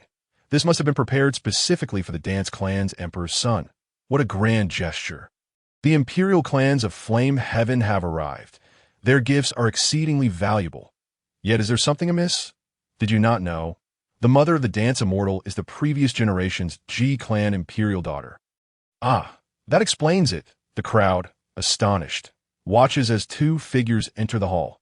Leading the way is a woman clad in a red gown, her figure sultry, with charming features, embodying a fairy-like essence. She approaches with a radiant smile, captivating the crowd, who feel an insatiable fire burning within them, hastily bowing their heads in shyness. An enigmatic elder follows closely behind her. Everyone should be present now. This gathering is quite grand. Just the imperial clans alone have sent 3 representatives. The top-tier powers are beyond counting. Thousands of tables are filled to the brim. At this moment, Dance Yang and GZ also make their entrance, exchanging greetings with the various imperial clans, ultimately taking their seats at the head of the hall. The G clan woman sits beside GZ. The emperor's son has arrived. A loud call resonates. Instantly, the crowd is invigorated. The main character has come. 4 graceful figures first catch the crowd's eye, all clad in red gowns today. Each with smiles that could brighten the world, stunningly beautiful and exuding joy. They are the sacred maidens of the Yao Pool, ranked 100 on the celestial rankings. It is rumored that she is the maid of the dance clan's emperor's son. It seems the rumor holds true. Also present is the 96th ranked Dance Siching, the 10th sacred maiden of the dance clan. Could that be Dance Qingsheng, the first among the taboo of the celestial rankings? Indeed, that is her. I've seen her before. But who is that last one? Why have I not seen her before? Look at her eyes. They appear to be the 3 life eyes. Could she be the recently ranked 92nd? Xian Miao. 4 maidens ranked within the top 100 of the celestial rankings serve the dance clan's emperor's son. What an extravagant display.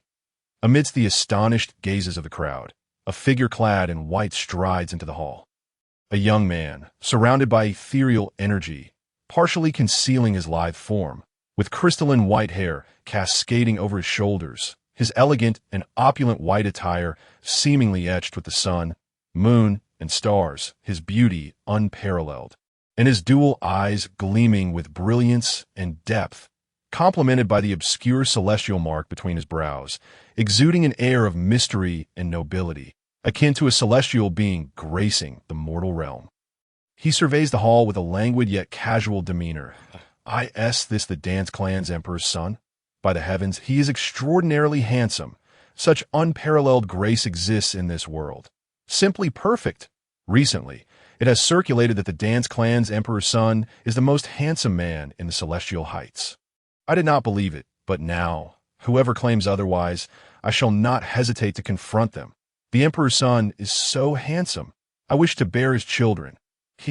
Dear beauty, you are quite greedy. I need not give birth. I only desire warmth in bed. You too are so childish. I can take any position. I can too, upon seeing the dance immortal. The crowd's thoughts diverge. Those who have seen him and those who have not are all captivated. Hualawashi bites her lip, wondering if this is the one who will soon become her master. The master of the flourishing flower pavilion, upon seeing the dance immortal, is momentarily stunned, then turns to Hualawashi. Daughter, tell me honestly, did you take on the role of maid out of desire for his beauty? Hualawashi, does your daughter resemble such a person? Ice Mushiwe is equally astonished.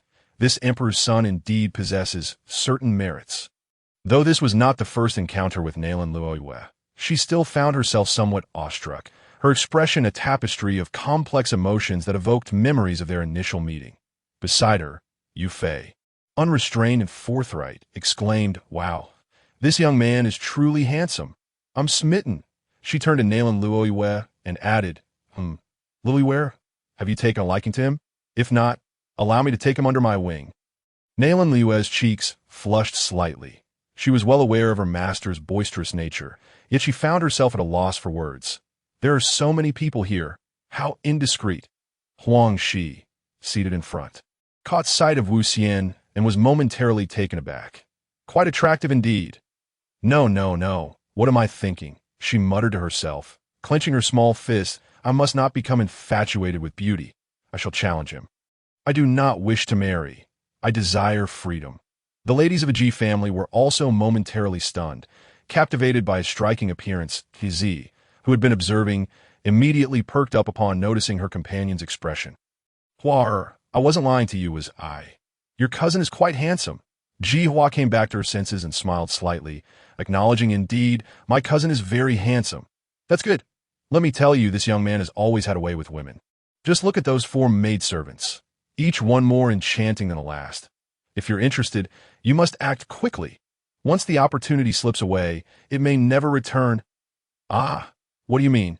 Despite Ji Hua's boldness, she was momentarily flustered by this unexpected commentary, her cheeks turning pink as she retorted, I have no such thoughts. Oh, please, don't think I'm unaware. Your father, Ji Rushu, is intent on matchmaking you two. I've spoken with him about it. Ji continued with an air of certainty. My father, I had no idea. Ji Hua was even more perplexed. He didn't want to embarrass you, so he asked me to bring it up, but I must tell you, Hua, this is no time for shyness. If you wait too long, it will be gone for good. You must seize this opportunity while you can. Ji imparted her advice that Ji Hua was taken aback. Was the pace really so fast? Ahem. Wu Yang, wearing a strained expression, gestured for his wife to stop talking, for Wu Xian was approaching. As everyone's thoughts drifted in various directions, Wu Xian entered the grand hall and seated herself beside Wu Yang. With her arrival, the banquet officially commenced. Guests exchanged pleasantries and toasts, the atmosphere lively, yet their gazes often returned to the prominent seats ahead. Siener, this is your cousin, Ji Hua, who happens to be among the top 10 of the Tianbang. Ji introduced. Nice to meet you, cousin, Wu Xian replied with a gentle smile. Your cousin is truly remarkable. I can only imagine how many young ladies he has enchanted. Ji Hua began to engage more actively. Buoyed by Ji's words, Wu Xian remained silent. As another figure approached, a woman of stunning beauty, her face slightly flushed, as if mustering courage. She walked up to Wu Xian, performing a graceful bow. Servant Hualawashi pays her respects to the young lord. The onlookers dropped their utensils in astonishment. A servant. They gasped, realizing that this exquisite beauty was also a servant of the young lord. When did this happen? This was one of the twin beauties of the eastern domain. Wu Xian smiled. Indeed, I did not realize you possessed a dual constitution. This young lord has certainly found a treasure. Hualuoshi's cheeks flushed even more, unsure of how to respond, yet she stood resolutely behind Wu Xian, embodying the image of a bashful maidservant. Meanwhile, the four ladies of Wu Ziqing regarded Hualuoshi with solemn expressions. Realizing another contender had entered the fray, it became clear to everyone that the lavish gifts from the Manhua Tower carried significant implications. The master of Manhua Tower sat calmly, exuding grace, showing no intent to dissuade her daughter from her bold actions. The guests were even more astonished. This was tacit approval. At this moment, one individual could no longer remain composed. Bing Muxiue suddenly felt all eyes upon her. Despite her typically aloof demeanor, she felt a hint of unease, aware that she and Hualuoshi were both recognized as the twin beauties of the eastern domain. Now, one had evidently found a place in the young lord's affections. The crowd exchanged knowing glances, for today, three formidable forces had unexpectedly sent gifts: Manhua Tower, the Moon God Palace, and Wanhuang Ridge. With Hualuoshi now serving as a maid, it was clear that, indeed, the onlookers turned their attention to the Moon God Palace as Nalan Luoyue rose to her feet. She approached Wu Xian, who regarded her with curiosity, uncertain of her intentions. Wu Xian, I have a favor to ask of you. Nalan Luoyue stood before him, her voice steady, but her demeanor slightly awkward under the scrutiny of so many. What is it? I require your assistance to retrieve an item from a certain location. Only those beneath the true God realm may enter, and I lack the confidence to do so alone. Nalan Yue's cheeks reddened. This was her first time inviting a man for help. However, the item was of utmost importance to her, and she needed to ensure its retrieval without fail. The figure before her, the top of the Tianbang, was undoubtedly her best choice. Due to their previous encounter, she held no animosity towards Wu Xian. Retrieve an item? Below true God? Celestial seed? Wu Xian felt a flicker of familiarity, remembering that Wu Qingcheng had spoken similar words to him. How do you know? Nalan Luoyue gasped softly, only to realize the intense gazes on her, causing her face to heat further. Wu Xian, captivated by Nalan Luoyue's stunning beauty, couldn't help but admit that her ethereal aura ignited a desire to conquer. With a smile, he replied, Very well. When shall we go? 6 months from now. Nalan Luoyue was momentarily stunned, surprised by Wu Xian's swift agreement. All right. Thank you. Please come to the Moon God Palace then. Nalan Luoyue said, quickly turning to leave, feeling somewhat out of sorts. The crowd exchanged knowing glances, their attention shifting to Wanhuang Ridge. Huang, she felt genuinely troubled, striving to maintain her composure. Yet, she noticed Feng Jiu casting her gaze toward the 19th ancestor of the Wu family. Ancestor. Huang, she stood, her expression serious. Ancestor. I shall say it once more. I can stand at the pinnacle of this world on my own merit. I do not require marriage. This has nothing to do with whether you can reach the pinnacle. Your grandfather has calculated this. It's your fate. Feng Jiu was resolute, disregarding any objections. Siener. Come here. The 19th ancestor, seated beside Feng Jiu, stifled a chuckle and beckoned Wu Xian over. Wu Xian rose to approach, and the eyes of the guests followed her movement. Huang Shi's heart raced as Wu Xian drew nearer. Her hands clenched tightly. Soon, everyone would know. The mere thought sent her into a frenzy. She wished to maintain her aloof and proud image as the imperial daughter, but her ancestor offered no respite. 19th grandfather, Wu Xian greeted. Indeed, Xiener, this old man is my dear friend, the 9th ancestor of the Phoenix clan, Feng Jiu. The 19th ancestor introduced. Wu Xian bowed respectfully. Good. Truly a young prodigy. The old ancestor is quite pleased. Feng Jiu observed Wu Xian intently, repeating his praises thrice. Wu Xian was puzzled but remained patient. Meanwhile, not far away, Bali Futuo wore a dark expression. Huang Shi's face burned. She knew it was over. Feng Jiu glanced at the 19th ancestor, who nodded with a smile. Then, Feng Jiu stood up, about to speak, when suddenly a voice echoed from outside the hall, filled with astonishment. Guests have arrived at the Linglong Immortal Realm. They extend their congratulations to the Wu family's young lord for entering the world and claiming the top position on the Tianbang, presenting 1 imperial weapon and 100 sacred herbs. The crowd erupted in surprise. The Linglong Immortal Realm had come. This was an extraordinary imperial-level force that typically abstained from worldly affairs, yet they had come uninvited to the banquet celebrating the young lord's emergence. As everyone awaited, an elderly matron entered first, a figure of ancestral stature. Following her was a woman of exquisite beauty, Xia Linglong. Though they had never met, the moment the crowd laid eyes on her, they recognized her as the third on the Tianbang, the celestial ascender, Xia Linglong. Draped in white, she exuded an air of purity and elegance, her tall and striking figure emanating a misty, celestial radiance. A silver veil concealed her breathtaking visage, revealing only her pair of clear and enchanting eyes. As her gaze swept across the hall, it felt as though she could sense the deepest secrets within each heart. The Linglong celestial body, the 9 apertures Linglong heart. Without uttering a word, her identity was already known to all. She entered the hall alongside the elderly matron, her graceful movements captivating, each step as delicate as a lotus. Wu Yang rose to greet her. A distinguished guest has arrived. Not only is he a member of a mysterious imperial lineage, but he is also regarded as a so-called immortal supporter, as Wu Xian turned a glance back. Her gaze met the stunning autumn waters of his bright eyes. A fleeting moment of astonishment crossed Wu Xian's face, quickly replaced by a graceful smile, reminiscent of a charming young gentleman from a turbulent world, as she offered a slight nod to Xia Linglong. Yet within Xia Linglong's heart, tumultuous waves surged.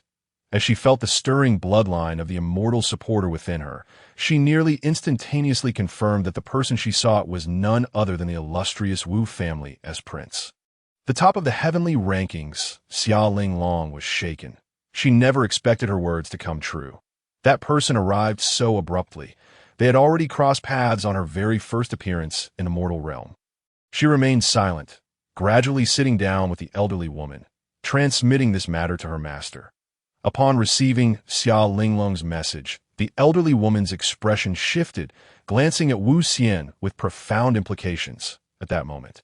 The delayed Fengjiu, the ancestral elder, prepared to speak again, only to be interrupted once more. The imperial Wang family and the ancient Emo Jiao clan have come to visit. They presented 100 sacred herbs. The crowd erupted in an uproar. The Wu family's 2 sworn adversaries had also arrived. Moreover, they had brought only 100 sacred herbs. Ha! It seems we have arrived late. A few figures entered in succession, with the foremost among them laughing heartily. It was none other than the patriarch of the Wang family, followed by the clan leader of the ancient Emo Jiao and several young figures.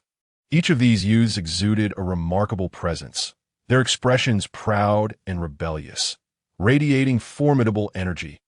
Among them were 2 particularly striking individuals, one with a delicate visage, from whom a dragon's roar seemed to emanate, and another with a gait like that of a dragon and tiger, unremarkable in appearance yet enveloped in a swirling aura of yellow and black. The 8th of the heavenly rankings, Imo He, and the 7th. The young emperor of the Wang family, Wang Teng. Their intentions are not benign. Today promises to be lively. The onlookers silently chose to observe the spectacle. Picking up their chopsticks once more, Wu Yang did not rise. He engaged in conversation with friends, not even turning his face, while Wu Xian maintained a demeanor akin to a student intently listening to the teachings of the 19th ancestor, seemingly oblivious to the commotion. Meanwhile, the Wu family's revered elders appeared suddenly preoccupied, not a single figure in sight. Those from the Wang family and the ancient Emo Jiao clan stood within the hall, feeling a sense of unease in the chilly atmosphere. It seemed the Wu family was deliberately ignoring them. The group felt no anger, finding a place to sit, but inadvertently, a few tables and chairs were broken with a clatter. The spectators not only picked up their chopsticks, but also raised their wine cups. Impudent, a furious roar broke forth, as someone unexpected stood up, the ancestral elder of the Phoenix clan. The crowd was taken aback. Huangshi stared at her own ancestor, face-palming in disbelief. Had this become a family affair? Feng Jiu scrutinized the Wang family and Mo Jiao clan, her expression darkening. Addressing the ignorant youth, how dare they act so recklessly here? She extended her withered hand towards them, devoid of brilliance or force. Yet an invisible might instantly sent them flying. They stumbled to their feet, their expressions darkened. They glanced at Feng Jiu, seated with the Wu family's elder, but ultimately remained silent. This was a warning. Any further disrespect would result in immediate annihilation. Feng Jiu spoke, not even looking at them, before sitting down again. Though they were reluctant, her words stifled their expressions of discontent. The patriarch of the Wang family and the head of the Mo family felt a burning embarrassment. Snorting coldly, the patriarch of the Mo family glanced at a young man beside him. The young man promptly rose, proclaiming, "Everyone, feasting and drinking is rather dull. Why not add some entertainment?" He paused, observing the gazes directed at him. Then continued slowly, "Today, as the Wu family's prince enters the mortal realm, I, Mo Jing, wish to challenge him for a few moves. I implore the prince to grant this request." The young man's voice rang out, resonating throughout the currently quiet hall. Ah, so it was Mo Jing, ranked 50 on the heavenly rankings. To think he would challenge the Wu family's prince with such a low ranking. It seemed like a foolish dream. The crowd scoffed. Mo Jing was clearly overconfident. What do you understand? The Wang family and Mo Jiao clan were evidently playing a deeper game, with 2 of the top 10 on the heavenly rankings present. They intentionally sent Mo Jing forward to belittle the prince and insult the Wu family. As such, it became clear, brother, you see through it all. Many talented individuals turned their gazes to Wu Xian, eager to see how he would respond. Seated at the head, with his crystalline white hair cascading down, Wu Xian held his wine cup, taking a gentle sip, seemingly unfazed by the challenge. The Wu family's prince too afraid to accept the challenge. It appears the top of the heavenly rankings is not so formidable after all. Mo Jing grew bolder, and a smirk played across Mo's face. Wang Tung sat there, eyes lightly shut, enveloped in a haze of yellow and black, his true expression obscured. Finally, Wu Xian turned to glance at him, still holding his wine cup, showing no intention of rising. Though I look down upon you, I have no desire to listen to a little mudfish barking before me. Luo Shi, deal with this person. Yes, your highness. A graceful figure stepped forward, standing opposite Mo Jing. It was Hua Luo Shi, ranked 13th on the heavenly rankings. If I had such a captivating and powerful maidservant, I would willingly embrace death. Observing Hua Luo Shi's obedience, some sighed with admiration. Mo Jing regarded her with an unhurried demeanor, even smiling slightly. Realizing that the top of the heavenly rankings was merely a coward hiding behind a woman. How unfortunate. It appears there will be no battle today. Mo Jing laughed heartily, turning to leave, to dare show disrespect to the prince. They shall be punished, Hua Luo, she called out, and an endless sea of flowers blossomed, as she unleashed a palm strike, executing the 10,000 flowers technique. Yet Mo Jing did not engage, choosing instead to retreat. A satisfied smile on his face, clearly having achieved his goal of annoyance. Hua Luo, she glared at Mo Jing, her cheeks flushed with anger, having long heard that Mo Jing never bullied weaker women. Witnessing it firsthand today, she found it to be true.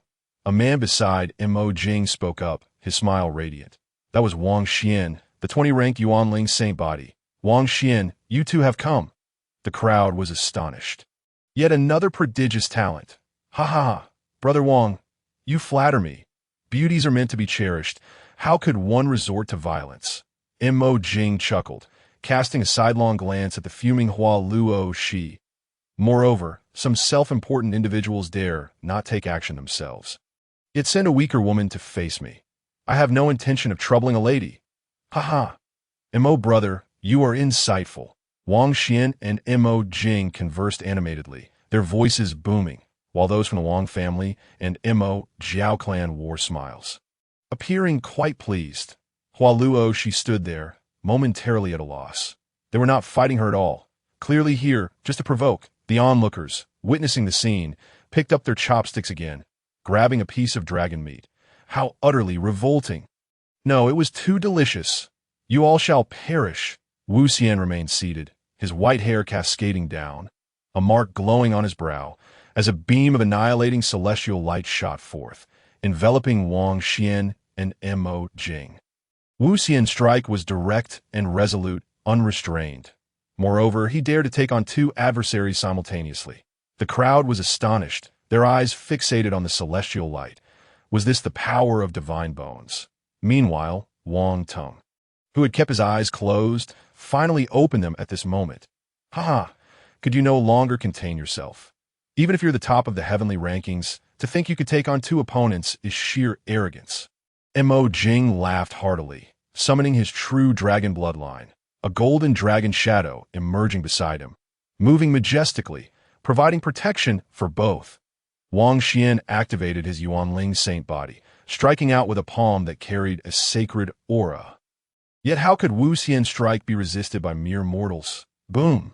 The light of celestial annihilation collided with the palm strike. The palm strike held for a moment before dissipating. The celestial light surged forth, striking the golden dragon, which shattered like paper. In the shocked gazes of the two, the force struck them directly. Boom! The celestial light, sharp as a heavenly blade, cleaved through both.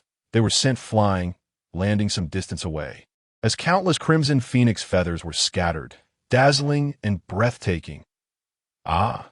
Wang Xian fared better, merely losing half his life. The arm he had used to strike had turned to dust, and he howled in agony. Writhing on the ground, the patriarch of the Wang family hurried to his side, gripping his shoulder, life energy slowly flowing in, allowing his arm to regrow, yet his complexion was ashen, terror evident in his eyes. As Wu Xian's strike nearly shattered his Dao heart. Not far from him, Mo Jing had not fared as well. Half his body was mangled, as if ravaged by a sandstorm, and he lay there, utterly motionless, devoid of life. He is dead. The crowd gasped in horror. Two prodigies from the top 50 of the heavenly rankings had joined forces, and the result? One maimed, one dead. In stark contrast, Wu Xian sat calmly, dressed in white, his handsome visage unperturbed, still cradling his cup of celestial brew. Terrifying. This was the first of the heavenly rankings. Huangshi gazed at the Wu family's prince, her expression grave, as the celestial light emerged. She felt an overwhelming sense of impending doom. Even if she wished to withstand it, it would require considerable effort, and this was merely a casual strike from the prince. Could she possibly triumph over him? Doubt began to creep. And Elan Luo, you regarded Wu Xian, her astonishment intensifying with each encounter. Ji Hua sat in contemplation, deep in thought. Jian Wuchen furrowed his brow slightly, recognizing that such combat prowess was indeed extraordinary. Mo He's expression also shifted, for the purpose of their visit had been twofold, to create chaos and to gauge the strength of this imperial scion. Yet now, a prodigy ranked 50 on the heavenly list had been vanquished in a single stroke. This was utterly unanticipated. He glanced at the clan leader, who appeared equally grim. Wang Tung sat there, the aura of Xian Huang rising around him. He could indeed match such might, but it was evident he did not wield it with the same ease as Wu Xian. Tung, what do you think? The Wang clan leader inquired telepathically. Very strong, but I believe we can contend, Wang Tung replied. Excellent. The Wang clan leader's mood improved slightly, though his countenance remained exceedingly grim, despite the grief and anger felt by the clan leader and Mo Jiao. Neither dared to express their frustrations openly. The affairs of the younger generation were beyond their control. Moreover, this was the Wu family. The thoughts of the gathered crowd varied, creating a subtly charged atmosphere that rendered the grand hall momentarily silent. Fortunately, one individual craved this tranquility, free from disturbance. Huangshi noticed that her revered ancestor, Feng Jiao, had risen once more. Her heart began to race uncontrollably. Xianer is indeed gifted with the essence of the heavenly emperor, truly deserving of the top rank on the heavenly list. Slaying these mere chickens and dogs is effortless. Ancestor Feng Jiao laughed heartily, addressing Xianer with an air of familiarity that bordered on intimacy. Huangshi lowered her head at the sight of her ancestor's behavior, seeing that all eyes were drawn to her. Ancestor Feng Jiao spoke again. I imagine everyone is quite curious about the purpose of our visit from Wanhuang Ridge. I shall reveal it. For Wanhuang Ridge and the Wu family are soon to become in-laws. Huh? The crowd was taken aback, laughter erupting in disbelief. Today marks not only Sienner's debut, but also the engagement banquet for my dear Sheer. Ancestor Feng Jiu proclaimed, pulling Huang Shi from her seat. Once proud and aloof, Huang Shi's face flushed crimson, caught off guard and fidgeting with her attire, hesitant to meet anyone's gaze. Did I hear incorrectly? The crowd was stunned. The daughter of the Huang family was to be engaged to the Wu family's imperial scion today. Utterly astonished, dishes clattered to the floor. Li Futu's eyes widened in disbelief. Was his dream about to vanish before it even began? Wu Xian was equally bewildered, utterly uninformed until he, too, was pulled up by the 19th ancestor. Everyone, the 19th ancestor began. The two children have indeed had a betrothal since childhood, and today presents the perfect opportunity to announce this delightful news. Wu Yang, Jizi, was also left speechless. This was no jest. The usually quiet 19th ancestor had proven to be quite the orchestrator. Nalan Luo Yu and Yu Fei exchanged glances, both incredulous. Wu Xian was actually getting engaged? Ji Hua frowned slightly, murmuring to herself, "It seems my cousin truly has an affinity for women. Could it be true, as my aunt said, that I must act swiftly? But I don't know how." The five maidens standing together were agape in astonishment. Even Xia Linglong was momentarily taken aback, her brow furrowed slightly as she glanced at the elder beside her, who nodded slowly in acknowledgement. Wu Xian was perplexed. Since childhood?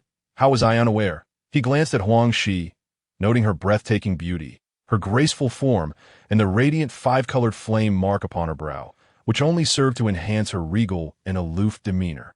She was indeed a stunning beauty, each possessing their unique allure when compared to Nalan Luo Yu. Huang Shi, meanwhile, was discreetly observing Wu Xian.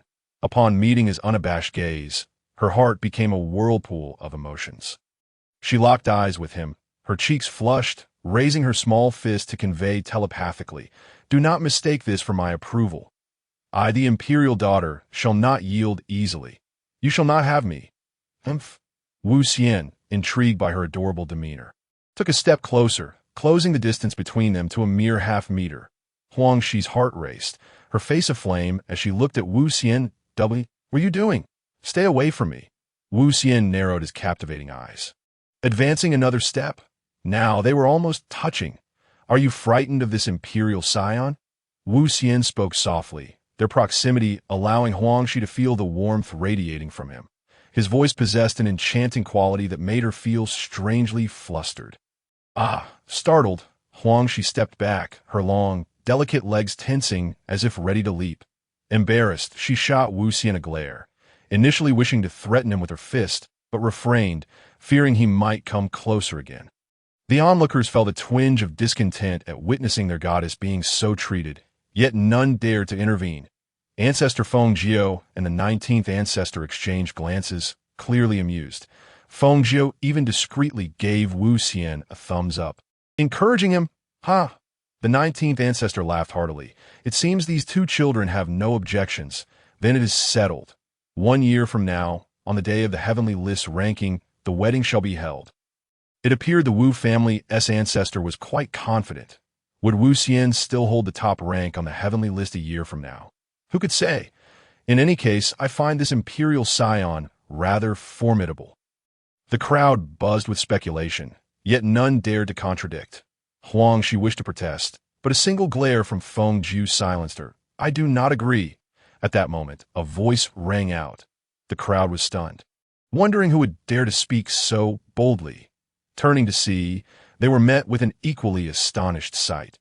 Xia Linglong stood there, her silver veil fluttering, with eyes as deep as autumn waters, seemingly able to peer into the souls of others. She fixed her unwavering gaze upon Wu Xian, her tone resolute and imbued with an undeniable authority. The crowd was perplexed. What could possibly motivate Linglong Xianjing to intervene at this juncture? Wang Teng, seated quietly, felt an ominous sensation arise within him as he realized the banquet assembled nearly all the celestial female prodigies of the Songtian realm.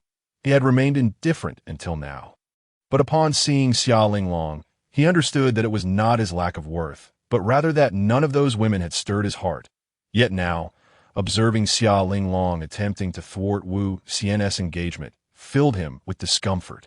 What could have prompted the goddess Linglong to speak thus? The 19th ancestor's voice was kind, yet everyone knew that should Xia Linglong fail to provide a compelling reason, this elder would not be so easily appeased. Feng Jiu watched silently, awaiting her response. Xia Linglong, undaunted by the myriad gazes upon her, began to speak, each word deliberate and clear. The one who should marry Wu Xian is none other than myself. Xia Linglong declared, her words striking like thunder. What? She intended to marry Wu Xian. What kind of world was this devoid of justice and order? Why were all the beauties entangled with a Wu family scion? Was Ti Linglong Xianjing supposed to be aloof and untouchable? The crowd was left agape, jaws dropping in disbelief. Was this truly the ethereal figure they had heard tales of? Meanwhile, Wang Tong sat in stunned silence. His aura of Xian Huang abruptly stilled. Bali Futu's eyes lit up at the unexpected disruption. He was no longer drowsy. Wu Xian was momentarily taken aback, casting a look towards Xia Linglong. Huang Shi, observing the scene, felt an odd wave of dissatisfaction rise within her. Instead of feeling pleased at the disruption of her engagement, Xia Linglong's words made her feel as though she was being overshadowed. All eyes turned to Xia Linglong, eagerly awaiting her next words. Because I am the current Fu Xian, and he is the one I have been searching for. Xia Linglong continued, her delicate hand emerging from her sleeve to point directly at Wu Xian. The crowd erupted in astonished murmurs once more, a revelation more explosive than before flooding their minds. The Wu family scion was the very person the current Fu Xian sought. How can you substantiate such claims? Questioned the 19th ancestor. Upon hearing this, Xia Linglong swiftly demonstrated her assertion, her hands forming intricate seals as an ethereal aura enveloped her. It was as if destiny itself was unfolding, or time flowed in a river. An unparalleled throne, imbued with a dense, almost tangible aura of the celestial path, materialized above the heads of the onlookers. This was the throne of the Fu Xian. The 19th ancestor's pupils constricted. He had witnessed this phenomenon before. The throne solidified, resplendent and regal, exuding an enigmatic essence. The crowd experienced an overwhelming illusion, as though sitting upon it would grant them ascendance to immortality. The 19th ancestor fixated on the throne, aware that this was not the end. Indeed, before the astonished gazes of the crowd, the throne transformed, extending a path of celestial stairs before it. This was the road to the pinnacle. The celestial stairs unfurled gradually, ultimately descending at Wu Xian's feet. Feeling some unseen guidance, Wu Xian lifted his foot, stepping onto the celestial stairs. Boom! As he did, a heavenly sound resonated from the ether, as though the bell of the great Dao had been struck. The crowd's minds jolted. Wu Xian paused, sensing a surge of celestial power coursing through him. With just that single step, he felt his strength amplifying. Unbelievable. Contemplating, Wu Xian took another step. Boom! The heavenly sound rang out once more. Without faltering, he continued to ascend, each step bringing him closer to the exalted throne. Xia Linglong's complexion suddenly turned pallid as bloodstains appeared on her silver veil. Alone, she was unable to fully unlock the celestial throne. A hand emerged, pressing against her back. It was the old woman making her move. With no further hesitation, Xia Linglong summoned the resplendent light of the celestial throne. Wu Xian approached the throne, but did not immediately sit down. Instead, he turned to face the crowd, who were all in a daze. When he looked at Xia Linglong again, their gazes locked once more. In that instant, it felt as if countless years had passed. Wu Xian slowly turned around and sat down. Boom! Xia Linglong's delicate form quivered, her spirit trembling. The greatest secret of the celestial throne was known only to the one who supported the celestial being. That throne was intrinsically linked to her very soul. At this moment, Wu Xian was seated upon the throne deep within her consciousness. Her heart was filled with the image of that figure. The one seated upon the throne. This was the mission of the celestial supporter. An everlasting legacy. The throne gradually vanished, as if fulfilling a certain destiny. Wu Xian gently descended, feeling invigorated. His power had remarkably doubled. He turned to the pale-faced Xia Linglong and said, "Thank you." Xia Linglong gazed at Wu Xian, bloodstains adorning her silver veil, yet her eyes sparkled with laughter. Between them, a fateful entanglement had woven itself. "Senior, can this truly be believed?" Xia Linglong spoke. "Indeed. I have seen the celestial throne of the celestial supporter before." The 19th ancestor spoke up, realizing the gravity of the situation and contemplating it carefully. Feng Jiu's expression grew serious. The involvement of the celestial supporter was something he had not anticipated. Since you were destined to serve as the fiancé of this empress, then this empress permits you to be a maidservant. Serving me and my husband in the future, a melodious voice rang out from none other than Huang Shi. The crowd turned to see Huang Shi standing there, poised and regal, exuding an air of nobility and aloofness. She had completely shed her previous demeanor of a delicate woman, instantly transforming into the imperial daughter who suppressed the younger generation of the entire Phoenix clan. Even if she now held disdain, she would not allow anyone to take it from her. Humph. Huang Shi, such audacity. You dare to ask this divine maiden to be your maidservant. You seem to lack the qualifications. In response to Huang Shi's veiled mockery, Xia Linglong refused to remain silent any longer. Her radiant celestial form glimmered with aura, exuding pride befitting the third on the heavenly rankings, the celestial goddess of Linglong. Moreover, I've already forged an alliance with Wu Xian. This shall remain unchanged in this lifetime. You have no opportunity left. Huang Shi's expression darkened, precisely the aspect she feared most. She was uncertain about the nature of the throne, but she sensed a significant change had occurred between the two. No matter. This empress has said you may follow my husband, but you may only be a maidservant. This divine maiden has no habit of being a maidservant. Rather, I believe you are more than qualified to serve me. You are insolent. Huang Shi's delicate face flushed with anger as she stepped forward. Do you truly believe that as the third on the heavenly rankings, this empress would fear you? Xia Linglong coldly laughed, refusing to retreat even a step. Humph. Merely the fourth on the heavenly rankings. Since you seek trouble, this divine maiden shall oblige. The two women stood at odds, poised to strike. The crowd was dumbfounded, never expecting events to unfold in this manner. Enough. At that moment, a clear voice cut through, exuding undeniable authority. The two women paused, looking up. Wu Xian stood there, clad in white, with white hair, his brow slightly furrowed, and the words came forth from his lips. Seeing Wu Xian speak, both women were momentarily at a loss. Their thoughts clouded. Falling into silence, Wu Xian gazed at Huang Shi. You have a betrothal with this prince. The wedding a year hence shall naturally proceed. Huang Shi's face lit up with joy as she nodded, while Xia Linglong's gaze sharpened, her veil fluttering. Wu Xian then turned to Xia Linglong. Since you stand in for the celestial supporter, having stepped onto your throne, I shall honor our pact. Xia Linglong nodded, a smile emerging in her eyes, while Huang Shi's expression soured further. The crowd was even more astonished. Did the prince truly intend? Huang Shi interjected, You can only choose one between us. Xia Linglong remained silent, yet her gaze locked onto Wu Xian, clearly conveying the same sentiment. And one can compel this prince to choose. I shall have both of you. Impossible. Unacceptable. The two women exclaimed. The crowd gaped in disbelief. The prince was truly something else. There is nothing impossible, unless you two can defeat this prince. Then I shall heed whichever of you prevails. Wu Xian spoke languidly, as if it were a mere whim. This prince allows you to join forces. The prince has lost his mind to challenge both the third and fourth on the heavenly rankings. Even the gods would be brought low. The crowd could hardly believe it. All the prodigies present were shocked by Wu Xian's declaration. Was he merely seeking to draw attention, or did he truly possess such unrivaled strength? Huang Shi fell silent. Her first instinct was to dismiss Wu Xian's words as exaggeration.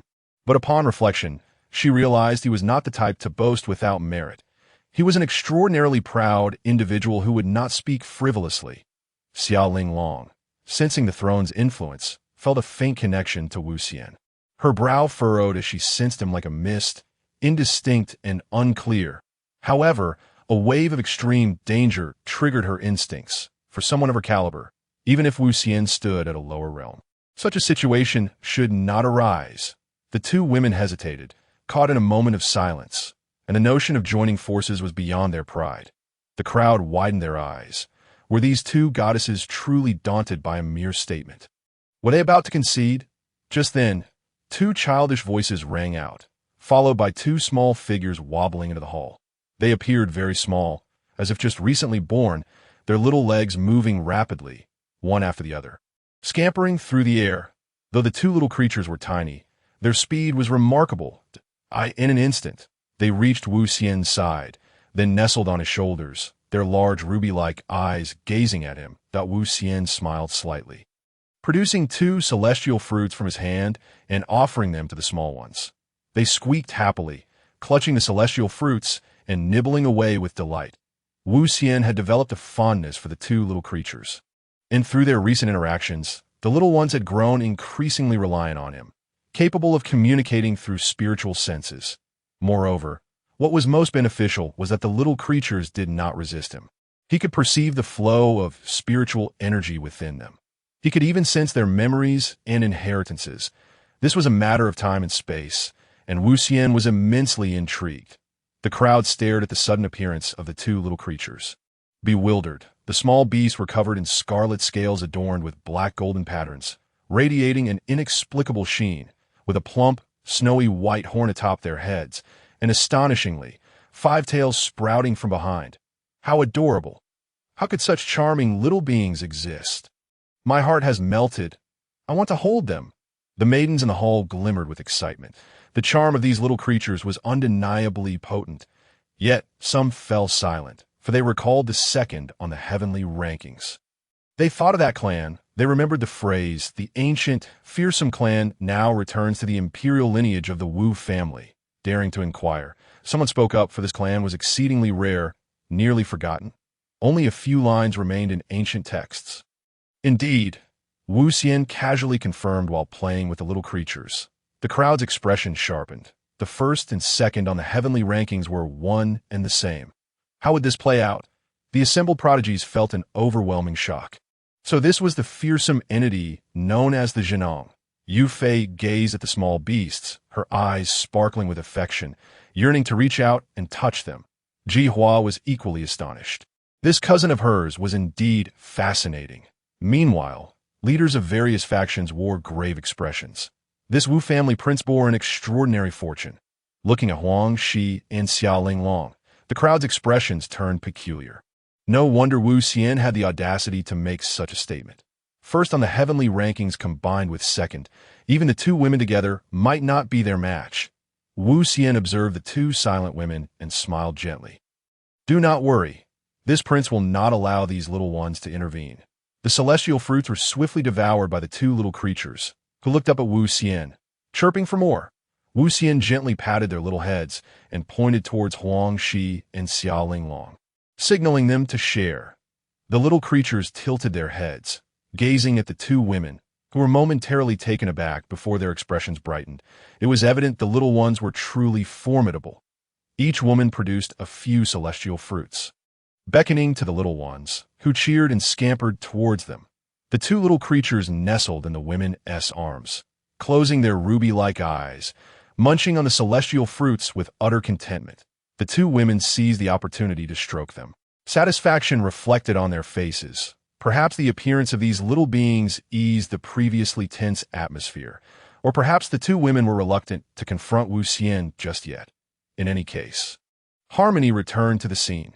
You and I shall battle in half a year. Should I prevail, you will forsake the celestial goddess Xia and marry me. If I am defeated, I shall naturally heed your wishes. Huang, she said, stroking the little creature, her tone calming. I shall do likewise. Xiao Linglong once again presented a celestial fruit to the ferocious beast, smiling as she made her decision. Very well. Wu Xian responded with a slight smile. The banquet proceeded as usual, but some could no longer remain seated. Bali Futao was the first to rise, his countenance dark, as he stepped towards the exit, pausing briefly as he passed by Huang Shi. He inquired. Your Highness, the imperial daughter of the Tian Shu dynasty has always maintained a favorable relationship with the ancient royal clan that we are soon to host a gathering for the exceptional talents of our realm. May I extend an invitation for you to attend? Baili Futua spoke, inviting Huang Shi, his face adorned with a warm smile, exuding an aura reminiscent of a young deity. In no need, Huang Shi replied, stroking the ferocious beast nestled in her arms, having scarcely comprehended Baili Futua's words as she outright declined that if she felt any emotional turbulence in the presence of Wu Xian. Before others, she embodied the essence of a regal queen. Moreover, her mind was preoccupied with the impending battle scheduled for 6 months hence. She intended to enter the sacred grounds of the Wanhuang cave to seek the celestial seed and ascend to divine fire. Baili Futua's expression darkened. Having never before experienced such disregard, he cast a glance at Wu Xian, attributing all accolades to him, and then he departed the heavenly divine hall in swift strides. As Baili Futua exited, the guests gradually began to leave, with Wang Tung being the first to rise. Surrounded by a swirling aura of profound yellow energy, he cast a lingering gaze at Xia Linglong before making his exit. The gathering for the scion of the Wu family had finally concluded, and news of the events that transpired at the banquet spread like wildfire throughout the Santien realm and even beyond. The scion of the Wu family was hailed as the most handsome man in Santien. He had faced 2 opponents alone, resulting in 1 death and 1 grievously injured among the top 50 of the heavenly rankings. The scion was to wed the imperial daughter of Wan Huang Ridge. Was Xia Linglong truly attempting to seize him away? Was Wu Xian the fated individual sought by the current celestial guide? Each event became a topic of conversation among cultivators in the Santien realm. This scion of the Wu family, ranked first on the heavenly rankings, captured the hearts and minds of many with every action he took. As Wu Xian bid farewell to the crowd, he returned to the imperial Scion Palace. Indeed, he wished to enter seclusion for another 2 days. After ascending to the throne of immortality, his strength had increased manifold. And soon it would be time to honor his agreement with Wu Qingsheng regarding their expedition to the 5 Elements Abyss. Seizing the opportunity of the next 2 days, he intended to refine his abilities. Yet, someone approached him. Jihua, this striking beauty, exuding an allure akin to flames, stood before Wu Xian, clad in a crimson gown, her figure captivating, accompanied by a radiant smile. Cousin, Wu Xian greeted, uncertain of her purpose. Tio think you would become the foremost figure in this realm. And you even possess these 2 little creatures. Jihua remarked, gazing at Wu Xian, reluctantly acknowledging that in terms of appearance, her cousin was indeed flawless. Just luck. Wu Xian chuckled, not considering this achievement particularly remarkable. The 2 small creatures perched on his shoulders, watching Jihua with curious eyes. Jihua smiled, petting the little ones who squinted their eyes in comfort. That you're quite humble, cousin. Yet I, being among the top 5 in the Yantian realm, cannot see through you, Jihua said earnestly, locking her gaze onto Wu Xian's. How can you know unless you try? Wu Xian replied, a playful glint as I did. Ha ha ha. I shall refrain from that. I do not wish to seek humiliation. Jihua laughed heartily, stretching her body, her curves accentuated, her long, slender legs taut, drawing attention. Wu Xian unabashedly gazed at his cousin's form. Jihua, noticing his scrutiny, felt her cheeks flush. What are you staring at? Your legs, Wu Xian answered candidly, with natural honesty. How dare you? Jihua retorted, feeling a bit indignant. She was accustomed to teasing others, and it was her first experience being teased in return. Moreover, Wu Xian's gaze was overwhelming. Do not look at my legs. Very well. Wu Xian obediently shifted his gaze from her legs to her bosom. Jihua was momentarily speechless. Her cousin was clearly teasing her. Isn't having Huang Shi and Xia Linglong enough for you? Besides, you have 5 maidservants, all stunning beauties. Wu Xian paused, perplexed. Who would complain about having too many beauties? Furthermore, I have yet to establish any substantial relationships with them. He added silently, for now. Jihua pointed at Wu Xian, unable to withstand his unvarnished honesty. I have never met a man like you before. Are you seeking a formidable opponent? Jihua's cheeks flushed as she pivoted the discussion. Anxious that if she spoke further, she might lose her composure, Wu Xian had suggested to the two ladies at the banquet that they join forces against him, an idea that others might dismiss. However, Jihua had been observant and sensed that Wu Xian was genuinely eager for a challenge. I believe my cousin is quite capable. I am not your rival. However, if you truly wish for a spirited battle, I have someone in mind. Who? The first on the Yin Tian rankings.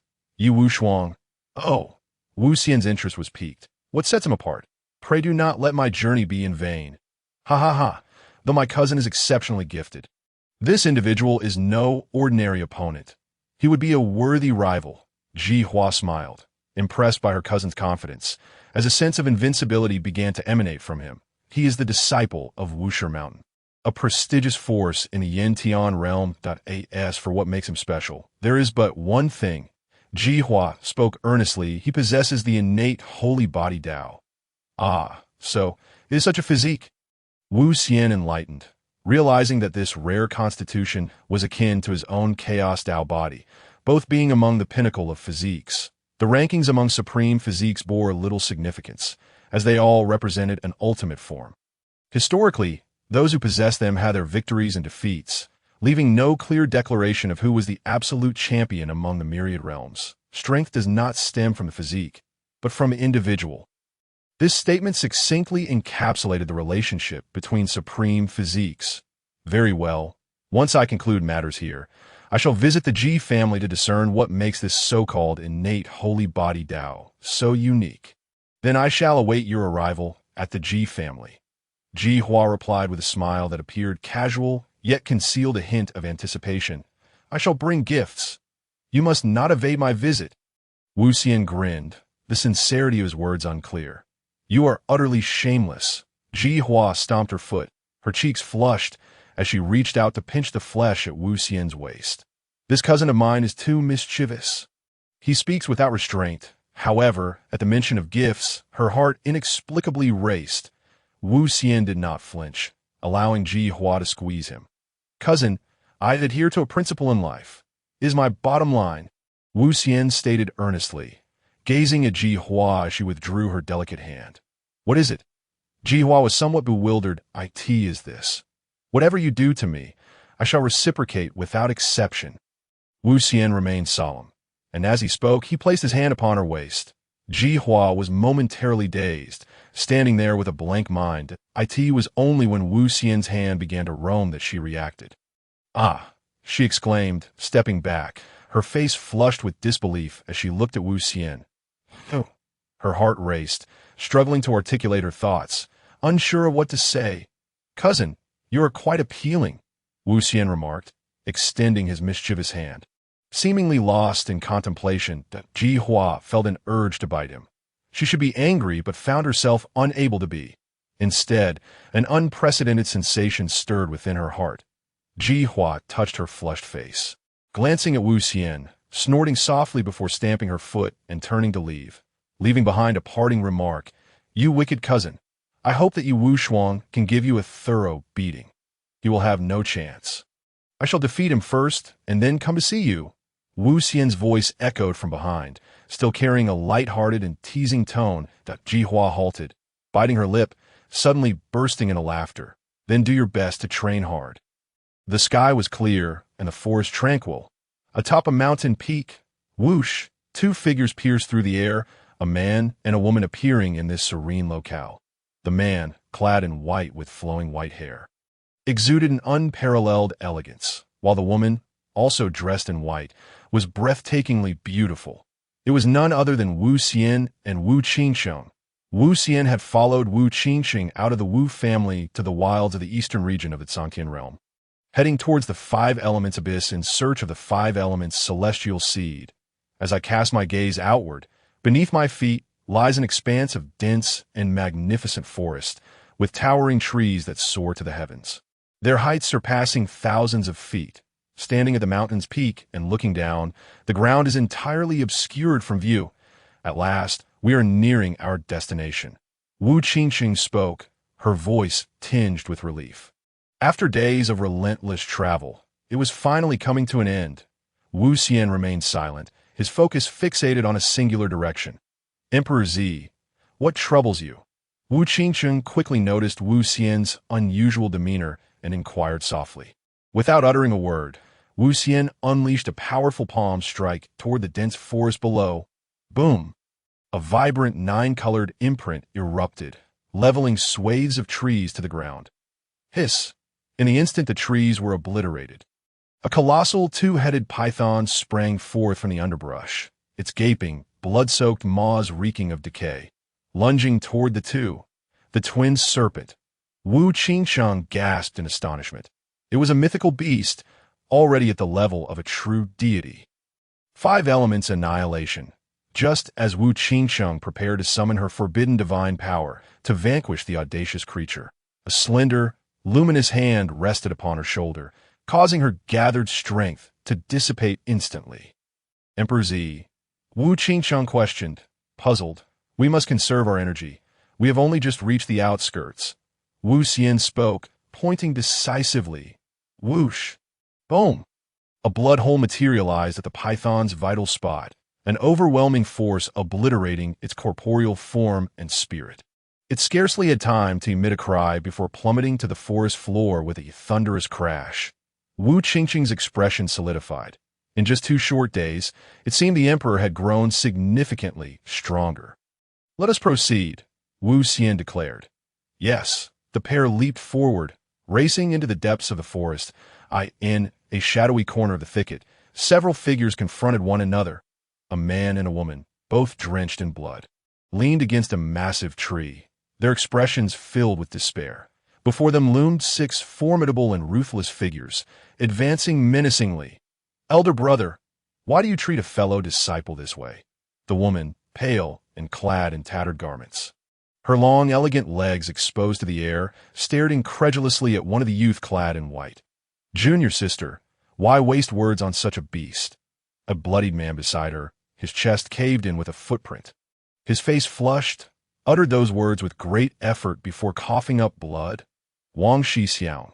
The woman cried out, hastily gesturing for him to remain silent, producing a pill to administer to him.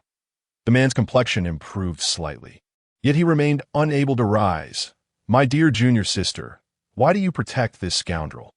Have you not always despised him? You claimed he was unworthy of you, a toad wishing to feast upon swan meat. A man across from them smiled, resembling a suave gentleman. Lu Lang, silence yourself. It was your deception that led me to fall for such a demon disguised in human skin. The woman screamed, teetering on the brink of despair. No, junior sister, have you forgotten how much you detested Wang Yuan? Every time you brought me the spirit stones and treasures he gifted you, you never spoke thus. And do you recall in the woods behind the sect, when you were yearning for the heavens, you praised my prowess? Lu Lang continued, his smile flawless. Be quiet. I shall slay you. The woman's face flushed with rage, unable to believe Lu Lang's shamelessness in mentioning such matters. She stood, raising her sword to strike, but her weapon-bearing hand was seized by a bloodied hand. Turning, she found it was the man she had once deemed a fool. Wang Yuan looked at her, forcing a grim smile. Pure junior sister, do not act rashly. I do not mind. Upon hearing this, tears streamed down her face uncontrollably. Wang Shixiang, if we survive today, I will give you everything. Though her tears flowed freely, it was evident she was a beauty, her heart overwhelmed, as if grasping true happiness. Pure junior sister, Wang Yuan exclaimed, his spirit soaring, feeling no pain from his injuries. Wang Shixiang. Their words grew more fervent, drawing them closer, as if they were about to kiss. The pure junior sister's eyelashes fluttered, her eyes closing in anticipation. I say, do you think we, your brothers, are invisible? Suddenly, a man interjected, bearing a sinister scar on his face. The true leader among them, with Lu Lang standing behind him. The man gazed at the entranced duo, compelled to interrupt. Hurry, slay that boy. Do not dawdle. I've already shed my pants. I did not come here to witness your mushy drama. The man spoke again, prompting his companions to rally with renewed fervor. They advanced swiftly, intending to finish off the defenseless Wang Yuan. Whoosh! 2 figures descended beside them, a man and a woman, Wu Xian and Wu Qingcheng. Wu Xian surveyed the scene with a slight frown, preparing to depart, disinterested in such trifles. However, a voice halted his steps.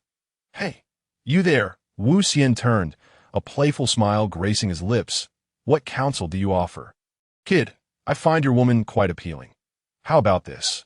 I, Scarface, take my chances and we exchange for a bit of fun. From now on, you shall be my brother," Scarface declared, eyeing Wu Qingxiang with lustful intent.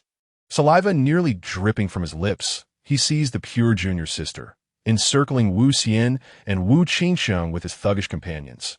Wu Xian and his companion did not exude any formidable aura, rendering their power indiscernible, while Scarface was a notorious brigand, unrestrained in his brutality. Wu Xian chuckled, casting a glance at the visibly agitated Wu Qingxiang, then spoke, "How do you wish to proceed?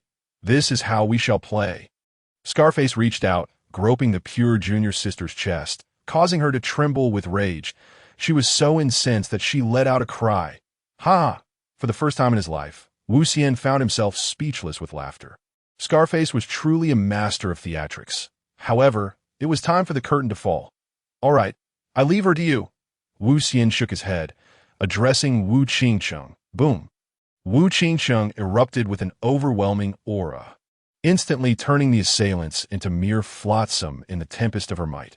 Enraged, she unleashed her power, and within an instant, the assailants were reduced to ash. The pure junior sister's eyes widened. These two were astonishingly powerful. And that gentleman was so handsome. Her keen intellect prompted her to rush to Wu Xian's feet, kneeling with a pitiful expression. Additionally, her garment had slipped down, whether by her forgetfulness or otherwise, revealing a glimpse of her pristine skin. "Thank you, noble sir, for saving my life. I, pure junior sister, am willing to..." Wu Xian interrupted her performance with a casual flick of his finger, striking her between the brows. She collapsed slowly, bewildered as to why her tried-and-true methods had failed her this time. Lying on the ground, she gazed at the lifeless Wang Yuan in the distance, her eyes gradually closing. It seemed today she truly could not leave alive. The duo continued until they reached a peculiar small peak deep within the wild forest. This small peak was rather strange, and as Wu Xian activated his dual pupils, he discovered it was not a solid entity, but rather an illusory projection.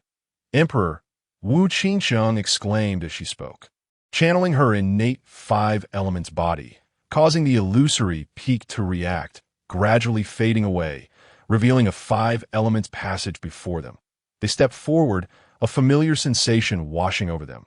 Wu Xian understood they had entered another small world. Roar! As they stepped out of the passage, a cacophony of roars erupted as over a dozen exotic beasts charged toward them. These beasts were jade green in hue, resembling rhinos with single horns, rampaging forward. Their horns glimmered, emitting streaks of azure light that sliced through the air. Among them were several at the king level and one at the divine fire level. A brilliant divine ring enveloped Wu Xian and Wu Qingxiang, absorbing the onslaught of light blades that crashed against it, crackling with sound. Yet the azure blades shattered upon contact, while the divine ring remained resplendent.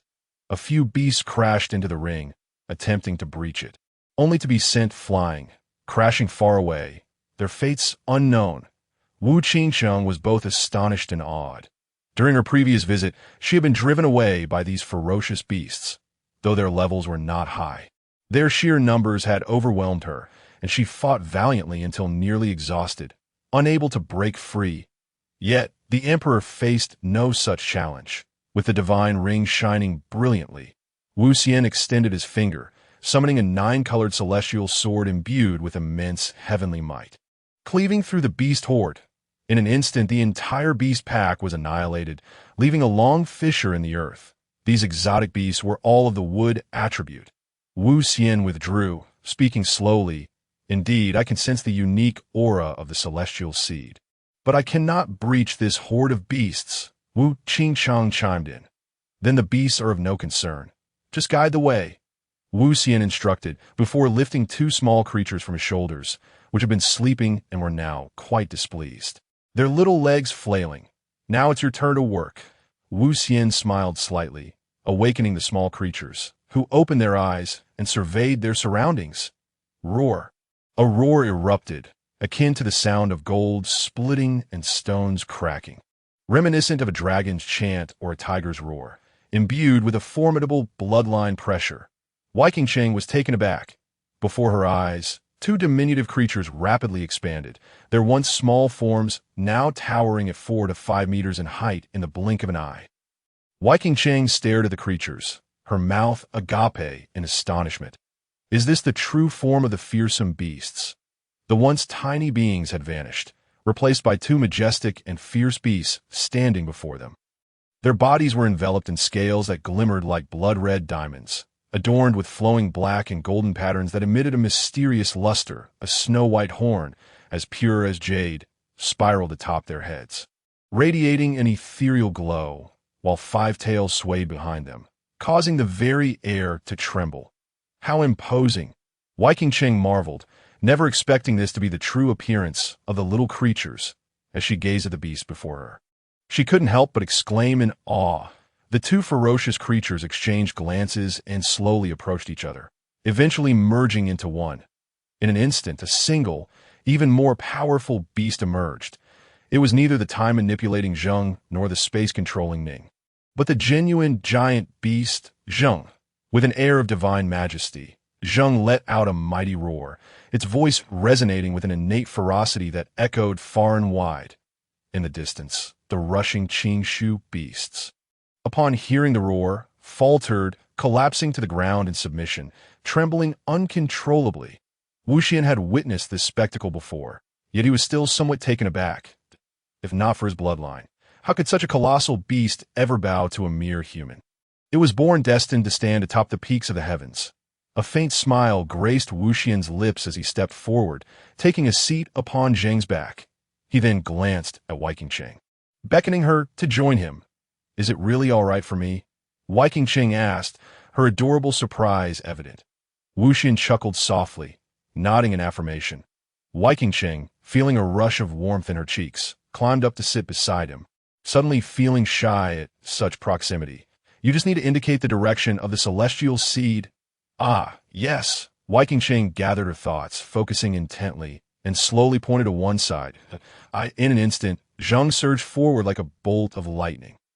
Waiqingcheng found herself momentarily dazed on Zheng's back, overwhelmed by the thought that she was sitting atop the second-ranked beast on the celestial rankings. Zheng's speed was beyond mere description. It wielded the power of time and space. Though still young and unable to unleash its full potential, it far surpassed any beast Waiqingcheng had ever encountered. Zheng, invigorated, occasionally leaped, vanishing and reappearing miles ahead. Along their path, every beast encountered bowed in submission, trembling with fear, even those at the true God realm. Waiqingcheng suddenly felt that with such a divine beast by her side, there was nowhere in the world she could not go. This realm was merely a playground for her and Zheng. As Zheng raced forth, it was evident that this was its first time leaving the Wujia, and it appeared exhilarated. After all, it was still a young beast, drawn to novel environments. Passing through this area, they entered a new realm, where the landscape was bathed in gold. The ground was composed of various metallic ores, devoid of any vegetation or water. Even the sky above was a resplendent golden hue. A group of golden beasts knelt in the distance, resembling tigers and exuding the essence of metal. The gold of the 5 elements, Wuxian murmured, turning to Waiqingcheng. It seemed they had to proceed step by step, as there were still water, fire, and earth yet to be encountered. The celestial seed must lie at the very end. Ah, indeed. Waiqingcheng, who had been secretly admiring Wuxian's profile, was caught off guard when he turned to face her. Her cheeks flushing with heat, her mind in disarray, unsure of what she had just said. Wuxian smiled gently, remaining silent. As expected, they soon encountered the realms of water, fire, and earth, each unfolding before them. After a day and a night, they finally passed through.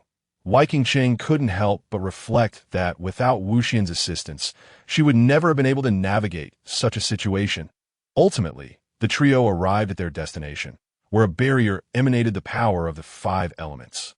Try to activate the 5-element body, Wuxian said, casting a glance at the barrier. Upon hearing this, Waiqingcheng stepped forward, placing her hands against the barrier, fully activating her innate 5-element body.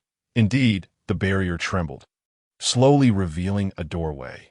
They exchanged glances and stepped through. Astonishment. Upon crossing the barrier, they beheld a scene that left them utterly awestruck.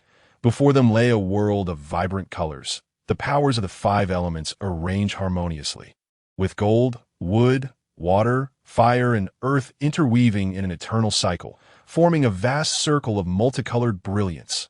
Above them, five enormous stars corresponded to the five elements below, radiating a luminous glow. Wuxian activated his heavy pupils and gazed at the center of the five-element world, where a five-colored seed floated in the void, rising and falling. The five-element celestial seed. The seed emitted an aura of celestial essence, and Wei Qingsheng noticed it as well. She stepped forward, ready to approach. "Stop!" Wuxian interjected, gesturing for her to look above. Wei Qingsheng raised her gaze, only to see a fearsome beast emerging from the starry expanse overhead, its eyes fixated on them with predatory intent. The creature resembled a hybrid of a tiger and a leopard, yet sported a pair of wings with a tail reminiscent of a dragon, its entire body adorned in a kaleidoscope of colors, with the power of the five elements swirling around it. A five-element divine beast. Wei Qingsheng gasped, disbelief etched on her face. This was a legendary beast, born only in the primordial lands of the five elements, innately wielding their powers, and exceedingly formidable, renowned throughout the realm. "This beast is impressive.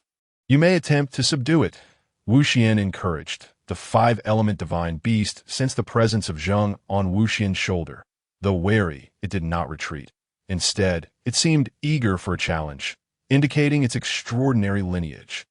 "True God Realm," Wei Qingsheng whispered, her excitement palpable.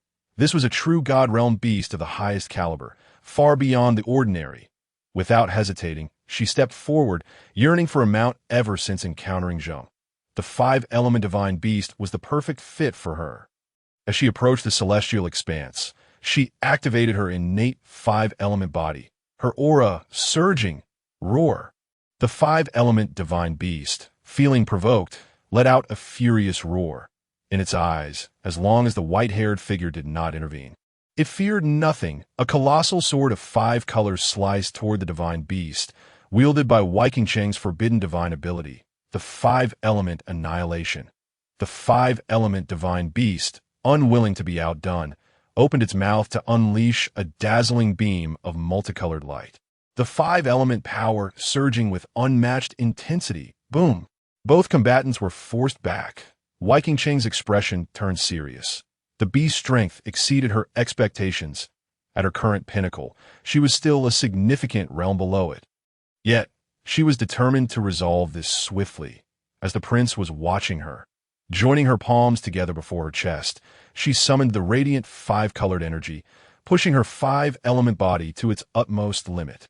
"Five-color smoke blossom," Wei Qingsheng called out, her hands gliding toward the five-element divine beast. A plume of vibrant smoke shot forth, akin to a bolt of lightning, aimed at the divine beast, sensing the threat. The five-element divine beast let out a roar, flapping its wings to conjure a protective barrier of five-element energy. Boom! The divine beast was struck and sent flying, a wound appearing on its back, blood spilling profusely. Rising from the ground, the beast became even more ferocious, its howl echoing as it flapped its wings, transforming the five-element power into two celestial blades. Wei Qingsheng once again summoned the five-element annihilation to counter the attack. The clash between the two continued fiercely, yet Wei Qingsheng found herself increasingly at a disadvantage. The longer the battle persisted, the more frenzied the divine beast became, fighting with a reckless abandon. Moreover, her repeated use of forbidden abilities had begun to drain her strength. As the two celestial blades descended once more, Wei Qingsheng unleashed the five-element annihilation yet again. Just then, the five-element divine beast vanished in an instant, reappearing directly before her, its massive paw raised to strike down. Wei Qingsheng's heart raced. How could it move so swiftly all of a sudden? She intended to counter, but there was simply no time. In that moment, a figure clad in white appeared before her like a specter. Wuxian pointed, sending the five-element divine beast flying across the distance. This creature possessed a hint of spatial power, I underestimated it, Wuxian remarked, not turning to face her.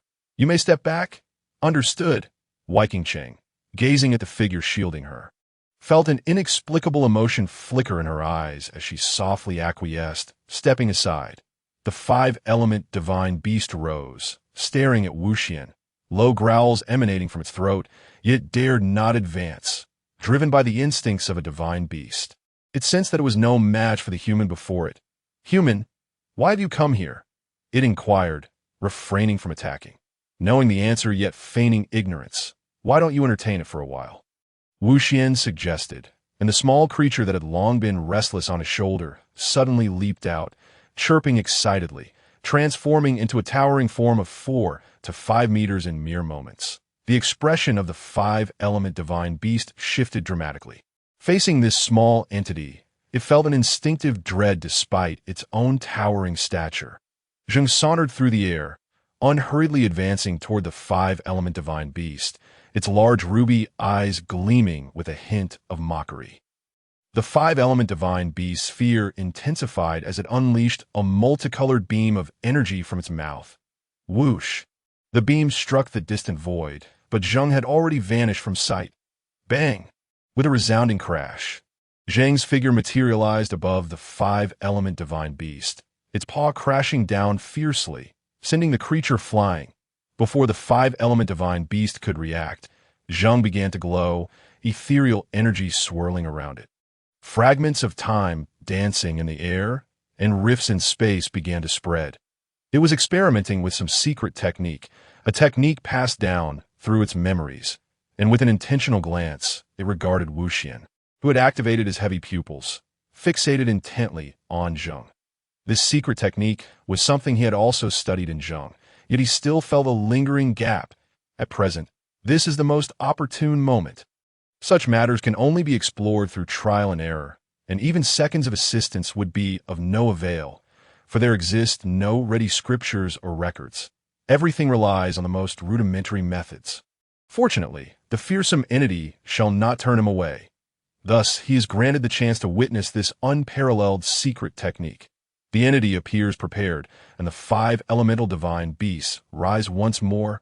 Slowly, it raises its claw, taking a step forward, then brings it down. Boom! The void ripples like the surface of water. An inexplicable pressure emerges. The five elemental divine beast trembles, overwhelmed by the immense weight that emanates from the surrounding space. Nearly collapsing to the ground, the entity, elegant and regal, enveloped in ethereal light, raises its paw in the void once more, and strikes down again. Boom! A pressure far surpassing the previous one descends, and the five elemental divine beast feels as though the entire space is rejecting its presence. It is directly compelled to the ground. The entity casts a disdainful glance, raising its paw yet again. Boom! With this strike, the entire space shatters, sending the five elemental divine beast flying, bloodied and broken, its bones crushed. Roar! It emits a feeble roar, unable to rise again. The divine beast concedes. I am willing to submit. It speaks, its voice heavy with sorrow and fatigue. I in its memory, its kind are all prodigies upon their emergence. It cannot comprehend why this human and beast are so monstrous, leaving it utterly powerless. Could its memories be flawed? The ethereal dancer beckons. The entity roars, transforming once more into two diminutive beings that perch upon the dancer's shoulders. The dancer tosses two celestial fruits to them, and the little creatures chirp happily.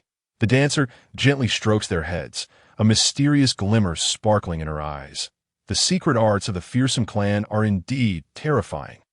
According to his explorations and estimations, this secret art comprises 9 steps. The first 3 steps tread the path of space. The next 3 steps tread the path of time. As for the final 3 steps, he has no inkling, for they surpass the limits of his current cultivation. The dancer, too, is astonished beyond measure. The entity is truly formidable, deserving of its rank as second on the celestial leaderboard. Acknowledge her as your master. Or face death. The dancer, dismissing further thoughts, turns to regard the rather pitiable 5 elemental divine beast in the distance and slowly speaks. The divine beast has no choice. between life and death, it can only acknowledge the dancer as its master. The two form a pact, and the dancer administers a celestial medicine, immediately healing its injuries. "Did you come for the 5 elemental celestial seed?" the divine beast inquires. "Indeed, I require it to ascend to the divine fire realm." The dancer affirms with a nod.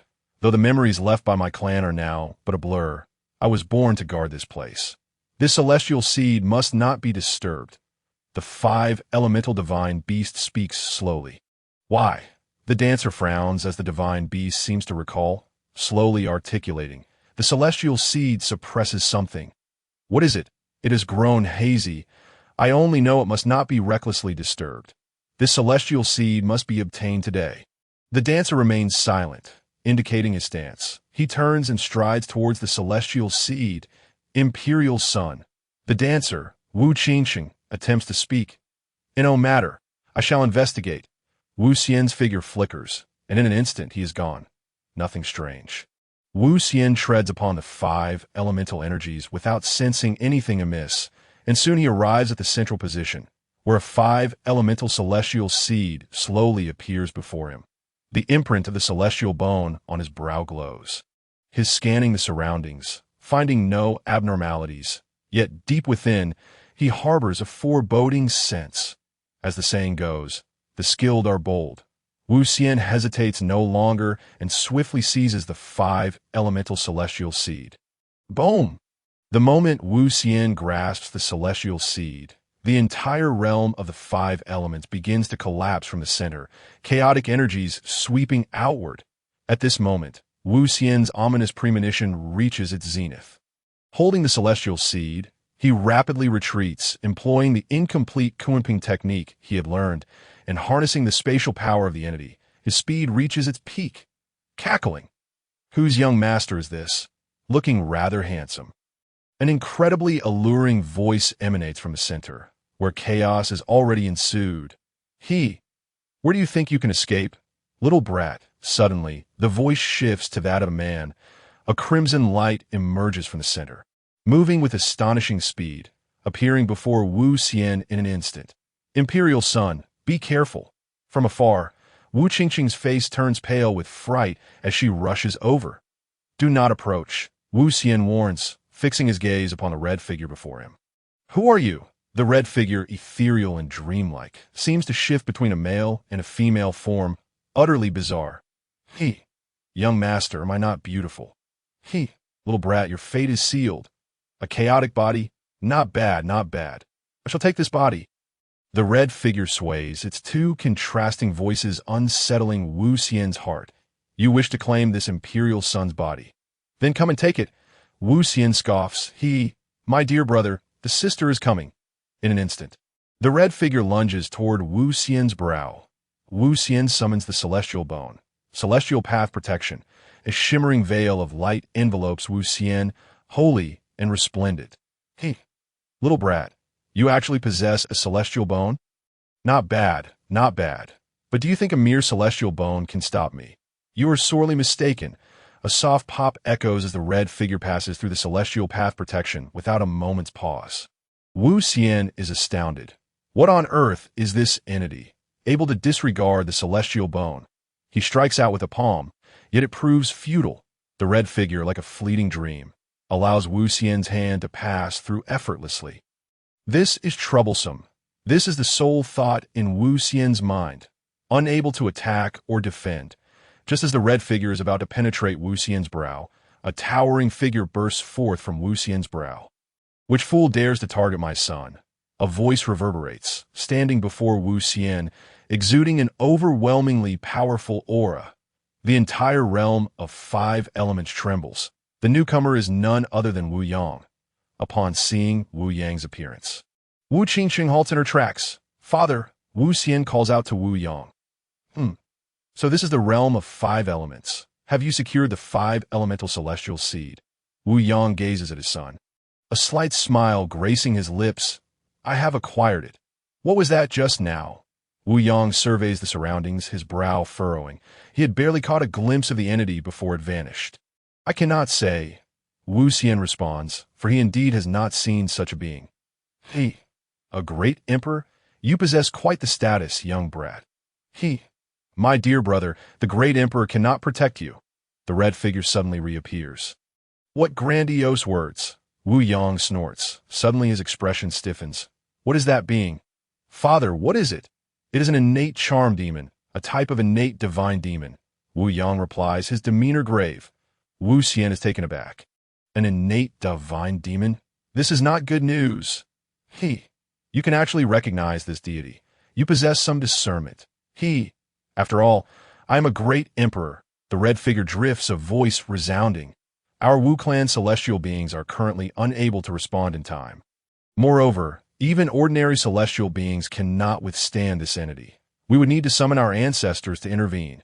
However, it is too late to say anything now. Wu Yang speaks slowly, his expression darkening to the extreme. Suddenly, an idea strikes him, and he transmits a message to Wu Xian. Wu Xian, upon hearing it, feels a hint of doubt. Could this old man be deceiving him? Little brat, do you even doubt your father? Wu Yang chides with a smile, then turns to the charm demon, beckoning with a finger. Come here. The charm demon smirks, lunging once more toward Wu Xian's brow. As expected, even the great emperor cannot hold it back. Wu Yang's figure is pierced straight through. In an instant, the charm demon enters Wu Xian's brow. My dear brother, you possess a splendid body. The charmed demon materializes within Wu Xian's divine sea, gazing at the nine-colored divine sea and the nine-colored path palace.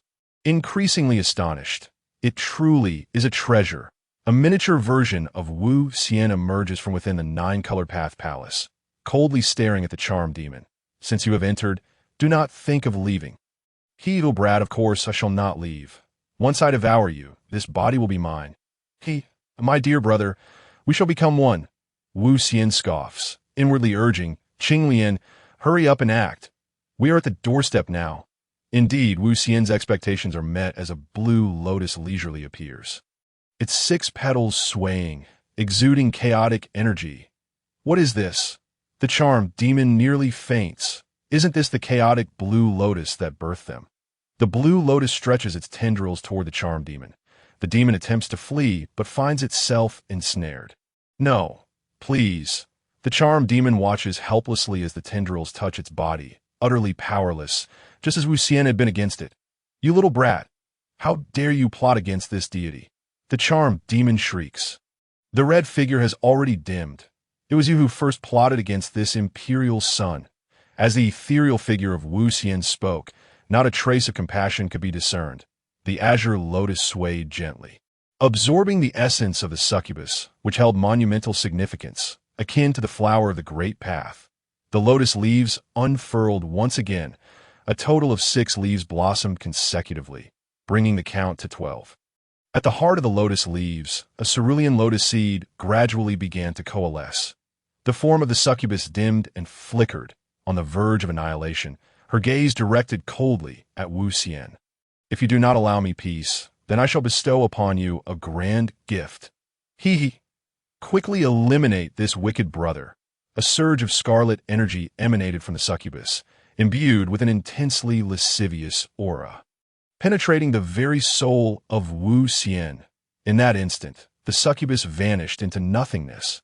Wu Xian opened his eyes, sensing a response from Wu Yang, who promptly spoke, Isn't that correct? Your azure lotus is indeed a bane to this being. The succubus may have perished, yet I have also fallen victim. Wu Xian sighed, a hint of crimson flickering in his gaze, rapidly spreading. Wu Yang grasped Wu Xian's hand, his expression shifting to one of perplexity as he examined the situation. He gestured towards Wu Qingcheng in the distance, who approached with curiosity. What do you think of this fellow, Wu Xian? The first question from Wu Yang left Wu Qingcheng momentarily speechless. Quite well, she replied, uncertain of her family's intent. Do you harbor any feelings for him? Wu Yang pressed directly, causing Wu Qingcheng's face to flush with embarrassment. How could he be so forthright? She instinctively glanced at the closed-eyed Wu Xian, lowering her head shyly, remaining silent. Wu Yang understood the implication, and with a wave of his hand, he confined the monstrous beings to the distance, as if they were in slumber. 3 days and nights of confinement should suffice. Wu Yang murmured that Wu Qingsheng watched Wu Yang's actions with wide eyes, utterly bewildered. Well then, you may continue your affairs. I shall take my leave, Wu Yang announced with a gentle smile, his form gradually dissipating. Wu Xian slowly opened his crimson eyes. Wu Qingsheng gasped in surprise. What had befallen him? She swiftly grasped his hand, feeling an intense heat. Her expression turned alarmed, and just as she was about to speak, Wu Xian pushed her down, silencing her with a kiss. Wu Qingsheng's eyes widened. She had been overwhelmed by Wu Xian's sudden advance. Her words stifled. Her mind went blank, and instinctively, she attempted to resist, yet her small hands pushed against Wu Xian's chest without effect. Before him, she felt stripped of her powers, rendered an ordinary woman. Emperor child, she managed to cry out, gasping for air, her face flushed crimson, only to meet Wu Xian's scarlet gaze. In that moment, she realized something was amiss. She carefully sensed the situation and discerned that Wu Xian had been poisoned. And it was that particular poison. Her mind raced, recalling her family's head's peculiar actions and words before leaving, as well as the two divine beasts restrained in the distance. She understood all too well. Meanwhile, the two divine beasts remained peacefully asleep. 2 days later, Wu Xian awoke, gazing at the woman in his arms amidst the chaos around them. I apologize, he uttered, marking the first apology of his life. But she placed a finger over his lips, indicating her consent. There is no need for the emperor child to feel remorse. Wu Qingqing's delicate face retained a hint of blush, her hair disheveled. Her expression imbued with an indescribable languor. 3 days later, a loud thud echoed. The monstrous being, resting peacefully, suddenly felt a kick, awakening with ruby-like eyes, ready to unleash fury, only to find it was Wu Xian. Eep, the small creature, still groggy, nestled against Wu Xian's shoulder, sensing a loss of memory. Meanwhile, the 5 elemental divine beasts were roused by Wu Qingsheng, who crouched down, bearing both of them, unfurling her vibrant wings as they sped away into the outside world. They returned directly to the Wu family, where Wu Qingsheng, having acquired the elemental celestial seed, immediately entered seclusion. She aimed to ascend to the divine fire. Wu Xian also retreated to the Emperor Child Hall for seclusion. After refining himself, he prepared to step into the realm of kings. The azure lotus had blossomed into 12 leaves, and at its center, a cerulean seed, akin to a nascent seed, slowly matured. This transformation piqued Wu Xian's interest. This seed was extraordinary, a product of the chaotic treasure azure lotus, suffused with chaotic energy, a mere seed seemingly elusive as chaos itself, as if it contained the essence of 3,000 great paths. Wu Xian had a premonition that when the day of its maturity arrived, he would encounter a significant opportunity. Since the azure lotus absorbed the succubus, its transformation accelerated, and the dormant chaotic bloodline within Wu Xian benefited, awakening from a high level to a peak state, mere steps away from perfection. As for whether he could revert to his ancestral form and become chaos itself, that was exceedingly difficult, as the 19th ancestor had candidly stated. Without a tremendous opportunity or the azure lotus fully maturing, it was unlikely. The enhancement of the chaotic bloodline undoubtedly bestowed immense benefits upon Wu Xian. Firstly, his strength had doubled. Now, if he were to simultaneously activate both his heavenly emperor bloodline and chaotic bloodline, his combat prowess would surge 6-fold. Furthermore, the chaotic path body continued to awaken, gradually enhancing the 3,000 transformation techniques, rendering them even more formidable. In addition to the 3,000 transformations, new skills were awakening as well. The Immortal Bone, due to its direct connection to the Divine Sea, was also slowly awakening, and the celestial mark on Wu Xian's forehead became increasingly enigmatic, beyond the celestial protection and celestial annihilation light. New functions were gradually gestating. The Wu Xian placed great importance on this pair of eyes. However, there was sufficient for the time being, allowing him to perceive the essence, discern life and death with a glance, and obliterate beams of light, alongside the techniques passed down by the ancestor of the Wu family, which he was still exploring. Dai Ti was not merely about instantaneous comprehension. He harbored even more audacious ideas that he was gradually putting into practice. The fearsome temporal path was also under his scrutiny. The realm of the heavens remained tranquil. Yet on this day, news arrived. The ancient ink dragon clan's forbidden prodigy, the 8th ranked on the celestial list. Emohi had fused with the celestial seed, igniting the divine fire. He was the first among the top 10 on the celestial list to enter the divine fire, destined to draw worldwide attention. And what astonished everyone was that despite Emohi entering the divine fire, his ranking remained unchanged, still holding the 8th position. Rumor had it that on that day, Emohi had caused a commotion in the Mo family's divine sun hall. With sounds of fury echoing, 2 days later, more news emerged. Emohi hosted a banquet in the celestial prodigy city, inviting various prodigies to gather. Some were intrigued, while others remained indifferent, until another message surfaced. Emohi had specifically invited the divine maiden of the Linglong fairyland, Xia Linglong. Was this a provocation towards the Wu family's emperor child? Countless prodigies began to set forth. The secluded Wu Xian learned of this news through Wu Ziqing.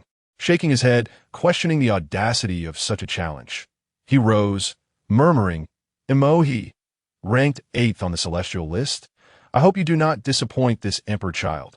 On this day, countless onlookers beheld 8 ancient ink dragons roaring, pulling an ancient war chariot as they exited the Wu family's celestial realm, unabashedly heading towards the celestial prodigy city. The emperor child of the Wu family was on the move. Instantly, more prodigies flocked to the scene, drawing the gaze of countless individuals within the celestial prodigy city. This was an ancient yet resplendent city, not belonging to any particular force, yet none dared to act recklessly within its confines. This was the celestial prodigy city, a city named after prodigies. In the celestial prodigy city stood the celestial prodigy tower, the tallest structure in the entire city. Inside the hall, the atmosphere was already bustling. A sea of people. The banquet had commenced. Do you think the Wu family's emperor child will attend? I am curious where this Emohi derives his audacity. You all analyze well. Unlike me, I'm merely here for a glimpse of the divine maiden Linglong. So it turns out that you are my kindred spirit. I am honored. Shoo. Emohi has arrived. A figure strode into the hall, clad in a dark brocade robe with an androgynous countenance. And as he moved, it seemed as if dragon roars emanated from within. His cultivation had evidently reached the realm of divine fire. It was none other than Emohi, the divine son of the Ink Dragon clan. Following him were several figures, all prodigies of the Ink Dragon clan, along with a young man walking beside him, handsome and radiant, exuding divine light, moving with a steady gait, akin to a blazing sun. It was Wang Yang, the first holy son of the Wang family, who had also stepped into divine fire. Who would have thought he would also arrive, and alongside Emohi? That makes sense. The two clans have always been at odds with the Wu family. The enemy of my enemy is my friend, as the crowd murmured. Emohi and Wang Yang made their way to the main seat, greeted with smiles and salutes along the way. Neither of these young men, nor the forces they represented, were ones they could provoke. Ha! I thank you all for giving Emohi face by attending this gathering of prodigies. Emohi stood at the main seat, brimming with confidence, exuding a sense of grandeur, as if he were pointing at the rivers and mountains. Beside him, Wang Yang wore a smile, appearing quite pleased that Emohi, will the divine maiden Linglong truly attend? Someone inquired, doubt of course. That day, the Wu family employed some unknown means to coerce the divine maiden Linglong into acknowledging that Wu Xian was the chosen one, which was utterly ridiculous. Today, I shall invite the divine maiden Linglong to witness who the true chosen one is. Emohi's face revealed a look of disdain as he spoke loudly. One of the individuals below promptly echoed his sentiment, asserting that what the son of Emohi said was indeed correct, that I too believe that the events of that day were rather absurd. How could the Empress Huang she compete with the divine maiden Linglong for a man? With Emohi's assertion, I suddenly realized the true prowess of the Wu family, that I suspect that the first place on the heavenly ranking, attributed to the Wu Immortal, is a mere fabrication. How could a mere Dao platform realm individual occupy the top spot on the heavenly ranking? Surely, the heavenly Dao would not deceive us. One voice interjected, unable to tolerate the conversation any longer. The The Wu family has always been shrouded in mystery. Their methods are not to be underestimated. I personally witnessed the Wu family's divine son defeat both Wang Xian and Mo Jing with a single move. It cannot be a lie. Another voice rebutted. Wang Yang finally stood up, a faint smile gracing his lips as he revealed the truth. What you all may not know is that according to our clan's later investigations, Wang Xian had been poisoned by someone with ulterior motives that day, leaving him with only a fraction of his power, which is why he was easily bested by that Wu immortal. Mo, he chimed in, our clan discovered the same poison in the body of the Mo Jing clan's junior. The crowd erupted in astonishment. Could it be that the Wu family had meticulously orchestrated everything? Was it merely to bolster the reputation of that divine son? Observant individuals had already discerned that the Mo Jiao clan and the Wang family were here, vehemently proclaiming their so-called truth.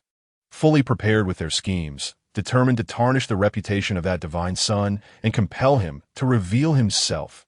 The divine son. This is the celestial city. 8 ancient Mo Jiao dragons pulled an ancient war chariot soaring through the heavens, within which stood 2 figures, Wu Ziqing and Wu Xian. Hua Luoxi, due to the awakening of her ethereal divine body, was currently in seclusion at the Wu family, while Luo Yao and Xian Miao were striving to break into the divine fire realm. With the necessary divine seeds conveniently available within the clan, Wu Qingsheng was also in seclusion, leaving only Wu Ziqing, who had just broken through the divine fire realm, free. Hearing this, Wu Xian glanced down, and a colossal ancient city came into view. The reason Celestial City has stood strong to this day is said to be due to their mysterious city lord.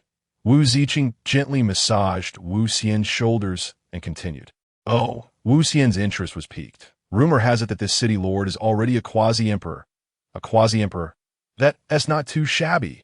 Wu Xian leaned against Wu Ziqing's leg, speaking languidly and casually. A quasi-emperor is neither too great nor too small.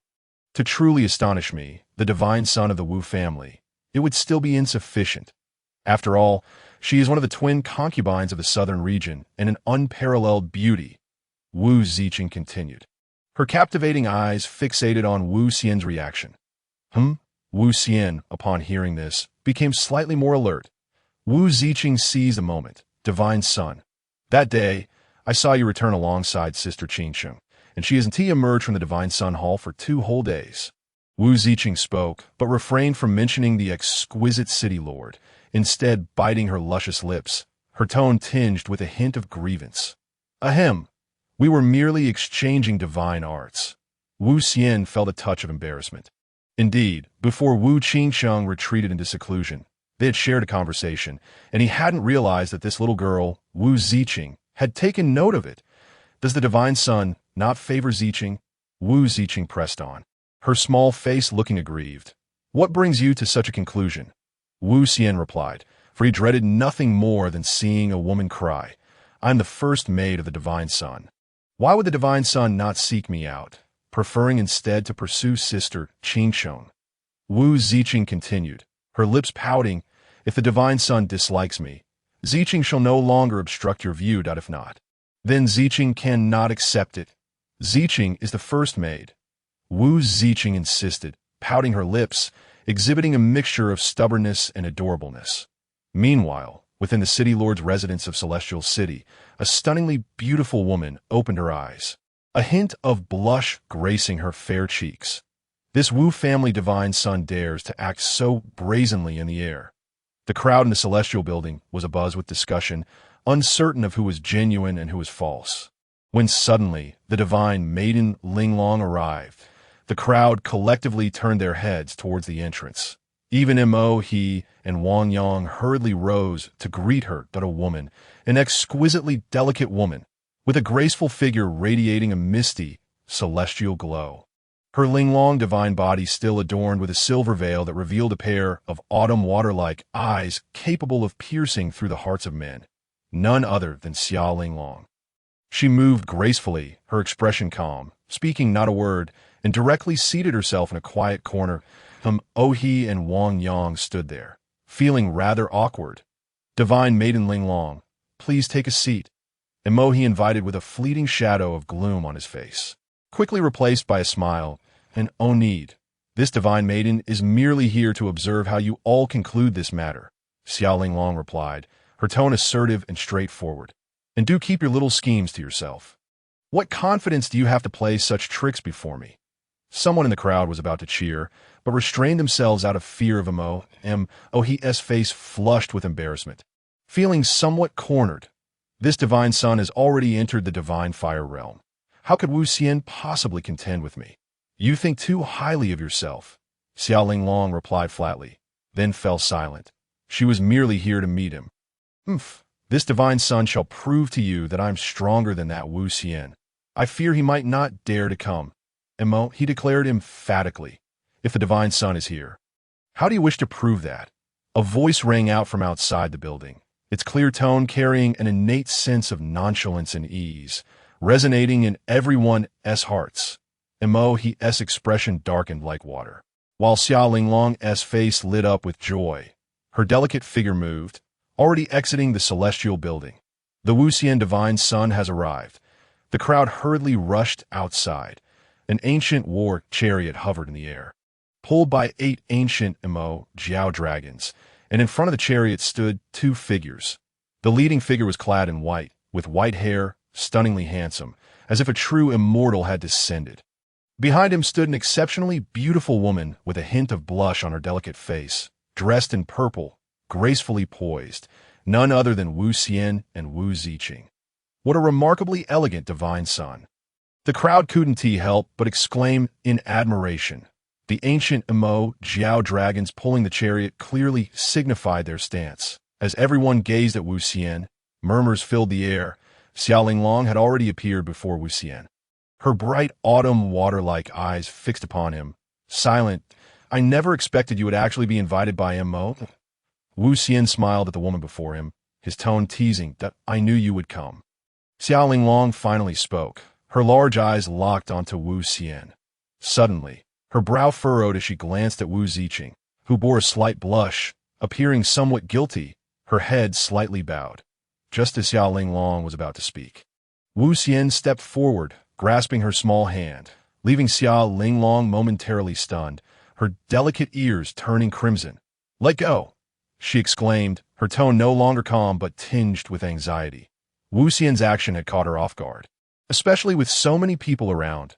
You came here to see me, Wu Xian replied, disregarding Xiao Linglong's expression, gently holding her soft, delicate hand while slowly speaking, his radiant eyes filled with mirth.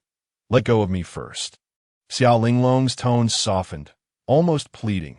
She found it hard to maintain her usual demeanor in front of Wu Xian and felt powerless. Had it been anyone else treating her this way, they would have long been a corpse. Wu Xian smiled slightly and released Xiao Linglong. Below, the crowd was already wide-eyed in astonishment. How could the Wu Xian divine son bully the Linglong divine maiden? And yet she showed no anger or resistance. This was inconsistent with the so-called truth told by Mo He and others. Once Wu Xian released her hand, Xiao Linglong gradually regained her composure, gazing at him with her large eyes. What brings you here? I came to kill, Wu Xian replied softly, still bearing a playful smile. Yet his words were chillingly bloody. Kill whom? Whoever approaches you, I shall slay. Upon hearing this, Xiao Linglong ceased to speak, but a hint of a smile flickered in her autumn water eyes as she took a step forward and stood behind Wu Xian. If you are to kill for me, then I shall watch you kill from behind. Emohi, get out here, Wu Xian declared, his voice domineering and icy, echoing throughout half of Celestial City. Wu Xian, I never expected you to truly dare to come. 2 figures emerged from the Celestial Building. It was Mo He and Wang Yang. But I'm quite curious where you draw your courage from. Merely because you ignited the divine fire? The power of the divine fire realm is something a mere Dao platform realm can never comprehend. Then let this divine sun show you. Wu Xian stood against the heavens, and as his words fell, he immediately took action with the same arrogance and decisiveness. He unleashed the 3,000 transformations, and the shadows of the Dao emerged from beneath his feet, enveloping Mo He and Wang Yang in an instant. Mo He and Wang Yang suddenly felt their spiritual power depleting, being devoured and assimilated by these Dao shadows. You dare, Wang Yang's expression changed drastically. This celestial dancer did not even inquire about him and directly sought to take on two opponents. Ah, the solar divine body. I remember you well. Today shall resolve everything. Utterly arrogant. Mo, he roared, fully aware that the two of them were not comparable to the previous Mo Jing and Wang Xian, and moreover, they had both entered the realm of divine fire.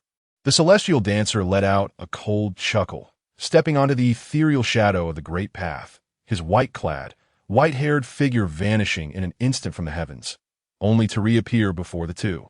He unleashed a punch that enveloped them, tearing through space itself. One force breaks myriad laws. Mo He and Wang Yang exchanged serious glances, raising their fists in response. Bang! The two were instantly sent flying. While the celestial dancer remained steadfast, not retreating an inch. Impressive. It seems I underestimated you. Mo He hurled another punch, accompanied by the sound of a dragon's roar, a dark-scaled dragon entwined around his arm. As he invoked a certain divine power, the celestial dancer smiled slightly, his form resembling a swimming dragon, with a golden dragon's phantom coiling around him, a rich golden hue enveloping his fist, which he launched forward with grandeur and majesty. Dragon Fist. This was indeed the incomplete, true dragon technique he had learned from the mysterious celestial palace. Mo He's complexion changed drastically. As he was sent flying once more, his arm twisted, his face paling as he spat out a mouthful of blood. You possess true dragon techniques. Are you not afraid of the dragon clan hunting you down? Mo He shouted, disbelief etched on his face. Hunt down this imperial son? Did his dragon clan possess such capability? The celestial dancer sneered. This man was beyond redemption. He could not be bothered with idle chatter, stepping upon the ethereal shadows of the great path. His hand forming the dragon fist, charging toward the two once more. The physical strength of the celestial dancer was exceedingly domineering, having also practiced the Undying Sutra. Now, with the application of the Chaotic Dao body and the powerful dragon fist, the two had no means to retaliate. A mere brush would result in severed limbs. Enough.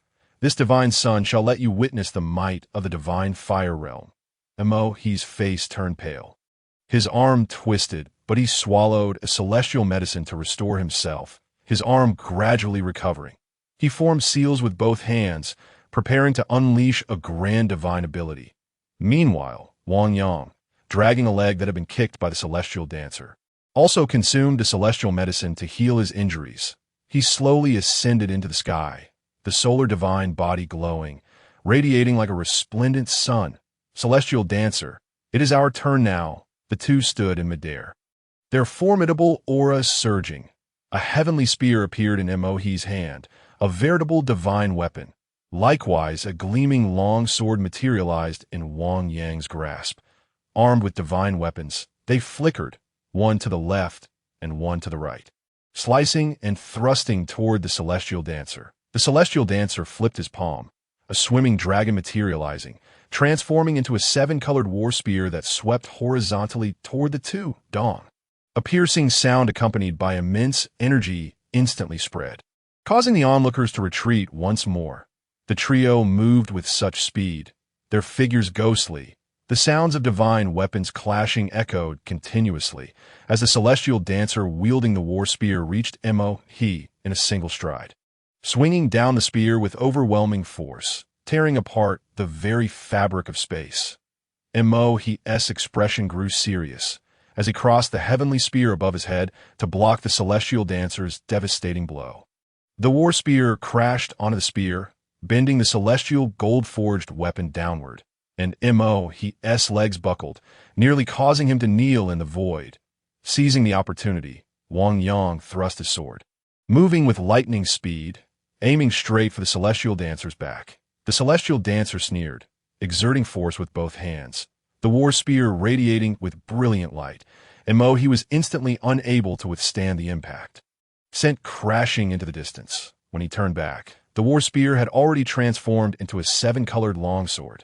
The celestial dancer met sword with sword, the tips of both blades clashing. Ding! The onlookers felt as though their eardrums might burst. In the collision, Wang Yang was sent flying once again, The crowd marveled at the celestial dancer's divine weapon, so wondrous, transforming its form in an instant, seamlessly shifting with ease. Moreover, the disparity in strength between the two sides was glaring. He and Wang Yang both realized this, briefly pondering before retracting their divine weapons. Celestial Dancer, do you know what divine artifact this divine sun has fused with upon entering the realm of divine fire? His aura surged once more as he spoke slowly, and no matter what you fuse with, you cannot escape death. The Celestial Dancer scoffed, arrogance. He formed seals, and a golden orb emerged from his brow. In an instant, a powerful pressure swept across the entire arena, as his aura reached its zenith. Dragon Pearl. Someone exclaimed in astonishment, unable to believe that the Jiao clan possessed a Dragon Pearl. The Dragon Pearl was the essence of a true dragon, born only from the true Dragon clan. It was comparable to some ordinary celestial seeds, and far superior to those of imperial seeds. Celestial Dancer, what do you think of my Dragon Pearl? He laughed heartily, his face brimming with pride. And you, what have you fused with? The Celestial Dancer ignored Emohi, turning instead to gaze at Wang Yang. Emohi's laughter abruptly ceased, nearly choking himself. This holy sun shall let you witness. Wang Yang no longer hesitated. As his aura surged, a celestial seed emerged from his brow, and upon its appearance, it truly resembled a sun. A scorching heat wave radiated forth, causing many to retreat. Fiery sun celestial seed. An informed bystander spoke up. This was a celestial seed born from the fiery sun, celestial fire, ranking even higher than the Dragon Pearl. How about it? Are you satisfied with this holy sun's celestial seed? Wang Yang proclaimed, somewhat self-satisfied. Let us attack together. The Celestial Dancer was too exasperated to engage in further banter. He found their antics utterly tiresome, especially when he had yet to take things seriously, and these two fools were already posturing. True dragon manifests. Emohi bellowed, as a golden dragon shadow erupted from the Dragon Pearl, instantly reaching a size of thousands of zhong. The golden dragon's form gradually solidifying, truly resembling a living golden true dragon. Roar. A true dragon's roar resonated, visibly shaking the ground beneath the spectators, cracking the plaza. Was this the might of the top 10 on the heavenly rankings? The crowd retreated. At that moment, two small creatures were startled awake, babbling as they crawled out from the Celestial Dancer's embrace. The golden true dragon suddenly halted, its golden eyes fixating on the two small beings yawning on the Celestial Dancer's shoulder, betraying a hint of trepidation. Emohi and Wang Yang were equally dumbfounded. Ferocious, how could they possibly fight now? The crowd gasped. The second ranked on the heavenly rankings had emerged. The Celestial Dancer patted the small creatures, then lifted one in each hand, tossing them to the distant Xia Linglong and Wu Ziqing. The little ones, still groggy, were thrown out, and by the time they realized it, the two women had already produced celestial fruits, presenting them before the small beings. The little ones, recognizing the fruits but not the people, immediately began to feast. The onlookers were somewhat speechless. Were these two gluttons truly the second-ranked, terrifying beings? Emohi and Wang Yang secretly breathed a sigh of relief, seeing the small creatures move away. The golden giant dragon also grew lively, charging directly at the Celestial Dancer. The Celestial Dancer extended his hand, clenching his fist. Dong!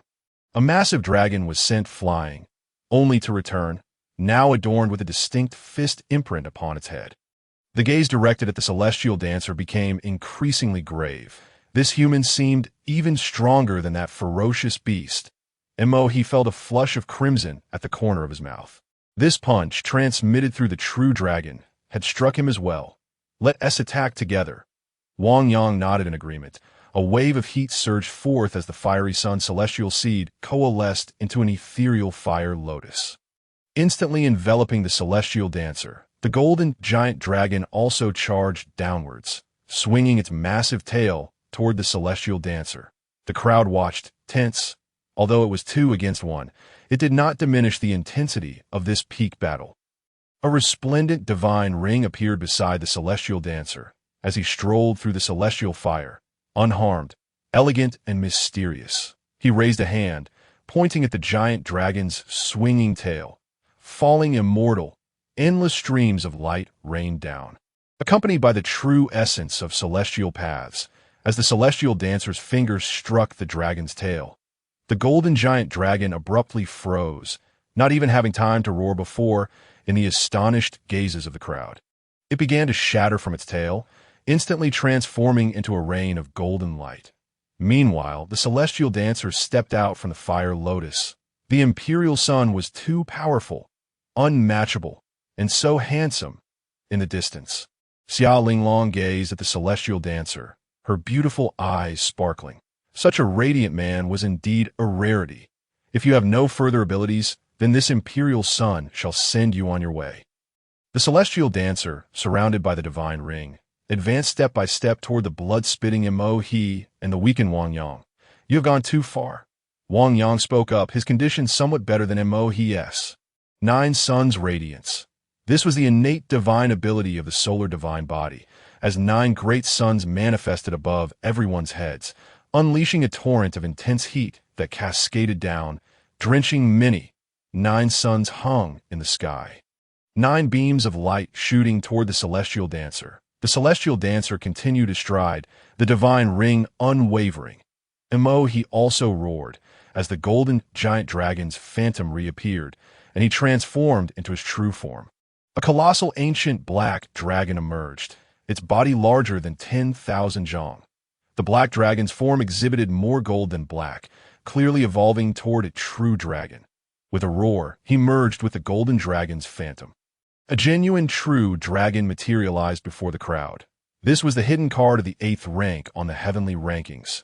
9 beams of light surged downward, a true dragon bore down upon them. Everyone held their breath for the celestial dancer. Xia Linglong also displayed a flicker of concern. Yet the celestial dancer revealed a smile. He looked up at the roaring true dragon and the 9 beams of light. A slight smile gracing his lips, perfectly poised to test this move. The ethereal demeanor of Wu Xian underwent a sudden transformation, as a chilling and domineering aura surged forth. Spreading rapidly, as Wu Xian formed her seals. This aura reached its zenith, gradually manifesting an imprint that seemed to transcend the annals of time, exuding an overwhelming majesty that struck towards the true dragon and the 9 suns. Wu Xian murmured, "Burial of the heavens." In that moment, her petite figure appeared as if it could pierce the heavens. An enigmatic essence enveloped the atmosphere, as if the very heavens were to be entombed. What is this? Such a terrifying energy. The crowd was struck with awe, retreating in haste. Xia Linglong's eyes widened, her heart quivering at this move. Wu Ziqing understood that this was the forbidden divine art of the Wu clan. Yet few could truly master it. This forbidden technique seemed to be a set. It was said that only by mastering the god-slaying sword technique could one learn the fallen immortal finger. And only upon perfecting the fallen immortal finger could one approach the burial of the heaven seal. Each step intricately linked, indispensable. At their age, it was utterly unattainable. Only prodigies like the Emperor's son could grasp such divine arts in such a brief span. The beam of light collided head-on with the burial of the heavens imprint, vanishing without a trace, as if entombed in the void, creating not a single ripple. Wang Yu's face turned pale, blood spilling from his lips. His expression one of horror and despondency. The true dragon, transformed from Mo He, was filled with dread upon witnessing this scene, its enormous eyes reflecting sheer terror as it turned to flee, yet alas. The moment the burial of the heavens was unleashed, it was indestructible and eternal. Sizzle.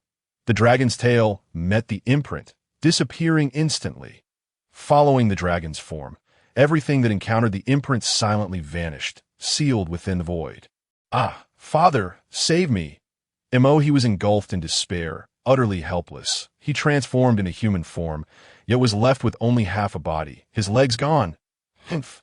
A cold snort resounded as the burial of the heavens imprint vanished. The sound carrying a profound essence that entered Wu Xian's body, causing her complexion to pale, nearly spilling blood. A figure materialized, standing before the legless Mo He, the cold snort emanating from this very person. He was a man, robust and formidable, his aura as deep as an abyss.